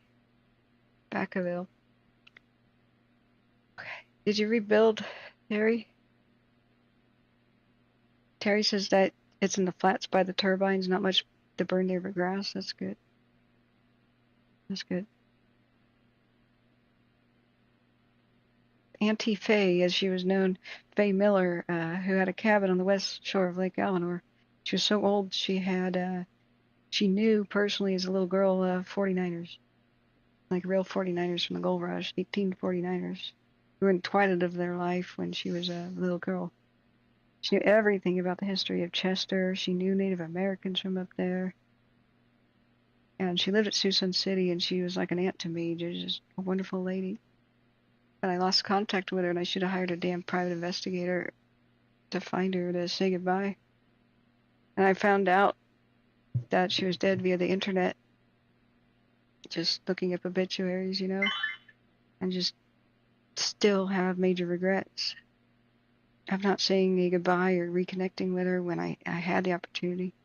She would drive all the way from Sioux Sun City here to, it's still hot without the air conditioning, all the way up to Chester. When Ed died, who was an angel of a man, her husband, who was also like a grandfather to me, she just made the trip by herself in this old Ford Woody wagon that they had. Amazing car. Her relatives inherited the cabin. I didn't really know them, but it was for sale just before the Dixie Fire broke out, and I almost convinced my dad to buy it. And she was buried in Greenville, and I'm just glad in a way that she never saw Greenville go down. That was like her second home. But every time I see Sioux Sun City, just the word, I'm stabbed in the heart. I'm on the verge of tears, and I can't stop that. It was amazing. Live on the stream, I was worried that her cabin was going to burn down. And Craig Philippot was one of the journalists there, showing people what was still there and what wasn't. And he drove past it, and firefighters were sitting in her driveway smoking a cigarette, and they had just saved her cabin. Just broke down. Just broke down. 229-10-4. Okay, I don't even care about this anymore. Looking at this, we don't have any cams looking at it. Otherwise, we'd see smoke right now, right? Okay, let's look back at the craziness that's going on. First, let's check on Oregon again. Oh my God. So the western flank is still cooking up good. Not surprising that it may be a bit more of an east wind now that may try to push the lookout fire to the west. Because remember how it was a west wind, it was pushing it east. Like right now, we're looking to the northeast. we saw the wind change direction. It would be a great thing. Otherwise, this fire is going to run down the east slope of the Cascades and northeast towards where we don't want it. Now, what we want is the wind to freaking calm down. We want it to be soaked in with smoke to calm. But it isn't calm. That's when it changed direction. It's very active. It's a area that hasn't burned in, God, many decades. Lots of old growth and lots of dead old growth too. Just not looking good. We'll find more. We found out more tomorrow at the 6:30 p.m. 29 Nevada County. Meeting. I'm sorry. I thought that was muted. If it was talking over me, I thought that you guys couldn't hear it. Turning it off. No rebuilding. I just rented. My landlords are great friends, but I decided to sell. Okay, I don't blame you. Okay, did I miss some chat? Let's look. They might be diesel for a generator, and it might be so bad. They look like propane tanks. 13 says very remote up there by Fort Bragg. Yep, so much old growth. Yeah, the redwoods hug the coast pretty good, but anytime I see a fire by the Redwood Highway, I'm very twitching. I do not want that to burn. Grass says, you will win this. Steady as she goes. You're right. It's going to be a long night for me here and a hard day for you there. Anyone I know that could probably help is still asleep. Where are you located again, Wrath? I forget. Cindy says there's Scott Fire evacuation changes. Highway 96 area. What the hell's the Scott Fire? Did they change it? Thanks, Brad P, for trying to look up the Calaveras one. I like Calaveras history.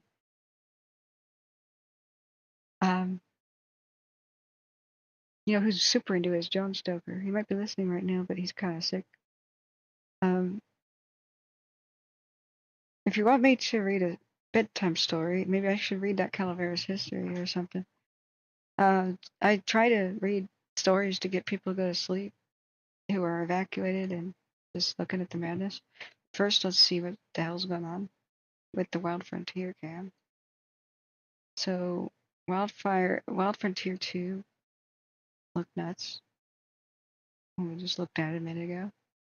It was a 6-hour time lapse. Came over the ridge before dark. I think it's looking the same direction as Wild Frontier 1, just different zoom. No. Southeast. Alright. Totally different. Sorry. Let me go back. Finish my time lapse. 3 hour.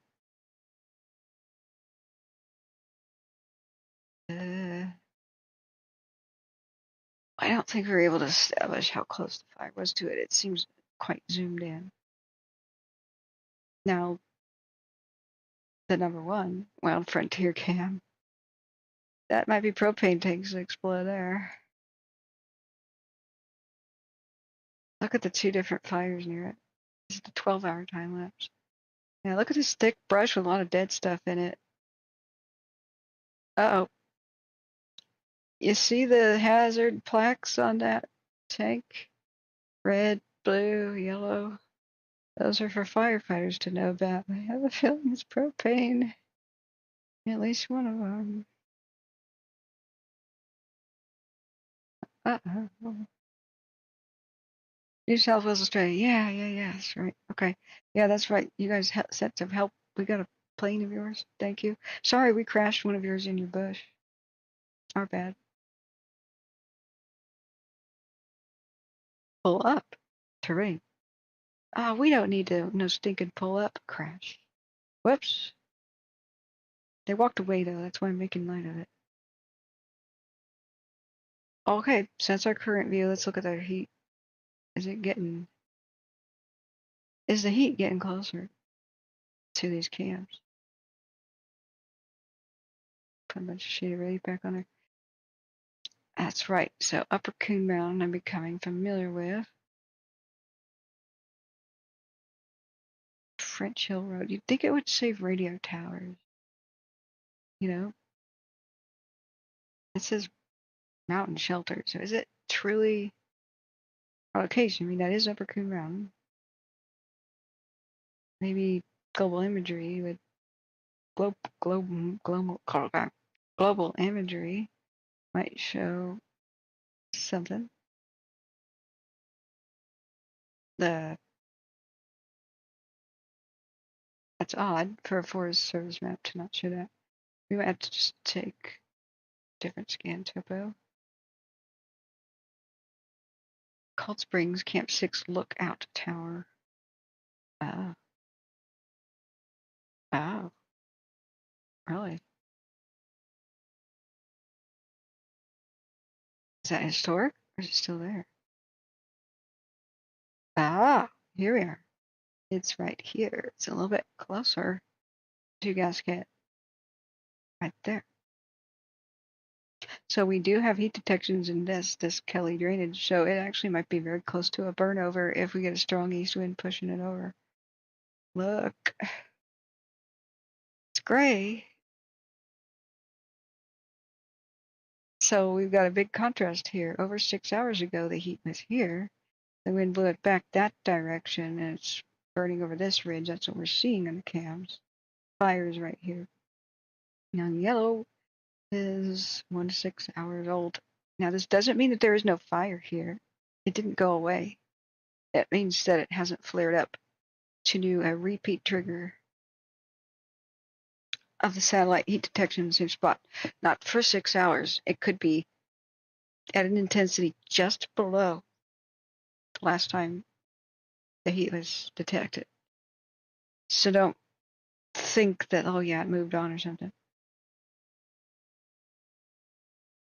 Yeah, please don't F-bomb anymore, Wrath, though.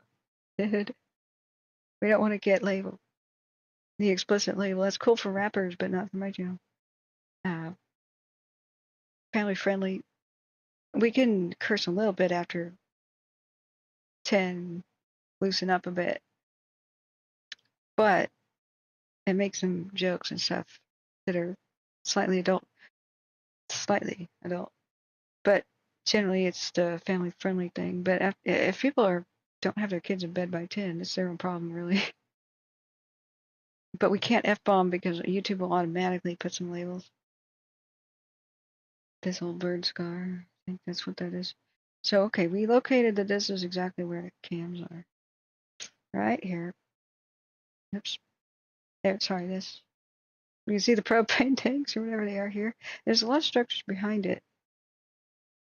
So, I wonder what kind of fire lookout exactly this is. It's got other infrastructure here that's important. They got a nice paved road to it, but why are they so foolish as to let vegetation grow right up next to the buildings? It's just retarded. It's retarded.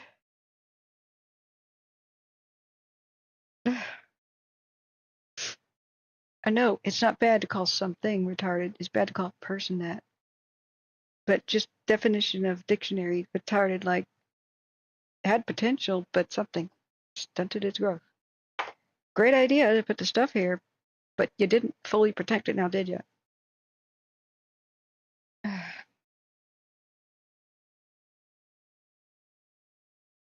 And one road in, one road out. Oh yeah, we might see a camera burn over with possible explosion. That'd be a first. So let's look back at the craziness at High Divide. Oh no, I closed that one. Whoops. Wild Frontier. Still going nuts.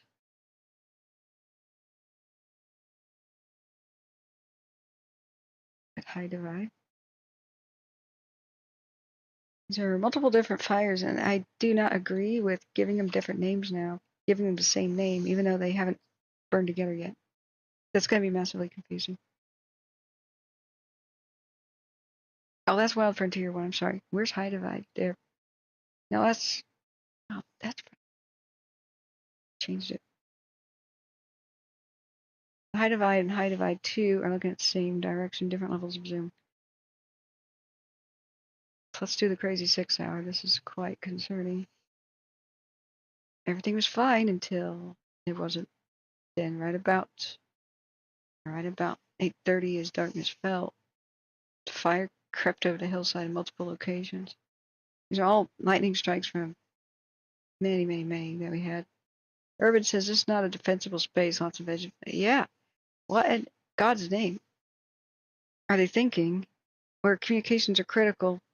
Because, like I said, during the height of burning down, when communications fail, that's when people die.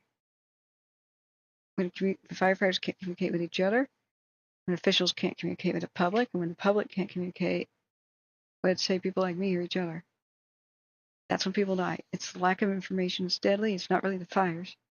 It's not knowing what to do, where to go, and having early enough warning. Triple threat. You need the communication because, well, a lot of people will never take prep steps. They just won't. They're just, this will never happen to me. This is not my priority. Squirrel, you know? Well, most people will never do anything like that.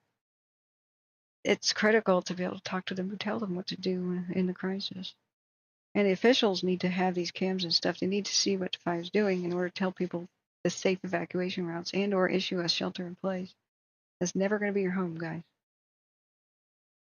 Sheltering in a safe place is going to feel like your home is the safest place, but it's going to be in the ponds, in the baseball diamonds, you know, the recently plowed fields, the big box store parking lots, in the culverts, you know, in your fire shelter if you have one, in a mine, you have to. Golf courses, get there instead. You're going to want to try to protect your home. You have to resist that instinct, that homing instinct that home is safe. I mean, horses don't. It's true that if barn is on fire and you let the horses out, they go right back in and perish. It's just because that's where they live and that feels safe. You have to tie them up outside the barn. You have to do that with yourself. Don't be the horse goes back to the barn.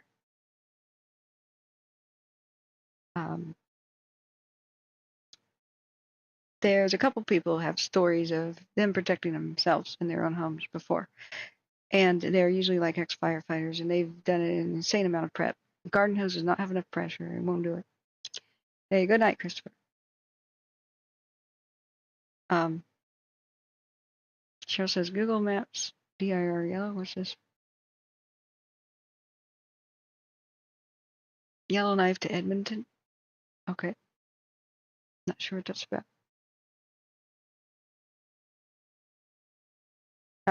What was I saying here? All right, let's look at a 1 hour time lapse sim. What's the wind doing? Since this is like, if this is still looking due east, then the fire's moving south again, which means Gasquet is still in danger. And it looks very windy. Very windy. Now the 5-minute time lapses are the closest to like the real. You know, it looks very windy. The windier it looks, it as if the frames are going by faster. So that faster time lapses are deleting a lot of frames. So the true wind speed is a bit more like that, but it's still going. This is still enough to push it around.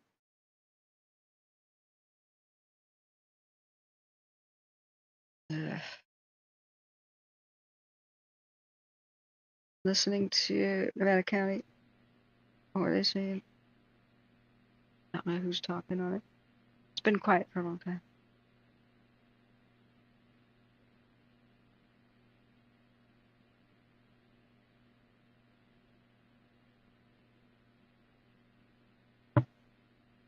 Did these evacuation maps change? So, does Del Norte have the same evacuation map system as 1 in all 49, 117, copy? Nevada County? Hasn't changed.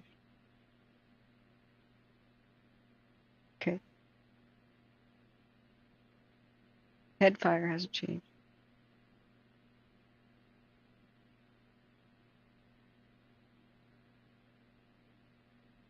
Srf Smith River Complex, Srf Bluff Complex. Would you stop naming these things the same damn thing? Thanks. Today, they don't have an evacuation map. What?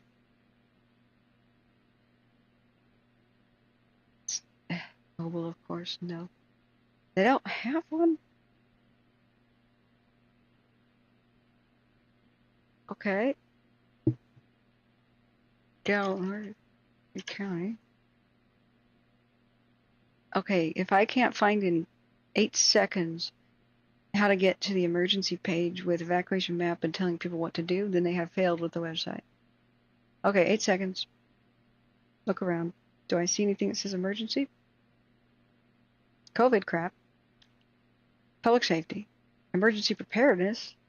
But, like, what do I do now? Like, say, if I see fire out my window, what do I do now? Nope, failed. Longer than 8 seconds. Where do you go? Where do you push?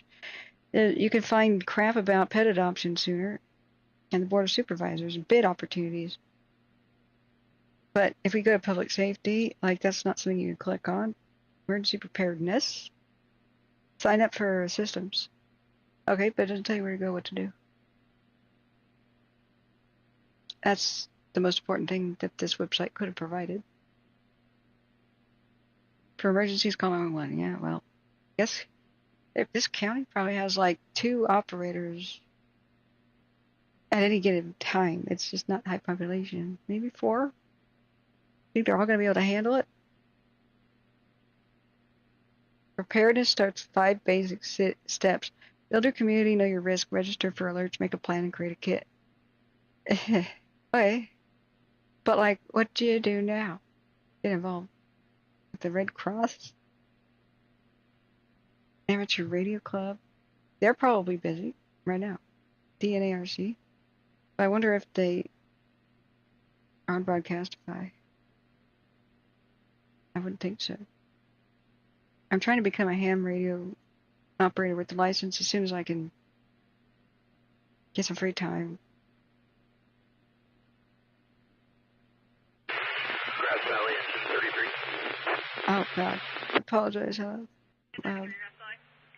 about to turn it off for a minute. AMR is transporting to Center Roseville. 70 and 33 are clear. Okay.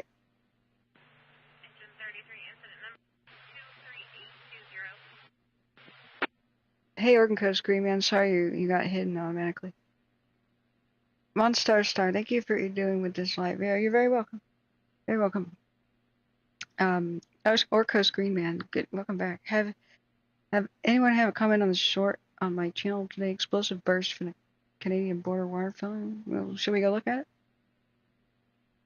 Go look at it. Oh, I thought I had that set up where you could click the 3 dots to the right of somebody and go to their page. Honestly, I don't know how to set that up. I should be able to click on you and go to your page. I can't? What the hell? What? Not for my other special... Alright, let's find you the hard way. Chat 73 has it on her channel. Maybe I have to... whoa. Hey, there's the lookout. That's very good to watch. I learned a lot from Zeke's channel. He's one of the people that helped lead everybody to the Dixie. He wasn't 24/7 like I was, but he had the info, and about, like, he would post, like, here's what the forest currently looks like. It's overgrown. These situations here, these spots are going to be the worst. And then Daniel Kearns was the other person who was live on Facebook every day. That retired volunteer firefighter at Taylorsville. And I did get an email from him, so I'm going to make contact. Just, oh my God, this is the busiest week of my life. I really need to stop and do some work. I don't think I'm going to be able to sleep. I have to do work. I was hoping I could end the stream right about sunset and show up tomorrow, but it's cutting into I need to work for winning my lawsuit. So I don't know that I can sleep tonight, but let's check this out. Or Coast Green Man channel. I should have said channel. There we go. A short.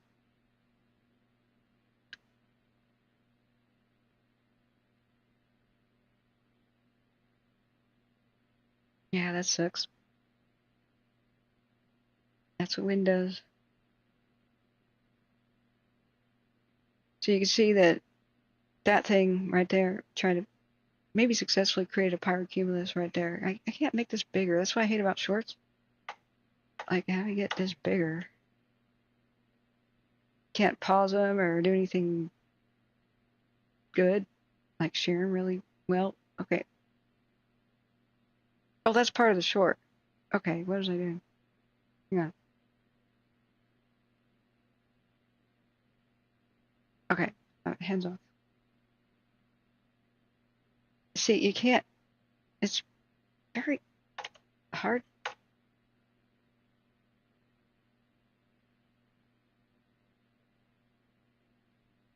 Yeah, so, right, what you're seeing is you're seeing the, something just form a pyrocumulus cloud. You would show this to Holt Hanley, he's the meteorologist that like knows about this stuff. So, did you see the rush of air coming up from Oregon right there? And then you see the stuff being pushed off the Pacific? So what that was doing was moving the air in front of it. And so you have it go nuclear, so to speak. So what it needed was heat and air and serious amounts of fuel. So what was the time lapse? What time of day was this? I think you'll find out that that's when the day got hottest and it got the windiest. Because that's what we saw like the other night on the flat fire. It was a mushroom cloud, not flat fire, the lookout. It generated its mushroom cloud. So when you see the white on the top of the gray dirty smoke, that's when it's trying to form its pyrocumulus. It just hit a huge amount of new fuel. A lot of that is the water vapor. That's why it's whiter, and it's being pushed like straight up, and it breaches over the top of the smoke layer. It needs a tremendous amount of heat from the bottom to push it up past the top of that inversion layer, right? So, yeah, look at the onrushing wind right here. You could see that there's clouds and stuff rushing in from this direction. You went away from it right before you could see the thunderstorms form and push in there. So it's kind of frustrating. But look here in the northwest, this corner. You see the smoke and the stuff get pushed in by the air. There you go. Now the dark stuff coming in from the east, which is the right side, is the darkness layer, like nightfall falling. So this is like an all-day time lapse probably.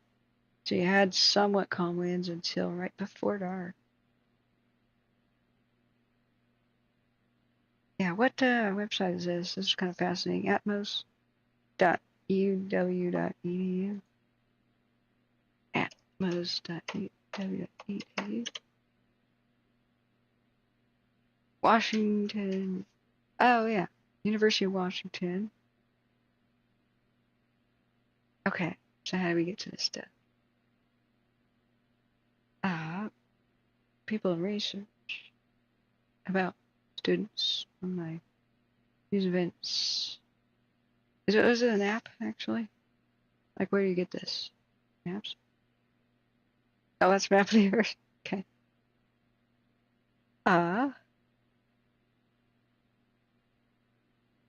Yeah, where did you get the image? Okay. What's going on in chat? Sorry, I looked away. Yeah, good night, Mark. Good to have you. Sorry I haven't been very interactive, but I'm glad to see you. I really am. The vid has the insane smoke plume, yeah. So I wonder where that was. Cheryl, do you recognize that? No, the government's not burning Hawaii. It's the goddamn power company. They knew that they should have de-energized the lines, but we watched it live from a cam, and you could see the city lights were on in other cities. So when there's hurricane force winds, and yet you have a red flag, and you got all this dry grass and stuff, and dry vegetation, no duh, turn off the power, especially when you detect a bunch of surges. But they didn't. So, the difference between PG&E when they do it and Hawaii Electric is because Hawaii Electric, I would guarantee you, doesn't have enough money to line the pockets of politicians and the media so that they abstain from the bad press. So they're going to get hammered. This time, children are dead. Paradise, we don't know of any children that died, so public's going to be enraged. I'm sorry, that comment was like deleted. Now, just think about it. Power companies got an incentive to keep power on because they can't bill customers for power not provided that day. Plus, customers have the right to, if they lose everything in the refrigerator and stuff when the power's out, to get compensation, and they have to do a whole lot. They have to hire a lot of accountants. They have to do this and that for people's bills. And then when these disasters are happening, they lose contact often with the higher ups in the company who might be on vacation or this or that, lose communication. And then so a lot of the managers who are too scared to do crap won't hit the button because they might lose their job. What if I turned off the power and it wasn't later approved first, and I might lose my job? We saw that happen with the Beach Creek. Saw all these towns erased. But that's why it needs to be a federal law that they have to turn off the damn power and hurricane force winds when lines are going down. It's like, no kidding. There has to be a whistleblower law that protects people that want to do it, but they're afraid of losing their job. The Dixie Fire wouldn't have happened. The guy, the PG&E line worker, was able to hit the button without fear of losing his job. Like, it can't just be a company policy. They got to be protected by the government. But if we change a few laws, crap like this will not happen. But here we are. It is. So I hope the public's going to start waking up to it. I'm sorry that more than 100 people had to die in Hawaii. The public start waking up. I've been trying to explain to people what happened in Paradise. So it's like the New York Times and other places. But PG&E is a extremely wealthy and powerful company. They've been killing for decades, and they've always been protected by many different generations of politicians, R&D with their name in California. The corruption is deep, extremely deep. So we can kind of see stuff like this in Zoom Earth. Where's my Zoom Earth? There we go.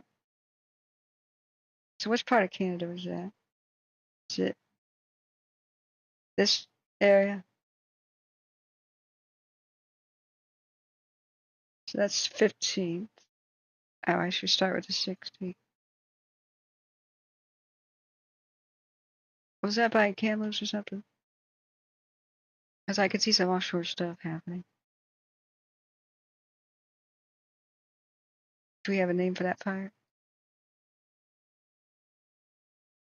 Now here we have an example of somebody who's making God an asshole in the chat, and I don't appreciate that, Molly. So, God's not an asshole. God is good. Well, by my opinion and by many estimations. So there's a medieval way of thinking. In fact, it's beyond medieval. It's ancient world where when bad things happen to the world, people blamed gods, angry gods. Gods had to be angry, right, to be wrathful. The world had to make sense, right? And so when monotheism was invented, there was a problem. You can't blame angry, evil gods or temperamental, very human-like gods anymore if you just have a divine being. Yeah, I wish I could show your message. I'm going to use you as an example because you're despicable, and I really want to undo your hate because you are the atheist's best friend right now. You're an example of a crazy religious zealot. So when monotheism came around, bad things continued to happen, like storms. Everybody used to blame storms on angry gods, right? They thought, well, you know what? If God is good, then that means that everybody who suffers a disaster is a sinner, and they deserved it. And so victim blaming began by the most stupid people on earth who just believed their priests and stuff that decided that that's the way it would go. But it's really a pagan belief system. It has its origins in ancient paganism. And we've kind of moved past the whole blaming storms and stuff on angry gods. I mean, most of the world has, except for a few kind of idiots that linger. Now, don't time out the person I'm making an example of. And don't engage with the person. I just want to explain to you that you're making God an asshole. And what if God had nothing to do with it? You are blaming California, saying that California deserves this. But you know what? If a church burned down, you wouldn't say that now, would you? It would be a tragedy. So that's how these people really, when you die, I really hope God has a word with you and is merciful to you for the way that you've basically made him out to be an asshole. Just think about that. You have to meet your maker if you're a believer, huh? You could just go along with, say, a rational belief that nature is a system and not a person. And God kind of says, you know what, there's a lot you have to do for yourself. If you don't want your teeth to rot out of your head, you don't pray to God, you brush your teeth. If you don't want buildings to collapse during an earthquake, then you build them in a proper place where there's a good foundation. And, even the Bible says, build not upon sand, but on a firm foundation. There's like a lot of life tips in religious texts that are very, very wise. It's not you just pray to God and say, please protect my building. So when you have corrupt things like, corporations, which are by all means kind of, I don't know if greed was considered satanic, you could loosely apply that term, right? Especially the kind of greed where they want to kill people and don't care if they erase multiple towns and destroy the environment and put people in danger, right? When it's really these corporations doing that and those kind of evildoers, do you really want to blame the victims and say that God did it and make him out to be that kind of an asshole? I just hope he forgives you. But please divorce yourself from the old pagan ancient world viewpoint that whenever something bad happens, it's because of an angry God. Christianity, for example, is supposed to believe that God's merciful and we are his children. And we should forgive. I think Jesus had a couple of important messages about forgiving people and not judging them and definitely not condemning. So I pray you walk in the light. Because right now, you're basically like a Viking chick, some pagan, some relic in the past. And you're the reason why a lot of people go atheist. Just a thought. All right. Because the comment was California is the great Satan due to all the stealing and crime that police let them away with. I hope God Burns is off the map. Right. These kind of people come in there, but they don't stay for long. Next. I'm going to turn off. They are just running license plates right now in Nevada County, and I finally feel completely at ease about Nevada County. That I think that fire is going to be okay through the night. So where's my Broadcastify tab? I even misplaced it. Let's see, I even misplaced it. Because even if you don't believe in Jesus, like Muslims still believe he's an important prophet. You know, I don't know what religion that person was about, but bad representative of whichever it was.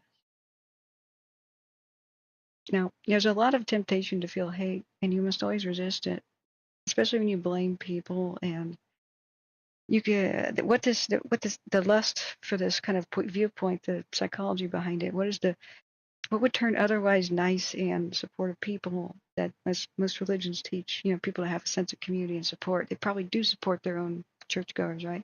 What would turn a person like that into somebody delighting in hate and spreading a message of hate? The seduction there is a feeling of security. Now, the ancient people wanted to believe that somebody's in control, ancient religious people, and that's generally the comforting feeling to people that believe is somebody up there, higher powers are in control. So you can take the pressure off yourself. Fatalism means you don't have to act, right? It's fate or it's whatever. It's God, it's in God's hands. You don't have to worry. It's an anti-anxiety belief system. So the seduction for a normal type of religions that normally preach like a sense of support community, the seduction to go to that kind of hate is it re-cements the somebody's in control thing. If you're just firm in your belief that the sinners all deserved it. But here's the thing. we can instantly disprove this stuff. I mean, earthquakes happen because of faults. They happen where there are faults. It would be evidence of God if they happen in the middle of nowhere where there are no faults, right? But they don't happen where places have sinners. They happen where there's fault lines. Hurricanes happen where there's warm water in the Atlantic and the Pacific, not where there's sinners. So you could take rates of crime and rates of murder and stuff. Like the highest right now is in Mexico where all the cartels are running wild, but it's not suffering the greatest disasters. Because all the stuff could easily be proven to nonsense, but people cling to it because it's their sense of safety. As long as I don't sin, don't let my neighbors sin, and control their behavior, we're going to be protected by God.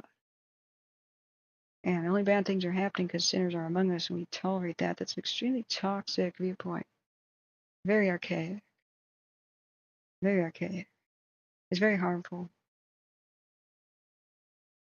So, believe what you want. Keep your hate to yourself. You could still just, if you really believed in God and had pure trust in God, you wouldn't need to cling to a silly belief like this. It's a sign of a lack of faith that everything's going to be okay as long as you are doing right by your God. Don't worry what other people are doing. If you really believe that God's good, He'll save you from the sinners.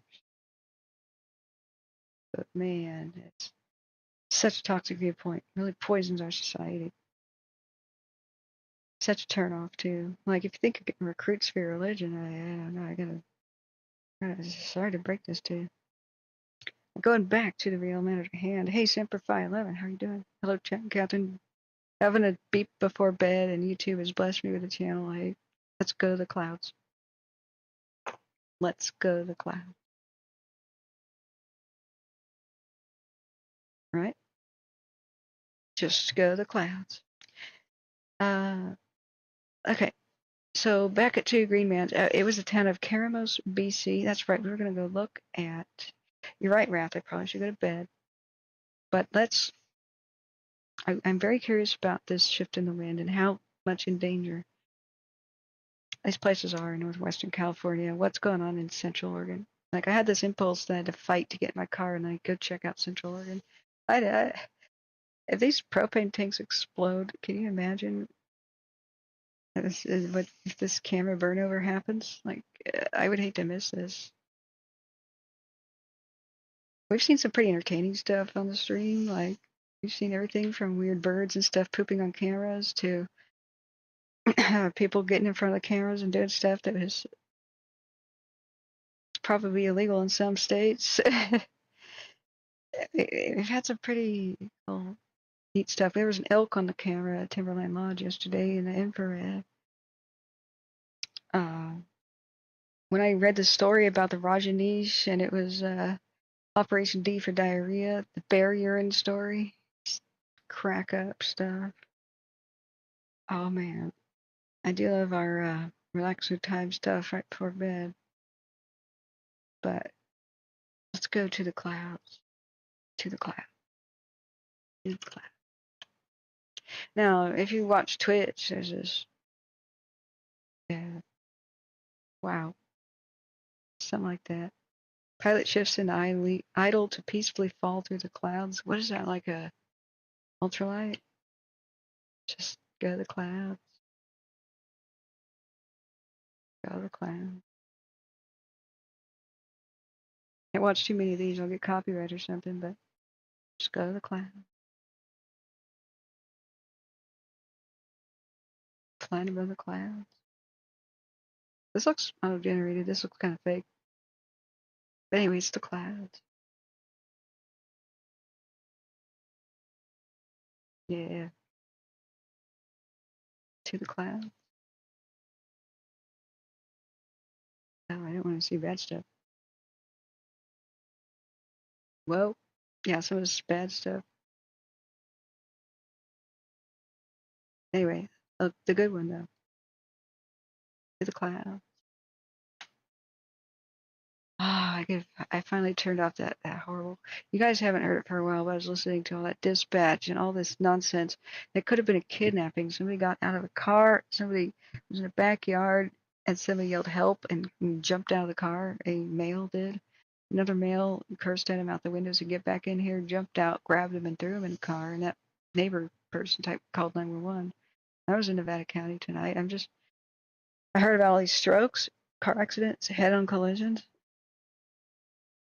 2 different guys beating down women's doors at restraining orders. I hope they caught that one guy who's hiding behind the dominoes with his saggy pants and the dollar bill jacket. We need to relax. Man, guys, we need to relax. Let's go to the clouds. Wrath, yeah, I think you're pretty good at preaching. You're leveling up. You'll be here. You'll be here. Chat 73 says I need to read like audiobooks and stuff. I hate my own voice, but I guess I could be soothing. You want a bedtime story? Let's read something. Let me get some honey. I've got 100% Nate's pure honey. And I've got a spoon. Squeeze it.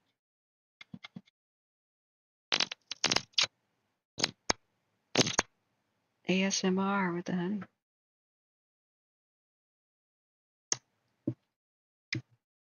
It's got chunks in it.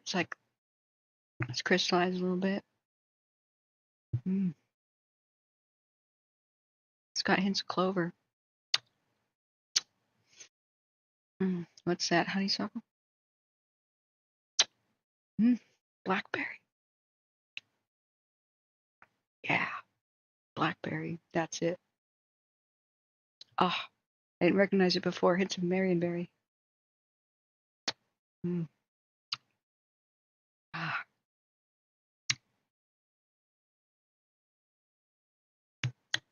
It's a little sticky. I can tell it's uncut. Real honey crystallizes.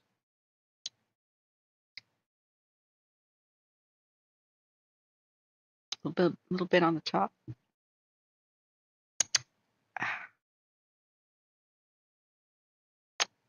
Revelations? Oh man. If I was like a big time director like Hollywood, what would I love with like an infinite budget to film, like if I was big time? Somebody like Michael Bay, but actually good. I mean, he's got some good action scenes, but my God, the rest of what he does. The juvenile stuff, yeah. So like say I had an infinite budget, and I was trusted, and he just handed me the reins and said, do your project. You know what I would do? What I would film? A classical piece of literature. I would do Revelations. Holy crap. That'd be the craziest stuff. I'd have the beeps of Babylon walking through fires, riding 10-headed lions, the Leviathan, sea monster emerging from the sea, creating massive tidal waves, gaping maw of a mouth, swallowing all those sinful souls on the beach. Incorporate maybe a little bit of Ragnarok. I mean, it's so similar. You could have a giant wolf swallow the sun. I mean, it's in keeping with the whole thing. Although it might have to be cut for some audiences. I'm sure it'd be a hit in Scandinavia. We'd have all kinds of special effects, stuff like that. The 4 horsemen of the apocalypse coming out of the sky, holding the hourglass when it emerges from the portal. The hoof prints of the horses so large that they could squish entire cities, entire boroughs of someplace like New York at once, holding the giant hourglass and turning it, and a sand running out for humanity. The next one emerges, and it's famine on a starving horse that's all bony. Behind it, it's war, drawing the sword and death on the pale horse behind it. The red horse of war would have a flaming mane, eyes of fire. would leave wildfires in its wake with every footstep. It would be apocalyptic, but beautiful at the same time because, oh, there'd be plenty of people saved, you know. And I wouldn't be doing this to convert anybody. I just think it's the most insane piece of literature ever made with the most crazy visuals. It would take a Hollywood budget to really pull this off. But, yeah, that pure, unadulterated, insane vision is like, wow. And it's all symbolic. I actually went past Patmos, the island where Jonah Patmos was supposed to have written it in his exile. He would have been executed by the Romans for sure for saying this stuff, but they had a policy like most cultures do of not executing the insane by putting them in isolation. So he was just deemed insane. So he would trip out in this cave that he lived in on the island of Patmos in Greece. Oh man. So we had a little break there in the clouds. I got my honey so I could read something. We are still going to monitor the situation. All this stuff is quite apocalyptic. But I make it very clear there's no agenda. It's just let's bring it to life so there's incredible images ever put to page. Would 10 million be enough? I think we'd have to print out a little more. Oh, mackerel. You know what? They did that stupid Lord of the Rings on Amazon for $1 billion. Oh, imagine a Revelations with $1 billion budget. Dude. You're living it, baby. No imagination could perceive what you're dealing with. Harley Ryder says, hey, how you doing, Harley? 33,000, nearly 33,300,106 acres of land burned in Canada with the 11th of August, while the average for this time in the year is only 5.3. Yeah, El Nino. Hotter and drier Pacific Northwest in Canada and wetter and colder Southwest. El Ninos are bad. They can usually cook up insane hurricanes too, like Andrew. Right, we not only are we all free to believe what we want, Wrath, but we all do. There's nobody has an identical sets of beliefs. Religious scholars arguing with each other and prophets and you know, the let's go look at Nevada County real quick. Like, nobody agrees on anything. I'm still liking what I'm seeing here in Nevada County. This one's okay. I guess we'll find out tomorrow if there were any structures lost. Nobody said that. But look, guys, it's within its lane. We got a bright spot here. It looks like in Oregon, things may have calmed down. Excuse me, I gotta.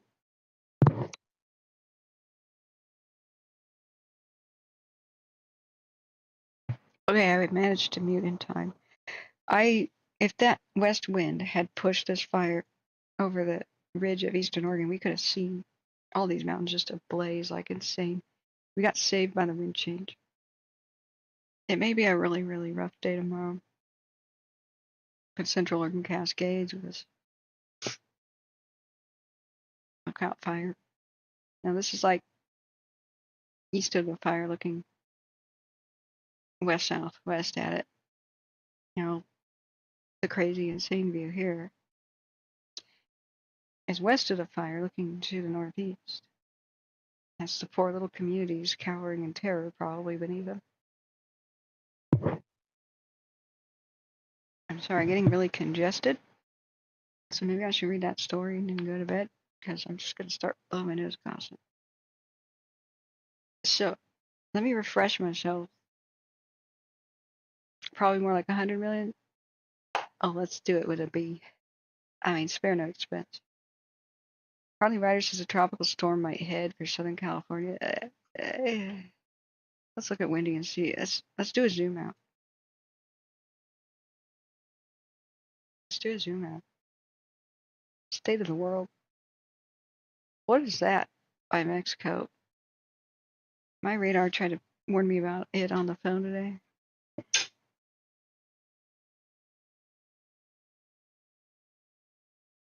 Excuse me. What is that? Is it named? It's got to be named. Or Hawaii is going to get some back-to-back action. Like, the hurricane missed him, and I bet so many people are like, yay, and then only to have this fire crap.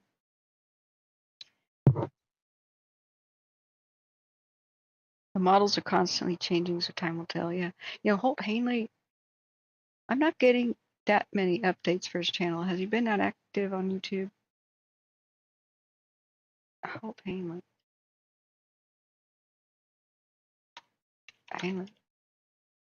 Hanley the Kid. That's my nickname for him. Yeah, so 6 hours ago, let's watch his vid, but you guys need to click on it. Like, he needs his clicks. He needs a, there's only 1.3K views and needs more. So I'm gonna show you his video because I need to know this info too.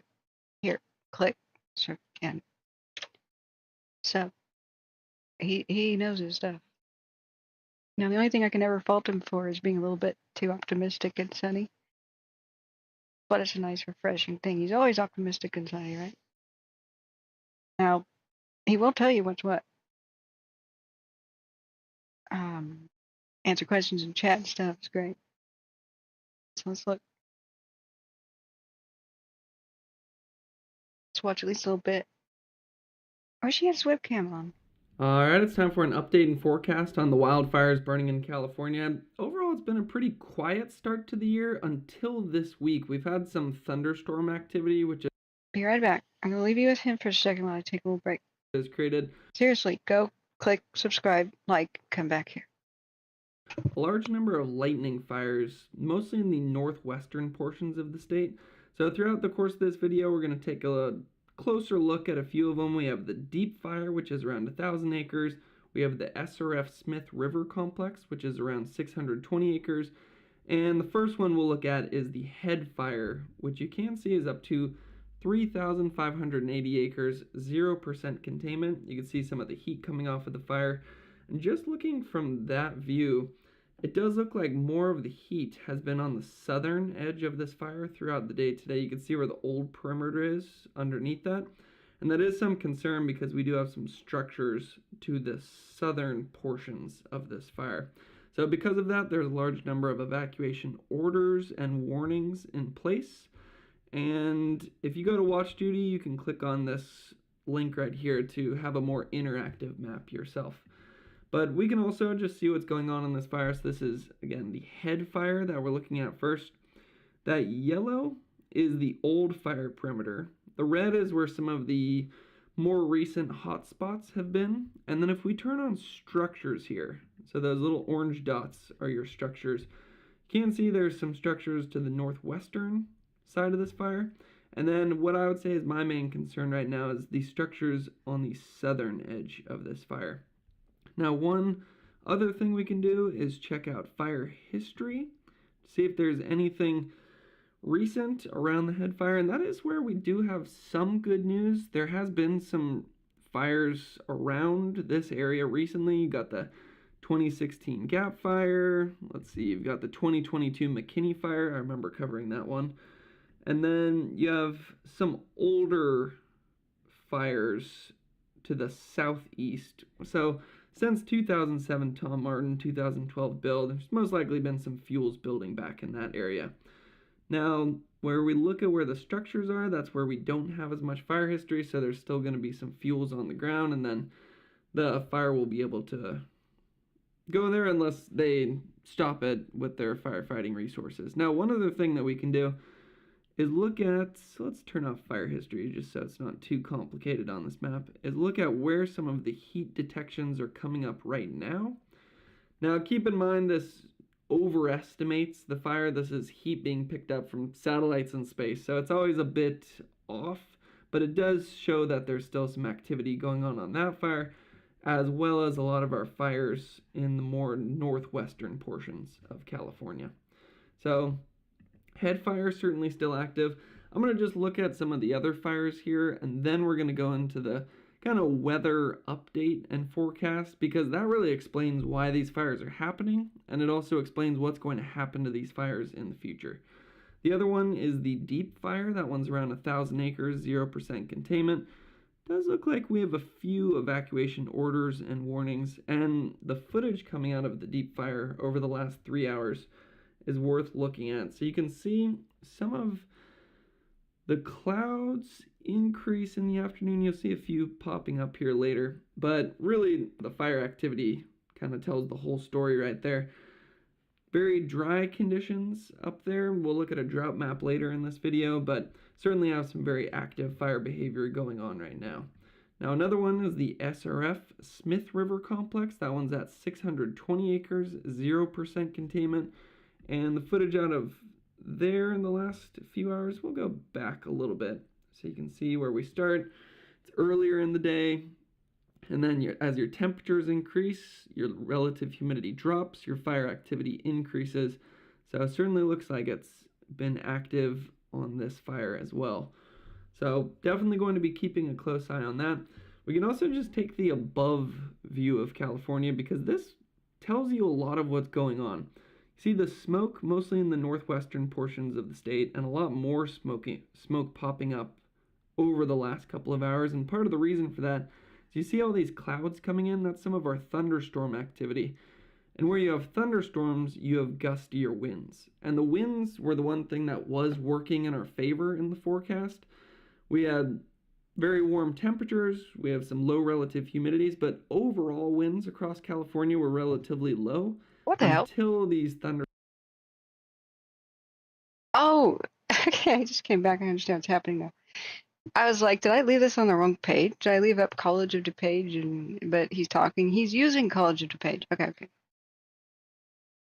Okay, I was out of the room. I was listening.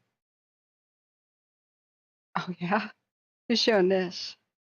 Yeah, that got serious. So the same thing with the Canada thing. You see, as night fell. That's when all a beep hit the fan on the Oregon fires too, and these all at the same time. We had the storms come in from the Pacific, and I think that's what he's about to explain. That explains the big mushroom cloud thing, Oregon, on your channel that we just looked at. Is that west wind just blew everything up to the east? So sorry, yeah, or Coast Green Man, if you're still here. So. Are you going to bed, Smitty? Good. Thank you for being here. Robert Smith says 5 to 6 inches are predicted in the San Bernardino Mountains. Going to San Bernardino, ring-a-ding-ding. Okay, so let me see what he's talking about. This, you guys should totally listen to him. But he made this 6 hours ago. A lot of things changed. But here he is with the College of DuPage. I'm going to mute this a second. And we were looking at this a little bit at this earlier, and see how, yeah, he's circling some of the fires there. But look at this thing over here. This big round thunderstorm just developed over the Sierras. We had a lot of lightning over there. So here he goes. Mexico recently, and then you also just. And that creates some moisture in the atmosphere, and then you can see how the moisture moves into rewind a little bit. Mexico recently. Yeah. You have gustier winds. And the winds were the one thing that was working in our favor in the forecast. Until sunset. We had very warm temperatures, we have some low relative humidities, but overall winds across California were relatively low until these thunderstorms came through. And then where you have thunderstorms, that's where you can get some gustier winds closer to the surface. Now the reason that we have some thunderstorms is because there's been a couple tropical storms off of Mexico recently, and then you also and that creates some moisture in the atmosphere, and then you can see how the moisture moves into places like Arizona, Nevada, and then into the Sierra as well. And you can actually see in the afternoon hours, once that moisture hits the mountains and it's pretty hot out there, you get some of that thunderstorm activity starting to pop up. So when it comes to warnings in California... I have no idea how thunderstorms and stuff for, but I'm glad he's kind of going over the basics. Yeah, there's actually a lot going on right now. We have a heat advisory throughout the entire Central Valley. I can zoom in here. Heat advisory throughout the entire Central Valley. You have excessive heat warnings in the northwestern portions of the state. And then that pink color represents the red flag warnings. So let's just click in here. There's one piece of good news. Our temperatures are going to be moving in a good direction. You can see how they drop down tomorrow and then continue to drop as we get into Tuesday and Wednesday of next week. So, oh God, hold on to your butts for a week. I don't want to. I've got stuff to do. I thought I was going to be live for the red flag weekend. I'd go back to my crap I've got to do. Medford and the Rogue Valley, hold on to your butts. Ashland, Eureka, Roseburg, hold on to your butts. K Falls, not as bad, but dude. Well, here we are. So that's the basics that I wanted to show you guys as I took a little break. Yeah, Orcos Greenman says, thanks for uploading some better views of it with infrared and water vapor. Yeah, that you caught something amazing on the camera there. If it looks exactly like what happened with, remember the Tonga thing? The Tonga volcanic eruption? That was probably the world's largest steam eruption we've ever seen, in modern history. It wasn't really a volcanic eruption, so to speak. People are kind of confused, and even volcanologists that should be explaining that are not exactly explaining that. They're calling it an eruption. What wasn't your standard kind of eruption where magma made pressure from below and it tried to find, the path of least resistance, either blow out the side of a mountain or a top or something. No, or in the case of Krakatoa, the mountain was pretty solid, and so the entire mountain exploded with pressure from lava beneath. In this case, it was, an underwater volcano kind of building itself a little bit more, and it had just a minor earthquake, but that opened up a crack below the waterline of the ocean into its magma chamber, which is super hot, right? So you take super cold seawater and you throw it onto something with that tremendous heat, and it flashes to steam. And steam explosions are the most powerful, pretty much known to man. When steam boilers erupt, holy crap, in trains or ships, it just explodes them. So basically, the ocean exploded. A chunk of the ocean became steam, and that obliterated the top of the underwater volcano and caused underwater landslides and stuff in the tsunami. So technically, that's a volcanic eruption, but it's just not the kind that people. There's different kinds. So that's what we have to understand: is it's a sneaker, snuck up on us. Most magmatic type eruptions, in fact, all of them, pretty much, you can, with some good predictability now, see that they're going to happen. We now know that there's thousands of microquakes and there's harmonic tremors of a certain type of frequency when we're monitoring volcanoes. What we didn't quite understand was a very minor earthquake, a very minor eruption could cause the largest explosion the world's pretty much ever seen. And the tsunamis could have been massive. It could have been every bit as bad as everything that happened with Fukushima. But completely out of the blue, no warning, no nothing. So it's scarier than just saying it was an extremely large eruption, right? It was an extremely small earthquake that caused the world's largest explosion. Now, the thing is about mushroom clouds, they all look the same because they're all caused by the same thing. It's just tremendous heat from a source pushing up into the higher reaches of the atmosphere.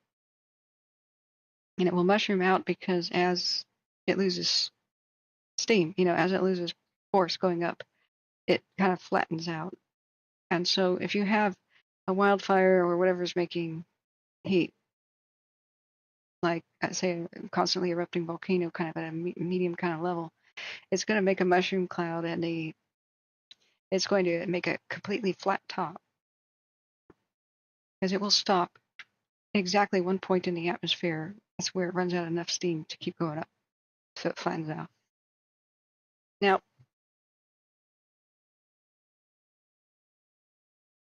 when you see them like form with the pyrocumulus, the ones that wildfires do, you'll see the white poofy stuff rise above the layer of the I don't have one to show you right now. Can't go back further in time. This fire made one.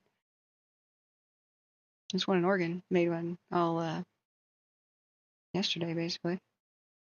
Whoops, clicked on the wrong thing. And that's why I called for evacuations before the officials. If we can go back 24 hours, we can see it. However, the point is that when you see the white poofs, the white smoke is more of steam.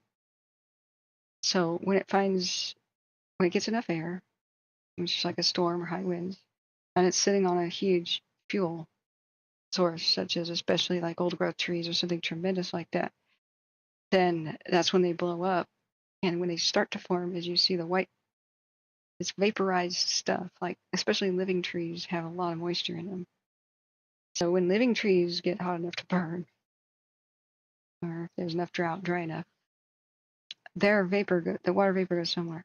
All combustion creates water vapor, but living trees create extra, right? They got a lot of water in their trunks. So that stuff is going to be pushed even higher, and you're going to see that breach the flat cloud layer. And from above, it looks completely magical. It looks crazy. And I hope we can get I guess all of it's non-copyrighted, actually, the Tonga eruption, because it was all basically government satellites. This thing here. But I want to make sure I don't get some stupid other thing in the chat, so I don't have a copyright thing, right? See, that might be generated. So which one is definitely going to have is the from space. Just an on copyright. That's the way it looks. 4K eruption, whatever, upscaled stuff. Just show us the basics, please. If I show like somebody's content, I can't claim this is. Here we go. Yeah, see, just mousing over it, you can see that. From above, they look crazy. And this one includes shockwave, so wildfires are not going to include shockwave, of course. But it's so eerie. Maybe we should get off YouTube and see the Tonga eruption from space. What? But no matter what they are, even nuclear bombs would look like that from space. Not that we do above ground testing anymore. But mushroom clouds are all for the same reason. It's tremendous heat. So nature was doing it before it was cold. We joined the party later with the nukes. But it was volcanoes are way more powerful than our nukes. Way more. They just kind of go off in one spot at once, and therefore, like, they don't generally destroy entire continents, but well, eventually they can. Depends. Those kinds of super eruptions don't happen very often. Thank God. Wait, it created plasma? I don't know about that. All right, we're getting to out of my ballpark here. So, to the clouds. To the clouds. Let's relax. It's time. We read a story so we can go to bed. What? Trolls are here?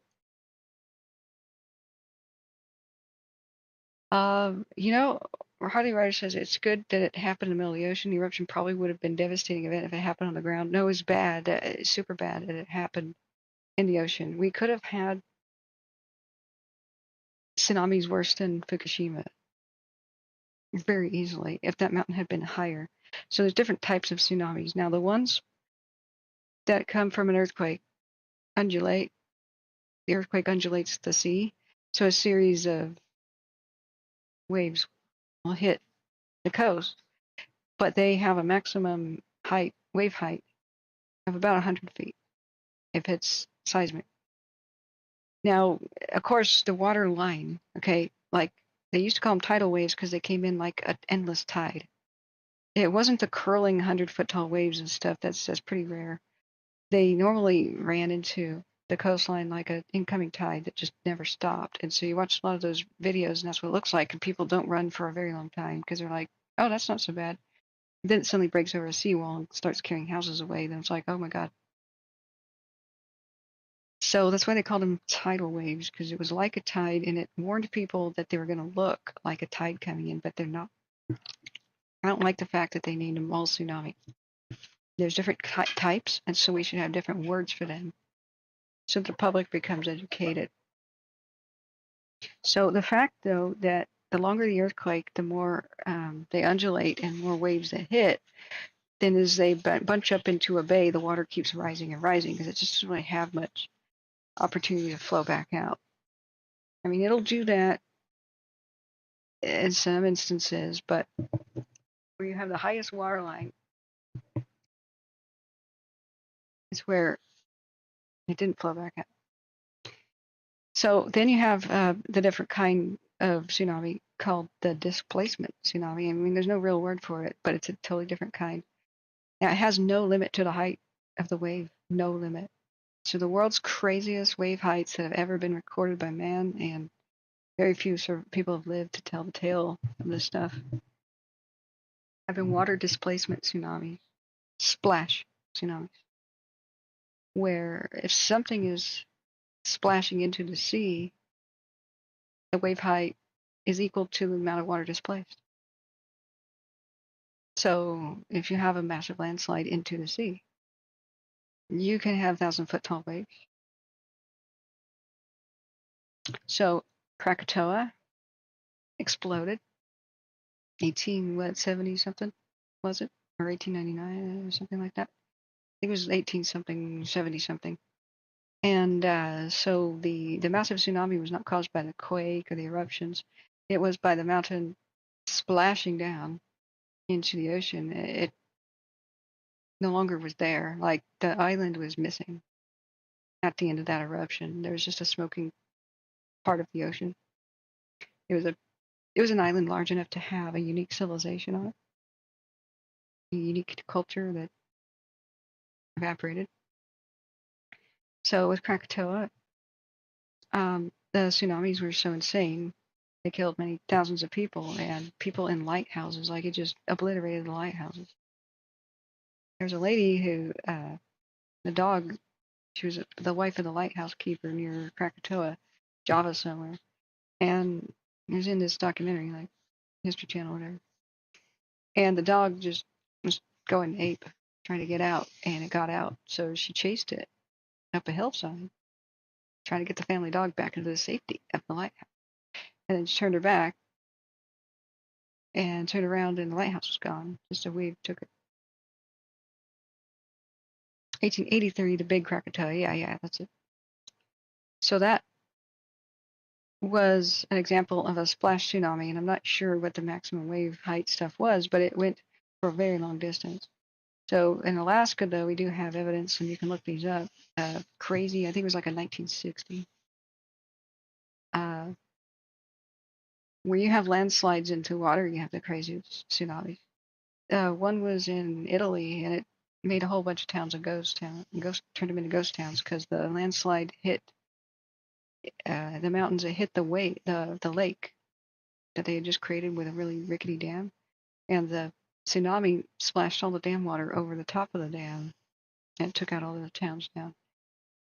Alaska mega tsunami. Now there's several of these. The tsunami that took out Crescent City and Seaside, Oregon, with the Alaska quake of '63 was bad enough. That was like a 9-point quake. But this one, the 1958, the Tia Bay earthquake, I think that's it. Let's see, what was the wave height? Do they just have it here? 524 meters, which means 1,719 feet tall. It was a nearly 2,000 foot tall wave. That was just from a landslide in Alaska. So what if this volcano had been taller and had completely exploded apart?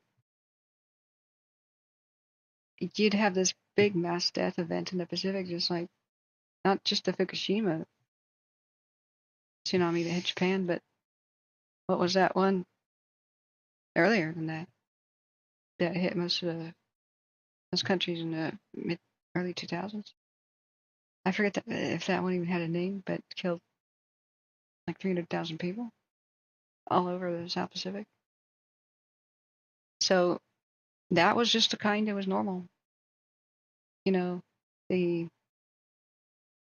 undulating wave stuff underwater. You don't want to have a splash tsunami. There was a big panic created in the world about, these are called mega tsunamis. These are the impact events, say, well, like what killed the dinosaurs, like the major asteroids, rockfalls and landslides. So this is maximum intensity of 6, which is extreme. I guess there's a scale. Damage is total. Waves are seen on ground surfaces. Line of sight and level are distorted. Objects are thrown up into the air. That's putting it lightly, kind of. So we are extremely lucky that it was just sticking out of the water. Now they had a puzzling thing that seemed to. We know that this maximum wave height being around 100, maybe 120 feet for earthquakes underwater. We know that that's a real thing because of laws of physics. So the Fukushima quake seemed to break the laws of physics in a specific spot where they had like a 300-foot tall water line or something. So I watched it. It's a very good documentary. It's on YouTube. And they got to the bottom of it. The Japanese scientists are amazing. They really make it their business to know this stuff because it's their survival. In a place that should have been above the water line, it got taken out, right? And so they try to find out why. And it turns out, long story short, spoiler alert, is the quake triggered near the bay an underwater landslide. Now that's a displacement kind of tsunami. It's not quite as bad, I believe, as say a splash from so like in the 1963 Valdez tsunami, which it would just be it's part of the 1964 Alaska earthquake thing. What Anchorage got all the press, Valdez was wiped off the map because in the Bay of Valdez, it's like a fjord, Let's see, here we have a graphic. Oh, there's Kodiak. Valdez. Port Valdez. Yeah. I was hoping it had a better graphic than this. Like one that would show the area. Well, anyway, these are a whole bunch of disaster shows you can look up. This shows a little bit better. So you see the mountains, and where the town was, I guess, is this area now. I don't know. They moved the town. Actually, maybe it's a new location. But you can tell that on the other side of the bay, that these tall mountains, the Great 63 quake of Alaska caused a landslide. So a 500-foot wave or something just took out the town. There was a boat that was coming into the harbor, and they were throwing candy to kids on the dock, and they watched helplessly as the wave picked up their boat and put them in the town. And they watched the waves take everybody else. Just kind of obliterated the town. So it was a very bad location for it to happen. In fact, it's not possible for that kind of eruption to happen inland, I don't think, unless it would be like a caldera that was full of water already. That's possible. I guess it is possible. But there's not that many like watery calderas. They're still seismically and volcanically active. I think stuff like Crater Lake is dead. I don't know that it can erupt again. I don't know though. Harley says that Etna could create a massive tsunami headed for Africa someday in the future. The site of her sliding into the sea. Apparently, it's possible. It would probably bounce off Africa and hit Italy, the southern Italy, and hit Sicily again. But the thing about the panic about that sort of thing, there was a big panic about Tenerife, which is on fire today. We didn't really look at it. Tenerife and the Canaries are very volcanically active. And I mean, we had the massive eruptions. What were they, though? 2 years ago? We all watched it live. Was it last year? I can't quite recall. I wish they showed Tenerife. Let's just go to the Canary Islands on Google Maps, actually.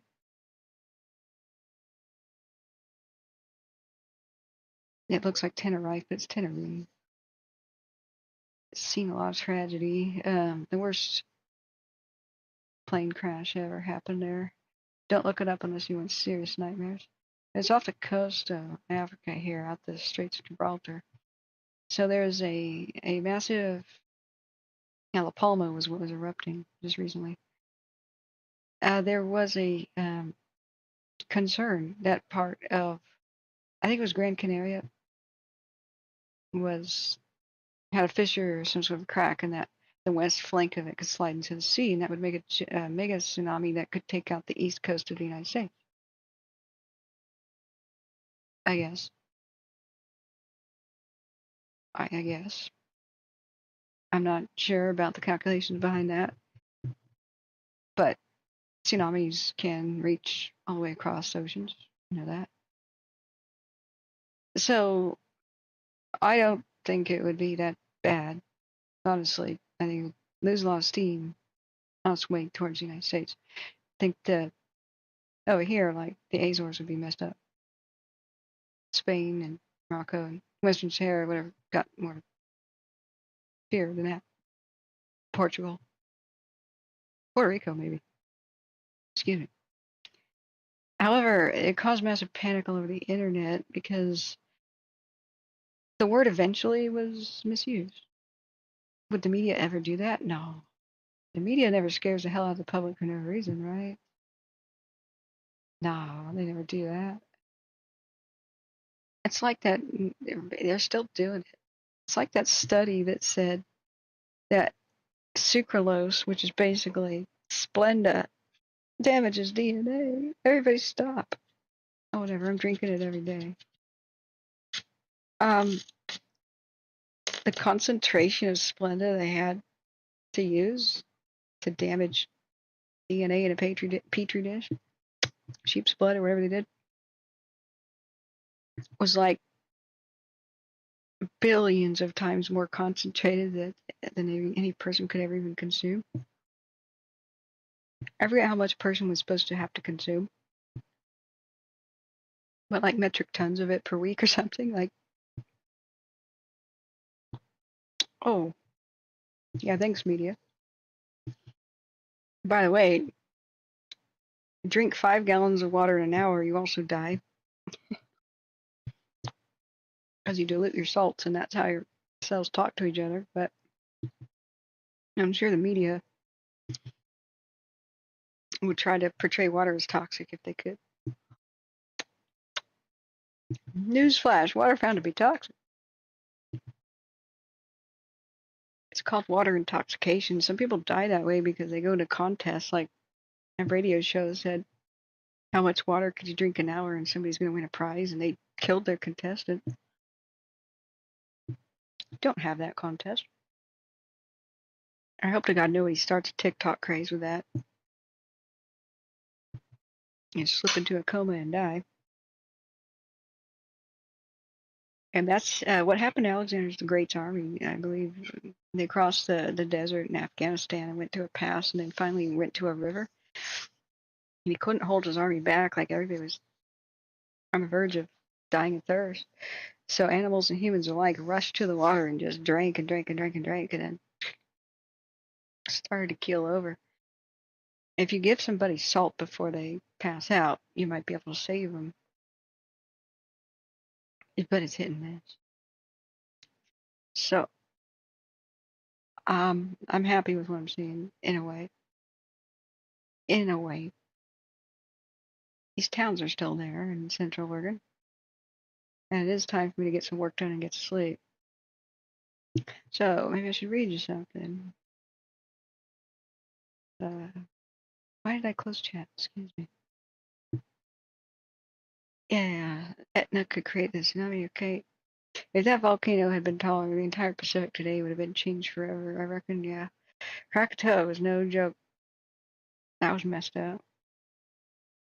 Harley Ryder says, wonder of the size of a tsunami with a 9.5 chili in the 60s. Yeah, didn't it generate one? Didn't it hit Hawaii? What was the Hilo tsunami about? Oh yeah, what happened to Japan? My God. The Hilo tsunami. My mom had this coworker.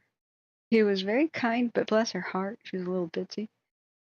And blind as a bat, apparently, without her glasses. I didn't know that about her. So she was half Hawaiian, and she went to the Big Island, or quarter Hawaiian, to celebrate some anniversary or something, right? And so me and my mom were back at the office, just doing her thing. I was her assistant at the time. May 25th, 1960. The last three tsunamis that caused significant damage in Hilo occurred in 1946, 60, and 75, so there were multiples. Man, imagine World War II is over, and a year later, Hilo gets struck by a tsunami. When was the Chile quake? Okay, one came, this 1946 came because of Alaska. It was off the Aleutian Islands. The wave height was about 50 feet, 159 deaths. Oh my God, that's a person. That's a tiny person. Whoa. Right there. Is this a photograph? Did somebody draw the person in for scale? I don't know. A tsunami struck Hilo Bay in a succession of 7 waves for a duration of 15 minutes.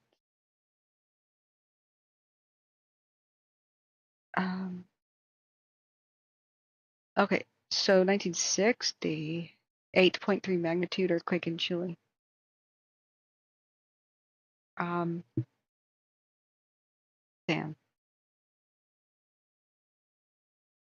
So anyway, this coworker of my mom's, this wasn't that too long ago, like, 6 years ago?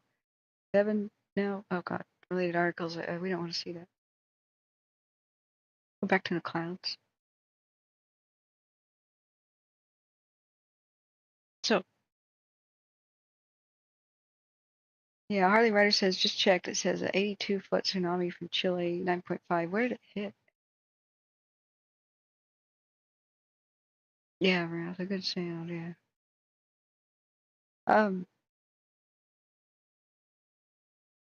Yeah, I should put on some frequency or something. Now, for now, you just have to respond to my soothing voice. Yeah, binaural beats sent me into a trance once. That was amazing. I can trance and go into a writer's trance. I've got the gift. I'm not saying that like, oh, I'm bragging. I got the gift. Everybody, let's pay attention to me. I mean, I'm in awe of it, but I've always had it. I've got the gift. I do not take credit for what I can write when I'm walking around and maybe I see something that triggers it, or smell something, or see something that triggers a memory. All of a sudden, it's just like the heavens open up and a story is dropped in my lap, and I just grab a notebook and grab a pen and furiously write at the speed of sound. It's like looking down, say, a forest creek, and leaves are going by swiftly on the surface of the water, and if each one of them is an amazing idea, an amazing quote, and an amazing way to write something to get people to feel something. And it's not words. I'm having a vision of each thing. I am seeing the world's greatest paintings in my mind that have never been painted. And I'm just furiously trying to describe them. I'm seeing moving scenes. The paintings start to move, and then they open their mouths, and there's dialogue. I'm just seeing it. If I don't write it down in the moment, it's completely gone. It's just like those leaves going by. Some of them escape. It's no good to turn on a recorder, I wish, and just say something. It's just, it doesn't work right. Now, when I had my massive arm injury, I had to do that, but it just didn't work right. And I totally get it. The way that they say it's your muse or your crown chakra. That when it's open, it's letting the world of imagination from somewhere else come in. You understand, Monstar Star? Yeah. And certain things can elicit this, certain things. Lemons.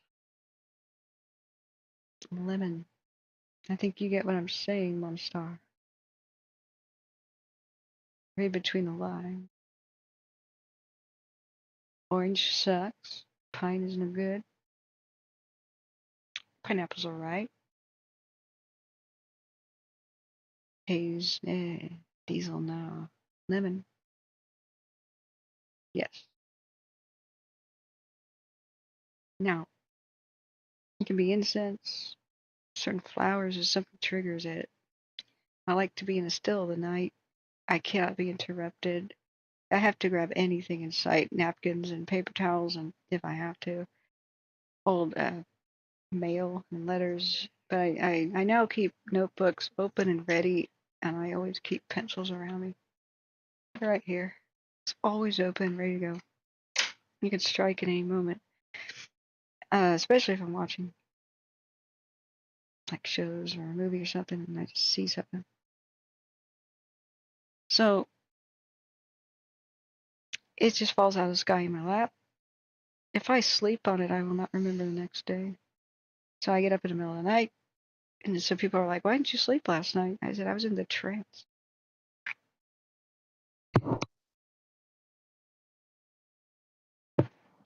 That doesn't come around every day. I'm not going to waste it. Ross has never heard of it. Might not be able to get it down under. We have every single one of us had to give. I don't know. I've tried to coach people with writing. It may be you have it or you don't. Now, people can be good writers with discipline. Do not give up if you don't have it. But I have no idea where it comes from. I can't tell you. It just does happen, and there it is. Oftentimes the story is totally complete. Sometimes it's in segments, and I've been writing some books for more than 10 years, or stories for 10 years, so I'm waiting for the other things to show up. And they're good when they do. Trying to force it, it's not as good quality. But maybe I should try to fill in the gaps. You can go through a methodical, I'll write it this way because that's how good storytelling is. You can go do that and fill in the gaps. You can be good through discipline. So don't give up. In fact, you don't even have to be good to be successful. Look at all the crap that gets published these days in Hollywood. The Twilight books I cringed at because the writing quality was just so bad. Grammatical and I'll say creativity. It was just so bad, but it was a great story. It's just bad writing. And yeah, the Twilight books were a good story. We were talking about the vampire thing. If you look at the vampires as superheroes instead of vampires, it all makes sense, and like it's a good story, right? If you think of them like comic book heroes. And not the later books. I'm talking just the first one, you know? Now, their superpowers were unique for each vampire. It was kind of neat, and it didn't show that so much in the movies, but the books were like, whoa. Anyway, now some stuff that's got good content, you can tell somebody doesn't have the gift. Like Brave New World is something I can barely sit through. I've never been able to finish it, even though it's a fascinating concept. It's poor quality writing. It's just bad. I must go do some work myself. Hope you got news. Oh, you got a new one? Okay, let's look at Oregon Coast Green's video real quick. Then I'm going to read the story, then we're going to go to bed. Much better zoomed in now. Cool. So, there's talent and then there's labor, and everybody will tell you labor trumps talent. Like the athletes that are gifted sometimes get surpassed by those who are just training harder.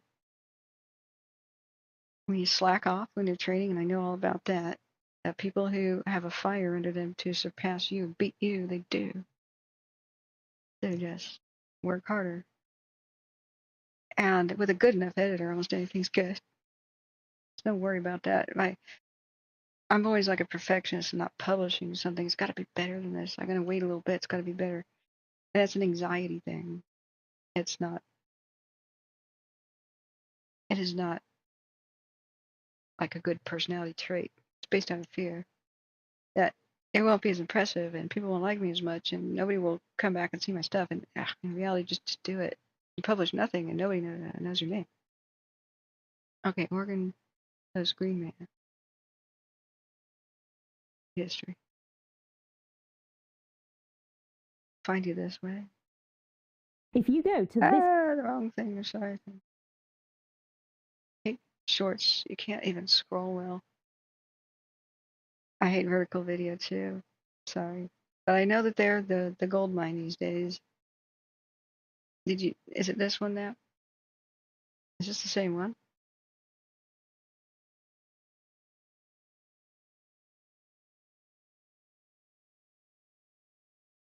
Yeah, 2 likes on it. Wait, this is the same one I saw. Alright. Fire name. Description has location info for the fire name and link. Ah, cool. That's a really good touch. Okay. Yeah, there it goes. And you can see at sunset, because you can see the darkness coming in from the east, sunset's the west, blah, blah, blah. Flips into night mode, you can see that storm from the Pacific coming in. Oh, it's in videos. It's not a short. Okay, awesome, because I hate shorts. I'll probably make some, but I'd rather, I will never be proud. There it is. Okay, awesome. Check it out. Yeah, that thing had fuel.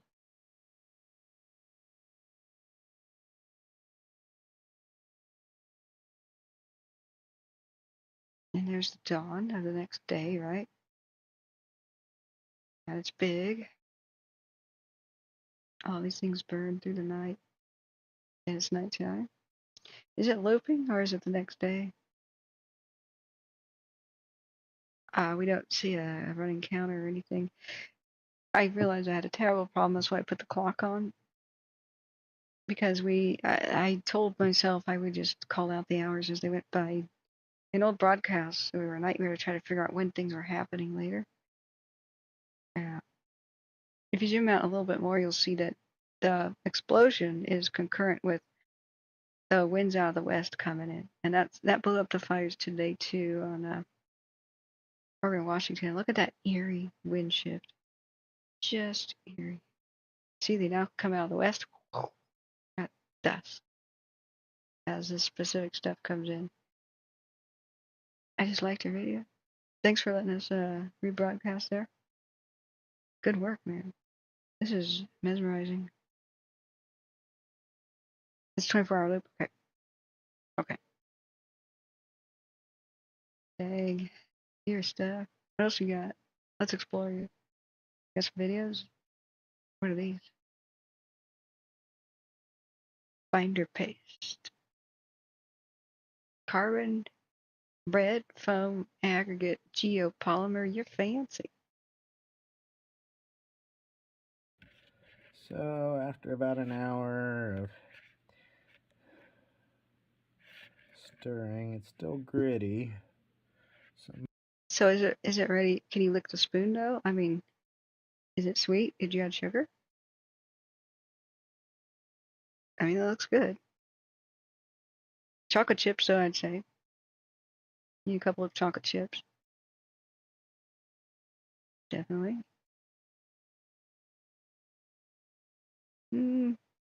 I think you added too much honey. Put more of the Kush in it. Need some dab. Ah, yeah, that's a little thick. I don't know how these gummies are gonna come out, man, but you might as well just add some chocolate chips. 2 or 3 more videos before that one that are cool views. Go back to the videos. Okay, yes, sir. All right, fine.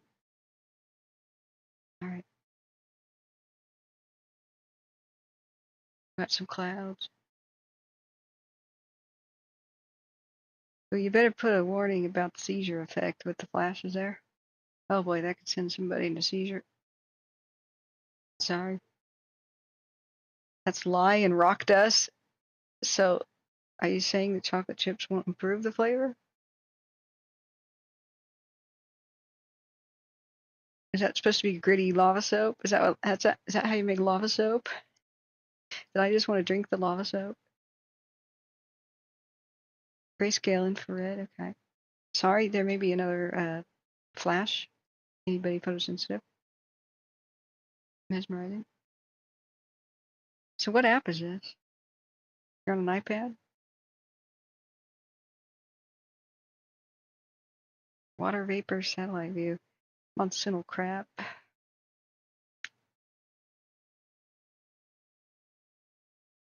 Okay. Zoomed in on Canada. Do not eat the geopolymer cement. You can't tell me what to do. Is that a challenge? I can eat more than you can.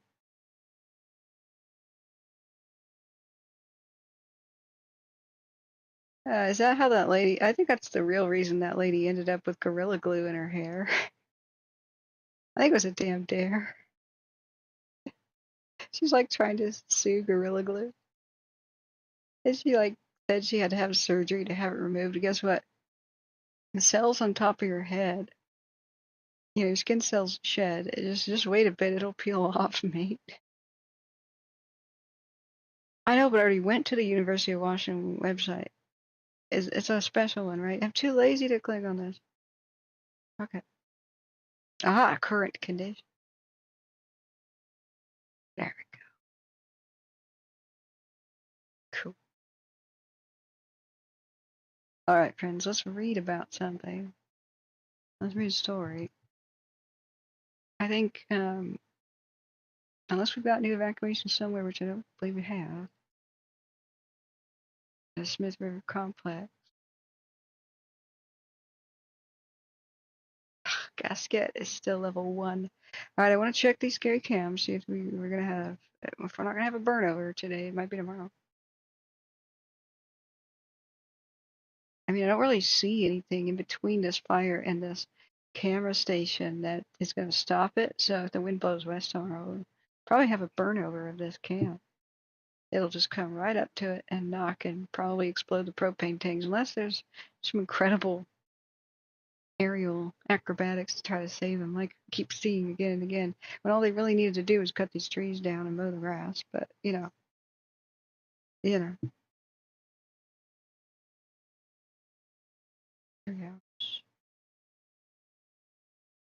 Frontier. We don't have any new evacuations, so I'm just going to shrug. And I think everybody in Gasket should be ready to leave at a moment's notice.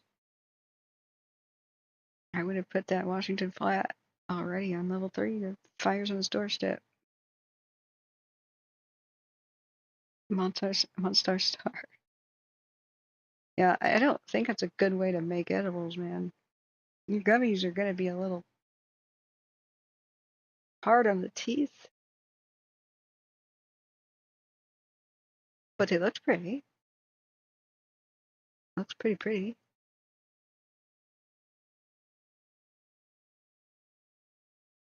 Carbon, part 2 of carbon bread foam aggregate geopolymer. I mean, it doesn't really roll off the tongue, but you could come up for a name. What's it for? You could add some gold flake. You know, Shaz 73 does soy wax melts, and those are pretty trippy to watch and groovy, man. I'd play with this all day. How do you get it off your spatula, though? Are these like sacrificial utensils? Or has it become entombed and petrified? Says, yeah, that stuff takes like work, you know? Orco's Green Man, I took a 10 milligram CBG gummy earlier. Does that help the stomach? I heard CBG was good for the stomach. I've had great success with CBD. Just vaping pens, no THC content, just CBD was amazing. Working on geopolymer refractory insulative cement. Hey, is it fireproof? Is this kind of like rock wool, but you could pour it into a mold? Because rock wool, well, that's a name brand. They call it mineral wool. Is the spun fibrous slag from steel mills and stuff. And that stuff is the best kind of insulation you want for your house. You don't want that pink stuff. That stuff is flammable. That's what makes a lot of house fires like out of control and flashover. It turns into black explosive smoke. Is I actually dissolve it in water and it hardens clay and other material. Yeah, and refractory is waterproof. Dude. So say you had a basement or something and you had some like cracks and around the little window and stuff, and you want to make sure embers couldn't get in there because you fill the gaps with this to kind of have it harden. Could you trowel it in there like it's mortar? This is using a zeolite powder and lye as a binder. Whoa. So you wouldn't want to bare hands touch this at all, huh? It is fireproof? Cool. So dude, you could have quite a money making idea here. Because a lot of times it's just hard to fill in gaps and stuff, and that's where the embers are getting in, and that's where most homes are burning down. The little gaps in the armor. Windowsills are collecting and getting through the fine mesh and into the attic especially.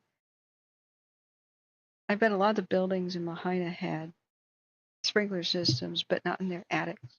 And that's probably where the embers rushed in the wind into the attics. So sprinklers probably went off for the building below, but what does it matter? No, it's very caustic. That's right, it's a lie. So you can't even this out with an acid at the end of the day before it hardens? Or does it just become okay once it's dry? I'm laughing at the Gorilla Glue. I think it was a dare, dude. That was a coup de grace there, man. We're all thinking she's a fool, right? No, that was sharp as a tack, man. Who would have thought that you could make so much money off the public by saying you need medical attention because you glued your hair to your scalp? Like, maybe she was a freaking genius. She won the money for the dare, which must have been really big bucks, right? And then she won the sympathy money, and then I don't know what became of her lawsuit. Did they settle out of court? What if she's crazy like the fox? Man, she knows how to game our entire society. Like, we all fell under her spell. Orco's Green Man says, I'm working on it to use in custom rocket mass heater, high efficiency smokeless wood boiler. Dude, I have a crush on you now. That sounds fancy. Are you single? Okay. Where's your new invention, man? I want to see it. Where is it? You make stuff? I'm into rocket stoves. Oh.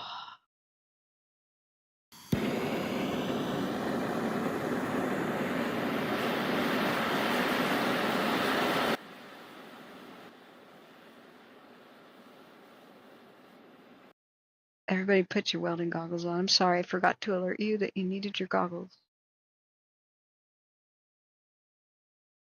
Geopolymer is basically dissolving rock and clay powders with caustics or acids, and aluminosilicates and other minerals can polymerize and turn into stone and cement.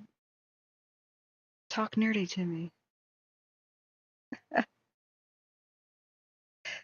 I was always fascinated by that guy who claimed he invented that fireproof material that was like, it had the lightness of egg crate foam, you know. I mean, you know, the thing the dozen egg style that comes from the store. You remember how those used to be styrofoam before everybody realized how bad that was? It'll power a hydronic system. Dude. So can you make your own ethanol, like with systems like this, and have like a really safe thing? The Starlight, yeah. Did people ever figure out what Starlight was? Didn't the guy take the secret to the grave after demonstrating like the blowtorch on it? Or was it all hype in the beginning and like not as good? Or something? Yeah, the mystery material called Starlight. I used to watch sci-fi shows even before X-Files was around. Mystery material. Yeah, a lot of people claim to have solved it. I'm not sure. Yeah, like Nighthawk and Light. I've seen some of these. Yeah, the BBC reel, like, this must have had the original. Yeah, on TV they demonstrated like this. Tomorrow's World of BBC 1990, you know. I was such a nerdy child. And so reruns of these shows came on that were like up the alley of anybody who liked X-Files before X-Files. Okay, whatever. Just explaining why you need it, but show us. Yeah, like you could use it for airplanes and stuff because it's light, ultralight. The guy coated it with an egg, and a blowtorch then couldn't take out the egg. Yeah, so this might be a good thing. He died right before revealing it to the world or whatever. He had demonstrations. So this is like a whole bunch of people explaining it, trying to explain it. Yeah, here's the egg. He cracks it, it's still raw. I remember that. Oh, yeah, show it. Crack the egg. Crack the egg. Crack the egg. Oh, man, that's the coolest part of the demo.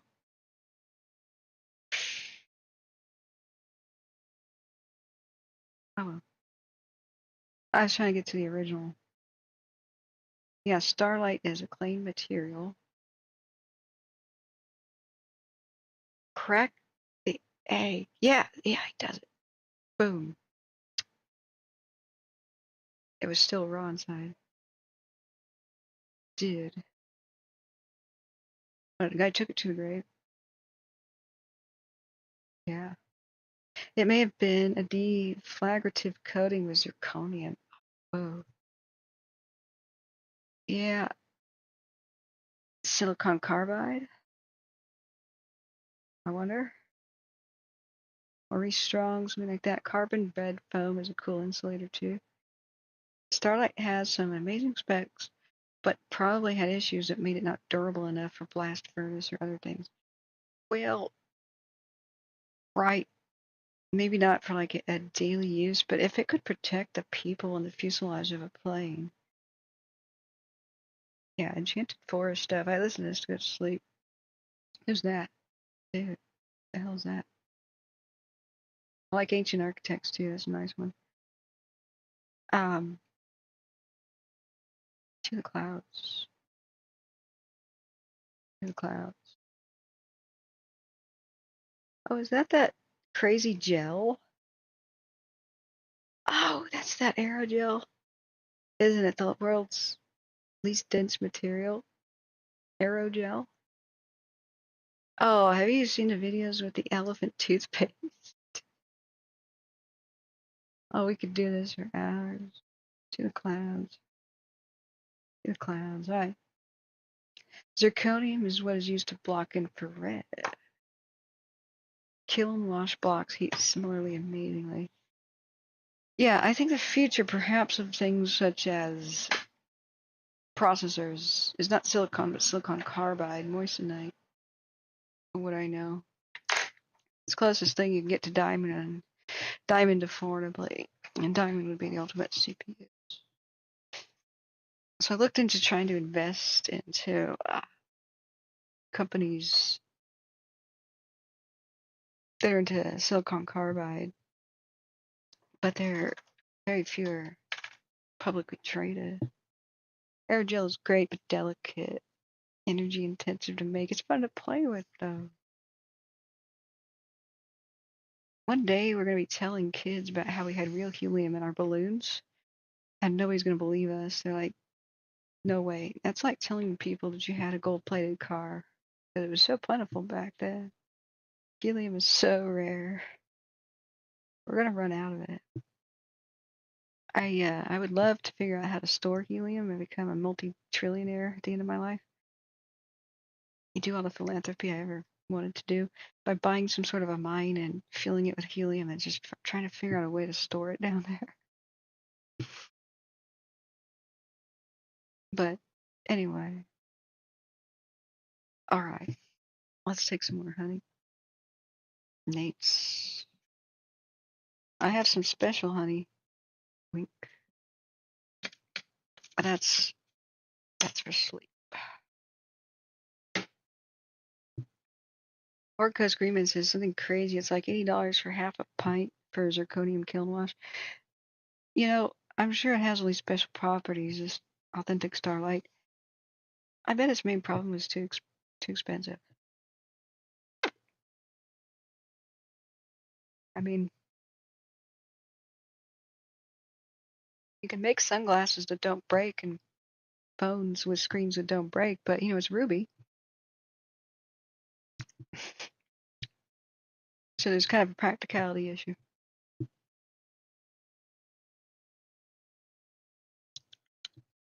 We've entered the graphene era and it's in its infancy. Humans have different stages of technology, and you name that entire era after the new technology that enabled the new era. So I don't think people are quite aware that we're in the graphene age. It's going to change everything. Every single thing.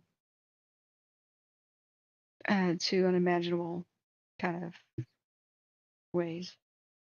Graphene is could be as clear as crystal, hard as diamond, flexible like saran wrap. You could have an elephant balancing on a sharpened pencil, and you would not be able to puncture graphene saran wrap. You could have power lines on graphene poles strung between, graphene wires strung between the graphene poles, and you could have trees fall on them, and the tree would just be propped up, wouldn't damage the line. It's going to replace all our use of copper and all of our electronics. Copper is going to be not very valuable anymore. It'll be good for brass, bronze, statues, bullets. It'll be a thing of war, mostly for bullets.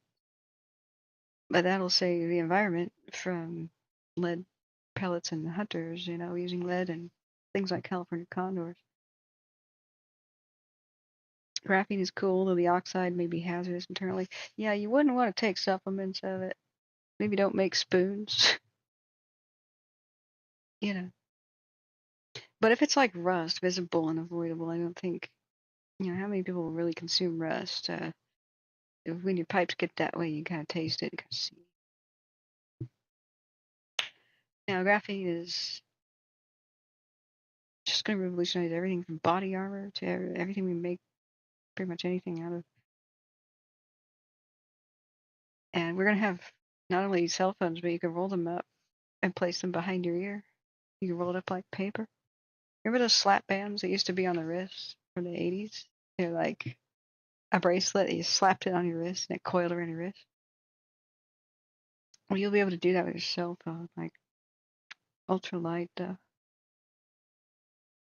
You'll be able to have graphene contact lenses, and since it conducts electricity and stuff, you could power it with your own eyeballs and have a heads-up display in your own vision. Rust is not so hazardous. True. But I'm just saying, if it's detectable, like people don't like to consume rust and they tend to avoid it, right? I will destroy that cell phone. Somehow, yeah. You'll find a way. I know you will. Right? So I don't think we're going to see a camera burn over. Check the heat signatures one more time, and then I think it's time to adjourn. It's 3 in the morning. It was 1:30 a second ago when I looked at everything. You guys are too fun to talk to, that is the problem. Stop telling me interesting stuff when I'm trying to go to bed. I blame you. Come on, you know me. I have no self-control, with my curiosity especially. What are you guys on? What are you guys doing to me? Clearly your fault. Clearly. Oh, I didn't know I could dark mode Caltopo. My prayers have been answered. It didn't work before. Sweet. Thanks for checking out the Bloom. Hey, no worries. You guys should check out Oregon Coast Green Man's channel. So, I did. It's because I'm a cool cat. Where's our history? Let me link it. I want to see one of your stoves one time. Which section of the coast you located on? That'd be cool if you could demo. I was surprised by how high it looks and the ball of heat and the moisture went miles. Yeah, pyrocumulus are no joke. You want to know what is in the center of a pyrocumulus cloud? You go on my channel and hit fire tornado. Here, I'll show you. So they had during the Dixie Fire. Just go to my channel. I hit the purple K. Yeah, you see the search right over here. So it's not. This video is so many hours long. It's 12, right? Because I had to restart videos every 12 hours. Even when I did 22-hour streams and stuff during the Dixie. So not all of these I've uploaded back to the internet. Some of these went beyond 12 hours. And I got to go back to my archives, cut them, and re-upload like the second half of the day. So here is it forming. Now this is the image of it from a color camera in the center. Now these are the two infrared cameras off Dyer Mountain looking at the same direction, but you see how blind everybody is in the smoke. They had a FLIR set of cameras that are movie cameras, so this is live. And so Greenville, I believe, has already been taken out at this time. I think it burned down on the 5th. So the Dixie Fire marched over Dyer Mountain to the north of Greenville and towards Westwood and other places. So at this level right here is 3,500 foot peak, so say Moonlight Peak, which is some of the highest mountains of the Sierras in this region, like 6,000 plus feet tall. So the valley is around 3,000 elevation, and it reached the top of the peak. So the pyrocumulus, this is nighttime, is forming over there. So when there's that amount of heat that happens, I demonstrated this with the swirling a 2-liter water bottle. If you swirl it around and you try to empty a 2-liter Coke bottle or whatever, hold it upside down and it chunk as the air bubbles come up. It takes a long time to empty it. But if you give it a spin, swirl it, it forms a vortex and it empties almost immediately in seconds. So while you have to prompt that with your motion of your arms to get that to happen, see it forming here, center of the pyrocumulus cloud. It's maybe the first time we've ever really seen it. Science, you know. I don't know. I never got a straight answer. Now it forms and stops and forms and stops, and then it forms and stays there for hours. And this happens over multiple days. But there's old growth fuel out there, so a tremendous amount of things to burn. So whenever heat rises, if it's slow, it can be in any pattern, just sort of kind of random, like watching a campfire, and you get some random poops of smoke that are more intense than others as wind drafts happen or something like that. But if you poke and stir the fire, get some air in it, then it's gonna like go faster, right? Now, when the conditions happened here, where it reached the tremendous amount of dead trees from the 2007 Moonlight Fire, which had been dead and dried out that long, after the third year of La Nina drought and the seventh year of California's super drought, 5 or 7 years. Then you had this prime stuff ready to burn, tremendous heat. So when heat's rising, you can just go at any little pattern, but when there's too much heat, it is forced by the laws of physics. That amount of heat can only rise into the sky if it forms a twist. It's like an upside down vortex, right? It will twist and it'll spiral. So at the time, I thought that the 3,000 foot one over there, right now it's only 1,000 feet tall, and that's very distant. I thought that it was a tornado, so I labeled this 1,000 foot tall fire tornado. That's because I thought it was moving. It did seem to move across the landscape, so I figured that's a fire tornado like the car fire. However, it kind of stays stationary.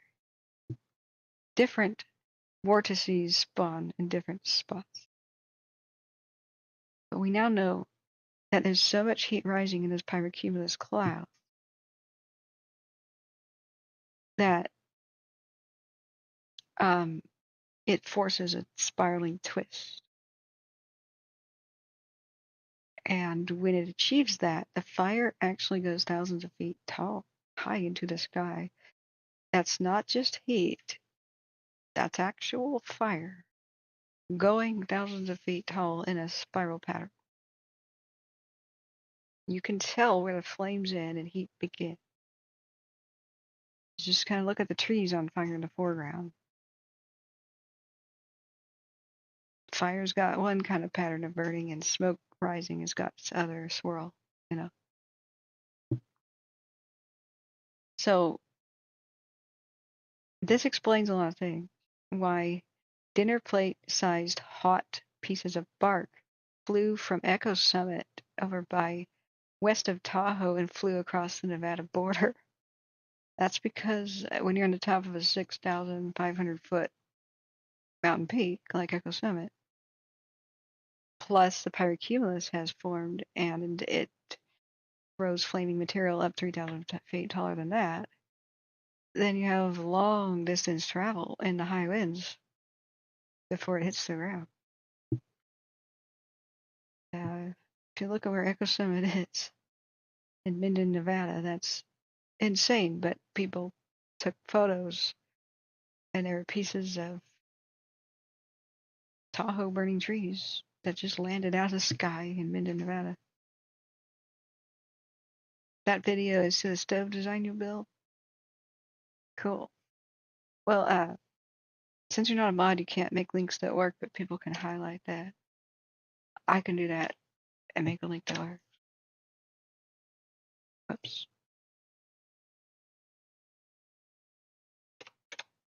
Work like that. Available. I guess it don't work like that. Alright. I'm a little tired for that. Whoops. I just closed what we were watching tonight. No, here it is. So you'll see it form and just be that way. The actual tornadoes or perhaps in a different video. I can't remember which one now. It might have been the 7th, but you see as the fire, maybe it was the night of the 5th, crosses over Dyer Mountain here. Only the wind spared this lookout tower. It would have just been toast. Little vortices that are moving, and they're around 200 to 300 feet tall, twist a path over the mountain, get pushed over. And I do believe they did have F1 rated speeds like a tornado needs, like 75 plus mile an hour wind gusts. However, I'm not sure if any scientists ever kind of confirmed that. So if it's less than 75 miles an hour, then it's called a fire whirl that is moving. If it doesn't move, it's called a fire vortex. Now you can see it reaches 3,500 feet there. So since it's nighttime, we didn't have any like aerial views of this kind of stuff. But we now know what's on the inside of those pyrocumulus clouds and why they get to break so tremendously high into the atmosphere. It's amazing what a leaf blower will do to a campfire. My God, yeah. That's how they test things. You know, they build models, scale models of buildings and towns and stuff. That would be a great way to show the Lisbon fire storm after the Lisbon quake. Lisbon, Portugal got beeped. It got seriously beeped. Late 1700s. I had no idea that the disaster was that bad. It was kind of like San Francisco, but way worse. Having a quake, then people went down to the ocean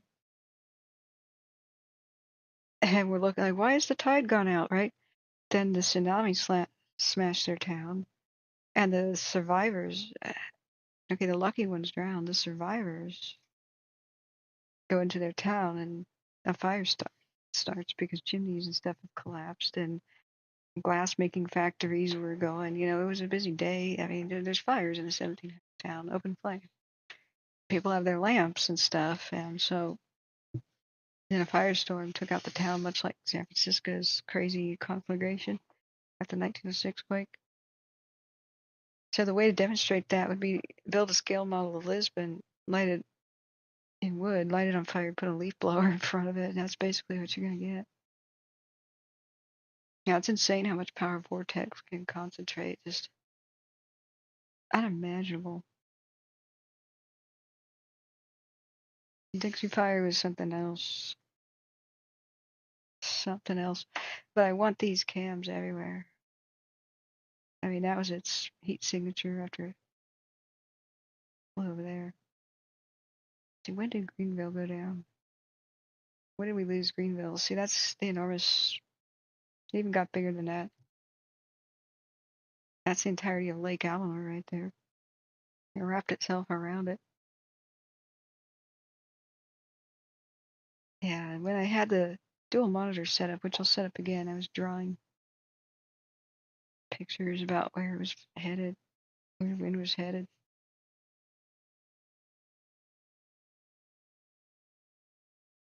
But all I had to do to convince people to evacuate was say, look at this 3,000 foot tall column of flame. It's invisible to the naked eye.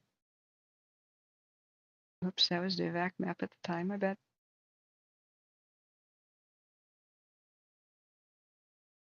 Like, here it is forming. There it is. I took some screenshots.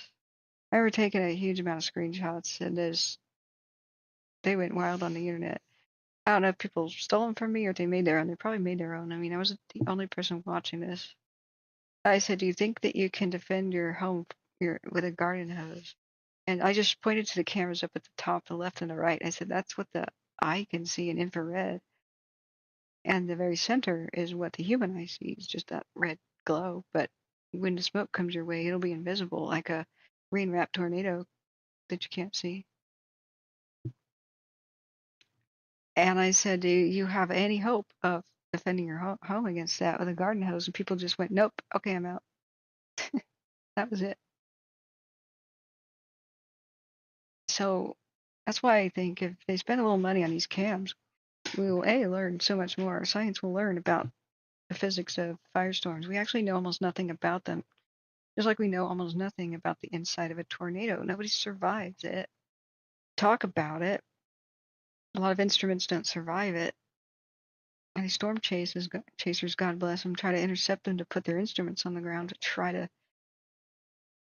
understand it from the inside out. Well, I don't know any kind of equipment, even coated with starlight, that could survive a megafire. So we got to look at them from the outside for now, but we do not understand them yet. The Bear Fire and its historic run down the Sierras in record speed shocked everybody. The Dixie shocked everybody. When it did, well, except me and Daniel Kearns, a couple other people had seen what happened with the Bear Fire at Paradise. You know, the actual firefighters in our the locals who had witnessed it. People like JB, John Bruno, and Shasta County. Like we knew, but other firefighters from other lands back east, they didn't know. But we know almost nothing.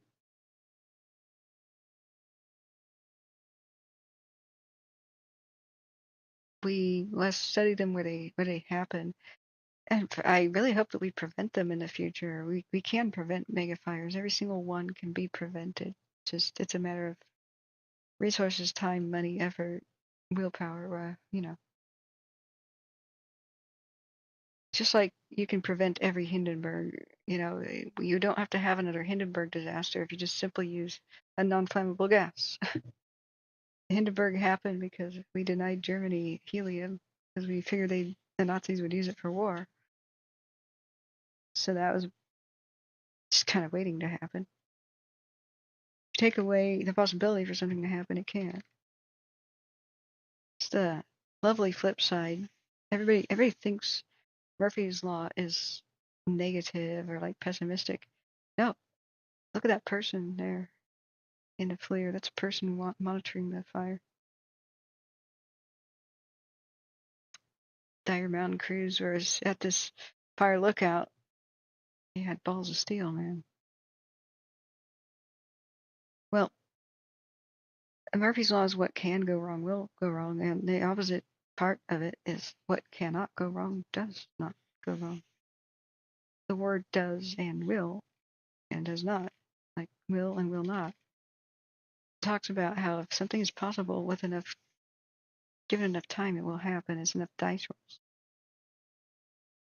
So what can go wrong will go wrong. It's just give it enough time. But that's lovely that what cannot. So make that happen. One Goes Greenman says I'm a certified pyro, but I like to be safe. Well, then you're not. Okay, you're pyro light, right? You're the good kind. There you go. Using it for the forces of good. All right, it's time to read you something. Let's look back at the current. I bet there's a lot of lurkers who are like, oh my God, she's showing something that's not the fire right now. Sorry. A lot of people are like, for God's sake, settle on a camera and show it. I've got a migraine. I gotta turn off some lights. I'm sorry, I'm gonna get dim here, but I gotta turn off some lights. And behind me.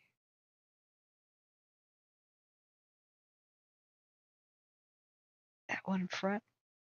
Well, we could keep it on the low. Yeah, on the low. Let's turn this one down. I've been looking at a screen for 11 hours and talking for 11 hours. Let's tone it down.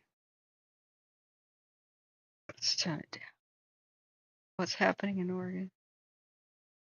Oh, it went fuzzy again. I'm so glad that wind changed, though. We could have lost a giant chunk of the Cascades. Oh, saved by the wind. Let's turn down his back. There we go. Yeah, we're gonna wind down, and it's time for some food. Yeah, we're gonna take a break. I should make myself sleep. I should take drugs to force sleep. Now let's find something to eat. What should I eat? What should I eat? Legal drugs. Don't get any ideas. I hate how the word drugs has become like synonymous with the illicit. I take drugs every day. I take Tylenol. Whatever. Oh, this pizza is kind of soggy. Thank you, Big Dog, for the pizza money donation, though. I'll get another DiGiorno. Let's see what I got. Do I have any? I've got oyster. C-Probe left some salmon. He didn't make the steak tonight that he thawed. That, damn it. That's okay, you know. He wore himself out today. I told him don't go out when it's 103 degrees, but what did he do yesterday and today? It's like, dude, it's not like California. You're going to cook. The humidity's going to get you. He just went around shopping and stuff. The guy's crazy. Like, you realize this will be over in like a few days, right? So I have chilled smoked oysters. This is Nova smoked salmon. You know what? He ate all my tomatoes. I don't feel the least bit bad about eating his salmon. That's it. That's what we're having. What will go with it? Yeah, I'm going to save those oysters for a rainy day. Water crackers. It's going to be crunchy and a little disruptive.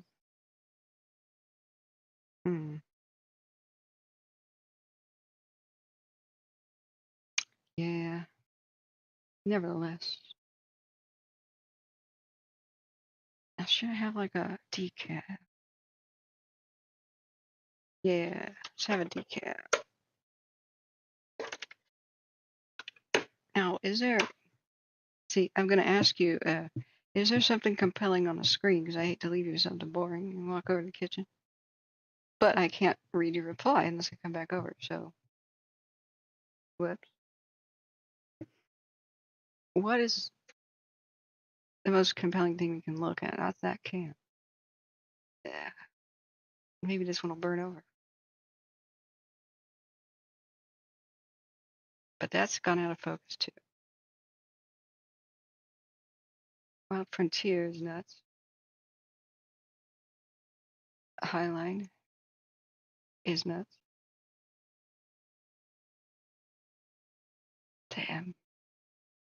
Just look at that. Go get food? Yeah. Or because Green Man's drinking a root beer float on the porch now, dude. Steamed oysters. Oysters raw. And a half shell on the shell. There you go. I like the smoked oysters. You know, I like Napoleonic tiny oysters. I mean, anything that's not in cottonseed oil, I technically like. Cottonseed oil is not food. I don't know why people use that. And then you chase it with Pepsi with real sugar. It's incredible. Pepsi chasing oysters is the only way I can tolerate it. I cannot do smoked. I mean, I cannot do fried. That's too much of a good thing.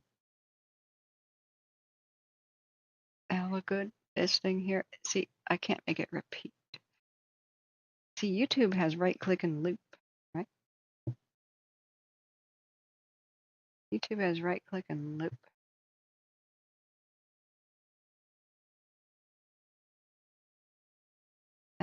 If I could only, you know, some people like Volcanoverse.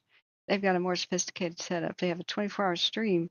They're constantly switching between different cams of different erupting volcanoes. And they have automatic seismometers tracing out the up and the down and the up and the down. They have an automatic voice that reads out earthquake detected on the Tonga in the South Pacific, magnitude 7.6. no tsunami warning issued. And it's cool the way to do that. And they got a team like monitoring it. They got sophisticated setup. I would love to pre-program some stuff. I got a Go XLR or a mixer, and I've got what is that thing? I can't remember what it's called. It's up there on the shelf, ready to. Once I get this room remodel thing going on, I'm gonna upgrade the system for sure. It's a soundboard, button switches, stream deck, all instance noodle. Seed oils are not food in general. I know that. Yeah. Well, not like that. Sunflower maybe. Safflower maybe. I like fruit. Fruit oils are the healthiest for you, like olive, they say. Okay, so let me leave you with a compelling image. Which one is compelling? I'm just gonna go mess around the kitchen.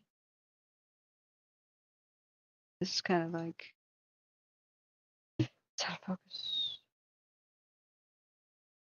All right, I guess we can look back at what's going on in Sierra County.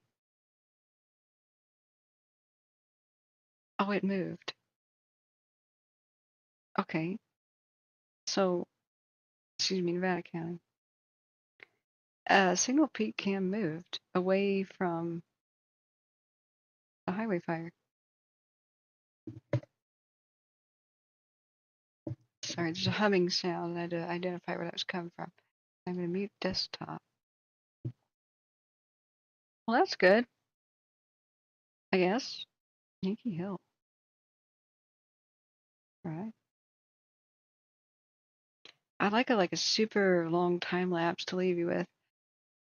I go over and mess around the kitchen. Besides, I got to mute myself while I'm eating, and then I'll read a story. Bald Mountain LaPorte. That's eerie. Look at the lights in the background. Gotta be looking at the storms are still moving through. Look at the rain. Hope there's no lightning. Okay, I know what I'll do. I'll leave you with my radar for a minute. And you can see the current weather as it affects all the fires. It's mesmerizing. Can you even see me anymore on the camera? Like, is it too dark? Should I turn that off? Because my headache won't allow the lights on anymore. Time to take some medication. Tylenol. We have lightning off the coast of Fort Bragg. Uh-oh. Uh-oh. You see what's going to Bend? That may fan up the lookout fire right now. Oh, crap. It would be an east wind that would push it west, as far as I can tell. So hold on to your butts. Hold on to your butts. Now, the forecast is where the center of the screen is, so it's over by K Falls. But I think that's mesmerizing. I'd love to have a screen saver of that. Okay, let me get some food. We need to watch some fascinating non-copyright, copyright-free thing. Maybe we can watch some United States Chemical Safety Board video. Those are amazing. Get some water crackers. They talk about fire safety. A lot of it is unfortunately PTSD fire triggering, though, like the explosion at that sugar plant. I didn't know sugar dust was flammable, but wow. I mean, I was told that granaries explode like a rocket every once in a while because, well, wheat dust is flammable.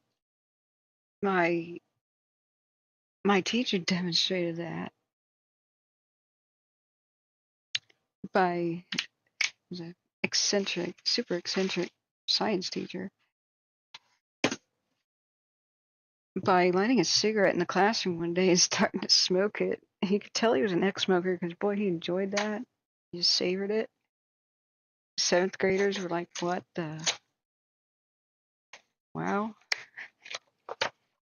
And he took this deep inhale and this drag, and right in front of him on the fireproof counter was a paper towel. And he did this without any explanation. When he walked in the room, the whole class would fall silent because he'd just start a demo and it would just wow the crap out of you. So he would just fall silent and stare, like, what's he doing? You know, he sauntered in, likes a cigarette. He broke out a pack of Camels, tapped it and everything. And that's right, I was going to make some decaf. Let's do it. And there's a paper towel. He put on the flame-proof, slate demonstration counter that had a sink and all the stuff. He moved stuff that was flammable aside, like all the books and stuff. He took off the counter, put the paper towel down, and then he had like a milk carton type thing, and it's full of wheat dust, like bran dust, pours out a neat little pyramid of it on the paper towel. Lights up that cigarette, and he's just enjoying this. Classroom's filling up with smoke. He doesn't even turn on the vent. We're like, okay. Okay. And the funny thing was, he would have been known for that as the cool teacher, right? Especially if he let us try the cigarettes, right? We were too afraid of him for him to be the cool teacher. That's one thing you gotta realize. If you're a celebrity, people only think you're cool if they're not terrified of you. Something I gotta remember. Some of my pranks go awry. And that's when people they stop laughing and they start fleeing, and, it's terrible. Like that guy who was streaming Valheim on Twitch. And he had this Australian accent, and the only person I knew in Australia lived in Maitland. And I totally forgot the name of her town until she got a little upset with me and said, look, remember it this way. I'm your mate in Maitland. So this guy was like, he was being vague about where he was in Australia, and I only knew 2 different town names, 3. Maitland, Sydney, and Perth. So I figured I'd do the prank where I say, so, how long have you lived in Maitland? And if he goes, what? I'm wrong, right? But in the infinitesimal chance that he does live there, he'll be freaked out. I'd already done that on a train, on an Amtrak train going to California. And there's a guy who had an accent just like my friend in England. And I didn't know that many English town names. So I said, let me guess where you're from. And the British dude's like, oh, okay. I'm sure you've never heard of it, though. I said, Slough. Frickin' goes white as a sheet. How did you? I said, well, I work with the CIA and I'm an expert in linguistics, and I recognize the accent. And I knew where my friend lived on that street in that neighborhood. I had tried to drive a car there when I visited him and failed utterly and gave up. I can't drive on the right side of the road. And so since I was the only cross street I knew, and there was a town, corner store there, not the biggest place in the world, I said, so I know for a fact that you shop at that store too. It's just he's swallowing in terror, trying to keep a straight face. I'm like, what are the odds? Holy crap. I kept a straight face for a bit until I realized he's actually scared of me, and I was trying to make a friend, I was trying to make a joke. I said, just kidding, man, dude. He goes, what? No, I don't work for the CIA. That's where my friend lives. That's the only place in England I've ever been. That's crazy, you're from the same town. I figured you had the same accent. And no matter how I tried to explain, he just, you're on Amtrak, you're sat down with strangers. and you're supposed to make friends over dinner, but that just backfired all kinds of ways. He was cute too. Man, he was cute.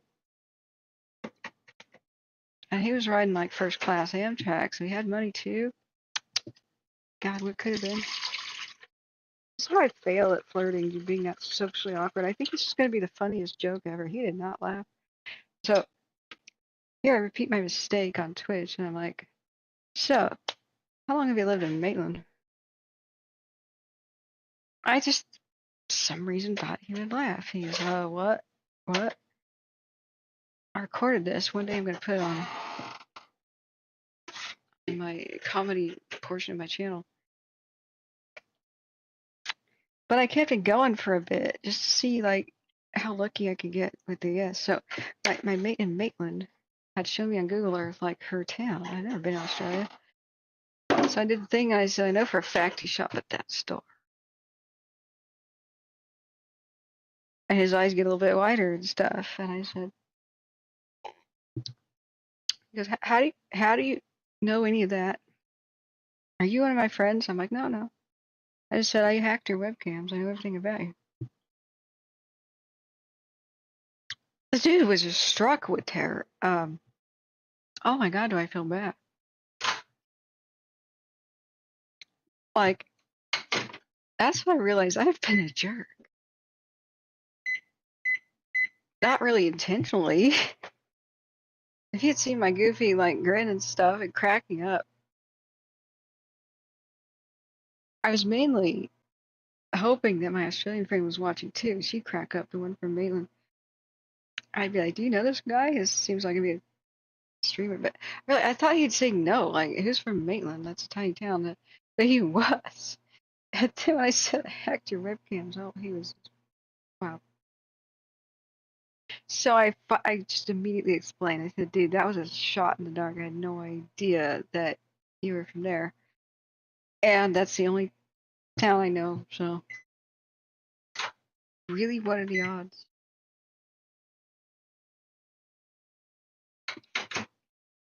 We ended up being cool, and I played Valheim with him. Like, it was a fun night. He was allowing his audience to join, and so, like, I had just joined a server with him, right? I'm, like, playing the game with him as a Viking. Like, quasi-historical kind of game.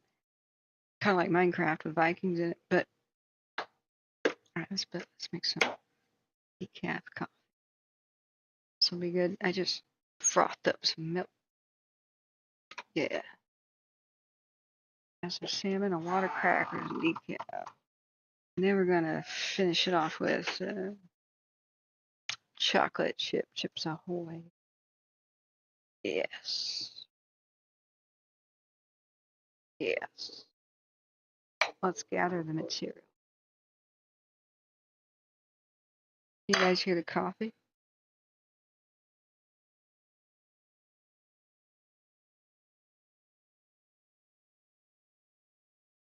Well, it stopped making most of the cool noises. There it is.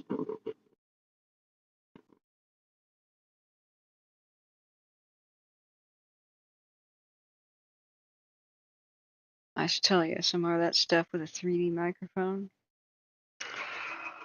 Oh God! But then it makes that screechy sound. The Ninja coffee maker is a little irritating. Not gonna lie. You can tell I'm like half asleep, but we gotta eat for bed. Need some calories. Let's gather these materials.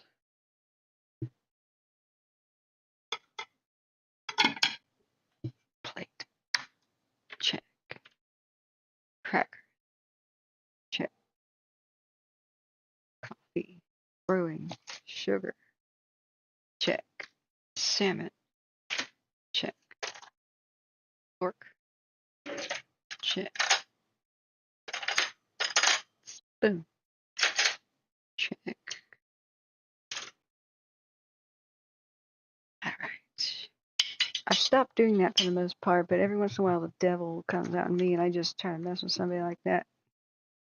I got a little bit of the troll, not gonna lie.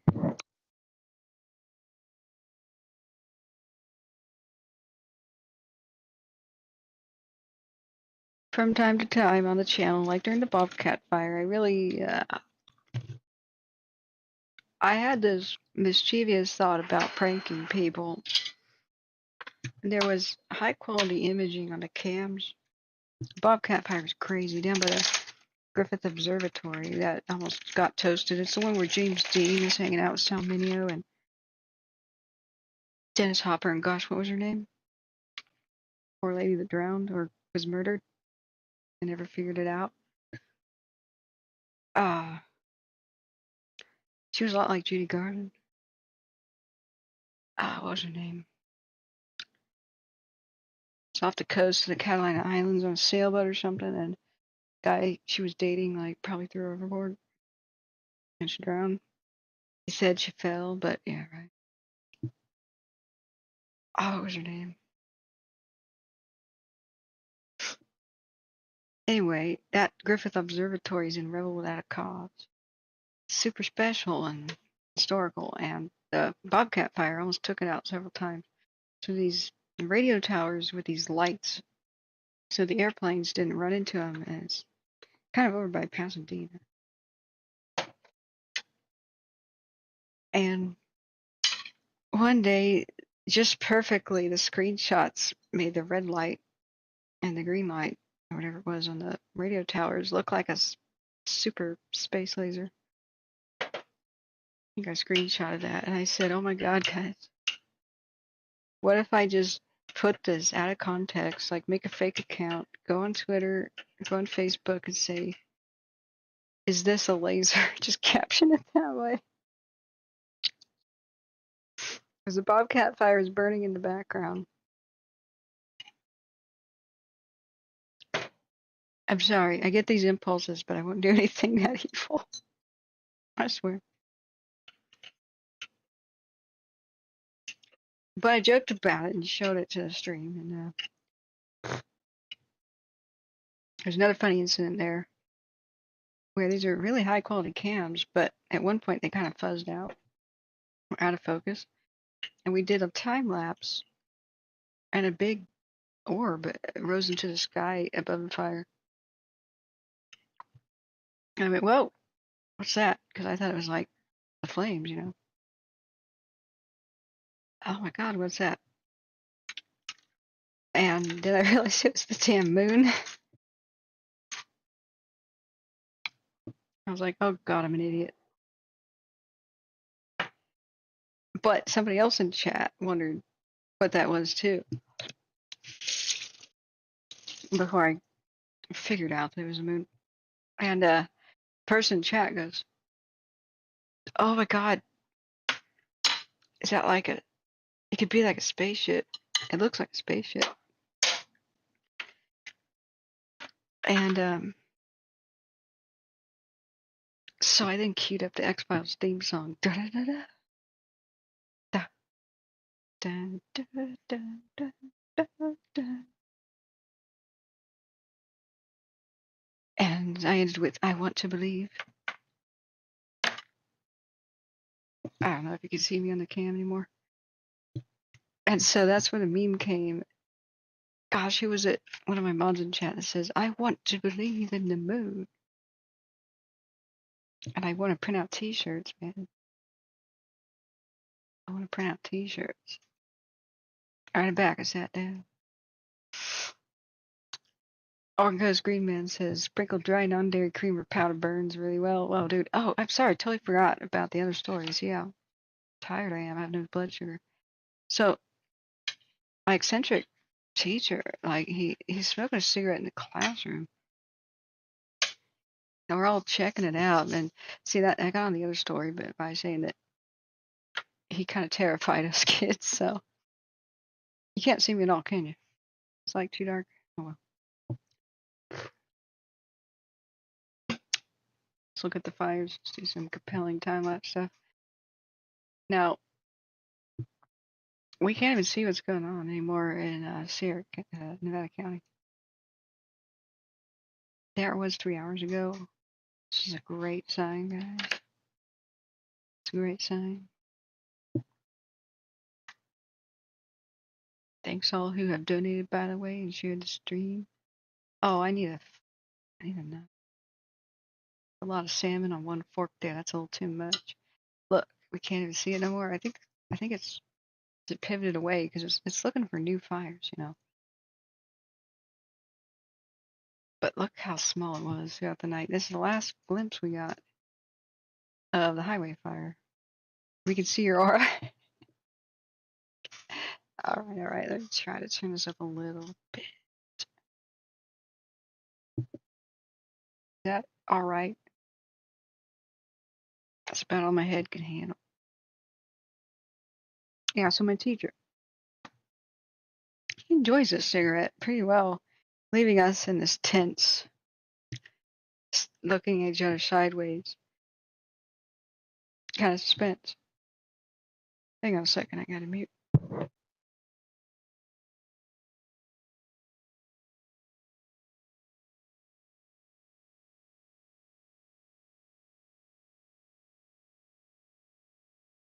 And finally, when he's done with it,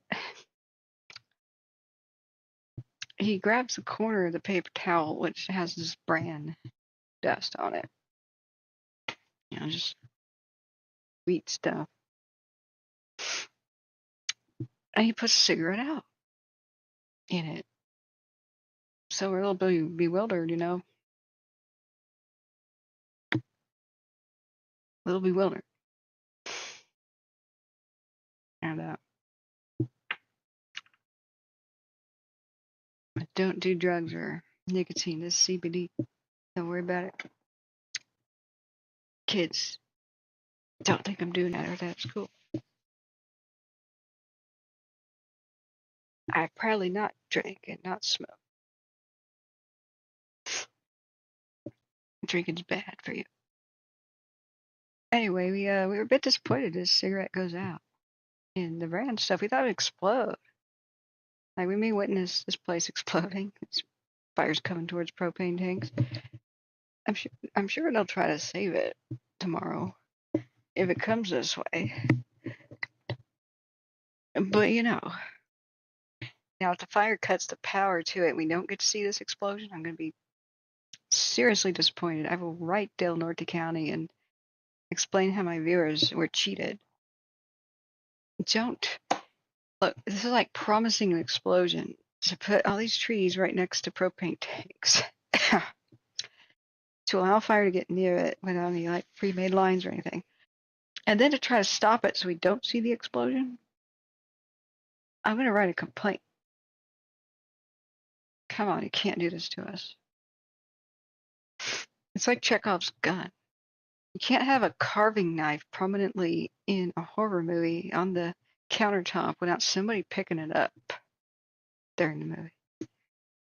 Chekhov's gun needs to fire. We need to see this rupture. Detonate. We need a Blevy. I won't show you Blevy videos right now because I'm sure people would not appreciate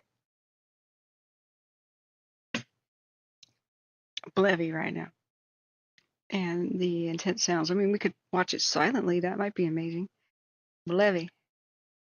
A boiling liquid expanding vapor explosion. Dude. These are some of those amazing YouTube videos, but it's fire PTSD triggering, you know, for the people who've got that. Some of them were deadly, which sucks when you see those on the. It really interrupts your enjoyment of the whole affair. But I'm so mad at Del Norte County. We need an explosion here. Now, my teacher puts the cigarette out in the brand pile, and that's when like everybody goes, "Oh my God, is she gonna take an hour to tell a story?" Typically, I do. Sorry. Yes, too much salmon still. You gotta enjoy salmon in small increments. The people who hate it, they're eating old fish for one thing, and they're not keeping it small enough. And you gotta cut it with the water crackers, and then you gotta chase it. Almost anything will do with salmon, though, like sipping on a bagel, morning coffee. I'm kind of having like a breakfast.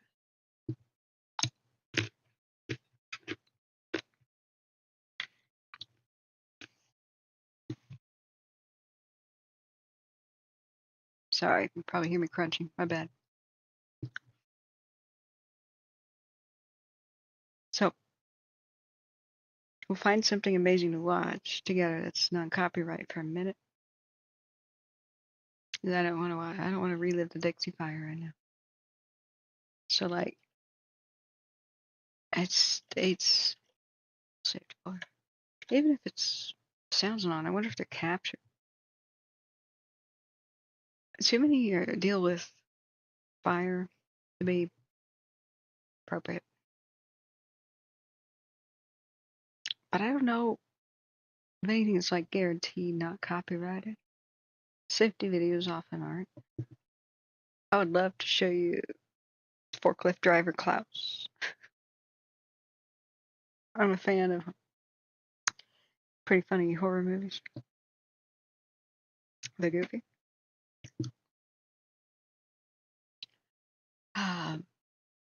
But every work of the United States government is non-copyrighted, so it's really safe to like watch together. And they have some miraculously high quality videos. They're increasing all the time, like they're Hollywood quality reproductions of disasters of some chemical nature, right? Explosions and train wrecks and hazards of hot work. They have unassuming names, and you watch it and your jaw hits the floor.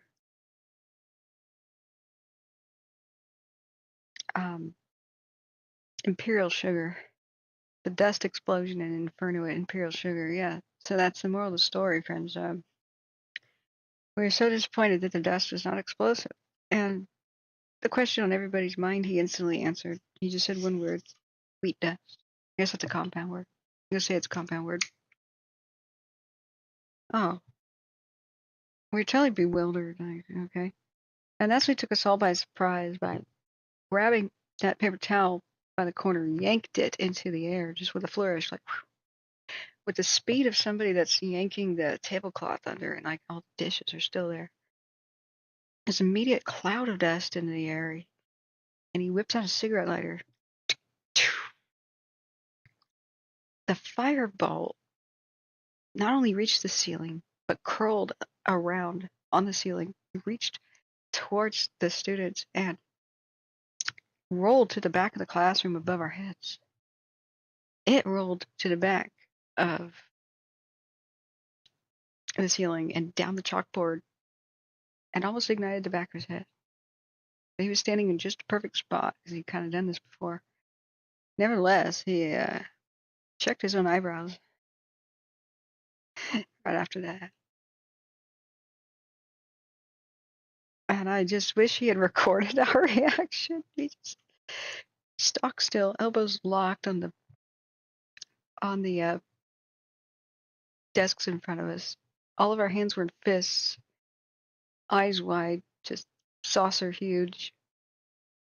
And we'd all kind of like pushed our seats back, but we were frozen and couldn't get up because there's fire above us. And we were all in that position and stuck, like frozen. And God, his laughter was hilarious. I don't know how he got away with this stuff. But boy, did he make a point. Says, so, if you think working in a grain silo is a safe job, that's what happens when just a fraction of the dust ignites that can fit inside of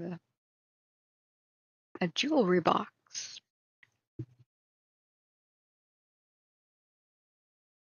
They oftentimes seem to lift up off the ground like a shuttle or a rocket.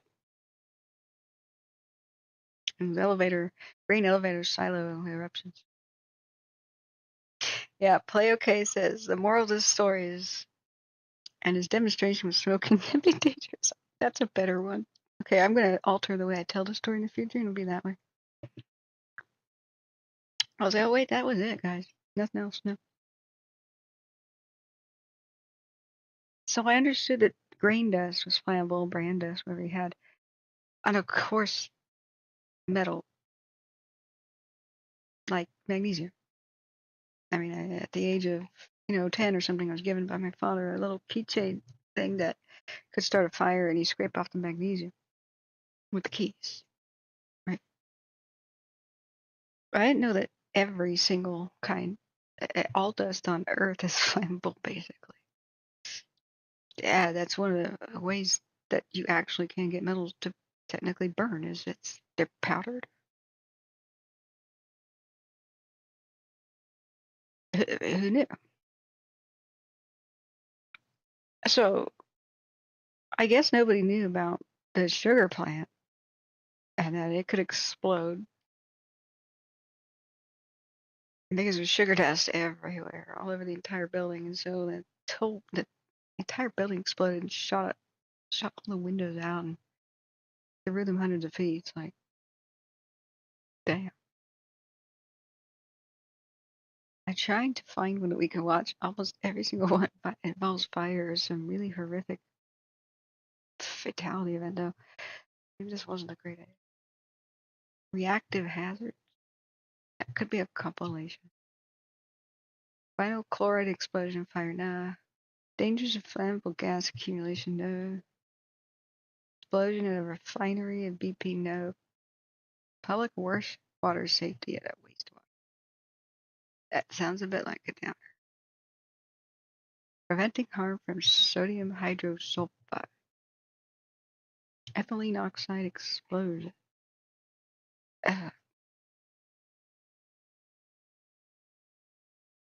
I'm afraid to even click on hot work hidden hazards or experimenting with danger.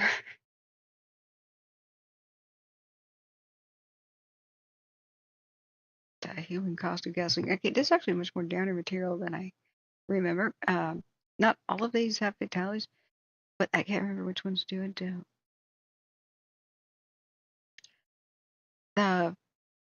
Didn't they do the BP thing? That's an oil well fire in Oklahoma, but if anybody's hurt, I would hate to turn it on, actually. All right, Brads, what else can we watch that's not copyright? Works of the government that are high quality. So does that make powdered sugar more dangerous than regular? Yeah.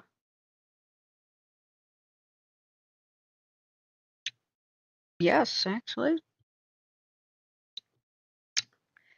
Stays up in the air. If you say if you had a tray of it and somebody bumped you and you went, I don't want you to hear me chewing. I want to watch something non copyrighted. What do you guys have in mind? We used to watch Smokey the Bear stuff, but the channels that were featuring it were still threatening me with copyright stuff, which is kind of bad. Oh yeah, the 1800s videos brought to light. 1800s and 4K. Even if you restore a video, the original copyright is expired. You cannot patent copyright the restoration.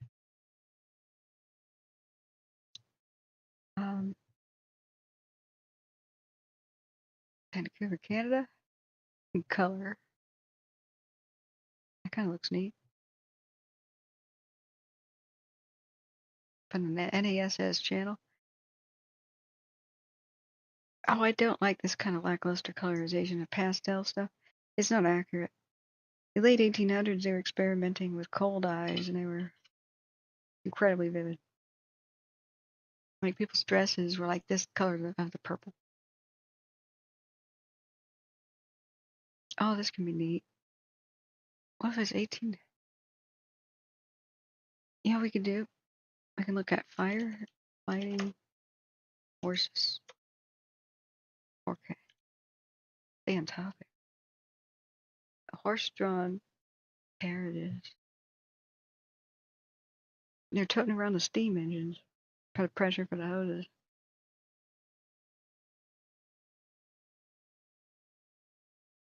Amazing stuff.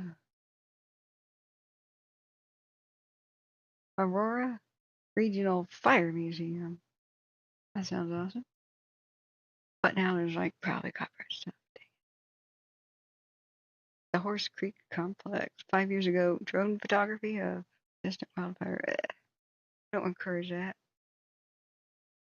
Body cams, firefighting. That stuff is non-copyright, but we don't want to disturb anybody.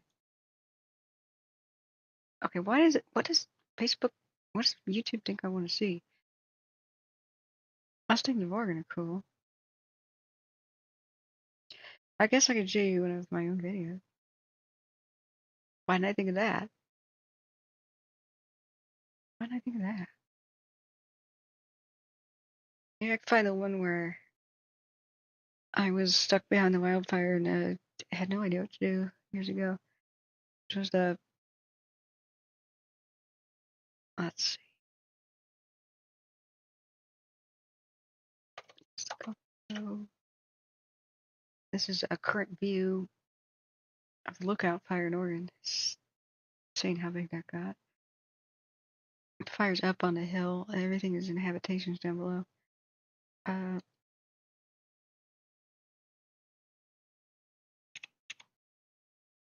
The train trip. Christmas GoPro footage.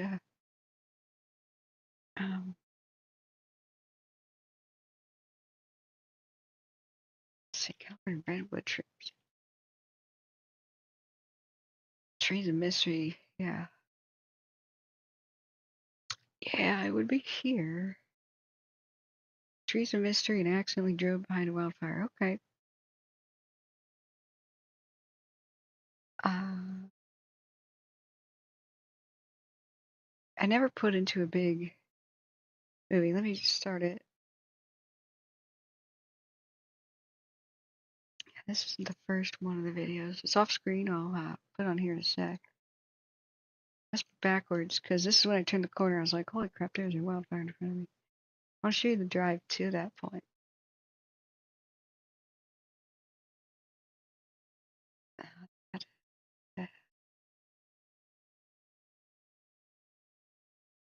All right. I got it. Okay, friends, I'll show you this. This is a while ago. This is the first GoPro. It's only 1080p.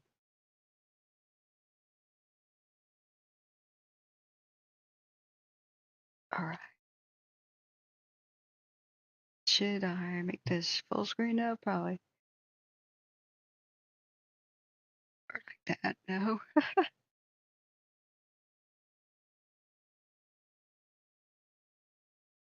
Okay, well, it can't be on top of the webcam. If I tuck it back like this, then nobody will be able to steal my own footage from me. All right, let's play that. Gonna mute for a second. I suppose I could turn on the sound. Be awful though. So sorry. The GoPro sounds awful. I was like, dang, this kind of looks recently burned. It's tragic. I think I'll film it.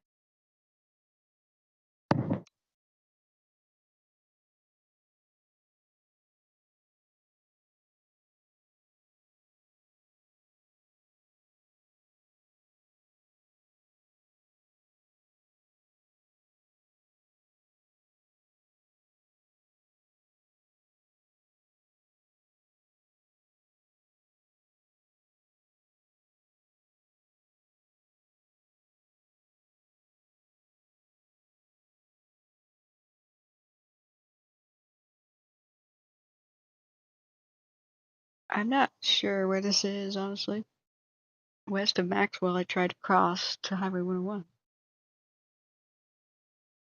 We might see at the end. But I was like, geez. I knew there was wildfire smoke in the air, and you could see the telltale stuff on the horizon.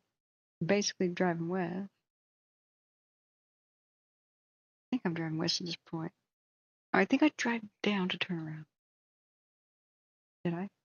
Yeah, I did. Okay, so now this is west.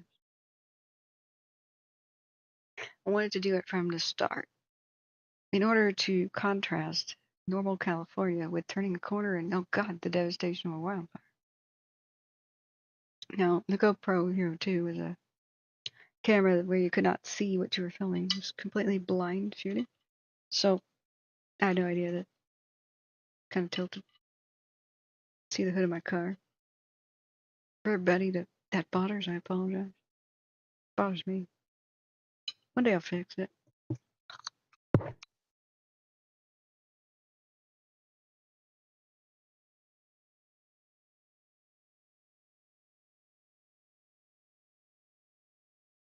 But when you get near a wildfire like I had no idea I was doing, I assumed this thing had passed. Well, sure it had.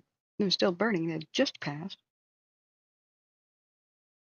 I'm going to show you guys how this is what it's like in northwestern California. And Western California, the Coast Range, this is where this is at. You'll see how I have no idea that I'm approaching a wildfire. This is why it's so damn dangerous. That's why we monitor that. This is why I'm thinking these towns and these little communities need to be told to leave, because there are so few routes of evacuation. You cannot really look out the window and see the status of anything. All the roads are down, and they follow these drainages and these ravines. I thought about making this a music video at one point to the song, I Want You to Move to California, but not for me. Because there's this idea that people have about idealizing California. Then they get there, and this is what it's like. Welcome. Here it is. And it kind of goes with it. If you know what that song is, and like, rewind this, start playing that song. Pretty good project. It's got that sad, wistful kind of tone for the song. But that is what I have in mind, is like, let's just film devastation, and I have no idea I'm in it. I have no idea I'm in danger. Does it look like I'm in danger? There's an ominous darkness happening in the middle of the afternoon. There's a raindrop from these unstable thunderstorm things that keep rolling through, and I had no idea the lightning just sparked this thing. They closed the road behind me after I'd gone past it. There's no AM radio. I'm like turning on AM radio. You can't get any reception. No cell phone, of course. Not even Verizon. But day's turning to night. The smoke is getting thicker, but you just cannot see it yet. This is what the Coast Range is like. There's a dirt starting to accumulate on my windshield that I will find out later is ash. I'm like, should I use the windshield wipers? You see how this looks so fresh? The fire in that black part of the road had been kind of halfway melted a little bit. I know it's patched with asphalt, but it was distorted. Like, no, back the previous one. Then you go into this like perfect normal spot. Oh, I'm out of it, whatever that was, right?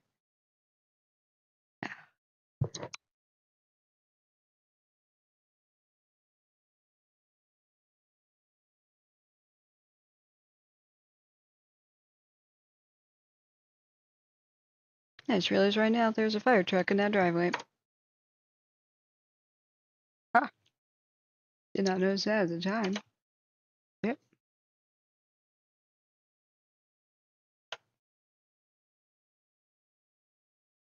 Look back at chat. Is everybody still awake? Is that near Santa Cruz? No, Maxwell, west of Secalusa.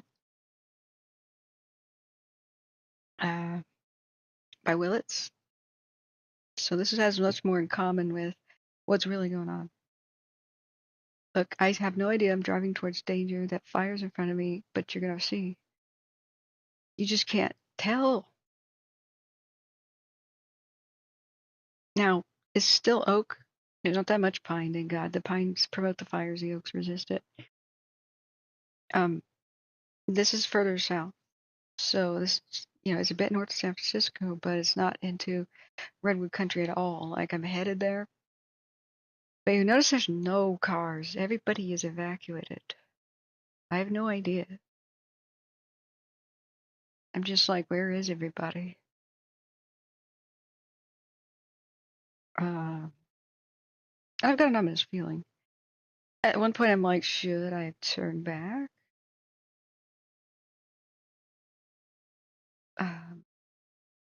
Did it occur to you that absolutely nobody's going your way? Yeah, but these are also, see, there's somebody. That gave me the idea, oh, there's eucalyptus, God. That gave me the idea that, okay, I guess this is what it's like in the places where there's very sparse inhabitations. I mean, this is actually kind of normal even in the places where there is no wildfire, but it was a little bit just beyond normal. The smell in the air and what I just seen, instinctually, I was nervous. I've got gut feelings, but I actually don't know if I should go back. Because it looks like I've just driven out of the danger, doesn't it? I'm beyond it. Now, if I had a compass in the car, I would have seen that as windy as this is, I'm kind of looping back to danger. It just really doesn't look like it. It doesn't feel like it. But this is a windy creek, And it looked almost dry. So there's a fan. Follow that. It's going pretty damn slow. I pull over because I don't want that in my shot. See, I'm not all that concerned. I'm just filming. I was trying to hone my craft. I was taking videography classes. In fact, I didn't really take any videography ones, but script writing and then some basic camera work class. Yeah, I loved my camera. Oh yeah, I had to swap out the battery and card. So here's part 2. No, that's not part 2. Here. Wait a sec. I'm missing part of it. Oh, I'm not. Okay, I remember what happened. Let me redo the window. I remember what happened. Hey, why isn't it showing the new one? Alright, let me reopen VLC Media Player.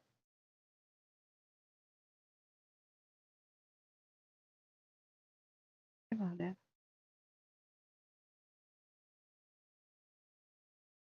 I've had this problem before. There. So I pulled over going, holy crap, because I come around the corner. And there, oh God. What the hell do I do?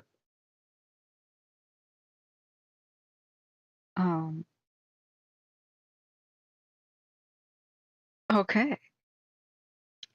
And the paved part of the road has ended. Huh.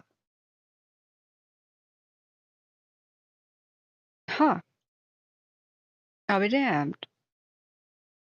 This is long before I did anything with fire, mind you. I don't know what the hell to do. I'm right there with the rest of the ignorant public at this point. I start looking around like, is there water down there?